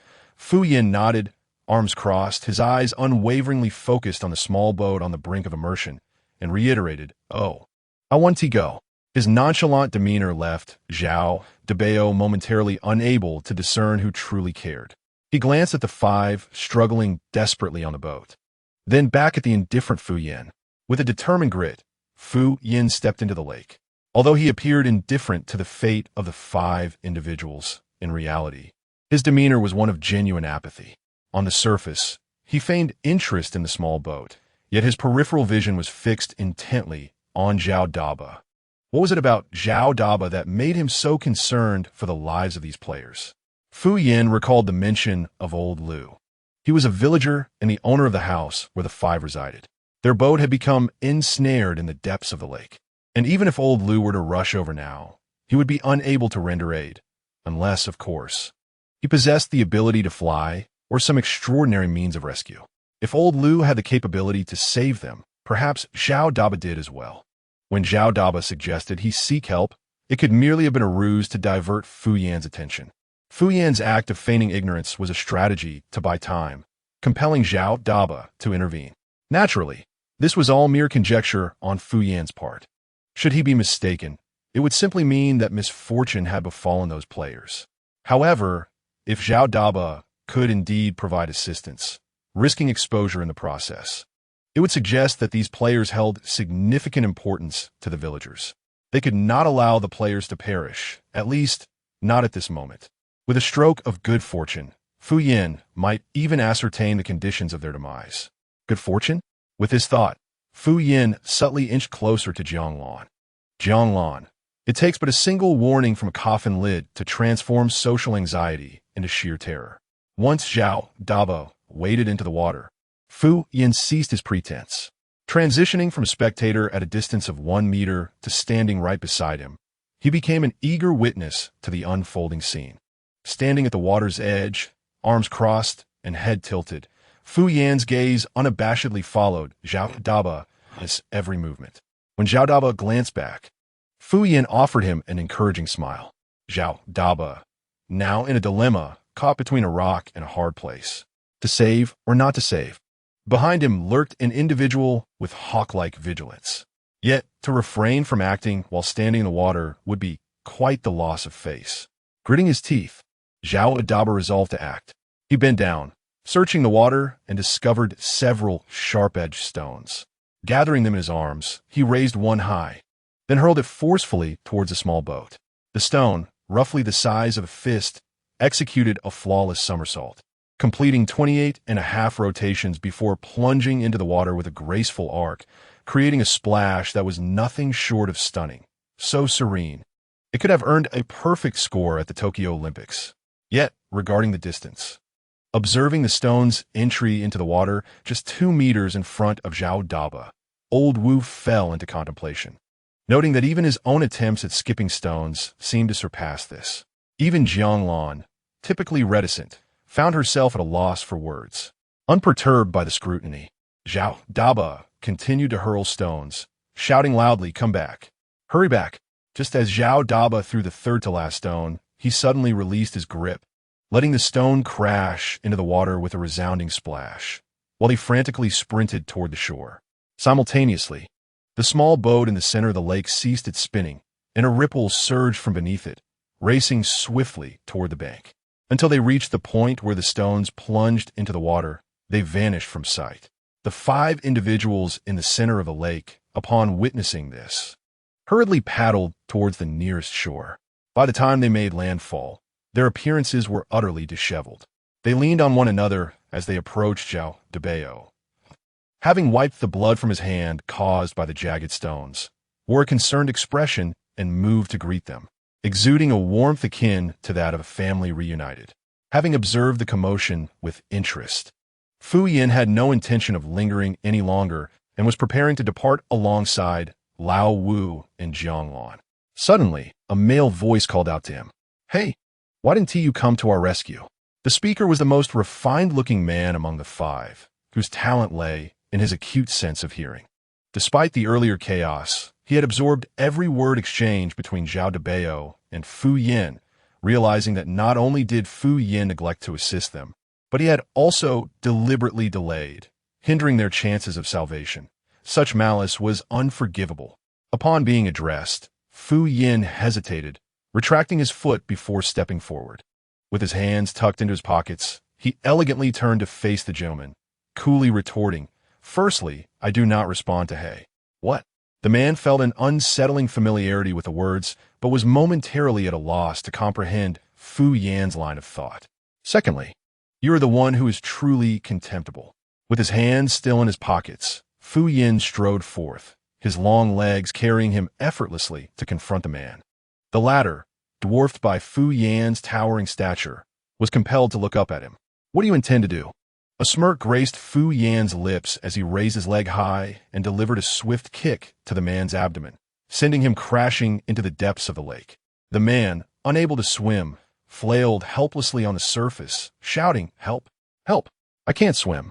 As the man neared the brink of submersion, Fu Yin hastily interjected before he could drown. Now, this is what it means to not help. The man sputtered, gasping for air as the icy water enveloped his head. Fu Yin cast a worried glance at Lao Wu.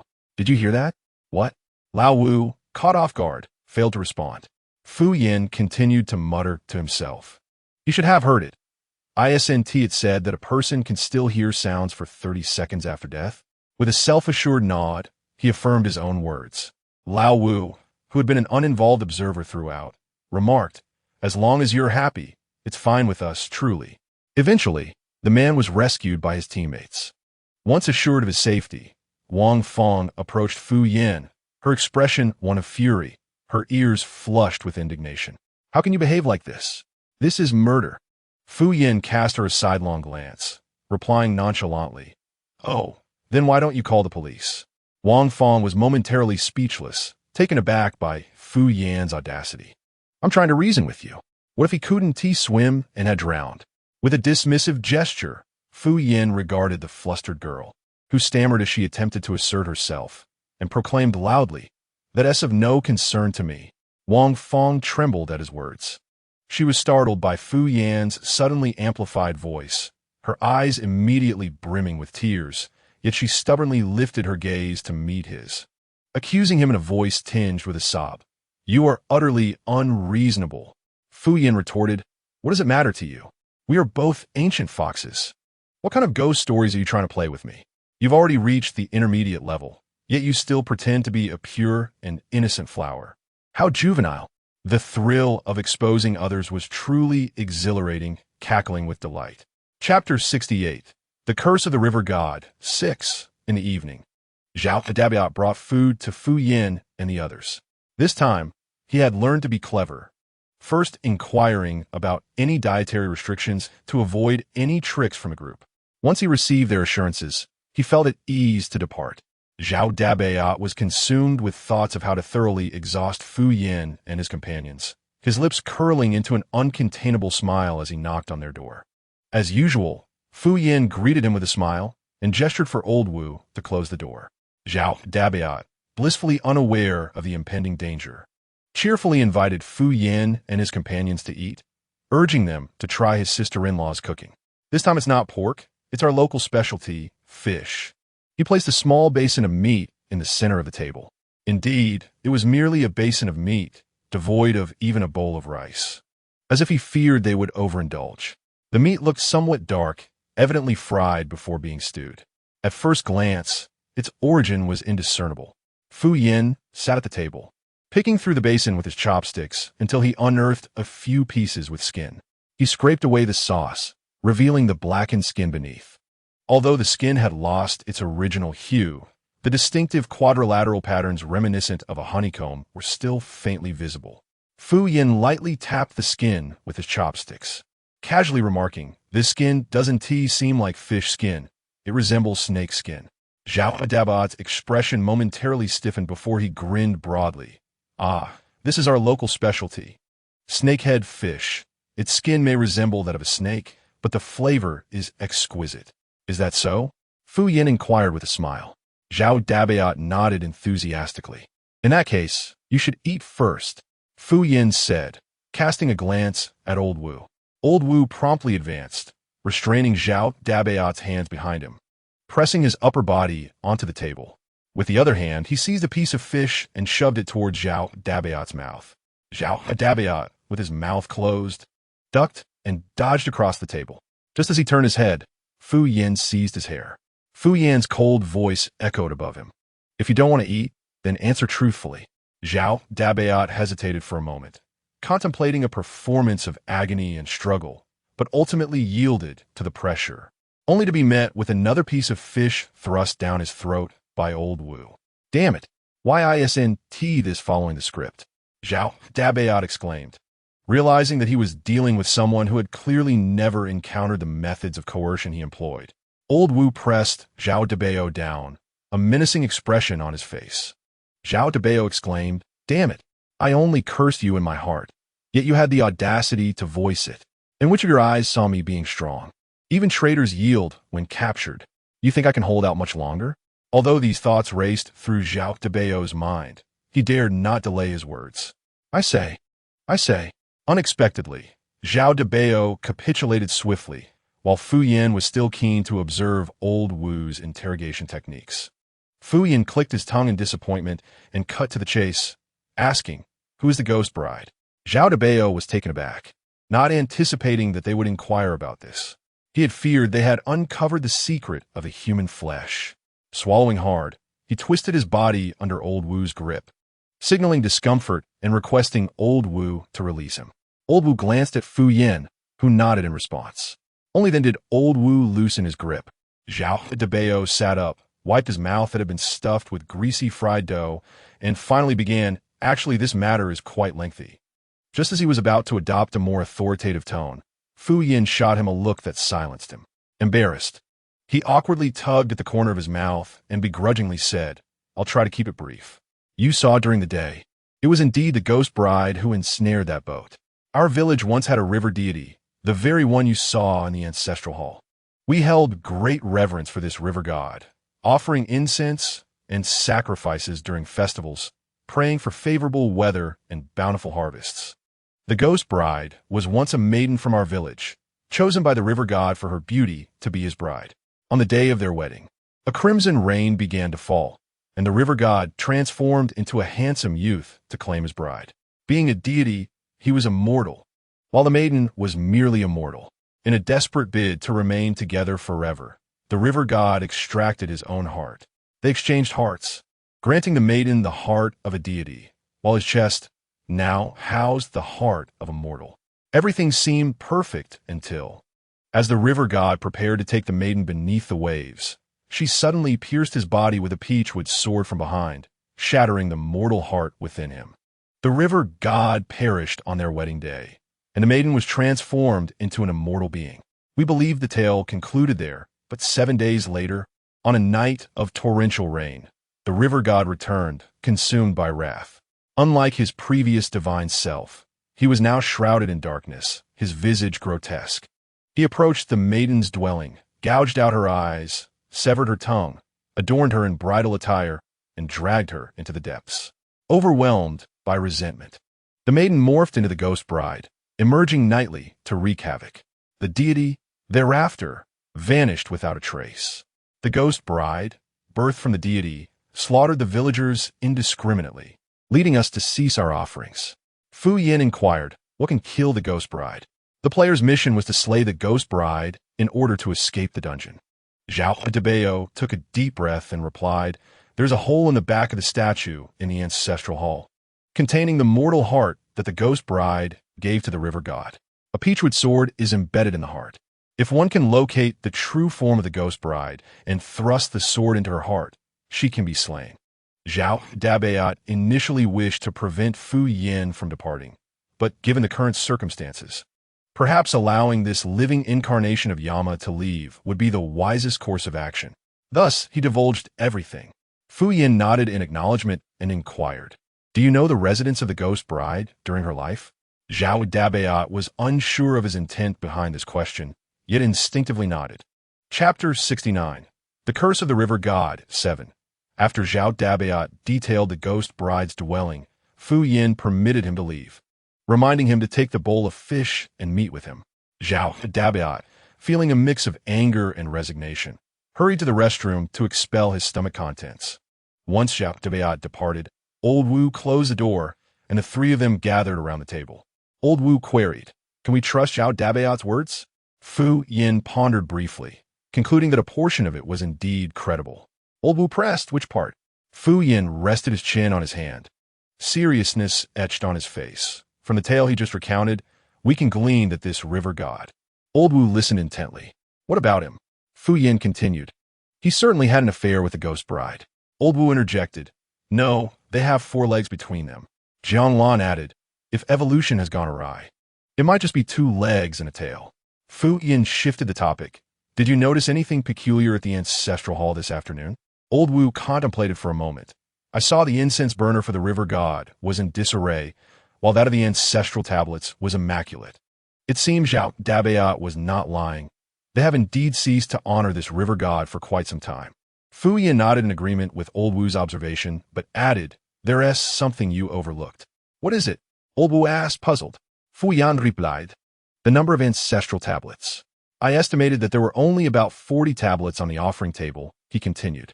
"Yet Zhao Dabeat claimed this ancestral hall has been here for over 400 years. How can it be that only 40 individuals have passed in 4 centuries?" Old Wu speculated, "Perhaps the villagers here live long lives. Besides, this is the Lake of Longevity, after all," Fu Yan countered. "But did you see any elderly individuals upon entering the village?" After Fu Yan's remarks, Old Wu began to reflect carefully. Realizing he had not encountered a single elder since their arrival, Old Wu inquired, "So what are you implying?" Fu Yan responded, "The one who achieved immortality may not have been the ghost bride, but rather these villagers." Before Old Wu could fully digest this notion, Fu Yan added, "Moreover, this immortality isn't true eternal life. It comes with conditions." "What do you mean?" Old Wu asked. "Do you remember the deity's statue in the hall?" Fu Yan prompted. Old Wu nodded, recalling the figure with a human body and serpent tail. Fu Yan elaborated. "The meat Zhao Dabeat brought earlier. Its skin bore markings reminiscent of serpent scales." Old Wu's eyes widened in realization. "Are you suggesting he offered us the flesh of the river god?" Fu Yan exclaimed. "How could you arrive at such a flawed conclusion with so much information at hand?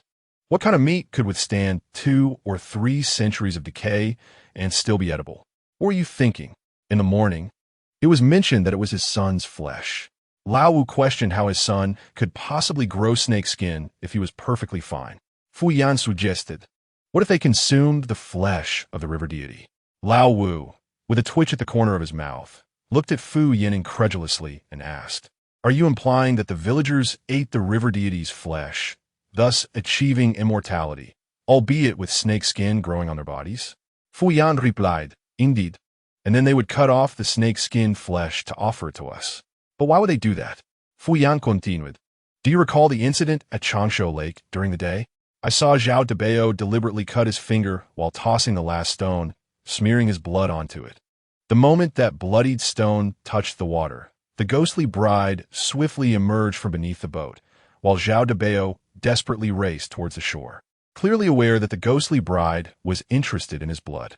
I believe Zhao Dabeo is partially correct.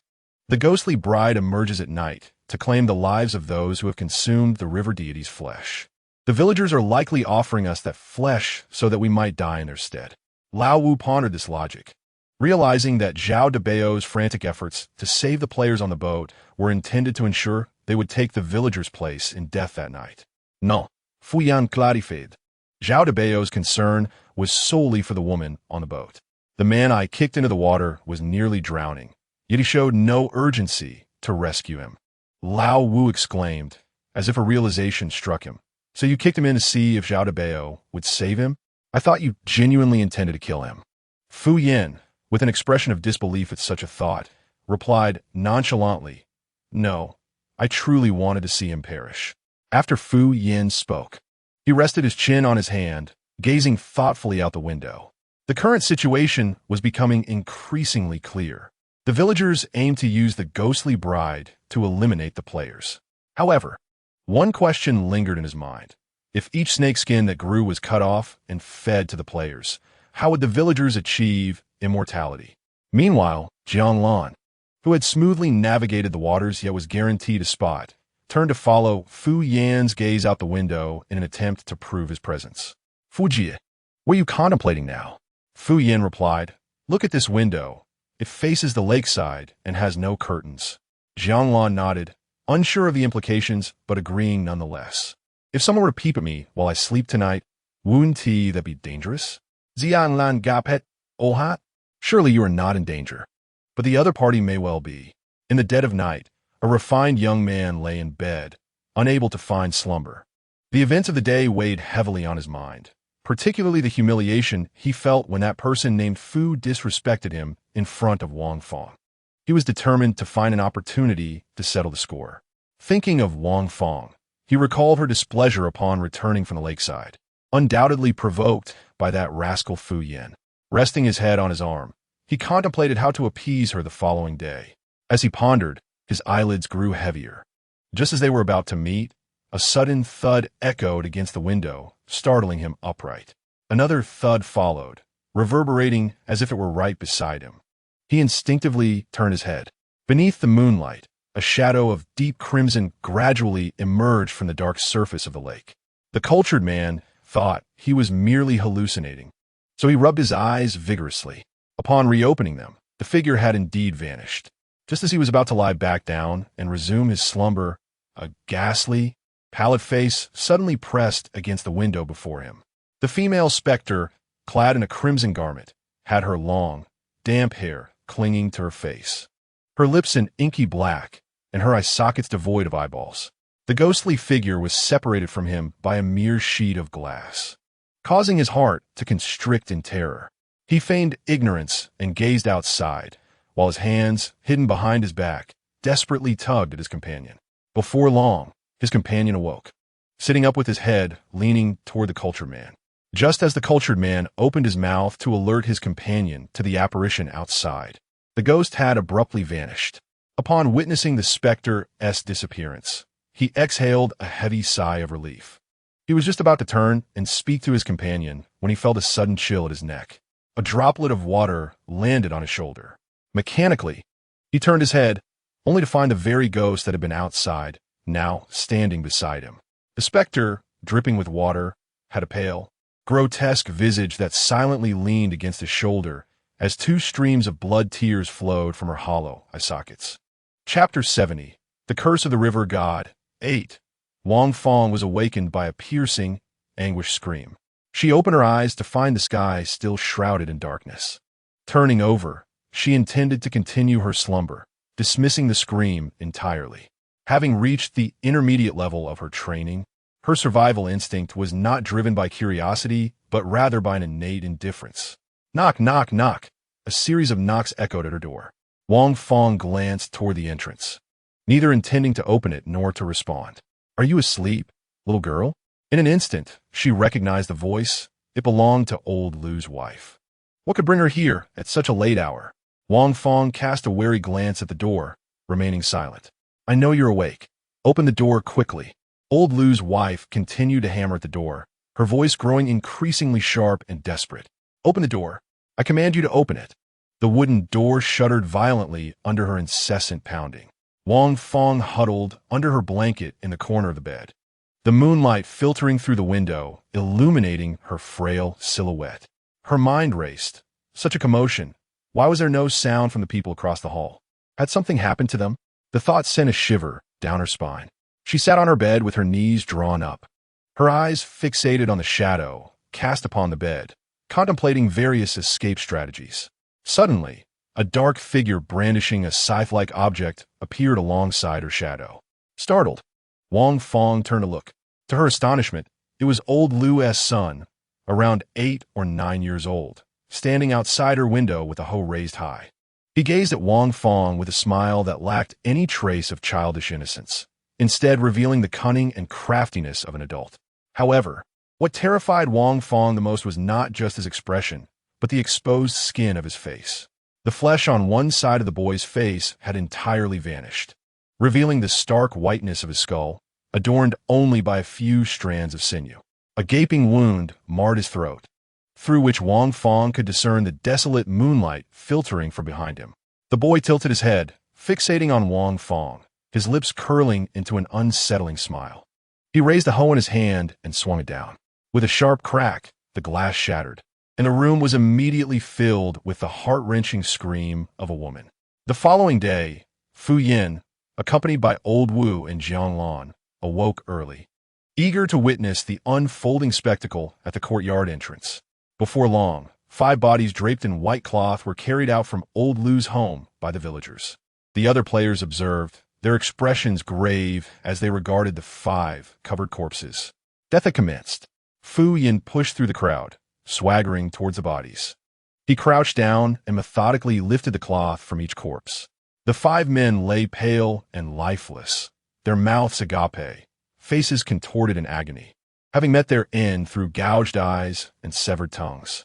Strangely, all 5 were men, and one seemed vaguely familiar. Where had that little chatty spirit gone? How could a family be so mismatched?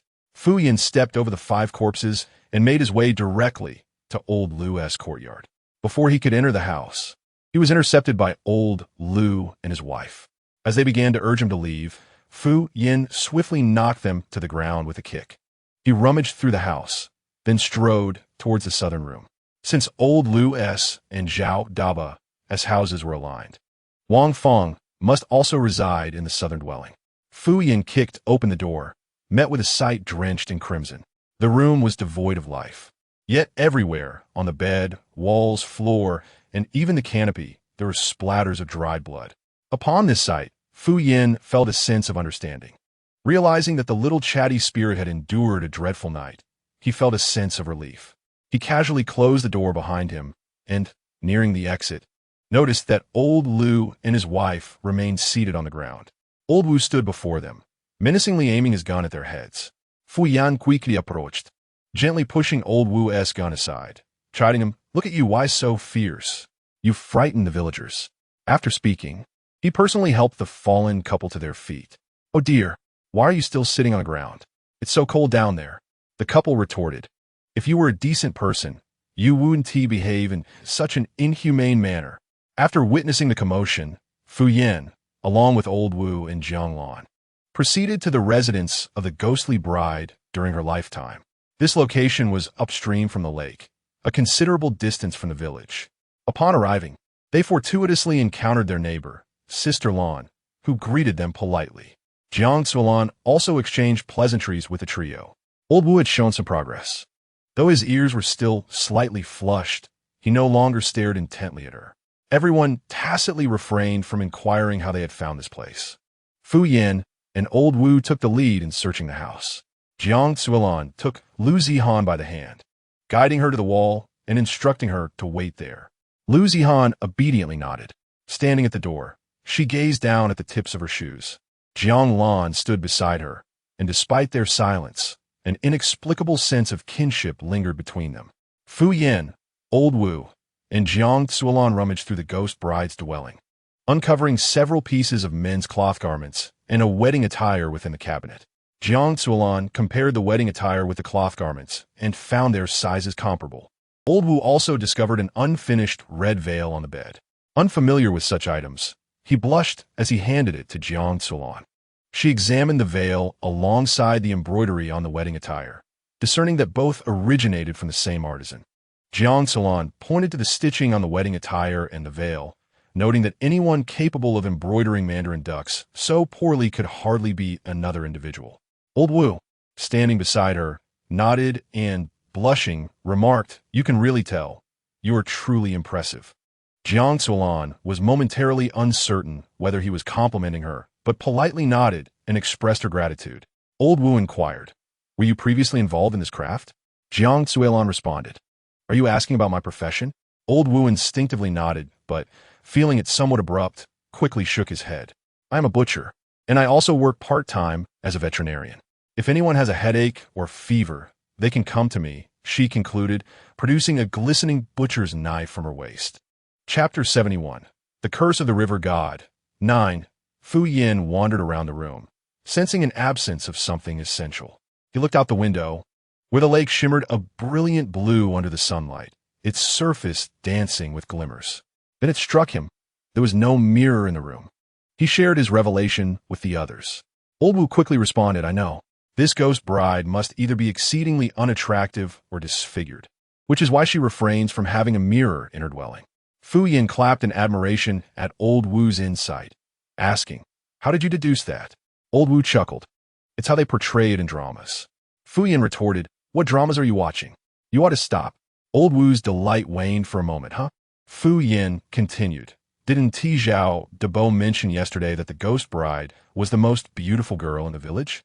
At that moment, Jiang Zuolan, who had been standing nearby, interjected, "Are you suggesting that this ghost bride is blind?" Fu Yin nodded and turned to old Wu, saying, "Did you see? You should learn from Sister Lan. A blind person has no need for a mirror." He gestured towards the half-embroidered, unattractive veil on the table, adding, "I believe she was blind at one point, but has since been cured." Fu Yin recounted to Jiang Zuolan the story he had heard from Zhao Dabo about the river god S marriage. omitting the means of the ghost bride's demise. After listening, Jiang Tsulan fell into contemplation, and after a moment, she raised her head and remarked, "I find the credibility of this story rather low." Fuyan asked, "Why is that?" She replied, "If a woman does not love a man, why would she go to such lengths to painstakingly sew him a wedding garment?" After Jiang Tsulan finished speaking, she picked up a corner of the wedding garment. "I had initially thought that the embroidery depicted a dragon and phoenix, but due to her lack of skill, it resembled a snake instead. However, considering your words, it is possible that she intended to embroider a snake all along." Jiang Tsulan set down the wedding garment and lifted the red veil from the table.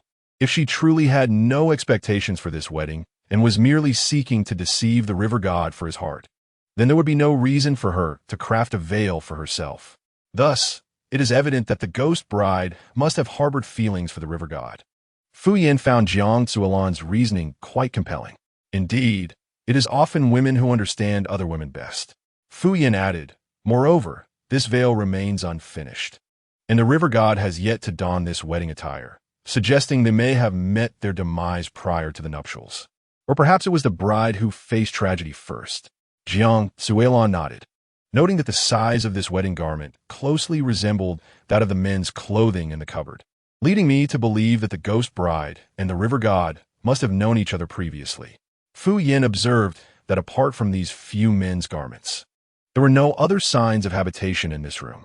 A blind and beautiful woman living alone so far from the village and managing to survive thus far indicates that someone must have been protecting her. Seated at the table, Fu Yin and Jiang Tsulan pieced together the rough outline of the story. The ghost bride was named Yueya, born without the gift of sight. The village children bullied her, throwing stones and calling her little blind girl. Though Yueya remained optimistic and unbothered, her parents, wishing to shield their daughter, relocated the entire family upstream by the lake. Understanding her parents' intentions, Yueya obediently stayed at home, never wandering about. Her home was by the lakeside, and one day, as was her custom, she opened the window to let in the breeze. Upon pushing the window open, she felt something collide with her and tumble into the lake. Believing she had knocked someone in, she groped her way outside to investigate. Reaching the water's edge, she shouted toward the surface. "Hey, did someone fall in?" She called for quite some time with no response, and as she turned to head back, her foot slipped and she fell into the water with a splash. "Be careful." At that moment, a boy's voice called out from the lake. In the end, she was rescued by the boy, who introduced himself as Changsheng. At the age of 14, Yueya's parents met an untimely death. The villagers came to pay their respects at Yueya's home, where she had blossomed into a graceful young woman. Some villagers, seeing her as vulnerable and blind, harbored ill intentions. That night, while Yueya kept vigil for her parents, a drunken man suddenly burst through the door. He forced Yueya down in front of the altar, ignoring her pleas and desperately tearing at her clothing. Just as the man was about to succeed, a chilling wind swept through the altar, causing the furniture to tremble violently. Aside from her parents' memorial tablets, all other items seemed to come alive, hurling themselves at the man. Realizing what was happening, the man sobered up instantly, hastily pulling up his trousers and fleeing in terror. Alone in front of her parents' altar, Yueya curled up and wept silently. As she cried herself to sleep, she soon found herself enveloped in a cold embrace. Since then, Changsheng has visited the shore every night to accompany Yueya. He would sit outside her window, vigilantly guarding her throughout the night, punishing those who sought to torment her. Over time, the villagers began to perceive Yueya as somewhat sinister, and they no longer dared to approach her. 2 years later, on a night of torrential rain, a youth of 17 or 18 collapsed at Yueya's doorstep. She took him home to nurse him back to health. Upon awakening, the youth nervously introduced himself. "My name is Changsheng." Upon hearing this, Yueya quietly retracted the kitchen knife she had concealed behind her. She remembered Changsheng. Yueya took him in, and the two lived together in a thatched cottage, relying on each other for companionship. One fateful day, as the lake churned with monstrous waves, Changsheng told Yueya, "I must leave." Yueya implored, "Can you take me with you?" Changsheng looked at her, hesitating to speak. "You do not understand. I know. From the moment you saved me, I realized that regardless of whether you are a human a spirit, or a ghost, I wish to be with you. Changsheng ultimately made a pact with Yuya. If he were still alive in 10 days, he would return to marry her. Very well, Yuya replied. If you do not come, I shall seek you out. As he departed, Changsheng exchanged hearts with Yuya, a custom of their river deity lineage symbolizing unwavering love until death. Perhaps one day, the divine would reclaim this heart, but I will forever remain by your side. Changsheng gently kissed Yuya's forehead and resolutely leaped into the lake. He was a river deity, revered by the villagers, and protecting the village was his sacred duty. However, he never anticipated that 10 days later, when he emerged from the water, bruised and battered, he would find Yuya being brutally mutilated, her eyes gouged out, her clothes stripped, and her body hanging from a gallows. Surrounding her were the villagers, armed and poised to strike, their weapons aimed at him. There truly is a river deity. My father did not deceive me, Zhao Debao exclaimed, unable to conceal his excitement at the sight of Changsheng. Changsheng swallowed the blood rising in his throat, glaring at the crowd. What do you intend to do? Yuya, hearing his voice, frantically shook her head and incoherently screamed, ah. Blood mingled with saliva poured from her mouth. Her tongue had long been severed. That night, the sky rained red, and the villagers devoured the river deity. Holding the blood-soaked earth in her hands, Yuya plunged into the frigid waters of the lake. From that moment on, strange occurrences plagued the village. Many villagers began to sprout serpent-like skin. Once the serpentine skin covered a significant area, the afflicted would meet a gruesome fate, eyes gouged and tongues severed. Chapter 72. The Curse of the River Deity. 10. Upon hearing the story, Old Wu reflected, so, the river deity and the ghost bride were in love. The villagers consumed the deity, granting them immortality, yet they bore the curse of serpent skin, while the ghost bride would hunt those afflicted. To ensure their own survival, the villagers would slice off the serpent skin flesh for the players to consume. If a player ate the serpentine flesh, they effectively transferred the villagers' hatred onto themselves, leading to their demise at the hands of the ghost bride. This is precisely why the ghost bride is intrigued by Zhao Debao's blood, for within their veins flows a portion of the river god's essence. After a moment of contemplation, Old Wu inquired, since the villagers have consumed the flesh of the river god, why is it that only Zhao Xiaobao has developed snake skin? Moreover, this village has existed for over 400 years, implying that these villagers must be at least 2 or 3 centuries old. With so many players entering each time the instance refreshes, logically, these villagers should have long since shed their snake skin and returned to normalcy. Fu Yin nodded in appreciation, recognizing that the multitude of questions posed indicated a thoughtful consideration. What if the emergence of this snake skin follows a cyclical pattern? Old Wu scratched his head, puzzled. Jiang Tsulan elaborated, suppose I am a villager. Within 5 days, I grow 10 patches of snake skin, which I then sever and offer to the players. If the players consume them and are subsequently slain by the ghost bride, she will not kill me again. However, half a month later, if I grow 10 more patches of snake skin, I must repeat the process for the next batch of players, creating a continuous cycle. While I cannot ascertain the exact duration or number of patches, that is the general idea.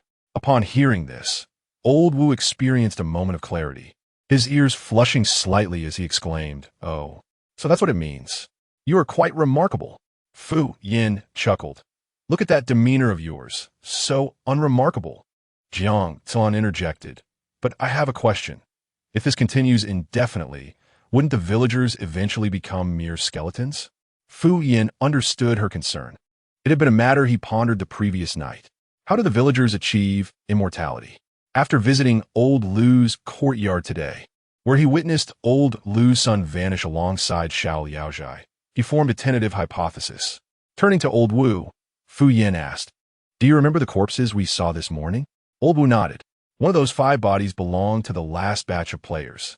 Upon hearing this, Old Wu immediately focused on the unfamiliar face among the corpses, realizing, are you suggesting that those players were controlled by the villagers? Indeed, Fu Yin affirmed with a nod, then turned to Jiang Tsulan, Sister Lan, I have a plan to ensure everyone's survival, but it hinges on your trust in me.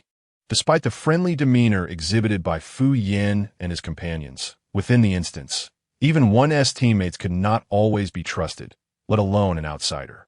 Jiang Solan contemplated for a moment before glancing back at Lu Zihan, who stood at the entrance. Sensing something, Lu Zihan lifted her gaze to Jiang Solan, hesitating for a second before ultimately nodding resolutely. "All right, we trust you." Fu Yin smiled and nodded. "Then old Wu, you and Sister Lan will accompany me shortly. Xiao Jiang, please head behind the statue in the ancestral hall and help me find something." As for Lu Zihan, the socially anxious girl, Fu Yin decided to pretend he had not noticed her, respecting her discomfort. With a flex of his wrists, Fu Yin declared, "Now, let the turmoil commence." Adhering to the principle of leaving no trace, as he departed the thatched cottage, he also took the ceremonial attire and veil with him. Upon returning to the village, Fu Yan's first stop was old Lu's home, where old Lu could hardly fathom that this harbinger of misfortune would once again grace him with its presence. When he saw Fu Yin approaching, he instinctively tightened the courtyard door. However, to his astonishment, the once sturdy wooden door succumbed effortlessly beneath Fu Yin's feet. Lao Lu stumbled backward, and just as he was about to utter a word, Fu Yin seized him by the head. "Hand it over." Ding. Horror value 100. Observing the scene, Lao Lu's wife attempted to flee, but Fu Yin swiftly kicked her to the ground. Grasping her hair, Fu Yin forced her to raise her head and demanded, "Where have you taken that woman?"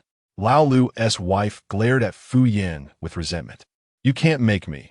Yet before she could finish her protest, Fu Yin yanked her hair violently, tearing her scalp away. "Oh, in the basement, in the basement."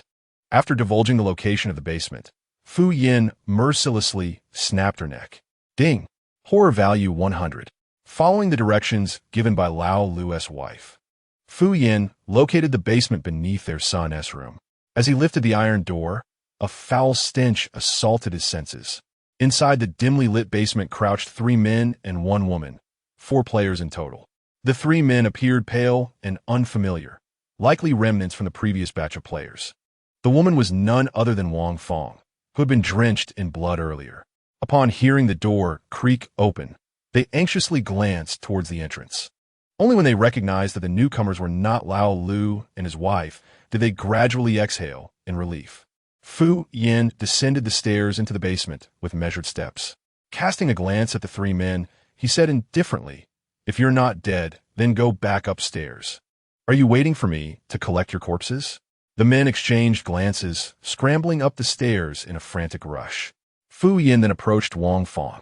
At this moment, her hair was disheveled, her complexion ashen, and her body marred with dried blood. Her once emaciated belly now bulged grotesquely, resembling a woman in the 3rd trimester of pregnancy. Her exposed abdomen was riddled with gruesome stitches. Upon recognizing Fu Yin, she slowly extended a blood-stained hand, pleading, "Help me, please." Fu Yin remained silent for a moment before replying, "I'm sorry, I cannot save you." This woman had perished the night before. What remained within her was merely the vestige of her survival instinct.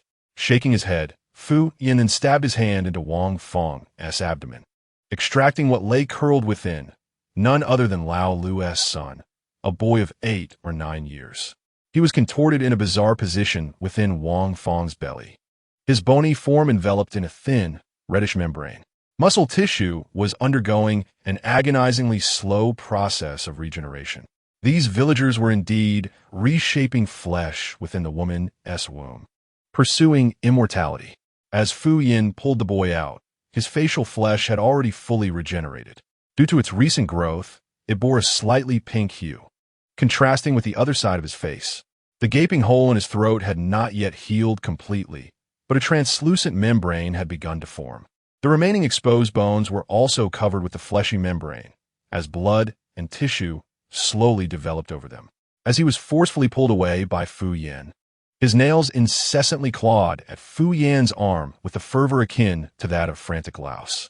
Fu Yan, with one hand gripping the back of his head and the other penetrating the flesh of his throat, savagely tore him asunder. Ding. Horror value 100. At the moment the villager within Wang Fong's womb was yanked out, he breathed his last.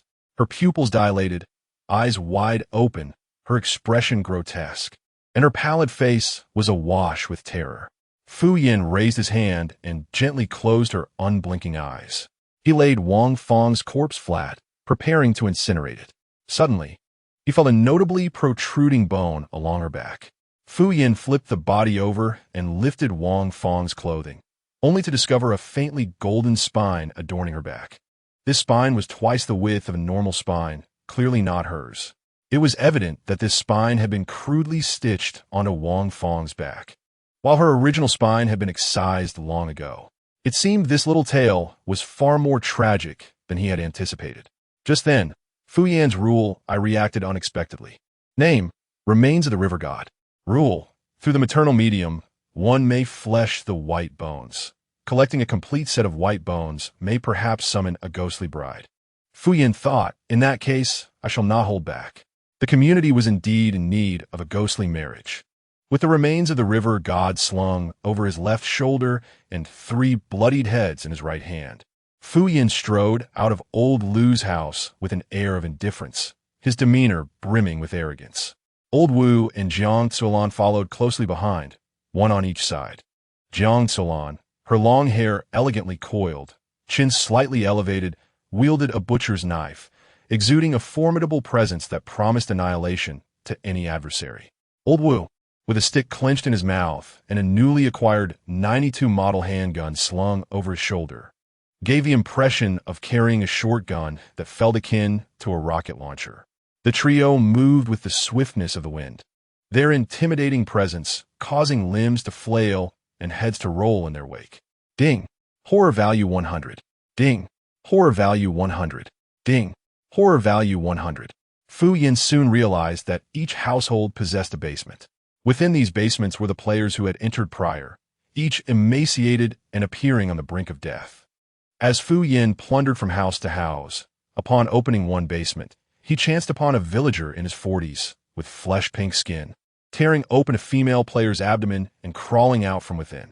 The female player was long deceased, and the villager hunched over her corpse, ravenously devouring her remains. An hour later, when Fu Yin and his companions arrived at Zhao Debao's house, Zhao was utterly bewildered. Damn it, wasn't I told a method to clear the game? He exclaimed in disbelief. Fu Yin smiled faintly and inquired, where's the head of the river god? Most of the river god's remains had already been collected by Fu Yin, save for the missing skull, which he surmised must have been hidden away by Zhao Debao's. Zhao shook his head, feigning ignorance of what was being discussed. 3 minutes later, as the elder Wu was oblivious to how many strands of hair he had inserted into Zhao Daba's eye, he severed the little tongue in his throat with chopsticks and plunged a dozen steel needles into his Yongquan acupoint. Zhao Daba finally capitulated, tugging at the Eastern Room's bed, for he had long wished to surrender, but Elder Wu had persistently silenced him. The reason? Fu Yin had not yet had his fill of the spectacle. Jiang Zuolan took Zhao Xiaobao to search the Eastern Room, while Fu Yin, in a moment of delight, had Elder Wu force-feed Zhao Daba several pounds of chili water. 5 minutes later, Jiang Zuolan appeared bearing a large bag containing the retracted remains of the river god. Elder Wu dragged 2 oversized burlap sacks, densely filled with the villagers' heads. Fu Yin strolled ahead of them with one hand in his pocket, holding a rope whose other end was tied around Zhao Daba's neck. Zhao Daba's clothes had been stripped away, and he was being dragged along the ground by Fu Yin. The corpses of the villagers lay strewn about haphazardly. In the entire Changshu village, Zhao Daba was the last living villager. As Fu Yin dragged Zhao Daba to the lakeside, Jiang Lan and Lu Zihan had been waiting there for quite some time. They leaned against the same large tree, facing opposite directions, sitting by the lake with their knees drawn up, resembling a classic brand logo. Jiang Lan handed a parcel to Fu Yin. It was the heart Fu Yin had earlier instructed him to retrieve from the ancestral hall. Upon opening the package, Fu Yin found the heart had shriveled and shrunk, with a peachwood sword inscribed with runes embedded in it. He withdrew the sword and tucked it behind him. He then squatted down and opened the burlap sack filled with villagers' heads. Picking up one head, he turned to face the center of the lake, taking aim with one eye. With a perfect stone-skipping posture, he hurled the head into the water. The head rolled several times on the lake surface before achieving a remarkable score of 123 skips, successfully plunging beneath the water. The head thought, I have never felt so speechless in my life.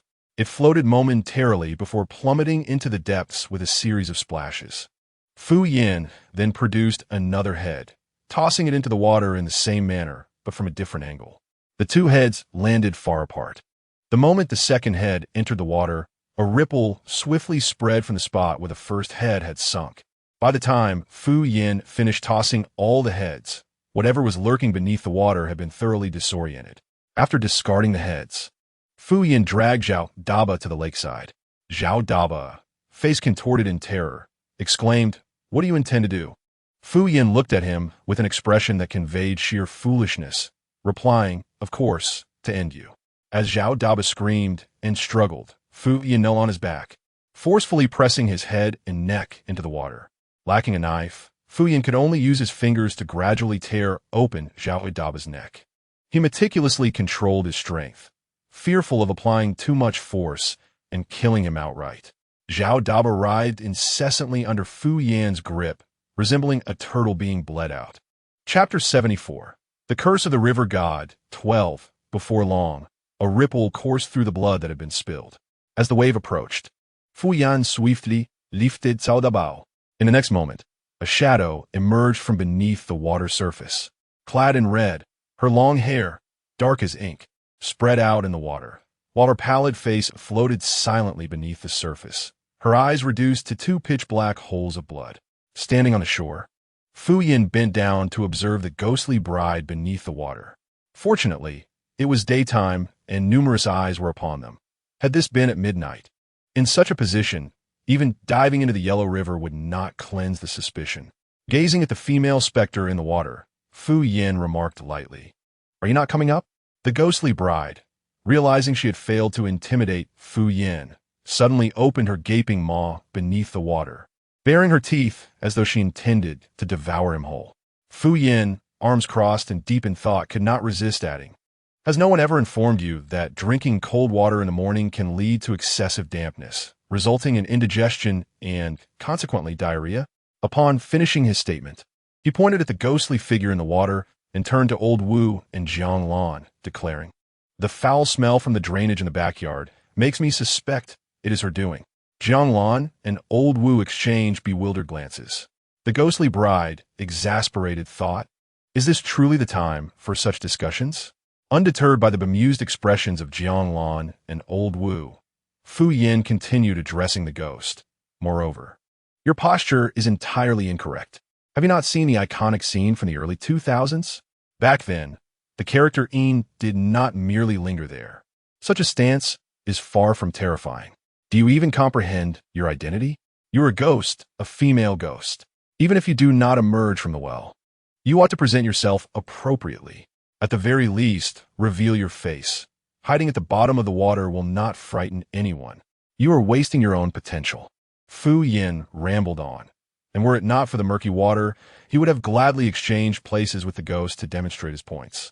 Alas, he simply could not resist his pedagogical inclinations. When he encountered a promising subject, he easily succumbed to his professional habits. The ghost muttered in disbelief, "Can you believe it? Here I am, a female ghost, being instructed by a player." Concluding his tirade, Fu Yin added, "Lastly, regarding your appearance, you may not realize that buoyancy in water is significant. Lying there, the flesh around your cheeks is lifted by the water, making your face appear larger.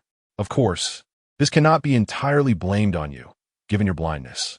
At this point, the ghost could no longer contain herself. She flipped over, howling as she emerged from the water.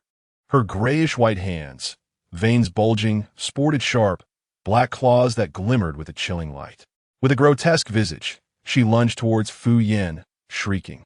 Fu Yin straightened up, swiftly pulling Zhao Dabao in front of him as a shield, while praising, yes, just like that, maintain that expression, "Splendid."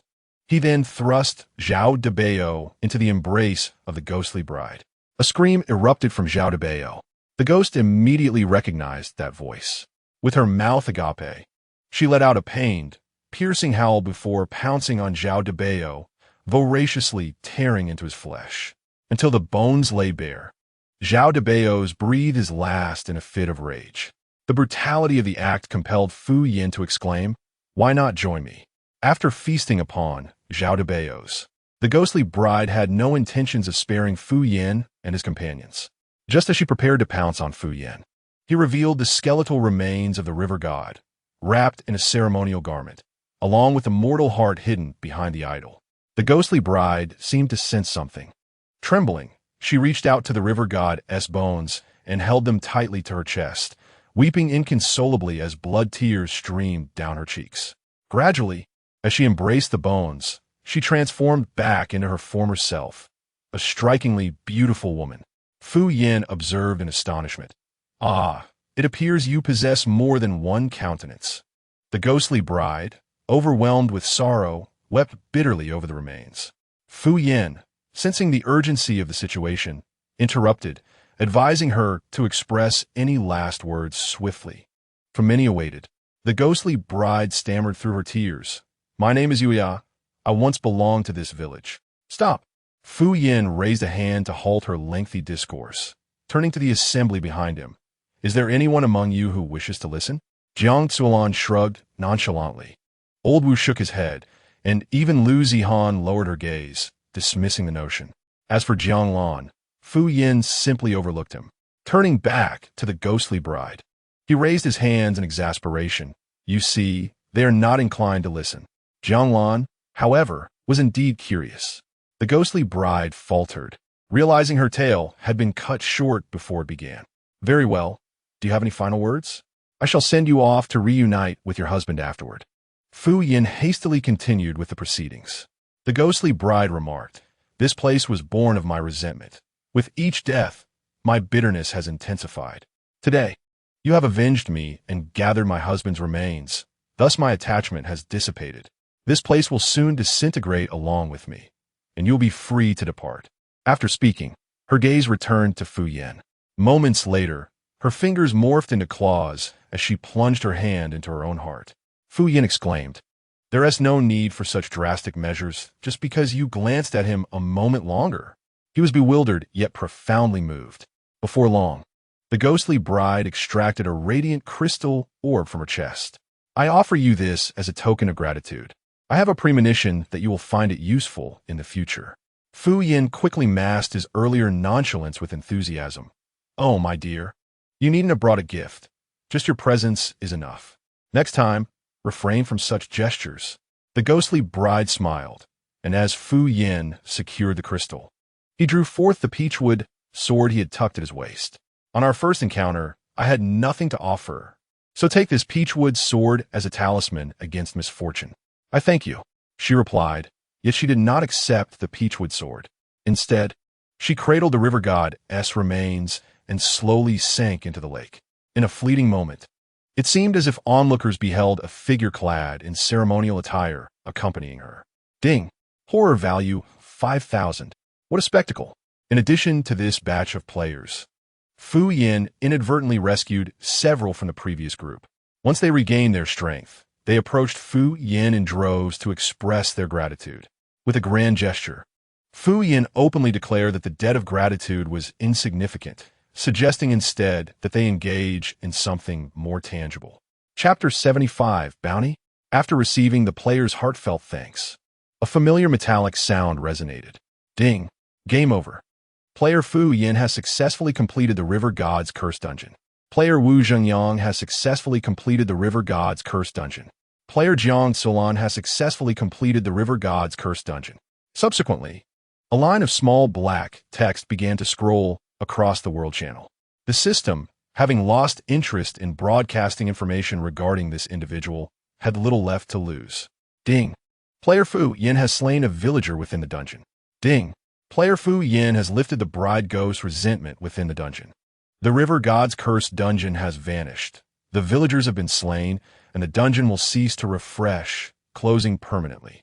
Although the system exercised restraint, utilizing the smallest font and positioning this message in a corner of the world announcement, it was still spotted by sharp-eyed players, who captured screenshots and uploaded them to the live stream, where viewers relentlessly mocked the situation. Game, your attempts at concealment are truly unseemly. Haha. The system must be regretting its choices now. Why pick on Fu God of all people? Those above, the game is now so audacious it dares to be ridiculed. Oh, is that permissible? To be honest, since watching Fu God stream, I find myself less fearful of dungeons. It's true. In my last dungeon, I actually killed a female ghost. Can you believe it? Me too. In the dungeon before last, I witnessed a person devouring brains right before my eyes, and I felt utterly unfazed, even contemplating offering it a bowl of rice. When Fu Yin and the others were teleported back to the community, night had already fallen. The various monsters within the community revealed their true forms, each wandering around their respective thematic parks, but all instinctively kept their distance from Fu Yin. Once, they had enjoyed a stable, carefree existence. Now, however, they faced relentless peril day and night. Suddenly, a chilling cry echoed, startling Jiang Lan, who shuddered. He leaned closer to old Wu, tugging at his sleeve, and whispered, "Brother Wu, don't you think the ghostly cries in this community have become increasingly eerie?" Old Wu replied, "Really? Are you hearing things? Stop being so superstitious." Jiang Lan pressed against old Wu's arm, cautiously surveying their surroundings. "You really don't hear it? Come on, let us move." Upon old Wu's insistence, he seized Jiang Lan's arm and strode purposefully towards the castle. Jiang Lan trailed behind, muttering softly, "But it's definitely there, and it's quite loud." Uncertain if it was merely his imagination, Jiang Lan thought he detected a hint of shared sorrow in the ghostly wails. As the trio approached the castle's main entrance, they witnessed a carnivorous plant on the castle wall battling a lost zombie. One particularly ferocious carnivorous plant had clamped its jaws around the zombie's head. Enormous petals enveloped the head of a zombie, constantly writhing. The zombie, unwilling to succumb, elongated its neck and began to gnaw at the flower's core from within. The two entities were locked in a fierce struggle, equally matched. Nevertheless, just before Fu Yin entered the room, the carnivorous plant withdrew a leaf and politely bowed in his direction. Fu Yin nodded in appreciation, acknowledging the plant's understanding of decorum. Encouraged by his praise, the carnivorous plant became even more spirited. At that moment, the zombie, with its head buried in the petals, continued to tear and bite, emitting a series of guttural roars. Shameless sycophant! The carnivorous plant responded with its own cacophony of cries. Blind little red fellow! The discordant sounds filled the air as Fu Yin and his companions entered the room, where Shu Yang and his group had already emerged from the dungeon. They were seated in the castle's parlor, awaiting Fu Yan's arrival. Furthermore, in the corner of the room huddled 5 unfamiliar players, trembling in each other's embrace. As the castle door swung open, the 5 players flinched in unison, resembling a quintet of startled quails. Old Wu, walking behind Fu Yin, looked perplexed and asked, "What's going on here?" Before Shu Yang could respond, Fu Yin reproachfully remarked, "You lot usually feast on humans in the dungeon. But why have you brought these along this time?" Shu Yang replied, while Cui Hao and Zhuang shook their heads in confusion. "Huh?" Shui, seated on the sofa and polishing her dagger, casually remarked, "Late-night snack." The 4 players exclaimed, "We nearly wet ourselves at that moment." Another player added, "I'm different. I actually did wet myself." Ultimately, Shu Yang explained, "We just exited the dungeon and found these guys being chased by ghosts outside the community." Upon further inquiry, it was revealed that they were unwanted newcomers assigned to their group. Upon hearing this, Fu Yin opened his control panel. As the leader of the Fairy Tale Town Guild, he had records of all the guild members. He discovered that the number of members had increased from 7 to 12, with the basic information of 5 newcomers now included. He did not delve into the details. He would consider names later, assuming they would survive the night. Fu Yin stated, "You 5 decide how to distribute yourselves. No fighting over one another." "Oh, it seems one is missing."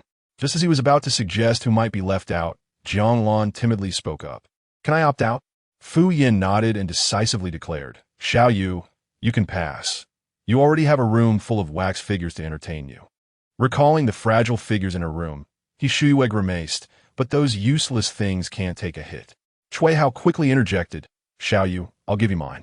Shua looked at Cui Hao, tilting her head with a smile. "Thank you." Cui Hao scratched the back of his head, grinning idiotically. The newcomer who had intended to follow Cui Hao exclaimed, "You think you're so special. You're so high and mighty. You offer my life for your flattery. After arranging the newcomers, Fu Yin addressed Jianglan and Old Wu. Tomorrow, you two should form a team. I'll select a few beginner dungeons for you to practice in. Their faith points were credited upon the conclusion of the dungeon. Neither Lao Wu nor Jianglan expressed any objections. Although they had only ventured into 4 dungeons, the latter 3 proved to be significantly more formidable than the first. Fu Yin remarked, "Well then, address your matters. If there are none, kneel in peace." Upon hearing this, Cui Hao suddenly recalled the reason for their wait for Fu Yin. "Brother Fu, Sun Xingzhou contacted me today. He mentioned that Lin Qingyun from the Floating Life Dream and Zhu Haoyan from the Dragon Slaying Guild have jointly issued a bounty, instructing their guild members to eliminate anyone from Fairy Tale Town on sight. They have also placed a reward of 100,000 points on your head." He added that Sun expressed gratitude for Fu's previous assistance and advised them to exercise caution. After Cui Hao finished speaking, he observed Fu Yin with his head bowed, seemingly engrossed in some task, likely examining a control panel. "Brother Fu?" Cui Hao tentatively called out. After a moment, Fu Yin lifted his head and asked, "What was the amount of the bounty you just mentioned?" Chapter 76, The Seventh Day, 1. 5 minutes later. 100,000 system broadcasts echoed in succession across the world channel. The content was singular. President of Fairy Tale Town, Fu Yin, offers a bounty of 0-1 points for the lives of Lin Qingyun and Zhu Haoyan. Upon the first broadcast, players assumed it was merely Fu Yan's declaration of war. After all, the posts made by Lin Qingyun and Zhu Haoyan on the World Channel were well known. By the time the 10th broadcast played, players could hardly contain their bubbling curiosity. Wow, a voice broadcast at 10,000 points each, and Fu Yin has purchased 10? What kind of family is this? Spending 10,000 for a broadcast, yet the bounty is only 0-1 for 2 people. Who is Fu Yin trying to insult? Haha. Admittedly, Fu Yan's strategy is quite devious. Those 2 must be turning green with rage right now. Lin Qingyun, I spent 100,000 to buy your head, and you sneakily post about it. You dare to offer 0-1 points for my life and make it public. Correction, Lin Qingyun is only worth 0.05, and 0.05 belongs to our Zhu. Please do not inflate your value. Of course, there were those who disapproved of Fu Yin, viewing him as boastful. A low-tier guild competing financially with 2 mid-tier guilds? How laughable. The resources of those 2 guilds are evident. Pretending to be wealthy, only those who suffer know the truth. They offered 100,000 because they believe you are worth that much. Do you really think those 2 guilds lack funds? What the previous commenter said is true. Fu Yan's offering of 0-1 is because he thinks they are worth it. Everyone, cease. The person above is an ally. 10 minutes later, as the 1,200th voice broadcast played, shocking, the invisible tycoon angrily splashes 1,200,000 points just to insult 2 dogs. Now, looking back at Lin Qingyun's posts, I find them utterly amusing. I apologize, I was wrong. Fu Yin is not pretending to be wealthy. He is, in fact, my father. My dear father. Nonsense. Father said he only has 1 son. Who cares who is the father? I am a grandson. I share a generational bond with Fu Yin. Heh. An hour later, as the broadcast from the World Channel echoed the 7,222nd voice, a light-hearted remark floated through. I've already entered the instance. Can you tally how many times it kicked me? Another voice chimed in. I can't endure any longer. I'm off to sleep. The following day, when the system concluded its final voice playback, a collective sigh of relief resonated throughout. The metallic wheels of the system were nearly worn out. All this commotion over a single erroneous broadcast, and the individual surnamed Fu sought vengeance. The system, in its fury, deleted the bounty posts of Lin Qingyun and Zhu Haoyan. Good heavens! 100,000 entries. Igunta, them. Ah! Another exclaimed, indeed. I counted 2. Precisely 100,000. Wait a minute. That has 10,000 per entry. Wouldn't that amount to 1 billion points? Extra. Lin Qingyun and Zhu Haoyan deleted their bounty posts. They must be feeling quite embarrassed, in the ephemeral dream of life. Lin Qingyun sat solemnly in his office chair, sending a message to Zhu Haoyan. Old Zhu, I can't post my bounty anymore. Neither can I. The system has silenced me. What are you talking about? Damn you, system. You too, Zhu. After a refreshing slumber, Fu Yin awoke, feeling invigorated. Descending the stairs, he found Jianglan and Old Wu seated in the living room. Fu Yin instructed them to bring a newcomer into the fold and selected 5 beginner instances for them. Currently, Fu Yin possessed 6 faith points, and he Shu Yang and the others had generated 267 terror points for him, including the instance with the river god.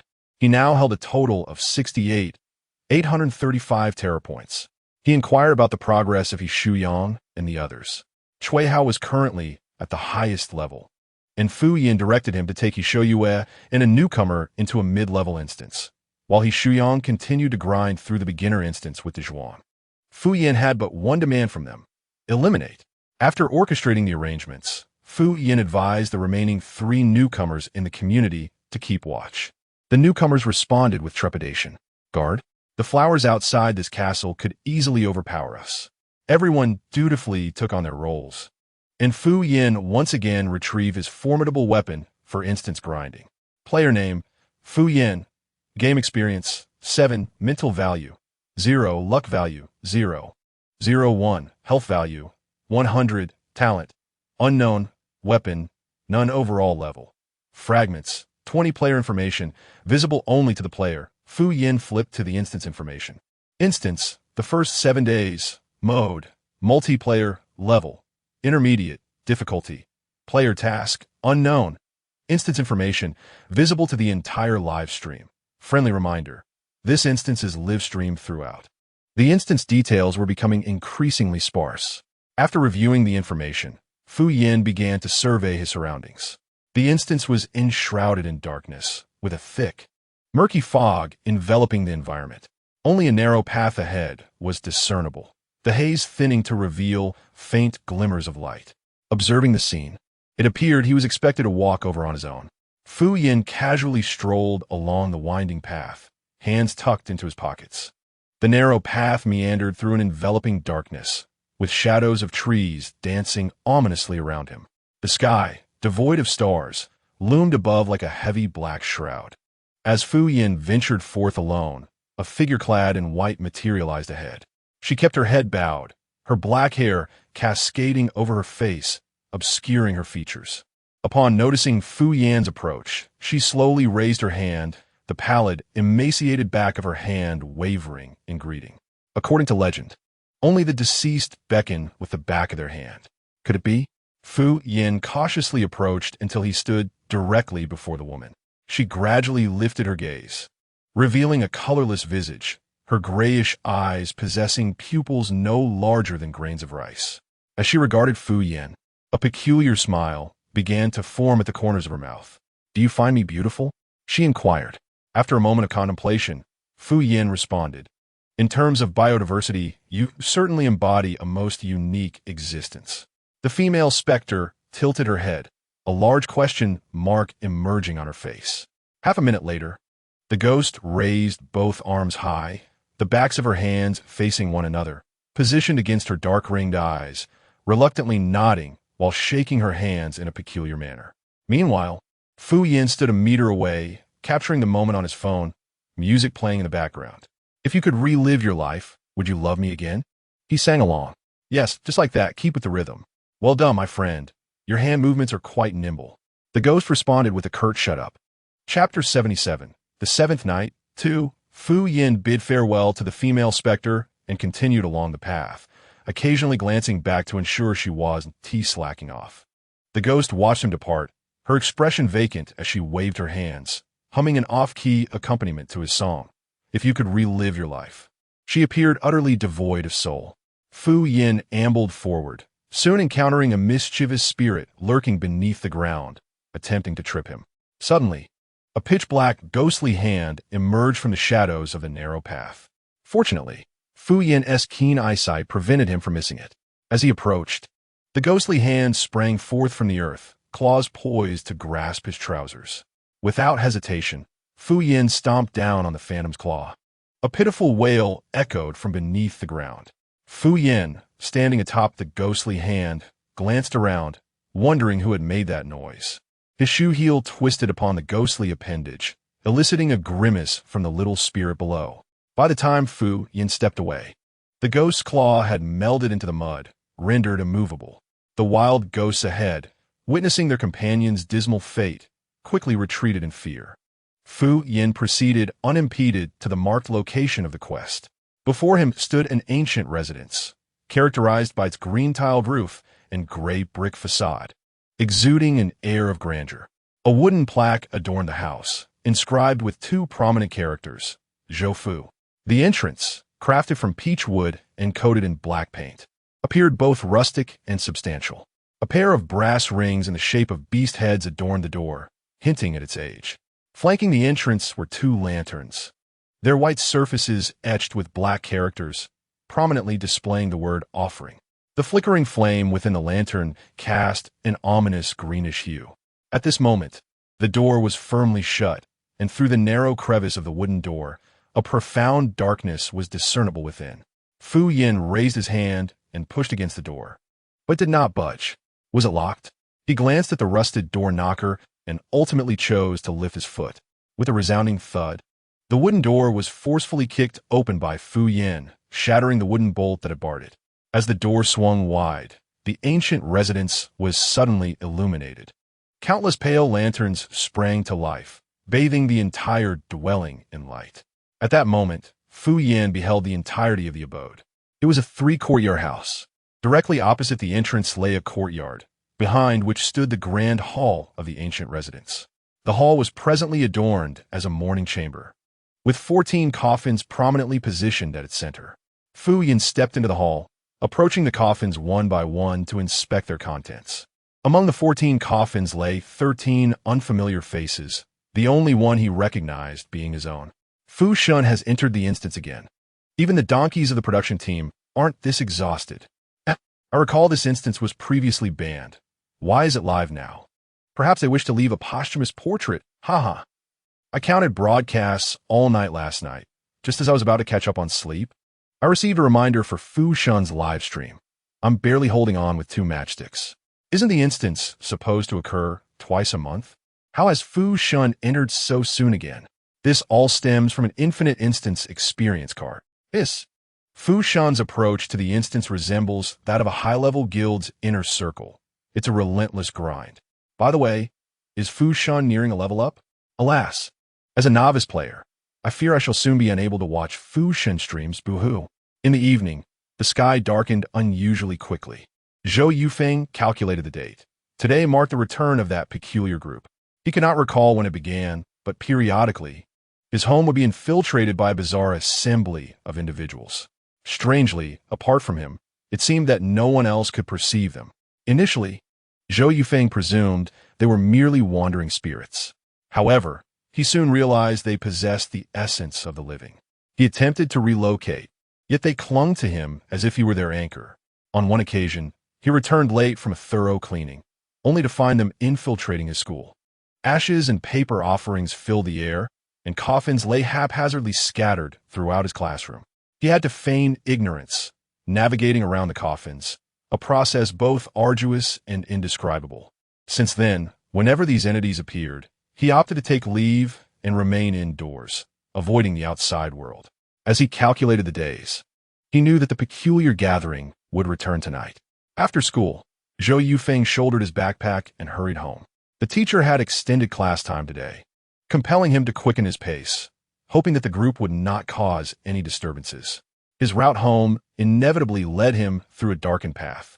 The path, though shadowy to others, instilled a profound sense of dread in him each time he traversed it. For this road was haunted, and he possessed the uncanny ability to perceive the spectral inhabitants. Before long, Zhou Yufeng arrived at the entrance of the narrow lane. The path lay cloaked in darkness, its gnarled shadows dancing ominously, often obstructed by peculiar apparitions. Each foray into this realm required extensive mental fortitude. Yet today, time was of the essence, compelling him to grit his teeth and venture forth. After taking only a few steps, he beheld the familiar white figure. This female specter stood daily upon the road, beckoning to him with her hand while inquiring whether she was beautiful.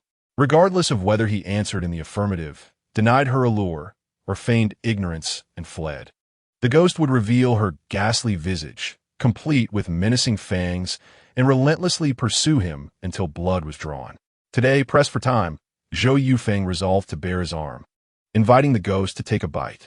As he cautiously approached, arm exposed, the ghost exhibited no inclination to attack. She appeared particularly strange today, her arms raised high, palms facing each other, muttering incantations as her body contorted in a frenzied dance, resembling a cursed being. Why do you stare? Have you never seen a ghost in the throes of a social dance? Look again, and I shall pluck your eyes from their sockets, she admonished. My apologies for the intrusion, Zhou Yufeng replied, hastily lowering his sleeve and retreating with urgency. Strangely, perhaps due to the shock of her bizarre performance, he reached his doorstep without encountering a single spirit. Even the mischievous little ghost, known for tripping him up, was conspicuously absent. Upon reaching his home, Zhou Yufeng was met with an alarming sight. The front door stood wide open, lanterns illuminating a grim black and white motif, and the door latch lay shattered in two. The steward, Wang Bo, stood at the threshold, cursing the culprit responsible for the vandalism. Which little rascal is wreaking havoc in my home, devoid of manners? How were you raised? Enough. Wang Bo, no need for ire.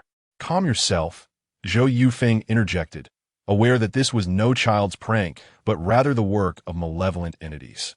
He reassured Wang Bo and took the latch from him, suggesting, "It is dark now. You should rest. I can manage here." Wang Bo, relieved to see Zhou Yufeng return, inquired about his day at school and mentioned a meal waiting in the kitchen, urging him to retire early before retreating to his quarters. After Wang Bo departed, Zhou Yufeng did not immediately secure the door. Instead, he set the latch aside and left the entrance ajar, prepared for any visitors that might arrive. Having attended to these matters, he stepped inside, only to find that the once bright and welcoming hall had transformed into a somber mourning chamber. In this dismal setting lay 14 dark coffins, their lids discarded upon the floor, yet astonishingly, the hall was devoid of any living soul. Strange. There were clearly others who had entered. Yet where were they? Zhou Yufeng quietly observed the surroundings of the room. Suddenly, a voice emanated from within a coffin, carrying an air of both familiarity and disdain. Huh, what is this rubbish? In the next instant, a bloodied figure leapt out from one of the coffins. He was tall and handsome, with a slight frown and an unmistakable look of contempt in his eyes. When the figure raised his gaze to Zhou Yufeng instantly averted his eyes, feigning ignorance of the presence of another, and settled into a chair in the morning hall. Fu Yin had never anticipated that one day he would attend his own funeral, and a collective one at that. The sensation was truly indescribable. In a state of excitement, Fu Yin meticulously inspected each corpse within the coffins, especially his own. Judging solely by appearance, none could rival him, not to mention the superiority of his internal organs. After examining the body, Fu Yin sprang out of the coffin. Upon lifting his gaze, he was met with a familiar face. Zhou Yufeng? Fu Yan approached Zhou Yufeng, intending to pat him on the shoulder. However, to his surprise, the young man suddenly sat down, adopting a demeanor of complete oblivion. Fu Yin waved his blood-stained hands in front of him, yet Zhou Yufeng remained unfazed. Fu Yin tilted his head, muttering softly, "Can he truly not see me?" Zhou Yufeng continued to maintain his act of blindness, appearing as if he had been blind for years without remedy. Observing him closely, Fu Yin noted that while Zhou Yufeng bore a striking resemblance to the last time he had seen him, he appeared somewhat younger, exuding an air of scholarly charm. Much like a student, Fu Yin then noticed the school uniform and backpack Zhou Yufeng carried. Indeed a student. You seem to be regressing academically. Regardless of Fu Yan's comments, Zhou Yufeng persisted in his charade of ignorance. To prevent Fu Yin from gesticulating excessively, he even took out his homework and began to write. "Since you truly cannot see," Fu Yin extended his bloodied hands, stealthily moving towards Zhou Yufeng's pristine white shirt. Just as his blood-stained hands were about to make contact, Zhou Yufeng abruptly snapped his homework shut and coldly remarked, "The restroom is to your left at the end of the hall, then the second door on the right." Fu Yin chuckled softly, humming a tune as he turned to leave. Although he uttered not a word, Zhou Yufeng could sense the mockery in his demeanor. Zhou Yufeng lifted his gaze to watch Fu Yan's retreating figure. This person knew his name and seemed quite familiar with him, yet he could not place him. Nonetheless, an undeniable sense of familiarity lingered. Before Zhou Yufeng could ponder further, a burly man entered through the door, striding confidently towards him. With an unfriendly tone, he inquired, "Hey, are you a player too?" Zhou Yufeng ignored him, pretending not to hear. The burly man, evidently irritated by Zhou Yufeng's demeanor, pushed him forcefully. However, Zhou Yufeng was not toppled by him. The brute's hand passed through his body, grasping at nothingness. At that moment, Zhou Yufeng suddenly recalled that he could interact with these individuals, yet they were unable to reach him. Damn, that fellow had frightened him just now. At this juncture, more than 10 people gradually entered the room. Excluding Fu Yan, who had just exited, there were precisely 13 individuals present, matching the number of coffins. Zhou Yufeng understood that no one else would arrive tonight. Nevertheless, adhering to the theatricality of the situation, he did not intend to close the door just yet. Instead, he opened his workbook and began to write his assignments with an air of composure. The 13 players, upon confirming that Zhou Yufeng could not see them and that they could not touch him, finally took note of the coffins in the room. Approaching the coffins, they were confronted with the chilling sight of their own lifeless bodies within. Each pallid corpse appeared to have been eviscerated by an unknown assailant, with entrails, lungs, and kidneys strewn about the coffin. Damn, who the hell has gutted me? Who is so cruel as to deny me a complete corpse? Where are my kidneys? Where have they gone? Hey, I have an extra here. Could this be yours? When Fu Yin returned to the room, he was met with a scene of organs being exchanged among the players, each one begrudgingly offering their own. However, Fu Yan's arrival shattered this harmonious tableau. Everyone ceased their actions and turned in unison to face him. While some might have been unfamiliar with Fu Yin prior to this, following the broadcast frenzy of the previous night, virtually no one remained unaware of him. This man was not only wealthy and arrogant, but also possessed a heart as dark as his methods were ruthless. The players gazed at the organs in their hands and the incomplete corpses in the coffins, as if they had suddenly identified the true culprit. Just as they were about to collectively interrogate Fu Yin, he darted to his own coffin, exclaiming, "What has happened to my body? You cannot be harmed. How can I exist without you?" The sudden turn of events left everyone baffled, too stunned to react. Fu Yin then lifted his head, his gaze cold and piercing as he addressed the crowd with righteous indignation. "Speak. Which one of you has slain my body? Not only did you kill him, but you also left him in such a pitiful state. How could you be so heartless?" Fu Yin extended his hand, pointing towards each individual in turn, demanding, "Is it you?" The accused immediately shook their heads in denial. He then pointed to another, his tone menacing. "Then it must be you." The group raised their hands in surrender, pleading, "Brother, we truly did not do this. It was like this when we arrived. Look, my body is missing a kidney." Fu Yin leaned in to inspect, nodding skeptically, before directing his accusations towards Zhou Yufeng, who continued to immerse himself in his assignments, seemingly indifferent to the chaos surrounding him. In response to Fu Yan's assertion, Zhou Yufeng did not even lift his eyelids, maintaining his focus on his work, as if the tumult of the world had no bearing on him. Fu Yin, pointing at Zhou Yufeng, exclaimed, "Look at his attitude." The expression of uncontainable fury on his face suggested that he was on the verge of delivering a severe reprimand to Zhou Yufeng. Observing this, the crowd rushed to intervene, urging him to remain calm. "Brother, please calm down. This lad genuinely cannot see us." "Cannot see us?" Fu Yan's demeanor clearly conveyed disbelief. Another player quickly chimed in, fervently nodding in agreement. Yes. Not only can he not see us, but we also cannot touch him." Fu Yin subtly evaded a few filthy hands reaching for his waist, and with a token gesture being pulled by a couple of clean hands, he pondered aloud. "Is that true? I arrived late, so please do not deceive me." The crowd swore with fervor that it was indeed true. There was no deception. If Fu Yin were merely a competent player, they would not have displayed such an unworldly demeanor. However, Fu Yin was not only formidable, but also wealthy. Was their flattery mere sycophancy? No, it was a matter of social nicety. As night descended, the group, having soothed Fu Yin, lost interest in seeking clues. With player tasks yet to materialize, they were at a loss for direction and dispersed to find rest, fortunate that there were numerous vacant rooms in the Zhou residence. After the crowd had dispersed, Zhou Yufeng lingered in the spirit hall for a moment before slowly rising to close the courtyard gate. Once the gate was secured, Zhou Yufeng made his way to the kitchen. Uncle Wang had mentioned leaving him a meal, and he needed to retrieve it before that group stumbled upon the kitchen, lest he end up hungry that night. All the while, a footstep echoed behind him, and it was evident who it belonged to. Zhou Yufeng chose to ignore it. He knew this group would vanish on their own in a few days. He merely needed to act as though they did not exist. Zhou Yufeng placed the meal onto a tray and proceeded to his room. When he returned, the footsteps that had trailed him had vanished. He exhaled a sigh of relief. Although he had already revealed his true self in front of that person, he still wished to limit his interactions with this group, as they were not of the same world. Upon entering his room with dinner in hand, he was taken aback.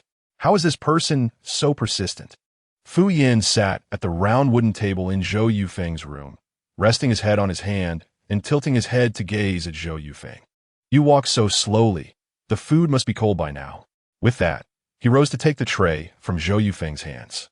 Zhou Yufeng sidestepped, forcefully placing the tray on the table, and coldly demanded, "Why are you in my room? I noticed this room was locked, so I came in to take a look." Fu Yin replied innocently, tossing a deformed copper lock onto the table. Zhou Yufeng's face turned an angry shade of green. "This is my room. Please leave." Fu Yin clicked his tongue and nodded in feigned compliance. "All right, then I'll just tell my brothers that this little brat can see us, and they can come bother you every day. Do you prefer to be annoyed by just me, or by everyone together?" Zhou Yufeng. Neither option appealed to him. Ultimately, due to Fu Yan's shamelessness, he had no choice but to allow him to remain in his room. Yet for Fu Yan, there was only greater shamelessness, never the least. After Zhou Yufeng consented to Fu Yan's presence, Fu Yan's attention shifted to the dinner that was laid before him. Zhou Yufeng, protectively cradling his bowl, expressed his indignation, declaring, "Do not even think about it. There is barely enough for me. Not enough for you, perhaps, but ample for me," Fu Yan retorted. "If one of us is destined to go hungry, it shall undeniably be you." 5 minutes later, Fu Yan, having indulged to his heart's content, reclined languidly in a chair, sipping tea while earnestly critiquing the meal. The mapo tofu was delightful, the minced eggplant satisfactory, though the stir-fried cucumber was overly salty for my taste. "Kindly inform the chef to use less salt next time," Zhou Yufeng remarked. "Despite your distaste, I did not observe you eating any less. You devoured the entire plate." Glancing at his now empty bowl and then at Fu Yan, who resembled a pampered lord, he suggested, "You have finished your meal. Perhaps it is time for you to take your leave." Zhou Yufeng adopted a posture suggestive of a host bidding farewell. Fu Yan, unhurried, sat up and replied, "Not so fast. Let us engage in a bit of conversation." Zhou Yufeng countered, "What is there for us to discuss?" Fu Yan inquired, "Tell me about yourself. Do you truly not recognize me?" "I do not," Zhou Yufeng replied, pausing momentarily before confessing. "Yet I find you strikingly familiar." Fu Yan sensed the sincerity in his words and nodded. He then probed further, "So, what enables you to see us?" He had just utilized the pretense of washing his hands to explore the entire residence. Aside from Zhou Yufeng, there were numerous servants residing in the backyard, yet they remained oblivious to his presence, and he could not interact with them either. It felt as though their realms overlapped with another. Yet the inhabitants of both could touch the same objects within that singular space. It was indeed peculiar. At that moment, Zhou Yufeng spoke softly, "Because my eyes can perceive ghosts." Fu Yan raised an eyebrow. "Are you implying that I am a ghost?" This conclusion was utterly absurd, even if pressed. Zhou Yufeng would not believe it. However, Zhou Yufeng shook his head. "No, at least not at this moment. I can sense the essence of the living emanating from you. But that may not hold true after a few days." Fu Yan inquired, "What do you mean?" Zhou Yufeng explained, "You are not the first to arrive here. Many strange individuals like yourselves have visited before you. Initially, they all carried the scent of the living, but over time, that essence fades. No longer than 7 days will pass before their essence vanishes entirely, and subsequently, they too will disappear without a trace." Upon hearing this, Fu Yin began to ponder. Firstly, the name of this scenario was the first 7 days. This first 7 did not refer to another's time, but rather to their own. If Zhou Yufeng's words held truth, and 7 days marked a significant point in time, then today was indeed the first day of their own 7. From Zhou Yufeng's perspective, they would vanish after 7 days. Yet from the player's viewpoint, they would either complete the scenario or perish within it. Regardless of the outcome, they would inevitably cease to exist in this realm. Therefore, the completion of this scenario must occur within 7 days. Regarding the player's quests, Zhou Yufeng remarked that every player arrives with a sense of anger, yet after 7 days, that feeling dissipates. This can only indicate 2 possibilities. First, the players have brought about their own demise. Second, the players have failed to revive themselves. Clearly, the likelihood of the first scenario being a feasible quest for players is virtually non-existent, for no one would willingly undertake a task that leads to their own destruction. Therefore, the player's quest must pertain to the second scenario. Furthermore, considering the coffin placed within the morning hall, it seems the quest within this dungeon may indeed require players to discover a means of resurrection within the span of 7 days. As Fu Yin contemplated this, a metallic notification echoed in his mind. Ding! Player Fu Yin has successfully deciphered the player quest. The player quest has now been refreshed. The viewers in the live stream also heard the notification. Wow! Is it now the case that even intermediate dungeons have become this challenging? Players must solve their own quests. What did I miss? What happened to Fu Shun? How did he decipher the player quest? Goodness, am I seeing things? I only saw Fu Shun lost in thought, and suddenly the live stream announces he has solved the quest. My grandfather Fu is simply remarkable. He never needs to resort to crumpled paper for answers. In this day and age, there are still those eager to play the role of the grandson. The one above, I'm talking about you. Have some shame. That's my grandfather. Simultaneously, Fu Yin opened the control panel. Indeed, the player quest had refreshed. Player quest: discover a method to resurrect yourself within 7 days. Merely by contemplating this in his mind, the system was able to perceive it. This system can invade others' thoughts? He had truly underestimated its capabilities. The question lingered whether this invasion was exclusive to this dungeon or applicable beyond its confines. Upon this realization, Fu Yin's expression turned grave. Taking a deep breath, a torrent of thoughts surged through his mind. System, I curse you, you dim-witted fool. May you perish along with your entire lineage. The expletives flowed freely as he berated the system, pondering if it understood his sentiments. To ensure comprehension, he even mentally translated his words for the system. The next moment, the sound of grinding gears echoed in his mind. Fu Yan nodded in satisfaction. It seemed the system had indeed heard him. He was unperturbed by the system eavesdropping on his thoughts. However, to discover it was listening without hurling a few insults would be a disservice to himself. It remained uncertain whether the system caught wind of Fu Yan's intentions. The already burdened gears emitted another crackling sound. Oh, you're still there? Following this, he unleashed another torrent of verbal onslaught. The intensity of his invective could be likened to a pure, unadulterated stream of obscenities, akin to forcefully shoving the system into a cesspool while standing atop it, mercilessly striking its head. In this inaugural confrontation with the system, Fu Yin emerged victorious. Indeed, words wield significant power. The ancients did not deceive me. Having dealt with the system, Fu Yin felt elated. He exited Zhou Yufeng's room and casually sought out a clean space to rest. At the same moment, the minds of the other players echoed with the system's notification. Ding! Player Fu Yin has successfully deciphered the player task, and the player task has now been refreshed. Several players, engulfed in the terror commanded by the system, abruptly sat up, hastily checking their dungeon tasks. They discovered, indeed, that the tasks had been refreshed. Upon seeing that their task required them to resurrect themselves, they were plunged into profound confusion. What? Had they already perished? Arriving at this chilling conclusion, anxiety overwhelmed them deeply. This night was destined to be one of sleeplessness.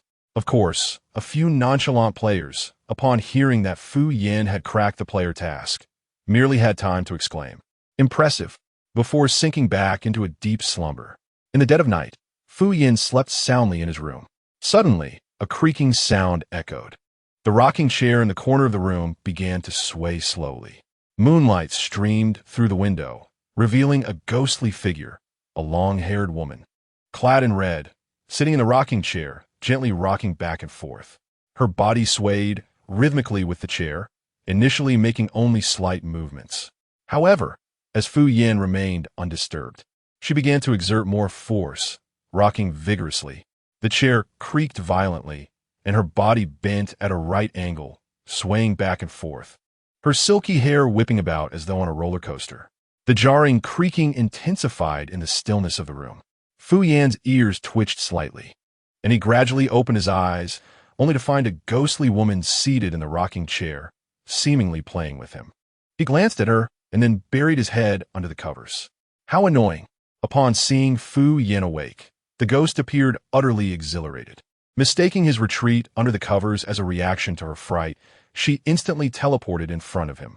She hovered her face above his head, lowering it to reveal a ghostly visage with 7 orifices bleeding, a ghastly gray hue. "Take care of my red wedding dress. Don't let me die too soon," she sang in a chilling, mournful tone, resonating throughout the empty room with an immersive echo. At the epicenter of this haunting melody, Fu Yin could bear it no longer and abruptly threw off the covers. The ghost was taken aback by his sudden movement, but quickly resumed her elongated wailing. In life, she had been hanged, and in death, her tongue was unnaturally long. Just as her tongue was about to whip across Fu Yan's face, he seized her by the hair. The ghost panicked, exclaiming, "Hey, what do you think you're doing?" Fu Yin, firmly grasping her hair, forcefully dragged her out of the room. 5 minutes later, he had suspended the ghost by her own tongue from the beam at the entrance. Her face turned ashen, eyes filled with regret, as she stammered, "Am I really going to sing?" Fu Yin, with a blank expression, nodded. "Did you not enjoy singing?" The female specter emitted a couple of plaintive cries. Observing that Fu Yin showed no inclination toward mercy. Reluctantly, she began to sing, albeit clumsily, I love bathing. My skin is so good. Oh, oh, oh."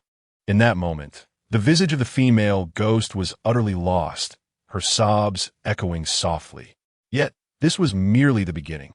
Fu Yin not only compelled her to sing nursery rhymes, but also insisted she perform grand loops atop the rafters.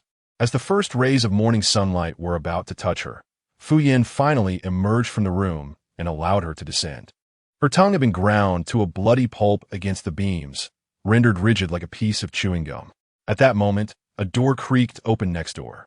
The female ghost covered her mouth and, trembling, expressed her gratitude to Fu Yin, hastily lifting her tongue to vanish before the occupant of the adjacent room could exit, entirely forgetting she had the ability to disappear at will. What a jest! If anyone were to witness her, how could she ever face the world again? Chapter 81. The 7th day, 6. Lu Yang found it difficult to rest throughout the night. He was first jolted awake by the system's alert, coming to terms with the grim reality of his demise. Then, he was plagued by a chilling cacophony of ghostly wails that kept him from slumber. At long last, dawn broke, and he mustered the courage to venture outside. Upon opening the door, he encountered Fu Yin, who was stretching lazily. Lu Yang swallowed hard and cautiously inquired, "Brother, did you sleep well last night?" Fu Yin pondered for a moment before nodding, affirming that, aside from the chaos stirred by the female ghost, he had indeed rested well. Lu Yang glanced around to ensure there were no unusual figures before whispering, "Did you hear any strange noises? Like cries?" Fu Yin decisively shook his head, no. While he had not heard any cries, he certainly had heard singing. Upon hearing this, Lu Yang's complexion turned ashen. He instinctively waved goodbye to Fu Yin and stumbled back to his room in a daze. It's over. I've been targeted. I surely won't survive the night. Wait, am I not already dead? Oh heavens, why did I die without doing anything?" Lu Yang mumbled incoherently, alternating between joy and despair, appearing quite unhinged. Fu Yin observed Lu Yang's retreating figure, pondering for a moment whether the lad might be suffering from anxiety. In the morning, the players, having tidied themselves up, rushed to the kitchen. Unlike Fu Yin, who had indulged in a hearty meal, they had endured an entire night of hunger. After exploring the Zhou residence, They finally discovered the kitchen in a secluded corner of the backyard. Along the way, they encountered several servants from the Zhou household, yet, like Zhou Yufeng, these individuals were oblivious to their presence. The players could not interact with these figures, but they could indeed touch the objects within the house, forming a clandestine group. They sneaked into the kitchen, seizing a couple of steamed buns each while the servants were absent, and then stealthily made their exit.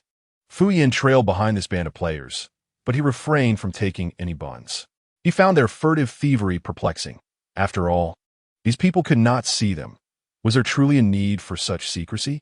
The leading player rolled his eyes, initially intending to question the source of such a foolish inquiry, only to turn around and meet the perplexed gaze of Fu Yin. He hastily swallowed the words that had nearly escaped his lips. It turned out to be the esteemed points expert. No wonder. An inquiry from such a distinguished individual could hardly be deemed naive. If it appeared so, it must be due to their failure to elucidate adequately to the expert. The leading player swiftly donned a smile, lowering his voice to explain to Fu Yin, "Brother, you may not be aware, but although the people here cannot see us, we can interact with the objects around us. Thus, if we were to surreptitiously snatch a bun in front of them, they would only perceive a bun floating in midair, leading them to believe they were witnessing a ghost in broad daylight." Upon hearing this, Fu Yin shot him a surprised glance, not expecting such a sense of civic duty from him. The complimented player grinned broadly, nodding in delight. However, midway through his joy, he sensed something amiss. Just then, a man dressed as a chef, adorned with a tall white hat, entered the kitchen, accompanied by a woman in an apron. They ambled in at a leisurely pace. At that moment, over a dozen players were already assembled in the kitchen. Although the space was reasonably large, the presence of so many tall individuals rendered it somewhat cramped. As the newcomers entered, all players halted their activities, retreating to the sides, scarcely daring to breathe for fear of detection. Despite knowing these two figures could not perceive them, they instinctively made way, resembling timid cats wary of having their tails stepped on. However, Fu Yin was unconcerned by this, for upon seeing the chef, he was instantly reminded of the stir-fried cucumber slices from the previous night. He approached the chef, standing beside him with arms crossed, and nonchalantly remarked, "So it was you who cooked those cucumber slices last night? They were excessively salty." The players gasped at Fu Yin's boldness, but then recalled that the people here could not see them and collectively exhaled in relief. As expected, the chef lifted the pot lid to taste the dish, completely oblivious to Fu Yin's presence or his words. Just when the players felt the tension had dissipated, Fu Yin suddenly seized an empty bowl from the countertop and hurled it to the ground. "You can't hear me, can you? I said your cooking is too salty. Too salty. Too salty. Too salty." With each proclamation, he smashed the bowl against the floor with vigor. The ceramic bowl shattered with a cacophony at the chef's feet. Startled, the chef looked up only to find a knife pointed directly at him. A ghost! Two screams erupted from the kitchen. In the next moment, the maid and the chef bolted from the kitchen, shrieking. A knife flew out from the kitchen, narrowly missing the chef's heel, embedding itself into the flagstone floor. The chef and the maid clung to one another, scrambling away in a frantic escape. The players were left in stunned silence, utterly bewildered by Fu Yin's audacious actions, struggling to regain their composure. The first to snap back to reality was the leading player. He gazed at Fu Yin and, after a moment of hesitation, stammered, "Brother, if we reveal ourselves, they might think this place is haunted." Fu Yin crossed his arms and, with an impassive expression, directed his gaze towards the fleeing chef. Haunted? With so many players having come through, they should have acclimatized by now. What if they haven't adapted yet? Lu Yang, hiding behind the crowd, murmured softly. He did not intend to be contrary. It was merely his nature, a tendency to overthink, which could be elegantly termed as thorough consideration, but less charitably described as groundless anxiety.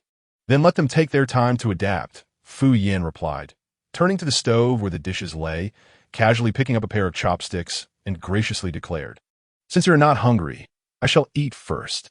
With that, he swiftly devoured the food like a whirlwind. The others exclaimed, "We are hungry, but how dare we compete with you for food?"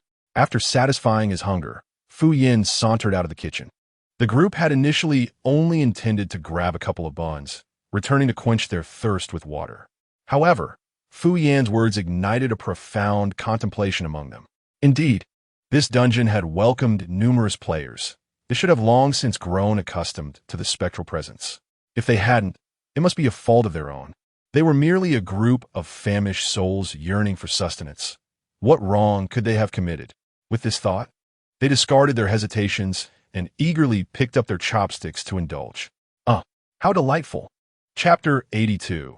The seventh day, when the members of the Zhou family received the news and rushed to the kitchen, they were greeted by a scene of spotless cleanliness. The Zhou family murmured among themselves.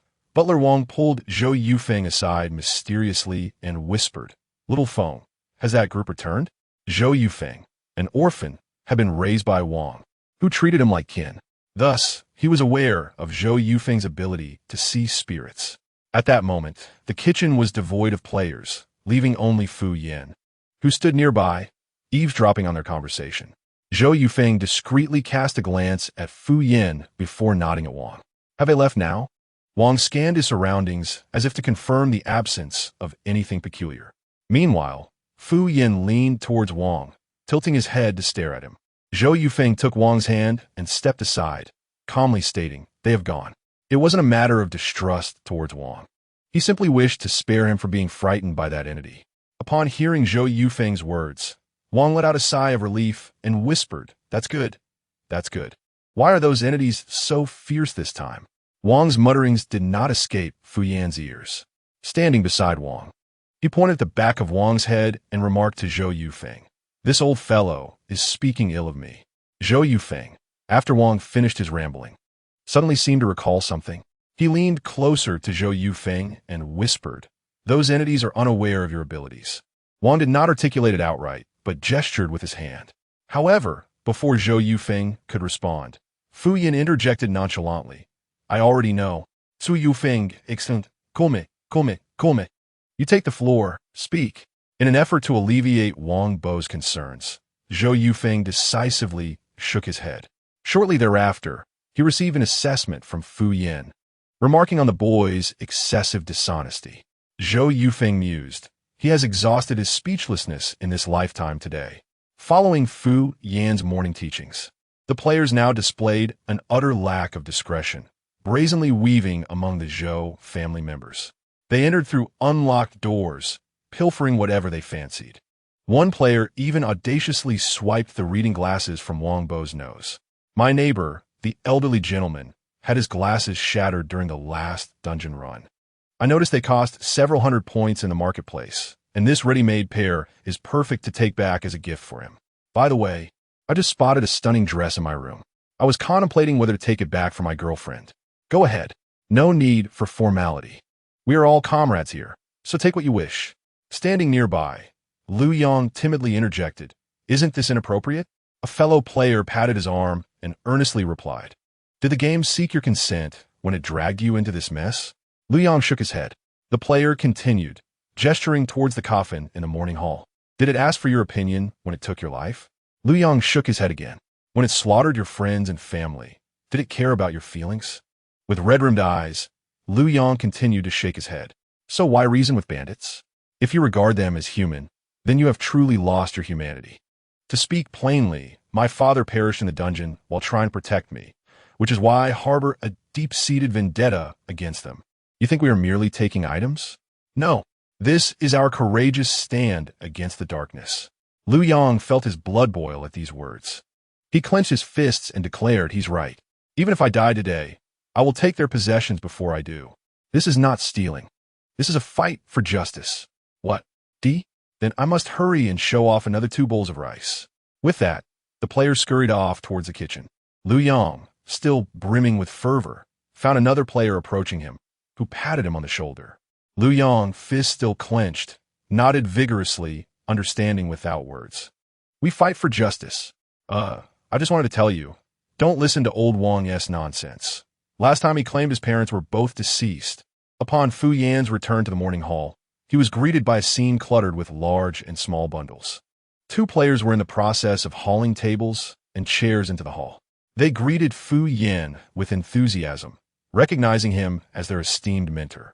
Fu Yin initially intended to inform them that such items could not be taken from the dungeon. However, reconsidering, he thought they might be preparing for their own funerals and chose to remain silent. As he entered the mourning hall to observe the condition of the bodies, he was taken aback to find a burly man laboriously squatting in one of the coffins, cheerfully greeting Fu Yin as he approached. Upon closer inspection, Fu Yin was astonished to see the man busily stitching up his own abdomen with needle and thread. Not only his, but even the bellies of the other corpses were meticulously stitched by him. Such delicate needlework would be a pity not to be used on Zihua. Fu Yan remarked, "Is this your only plan for resurrection?" The burly man nodded, then shook his head, primarily concerned that after resurrection, one would still have an exposed belly, which would be quite unsightly. Nearby, an astute player immediately grasped the crux of Fu Yan's statement. Could it be that the elder brother had some clever solution? Fu Yin was puzzled by how he had come to be addressed as elder brother. However, since they sincerely called him that, he decided to use them as subjects for experimentation. With his hands resting on the edge of the coffin, Fu Yin spoke with a hint of detachment. "I believe the method of resurrection lies not within the corpses, but rather with the people of the Zhou residence. Are you suggesting that the Zhou family knows the way to resurrect? But they can't see us." Fu Yin, lost in thought, chuckled softly, a smirk playing on his lips. "Their inability to see you only makes it easier for you to eavesdrop." This morning's commotion in the kitchen had surely spread rumors of haunting throughout the estate. If you venture out now and encounter small groups gathered together, just lean in and listen. You are bound to overhear something related to the hauntings. With more idle chatter, it's likely that one of the remarks will hold a significant clue. Upon hearing this, the group found it reasonable and prepared to head out to eavesdrop. When Lu Yong timidly inquired, "What if they don't say anything?" Fu Yin replied, "Then scare them into speaking." Chapter 83. The seventh day noon. The sun was high in the sky, radiating warmth and vitality. The people of the Zhou residence gathered in small clusters, basking in the sunlight. "Have you all heard about the incident in the kitchen this morning? What did you hear?" "I was right there at the scene." "Hurry and tell us." "Was it truly terrifying?" "More than terrifying. It was downright filled with resentment. I haven't seen such a fierce ghost in many years." A maid recounted the morning's events in the kitchen with embellishments, leaving the listeners wide-eyed in astonishment. They had long heard tales of hauntings in the estate, but never imagined it could be so intense. Previously, it was merely objects shifting positions, food mysteriously disappearing, and a few gusts of chilling wind at night. Nothing compared to the ruckus created today. Has anyone ever been called to exorcise the ghosts? Of course, a renowned monk visited before, claiming this was once a burial ground, with something significant hidden beneath. What sort of thing? I couldn't say. I only heard it from the elders. And what happened next? Did the monk provide any means to resolve the issue? It is said that the monk left behind an ancient book and a formation, which managed to suppress whatever lies below. Since then, while strange occurrences have continued, there have been no fatalities. Given the commotion today, could it be that the entity beneath has emerged? Where's the ancient book left by the monk? The maid pointed westward, over there in Lanting Courtyard. It is rumored that after the monk departed, that place was sealed off. Everyone speculates that the monk may have left behind the formation and the ancient book there. The maid, having spoken, added, "But do not even think about entering. I must warn you, that courtyard is haunted, and in a most sinister manner, capable of murder and dismemberment." The other two, upon hearing this, were instantly covered in goosebumps, and despite standing in the sunlight, felt an eerie chill enveloping them. "Oh no, I refuse to go in. Please stop talking about it. I can't shake the feeling of a cold draft at the nape of my neck. I feel the same, as if someone is breathing down my spine, giving me goosebumps." The three from the Zhou residence sat on a stone bench, basking in the sun while engaging in idle chatter.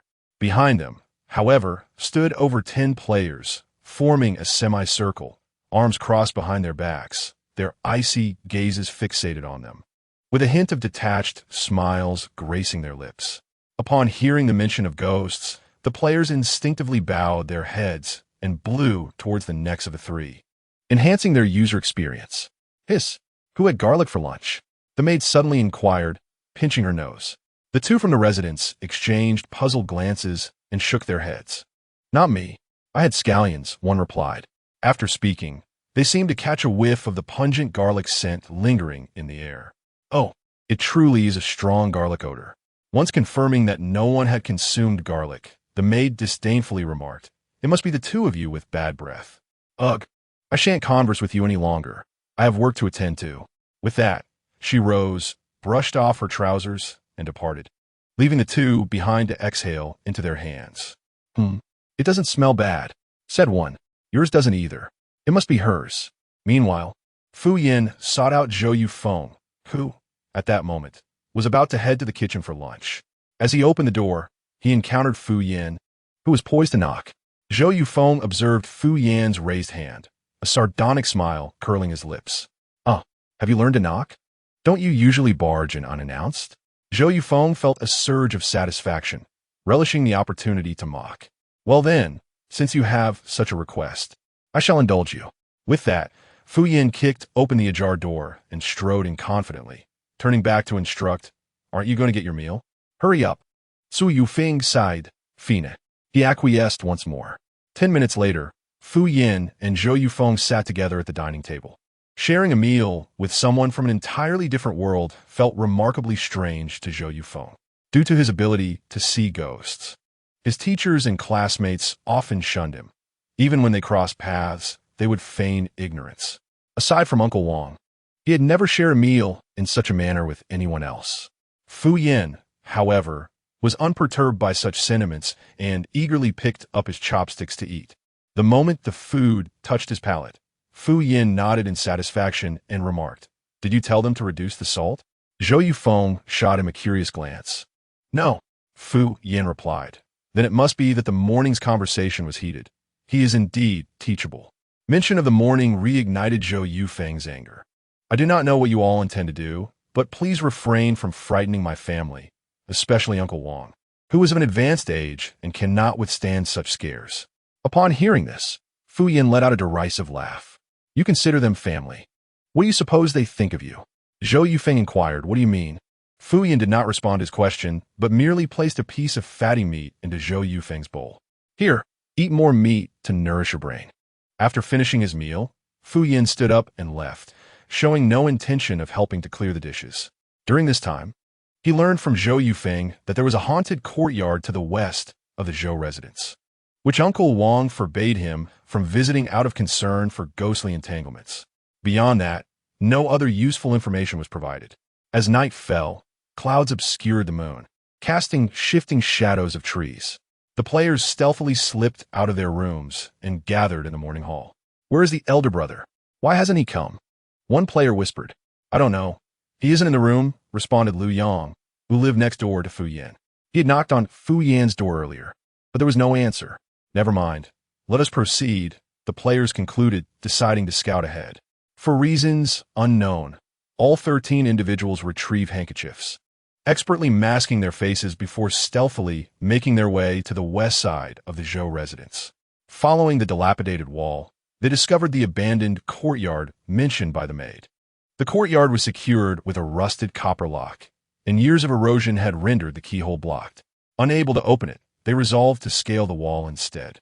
This courtyard had long been neglected. Branches were untrimmed and now protruded into the outside. The players selected a less densely branched area, stepping on each other's shoulders to ascend the tall wall. Just as they huffed and puffed, preparing to cross the horizon, a languid voice suddenly called out from behind them. "What are you doing?" The focus group was startled by the unexpected voice, causing 2 of them to tumble from the wall and fall into the courtyard. As they landed, they were about to voice their frustration, but were silenced by the resounding calls of elder brother from within the courtyard. Chapter 84. The first 7 days. 9. Seeing that night had deepened, Fu Yin casually made his way to the western courtyard. As he approached, he noticed a dozen dark figures writhing against the courtyard wall like a massive caterpillar, chanting a disjointed and uneven slogan. 121, 123, 124? "What are you doing?" Fu Yan asked blandly. Elder brother, you've arrived." Sun Tian, startled, jumped down from one of the players' shoulders. He eagerly approached Fu Yin and greeted him, We heard from the maid at noon that there are ancient books and formations in this courtyard. We thought we might find a way to resurrect.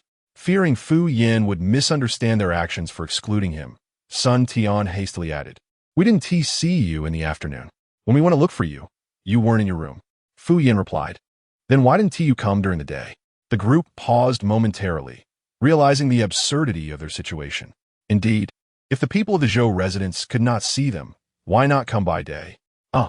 It's this ingrained notion that nefarious deeds must only be performed at night that has led them astray. As Fu Yin spoke, he approached the main gate of the courtyard. "Why not use the door?" he inquired, just as the players were about to inform him that the door was locked. Fu Yan delivered a powerful kick. With a resounding crash, the wooden door fell to the ground. Stepping onto the shattered remains of the door, Fu Yin swaggered into the courtyard. The onlookers were left in stunned silence before they followed suit. In stark contrast to the desolation outside, the courtyard thrived with vitality, showing no signs of neglect. Koi fish frolicked in the pond, and most curiously, not a single fallen leaf adorned the ground. Fu Yin led the players across a small bridge, arriving at the entrance of the second-floor loft within the courtyard. A vast expanse of crimson spider lilies flanked either side of the loft. The blood-red blossoms bloomed eerily under the moonlight, exuding an uncanny vibrancy. Fu Yin bent down and plucked one, tucking it into the pocket of his suit, before turning to the group and asking, "Isn't it beautiful?" The crowd responded in unison. "It's truly stunning." Satisfied with their affirmation, Fu Yin pushed open the loft door. The door was unlatched, revealing an interior furnished immaculately, devoid of dust, with even the window paper gleaming white as new. The setting appeared to surpass that of the Zhou residence. The players illuminated the space with their phones, and directly across from them, on the offering table, lay a tattered bamboo scroll. Sun Tian patted Fu Yin on the shoulder. "Brother, is that it?" Upon receiving Fu Yin's nod, Sun Tian carefully lifted the scroll from the table. As he gently unfurled it, a soft glow emanated from the scroll, vanishing in an instant. The group hurriedly examined its contents, discovering it indeed contained instructions for resurrection. The players erupted with excitement. "It's an ancient text, truly an ancient text." Lu Yong clasped his hands in prayer, exclaiming, "Oh my, this is fantastic. I won't have to die." Fu Yin cast a glance at the scroll's text, noting it was entirely in simplified vernacular. How peculiar for an ancient text to be so informal. Was it to accommodate the player's understanding, complete with its own translation? Though he pondered this, Fu Yin chose to withhold this information from the players. He still intended to use them for his experiments. He clapped his hands in agreement. "Wow, this is simply marvelous." At that moment, an unsuspecting player triggered a hidden mechanism, causing the wall behind the offering table to slowly sink, revealing a dark, narrow staircase. A foul, putrid odor wafted forth, accompanied by low growls. "There is something down there," Lu Yong whispered. Fu Yin nodded in acknowledgement. Indeed, they all heard it. Sun Tian directly asked Fu Yin, "Brother, shall we descend?" Fu Yin replied, "I intend to go down. As for you, feel free." With that, he proceeded down the stairs. Sun Tian hesitated before following into the pitch-black abyss. A few timid players refrained from descending, opting instead to remain at the entrance. Sun Tian, wary of being trapped by someone closing the door behind them, took the scroll with him down the stairs. The staircase was narrow and foreboding, surrounded by damp rock. Fu Yin led the way, with the other players illuminating their path with their mobile phones. After traversing approximately 10 meters, Fu Yin suddenly halted. Sun Tian, who was following closely behind, leaned forward anxiously and inquired, "What is the matter, brother?" Fu Yin replied, "There is no path ahead." Sun Tian raised his phone, directing its light forward, only to discover that the end of the staircase revealed a vast, gaping chasm. The illumination from the phone vanished 2 or 3 meters before the abyss, indicating that Fu Yin stood on the final step, while before him lay a potentially bottomless void. Just as Sun Tian contemplated asking Fu Yin about the depth of the pit, he observed Fu Yin retrieving his own phone from his pocket. He switched on the flashlight and casually tossed the device into the deep chasm. As the phone's fleeting light flickered, Sun Tian discerned the sheer cliffs below. Yet, until the flashlight's glow faded into darkness. He heard no sound of the phone hitting the ground. The pit's depth was likely over 100 meters. Realizing this, Sun Tian quickly retreated a step, nervously suggesting, "We should hurry back." But before he could finish, he watched in disbelief as Fu Yin leapt directly into the abyss. What the hell? In that moment, the overwhelming sense of immersion made Sun Tian's legs feel weak, despite it being Fu Yin who jumped. What has happened? What's going on? The players behind, unable to see the situation ahead, pushed against Sun Tian, urging him to move forward. He stumbled precariously, nearly plunging into the chasm alongside Fu Yin. Fortunately, he managed to brace himself against the stone walls. With a loud shout, he warned the others, "Run. There's a pit ahead." Facing the profound abyss, Sun Tian was ultimately dragged away by others, his legs trembling. As he left the edge of the pit, he could not catch a final glimpse of Fu Yin. In the room, Sun Tian sat in the center while the other players encircled him. "Sun Tian, who would have thought that with your prominent brows and big eyes, you could commit such a nefarious act? Wasn't your brother good to you? He taught you to rob and led you through murky waters. Yet in the end, you betrayed him and pushed him into the pit." The echoes of his teachings still lingered. It was not yet the 7th day since his passing, and his body was still warm. What truly mattered was how you could do such a wretched thing. Each person spat their disdain, nearly drowning Sun Tian in their accusations. Sun Tian clutched his head, exclaiming, "Heavens! How many times must I say it? I did not kill my brother, but you were the one standing behind him. Who else could it be?" They retorted. Sun Tian insisted. "He jumping on his own. Has he gone mad? He leapt willingly." After a moment's hesitation, he pondered, "Well, that is actually hard to explain." Chapter 85. The 7th day, 10.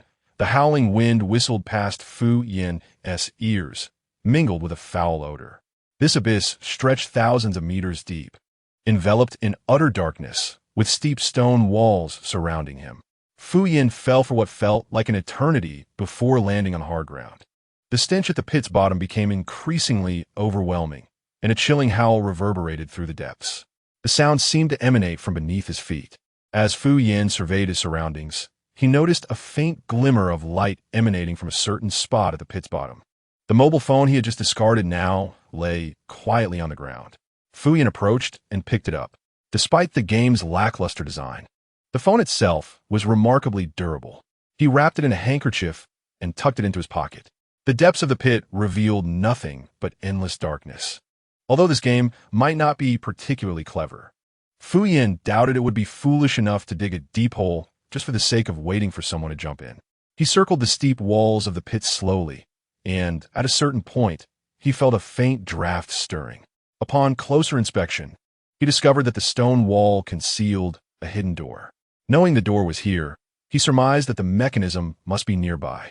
With this thought in mind, Fu Yin delivered a powerful blow to the stone door, shattering it with a cacophony of cracking sounds. In an instant, the door crumbled into fragments that scattered across the ground. Stepping upon the debris, Fu Yin leisurely entered another realm. Wherever his feet touched, the rubble disintegrated into powder. He traversed a pitch-black tunnel and emerged into another space adjacent to the deep pit. This chamber resembled a half-dome tomb, at the center of which lay a semi-transparent ice coffin. Standing at the edge of the stone cave, Fu Yin could feel the chilling aura emanating from the coffin. Beneath it lay a dazzling array of runes glowing with brilliance. Name: Rebirth Array. Inactive: Rules. This array can be activated through a sacrificial ritual. The sacrificer loses merely a life, yet gains a corporeal form. However, this place housed more than just this single array. Fu Yan's discerning eye soon revealed further changes. Name: Soul Gathering Array. Activated. Rules. This array contains immense life force and can condense all manner of spirits. Advantage: provides a continuous source for the current instance. Disadvantage: requires a powerful spirit as the focal point. Fu Yin stepped over the array and approached the ice coffin. Inside lay a lifeless body with striking features, just as Fu Yin had envisioned. As he drew closer to the coffin, a series of chilling howls emanated from beneath his feet. How to describe that sound? It was akin to the groans of a zombie deprived of its brain. Each howl seemed to serve as a warning to Fu Yan, urging him not to disturb the coffin. Kneeling beside it, he gently tapped the ground and asked, "Is this the coffin you speak of?" With that, he used one hand to push the coffin away from the focal point of the array. A torrent of roars engulfed him, and a putrid stench swiftly filled the entire stone chamber. The flowers of the other shore at his chest withered instantly. Beneath the coffin, a hole the size of a well was revealed. Below it roiled molten lava, within which countless skinless, blood-red creatures with elongated limbs writhed in agony. They howled piteously in the lava, as if they were being melted away.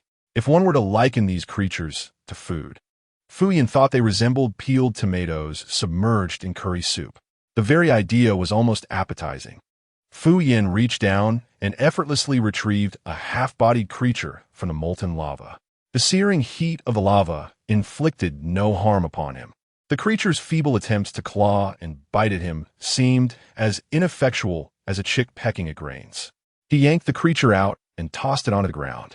The half-bodied monstrosity struggled to crawl for a few moments before it rapidly crumbled into a rigid stone sculpture. Simultaneously, varying degrees of petrification began to manifest on the body of the Zhou family servant. Fortunately, it was nighttime, and everyone was asleep in their rooms, thus no one noticed. Within the cavern, Fu Yan crushed the creature's stone head underfoot, yet he heard no sound indicating a thrill had been accrued. Was it necessary to activate the reincarnation array to materialize them? Contemplating this, Fu Yan sifted through the lava, ultimately selecting the most vibrant and aggressive creature. He pulled it ashore and casually repositioned the ice coffin.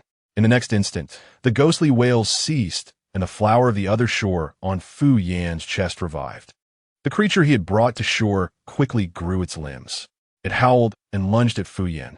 5 minutes later, Fu Yan was mounted upon the creature's back, gripping its scapula with one hand while the other delved into its interior, grasping its rotten, apple-like heart. He shouted, "Giddy up!" The creature rolled its eyes, begrudgingly supporting Fu Yan as it climbed the steep cliffs surrounding the abyss. It dug its sharp claws into the rock face, leveraging its strength to ascend towards the precipice while muttering curses. "Damn it! Who dug this pit? It's so deep." Meanwhile, within the cavern, the shimmering waves of light signaled a quiet transformation in the reincarnation array.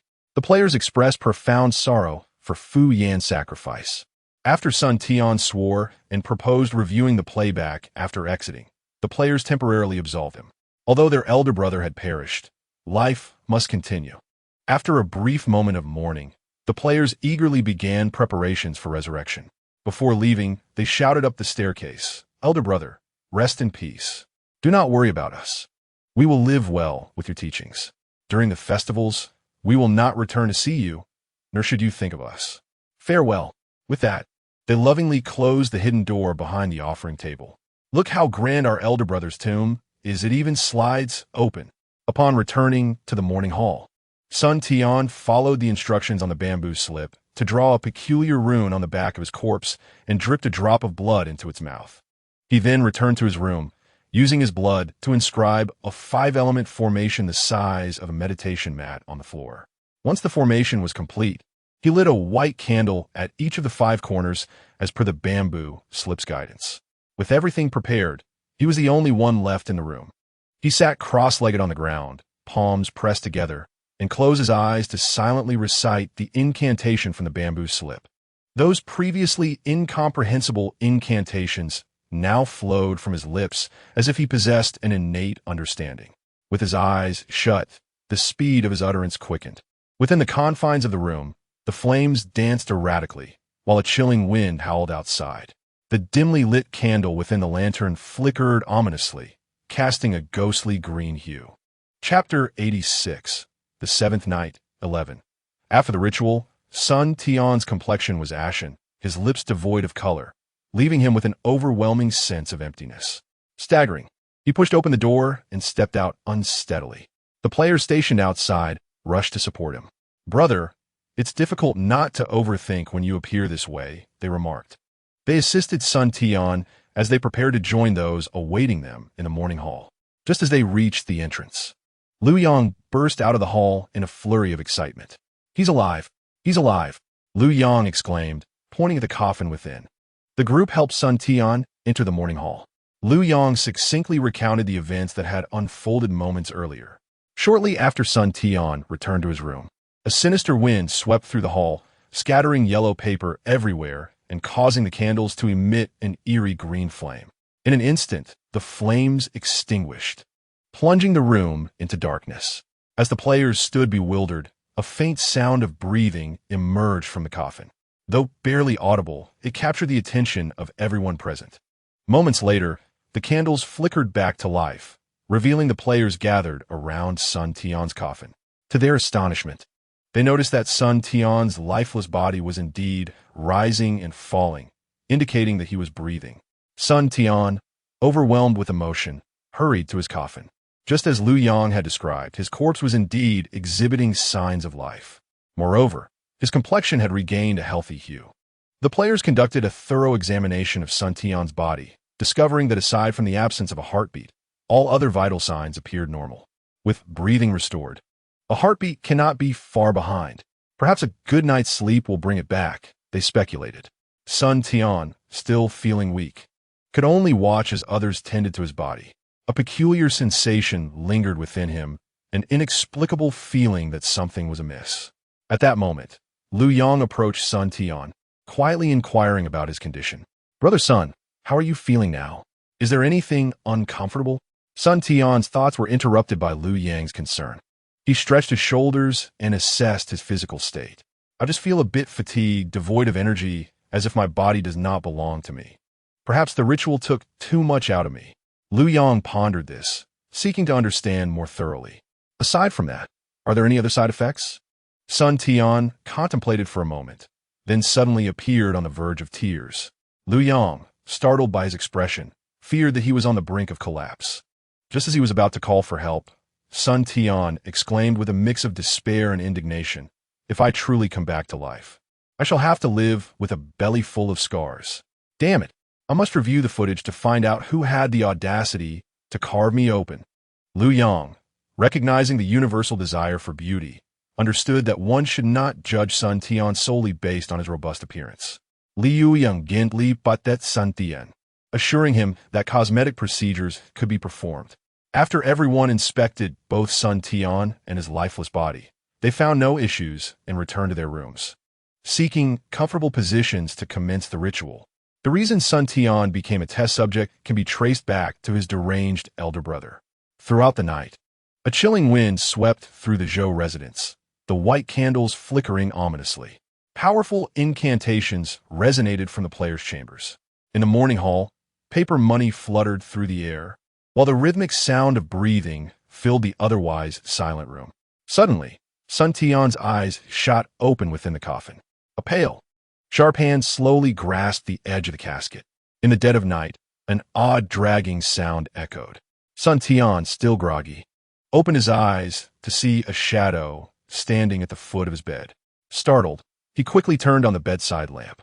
The dim, yellow light dispelled the darkness within the room. Upon closer inspection, he realized it was merely the clothes he had hung up before sleeping. Sun Tian looked out the window, noting that it was still dark outside. He reached for his phone on the nightstand to check the time, but accidentally knocked it to the floor. "Damn, this ghost summoning is exhausting," he muttered, getting out of bed to retrieve his phone. His iron bed had nothing beneath it. Upon his arrival, he had removed the sheets to ensure he could see if anything was hidden underneath. As he stood barefoot on the floor to pick up his phone, he bent down and suddenly noticed a pair of grayish-blue legs appearing on the other side of the bed. He dared not make a sound and quietly picked up his phone, then abruptly looked up, only to find nothing there. He refrained from checking under the bed again, understanding that if bizarre occurrences continued, it was no longer a matter of chance. He was undoubtedly haunted. Grabbing his phone, he prepared to flee. However, to his dismay, the camera function had somehow activated. Instinctively, he glanced at the screen and was met with a ghastly, pale face, with pitch-black eyes staring unblinkingly back at him. Suppressing a scream, he hurled the phone towards the apparition and bolted for the door. Upon opening the door, he was confronted by a tall figure silhouetted against the light. Once he recognized the person, he could no longer contain himself and screamed in terror. "Ghost." Half an hour later, The players, supporting one another, made their way to the morning hall. There, they found Fu Yin calmly seated atop the coffin, sipping tea. Meanwhile, Zhou Yufeng, who had remained unseen until now, sat beside him, his expression ashen.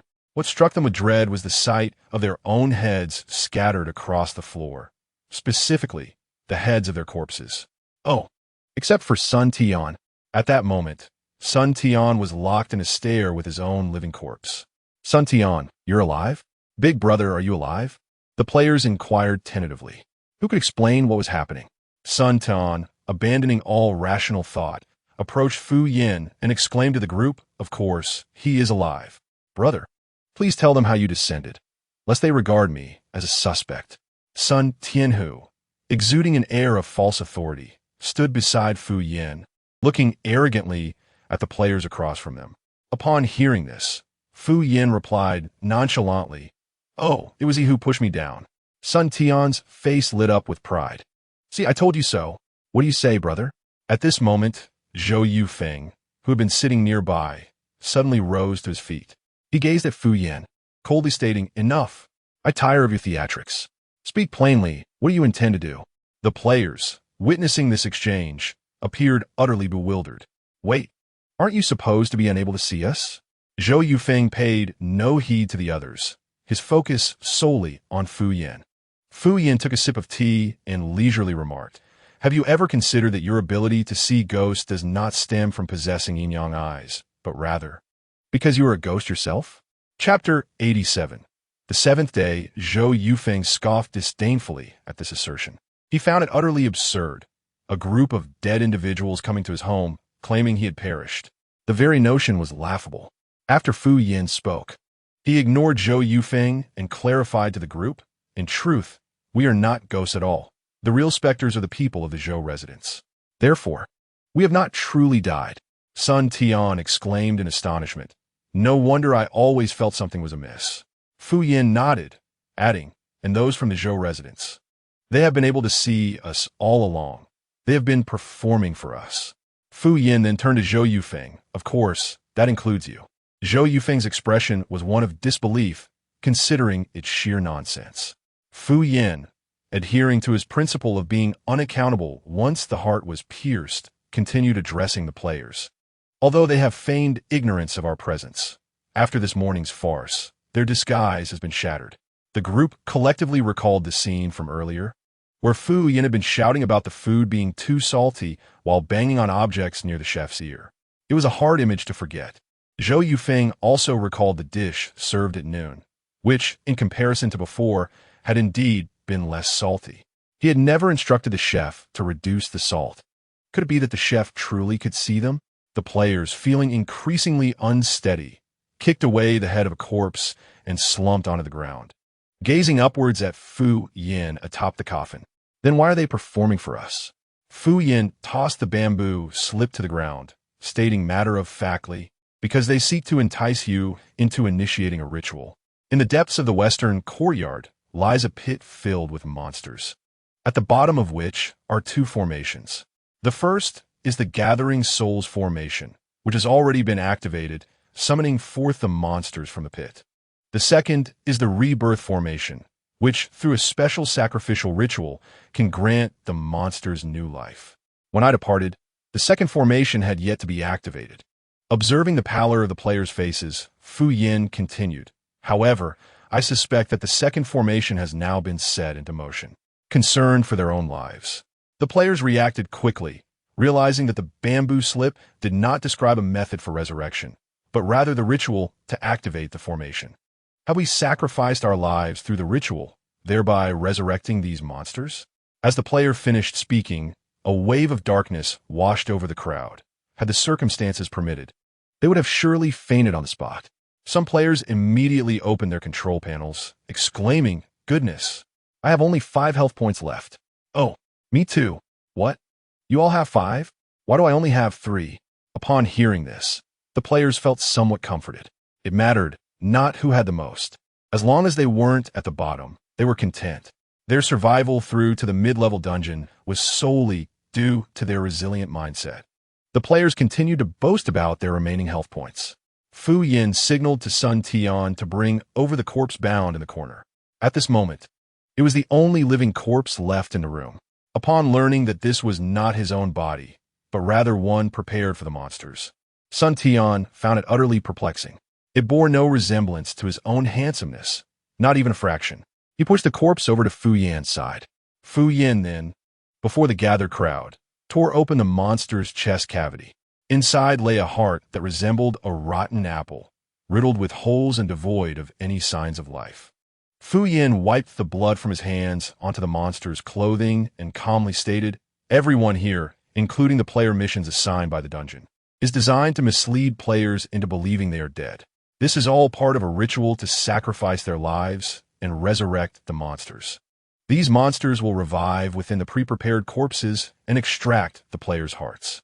After 7 days, they will disguise themselves as resurrected players and exit the game. So the way to clear this dungeon is to feign incompetence?" Sun Tian suddenly realized, as long as he performed poorly enough, the monsters would be unable to harm him. However, Fu Yin scoffed, stating, "Unless everyone refrains from conducting the ritual, as soon as one monster is resurrected, it will kill the remaining living players after 7 days. Otherwise, how else could the mortality rate in this dungeon arise?" That night, after emerging from the pit, Fu Yin went directly to the morning hall. By that time, apart from his own corpse, which had yet to awaken, the other 12 players' bodies had already risen from their coffins. Fu Yin casually triggered a wave of horror, only to discover that Sun Tian's body was missing. It was clear he had gone in search of his living heart's incubator. With a leisurely stride, Fu Yin approached Sun Tian's door, coincidentally witnessing Sun Tian's corpse lingering at the entrance. Thus, the earlier scene of Sun Tian opening the door unfolded. After explaining, Fu Yin turned to Zhou Yufeng, stating, "All the individuals around you are monsters from the abyss. Their existence is meant to convince you that you are still alive. Why does the Zhou residence frequently encounter ghosts? Because it is inherently an abandoned mansion, and your presence has compressed 2 realms together. This is also why we can interact with objects yet cannot touch the people here. We are, after all, beings from different dimensions." Zhou Yufeng clenched his fists. Though his rationality wavered, he remained unwilling to accept the truth. Ailing, the chef, and Uncle Wong. They are all real, visible, and tangible. How could they possibly be illusions? Impossible. You are deceiving me. You are a ghost trying to confuse me. Fu Yin shrugged nonchalantly, stating, "Your corpse lies concealed within the icy confines of a deep pit. If you doubt this, I can escort you to witness it.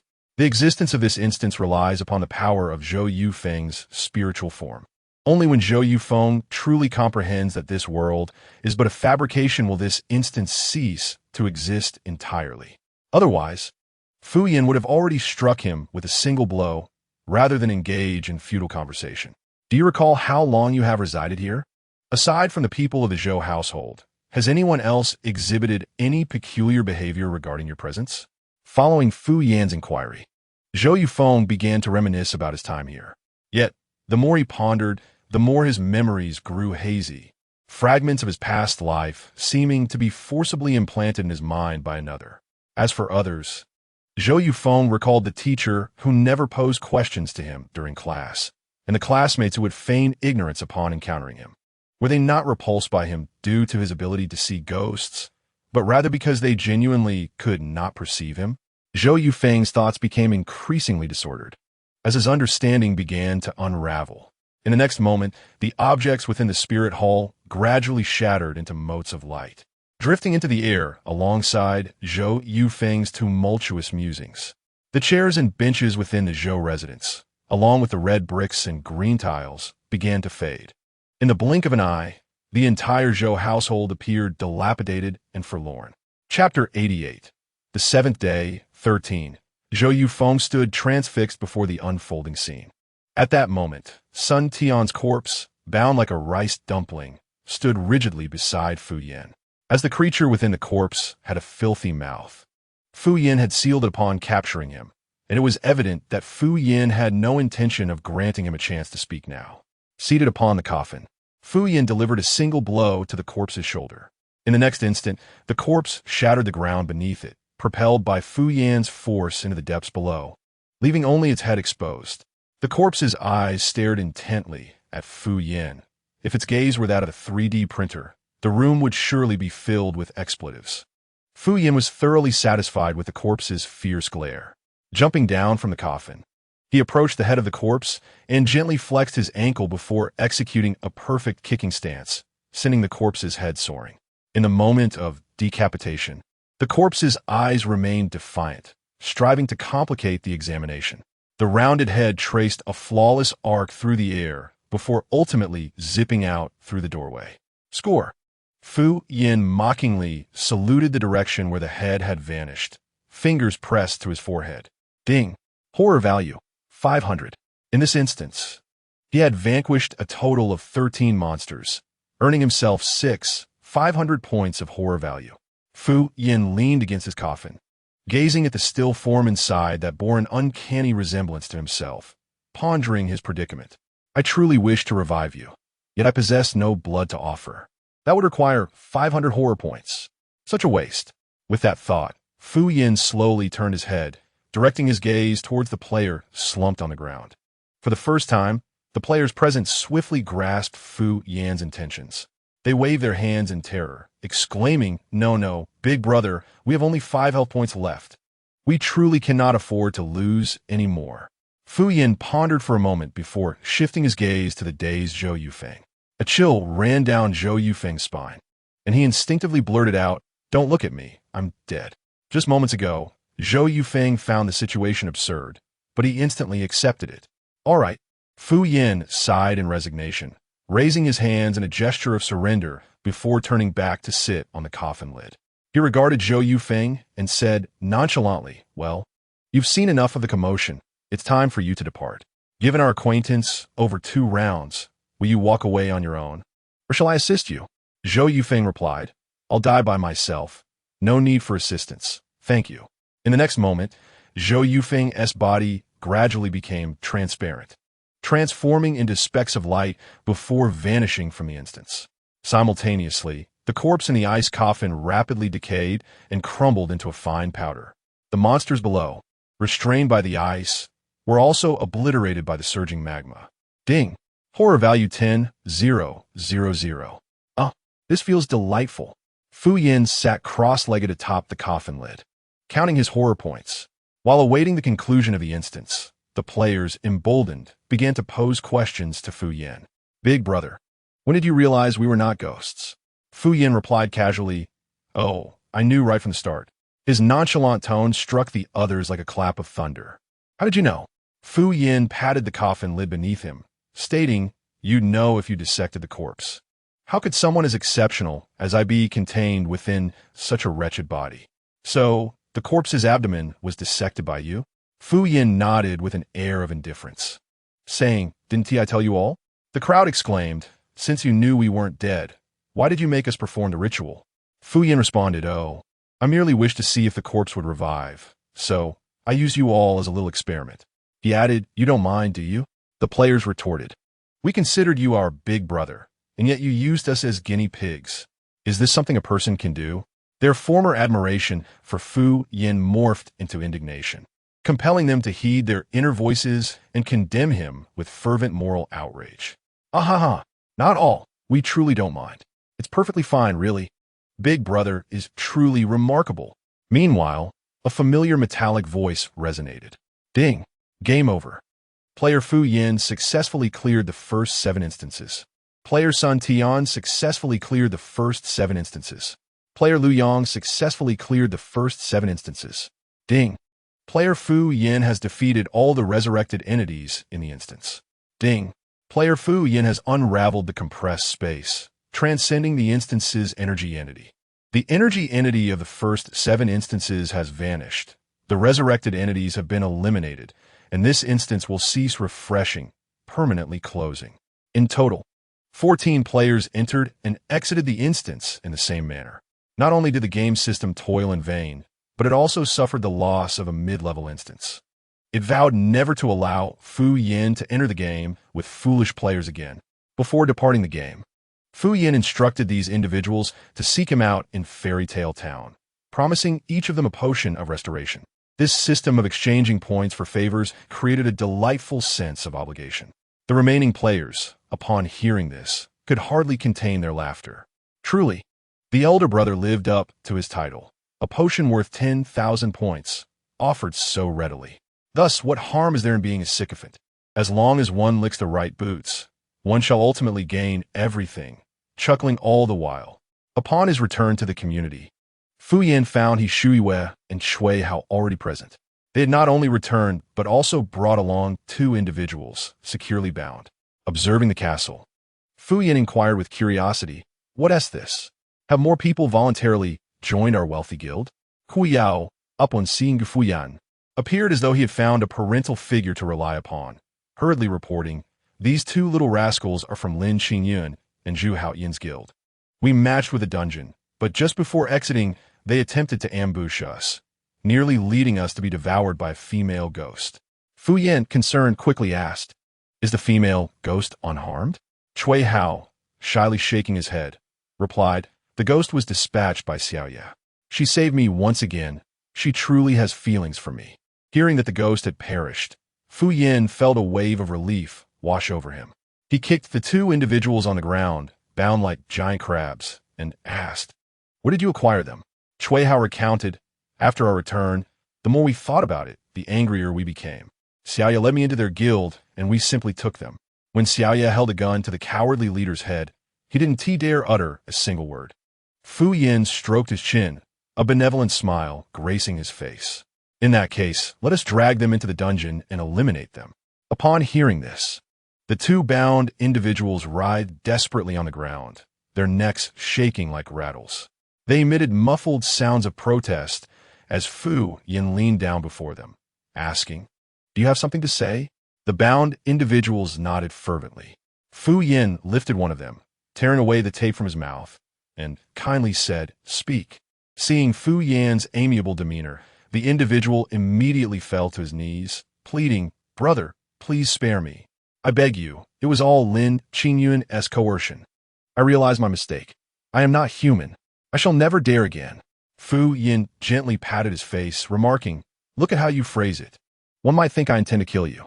The individual quickly grasped Fu Yan's implication and began bowing profusely to He Shuiwei and Shui Hao, exclaiming, "I am so sorry. Esteemed lady, I am so sorry, esteemed sir. I should not have plotted against you. I was blind to your greatness. I implore you, spare me." Shui Hao and He Shuiwei remained silent, merely standing to the side, gazing coldly at them, their expressions akin to those observing the deceased. After the individual finished bowing, Fu Yan pulled him upright and said, "Here is the deal. I will pose a question. Answer correctly, and I shall release you." The individual nodded vigorously. Fu Yan inquired, "Am I handsome?" The individual, taken aback by the simplicity of the question, had anticipated a more complex inquiry regarding the realm of dreams. Without hesitation, he replied eagerly, "Handsome, handsome, exceptionally handsome." Fu Yan clicked his tongue, feigning disappointment as he looked at him. "Incorrect. Hu Yao, please demonstrate." Shui Hao stood behind Fu Yan, expressing his admiration with an impassive countenance. Brother Fu is tall and imposing, incredibly cool, strikingly handsome, a man of few words yet formidable, possessing both a house and a car. And despite his age, he still has a full head of hair. Fu Yan interjected, "All right." There's no need to add that last part. The giant crab, appearing utterly bewildered, was casually tossed to He Shuiwei by Fu Yan, who then proceeded to lead it into the dungeon to meet its demise. After vanquishing one, Fu Yan approached another, stating, "Now, it is your turn." Zhu Haotian's giant crab promptly nodded, ready to recite the standard answer, only to hear Fu Yan murmur.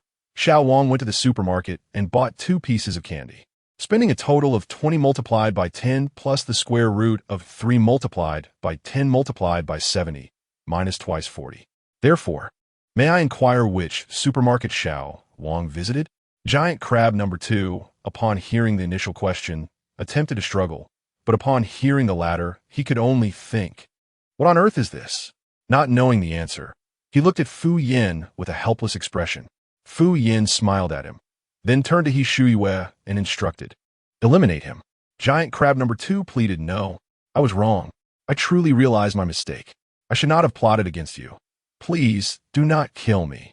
Fu Yin rose, smiling as he gazed at him. If apologies are effective, then what need have we for the dungeon? Take him away. He Shue sheathed her dagger, grinning as she seized the hair of both individuals. Just as she was about to drag them into the dungeon, Fu Yin added, before you eliminate them, make sure to take a token for remembrance to send to that non-mainstream group and the pig slaughtering guild. Don't forget to include a card to express the intent. Chui Hao inquired, what should the card say? Fu Yin replied, let begin with I go to your place for, and the rest is up to your creativity. That evening, Lin Qingyan from the Floating Life Dream and Zhu Haoyin from the Dragon Slaying Guild each received a gift from Fairy Tale Town, a complete set of teeth, freshly shorn and still dripping with blood, accompanied by a cordial greeting from Mr. Fu. After completing his tasks, Fu Yin left behind several bottles of restorative potions for the newly joined players, informing them that someone would come to collect them. The novice players asked, who will come to collect? This question caught Fu Yin off guard, as he genuinely did not know the names of those few lab rats. After contemplating, he thought, well, they seemed rather dim-witted.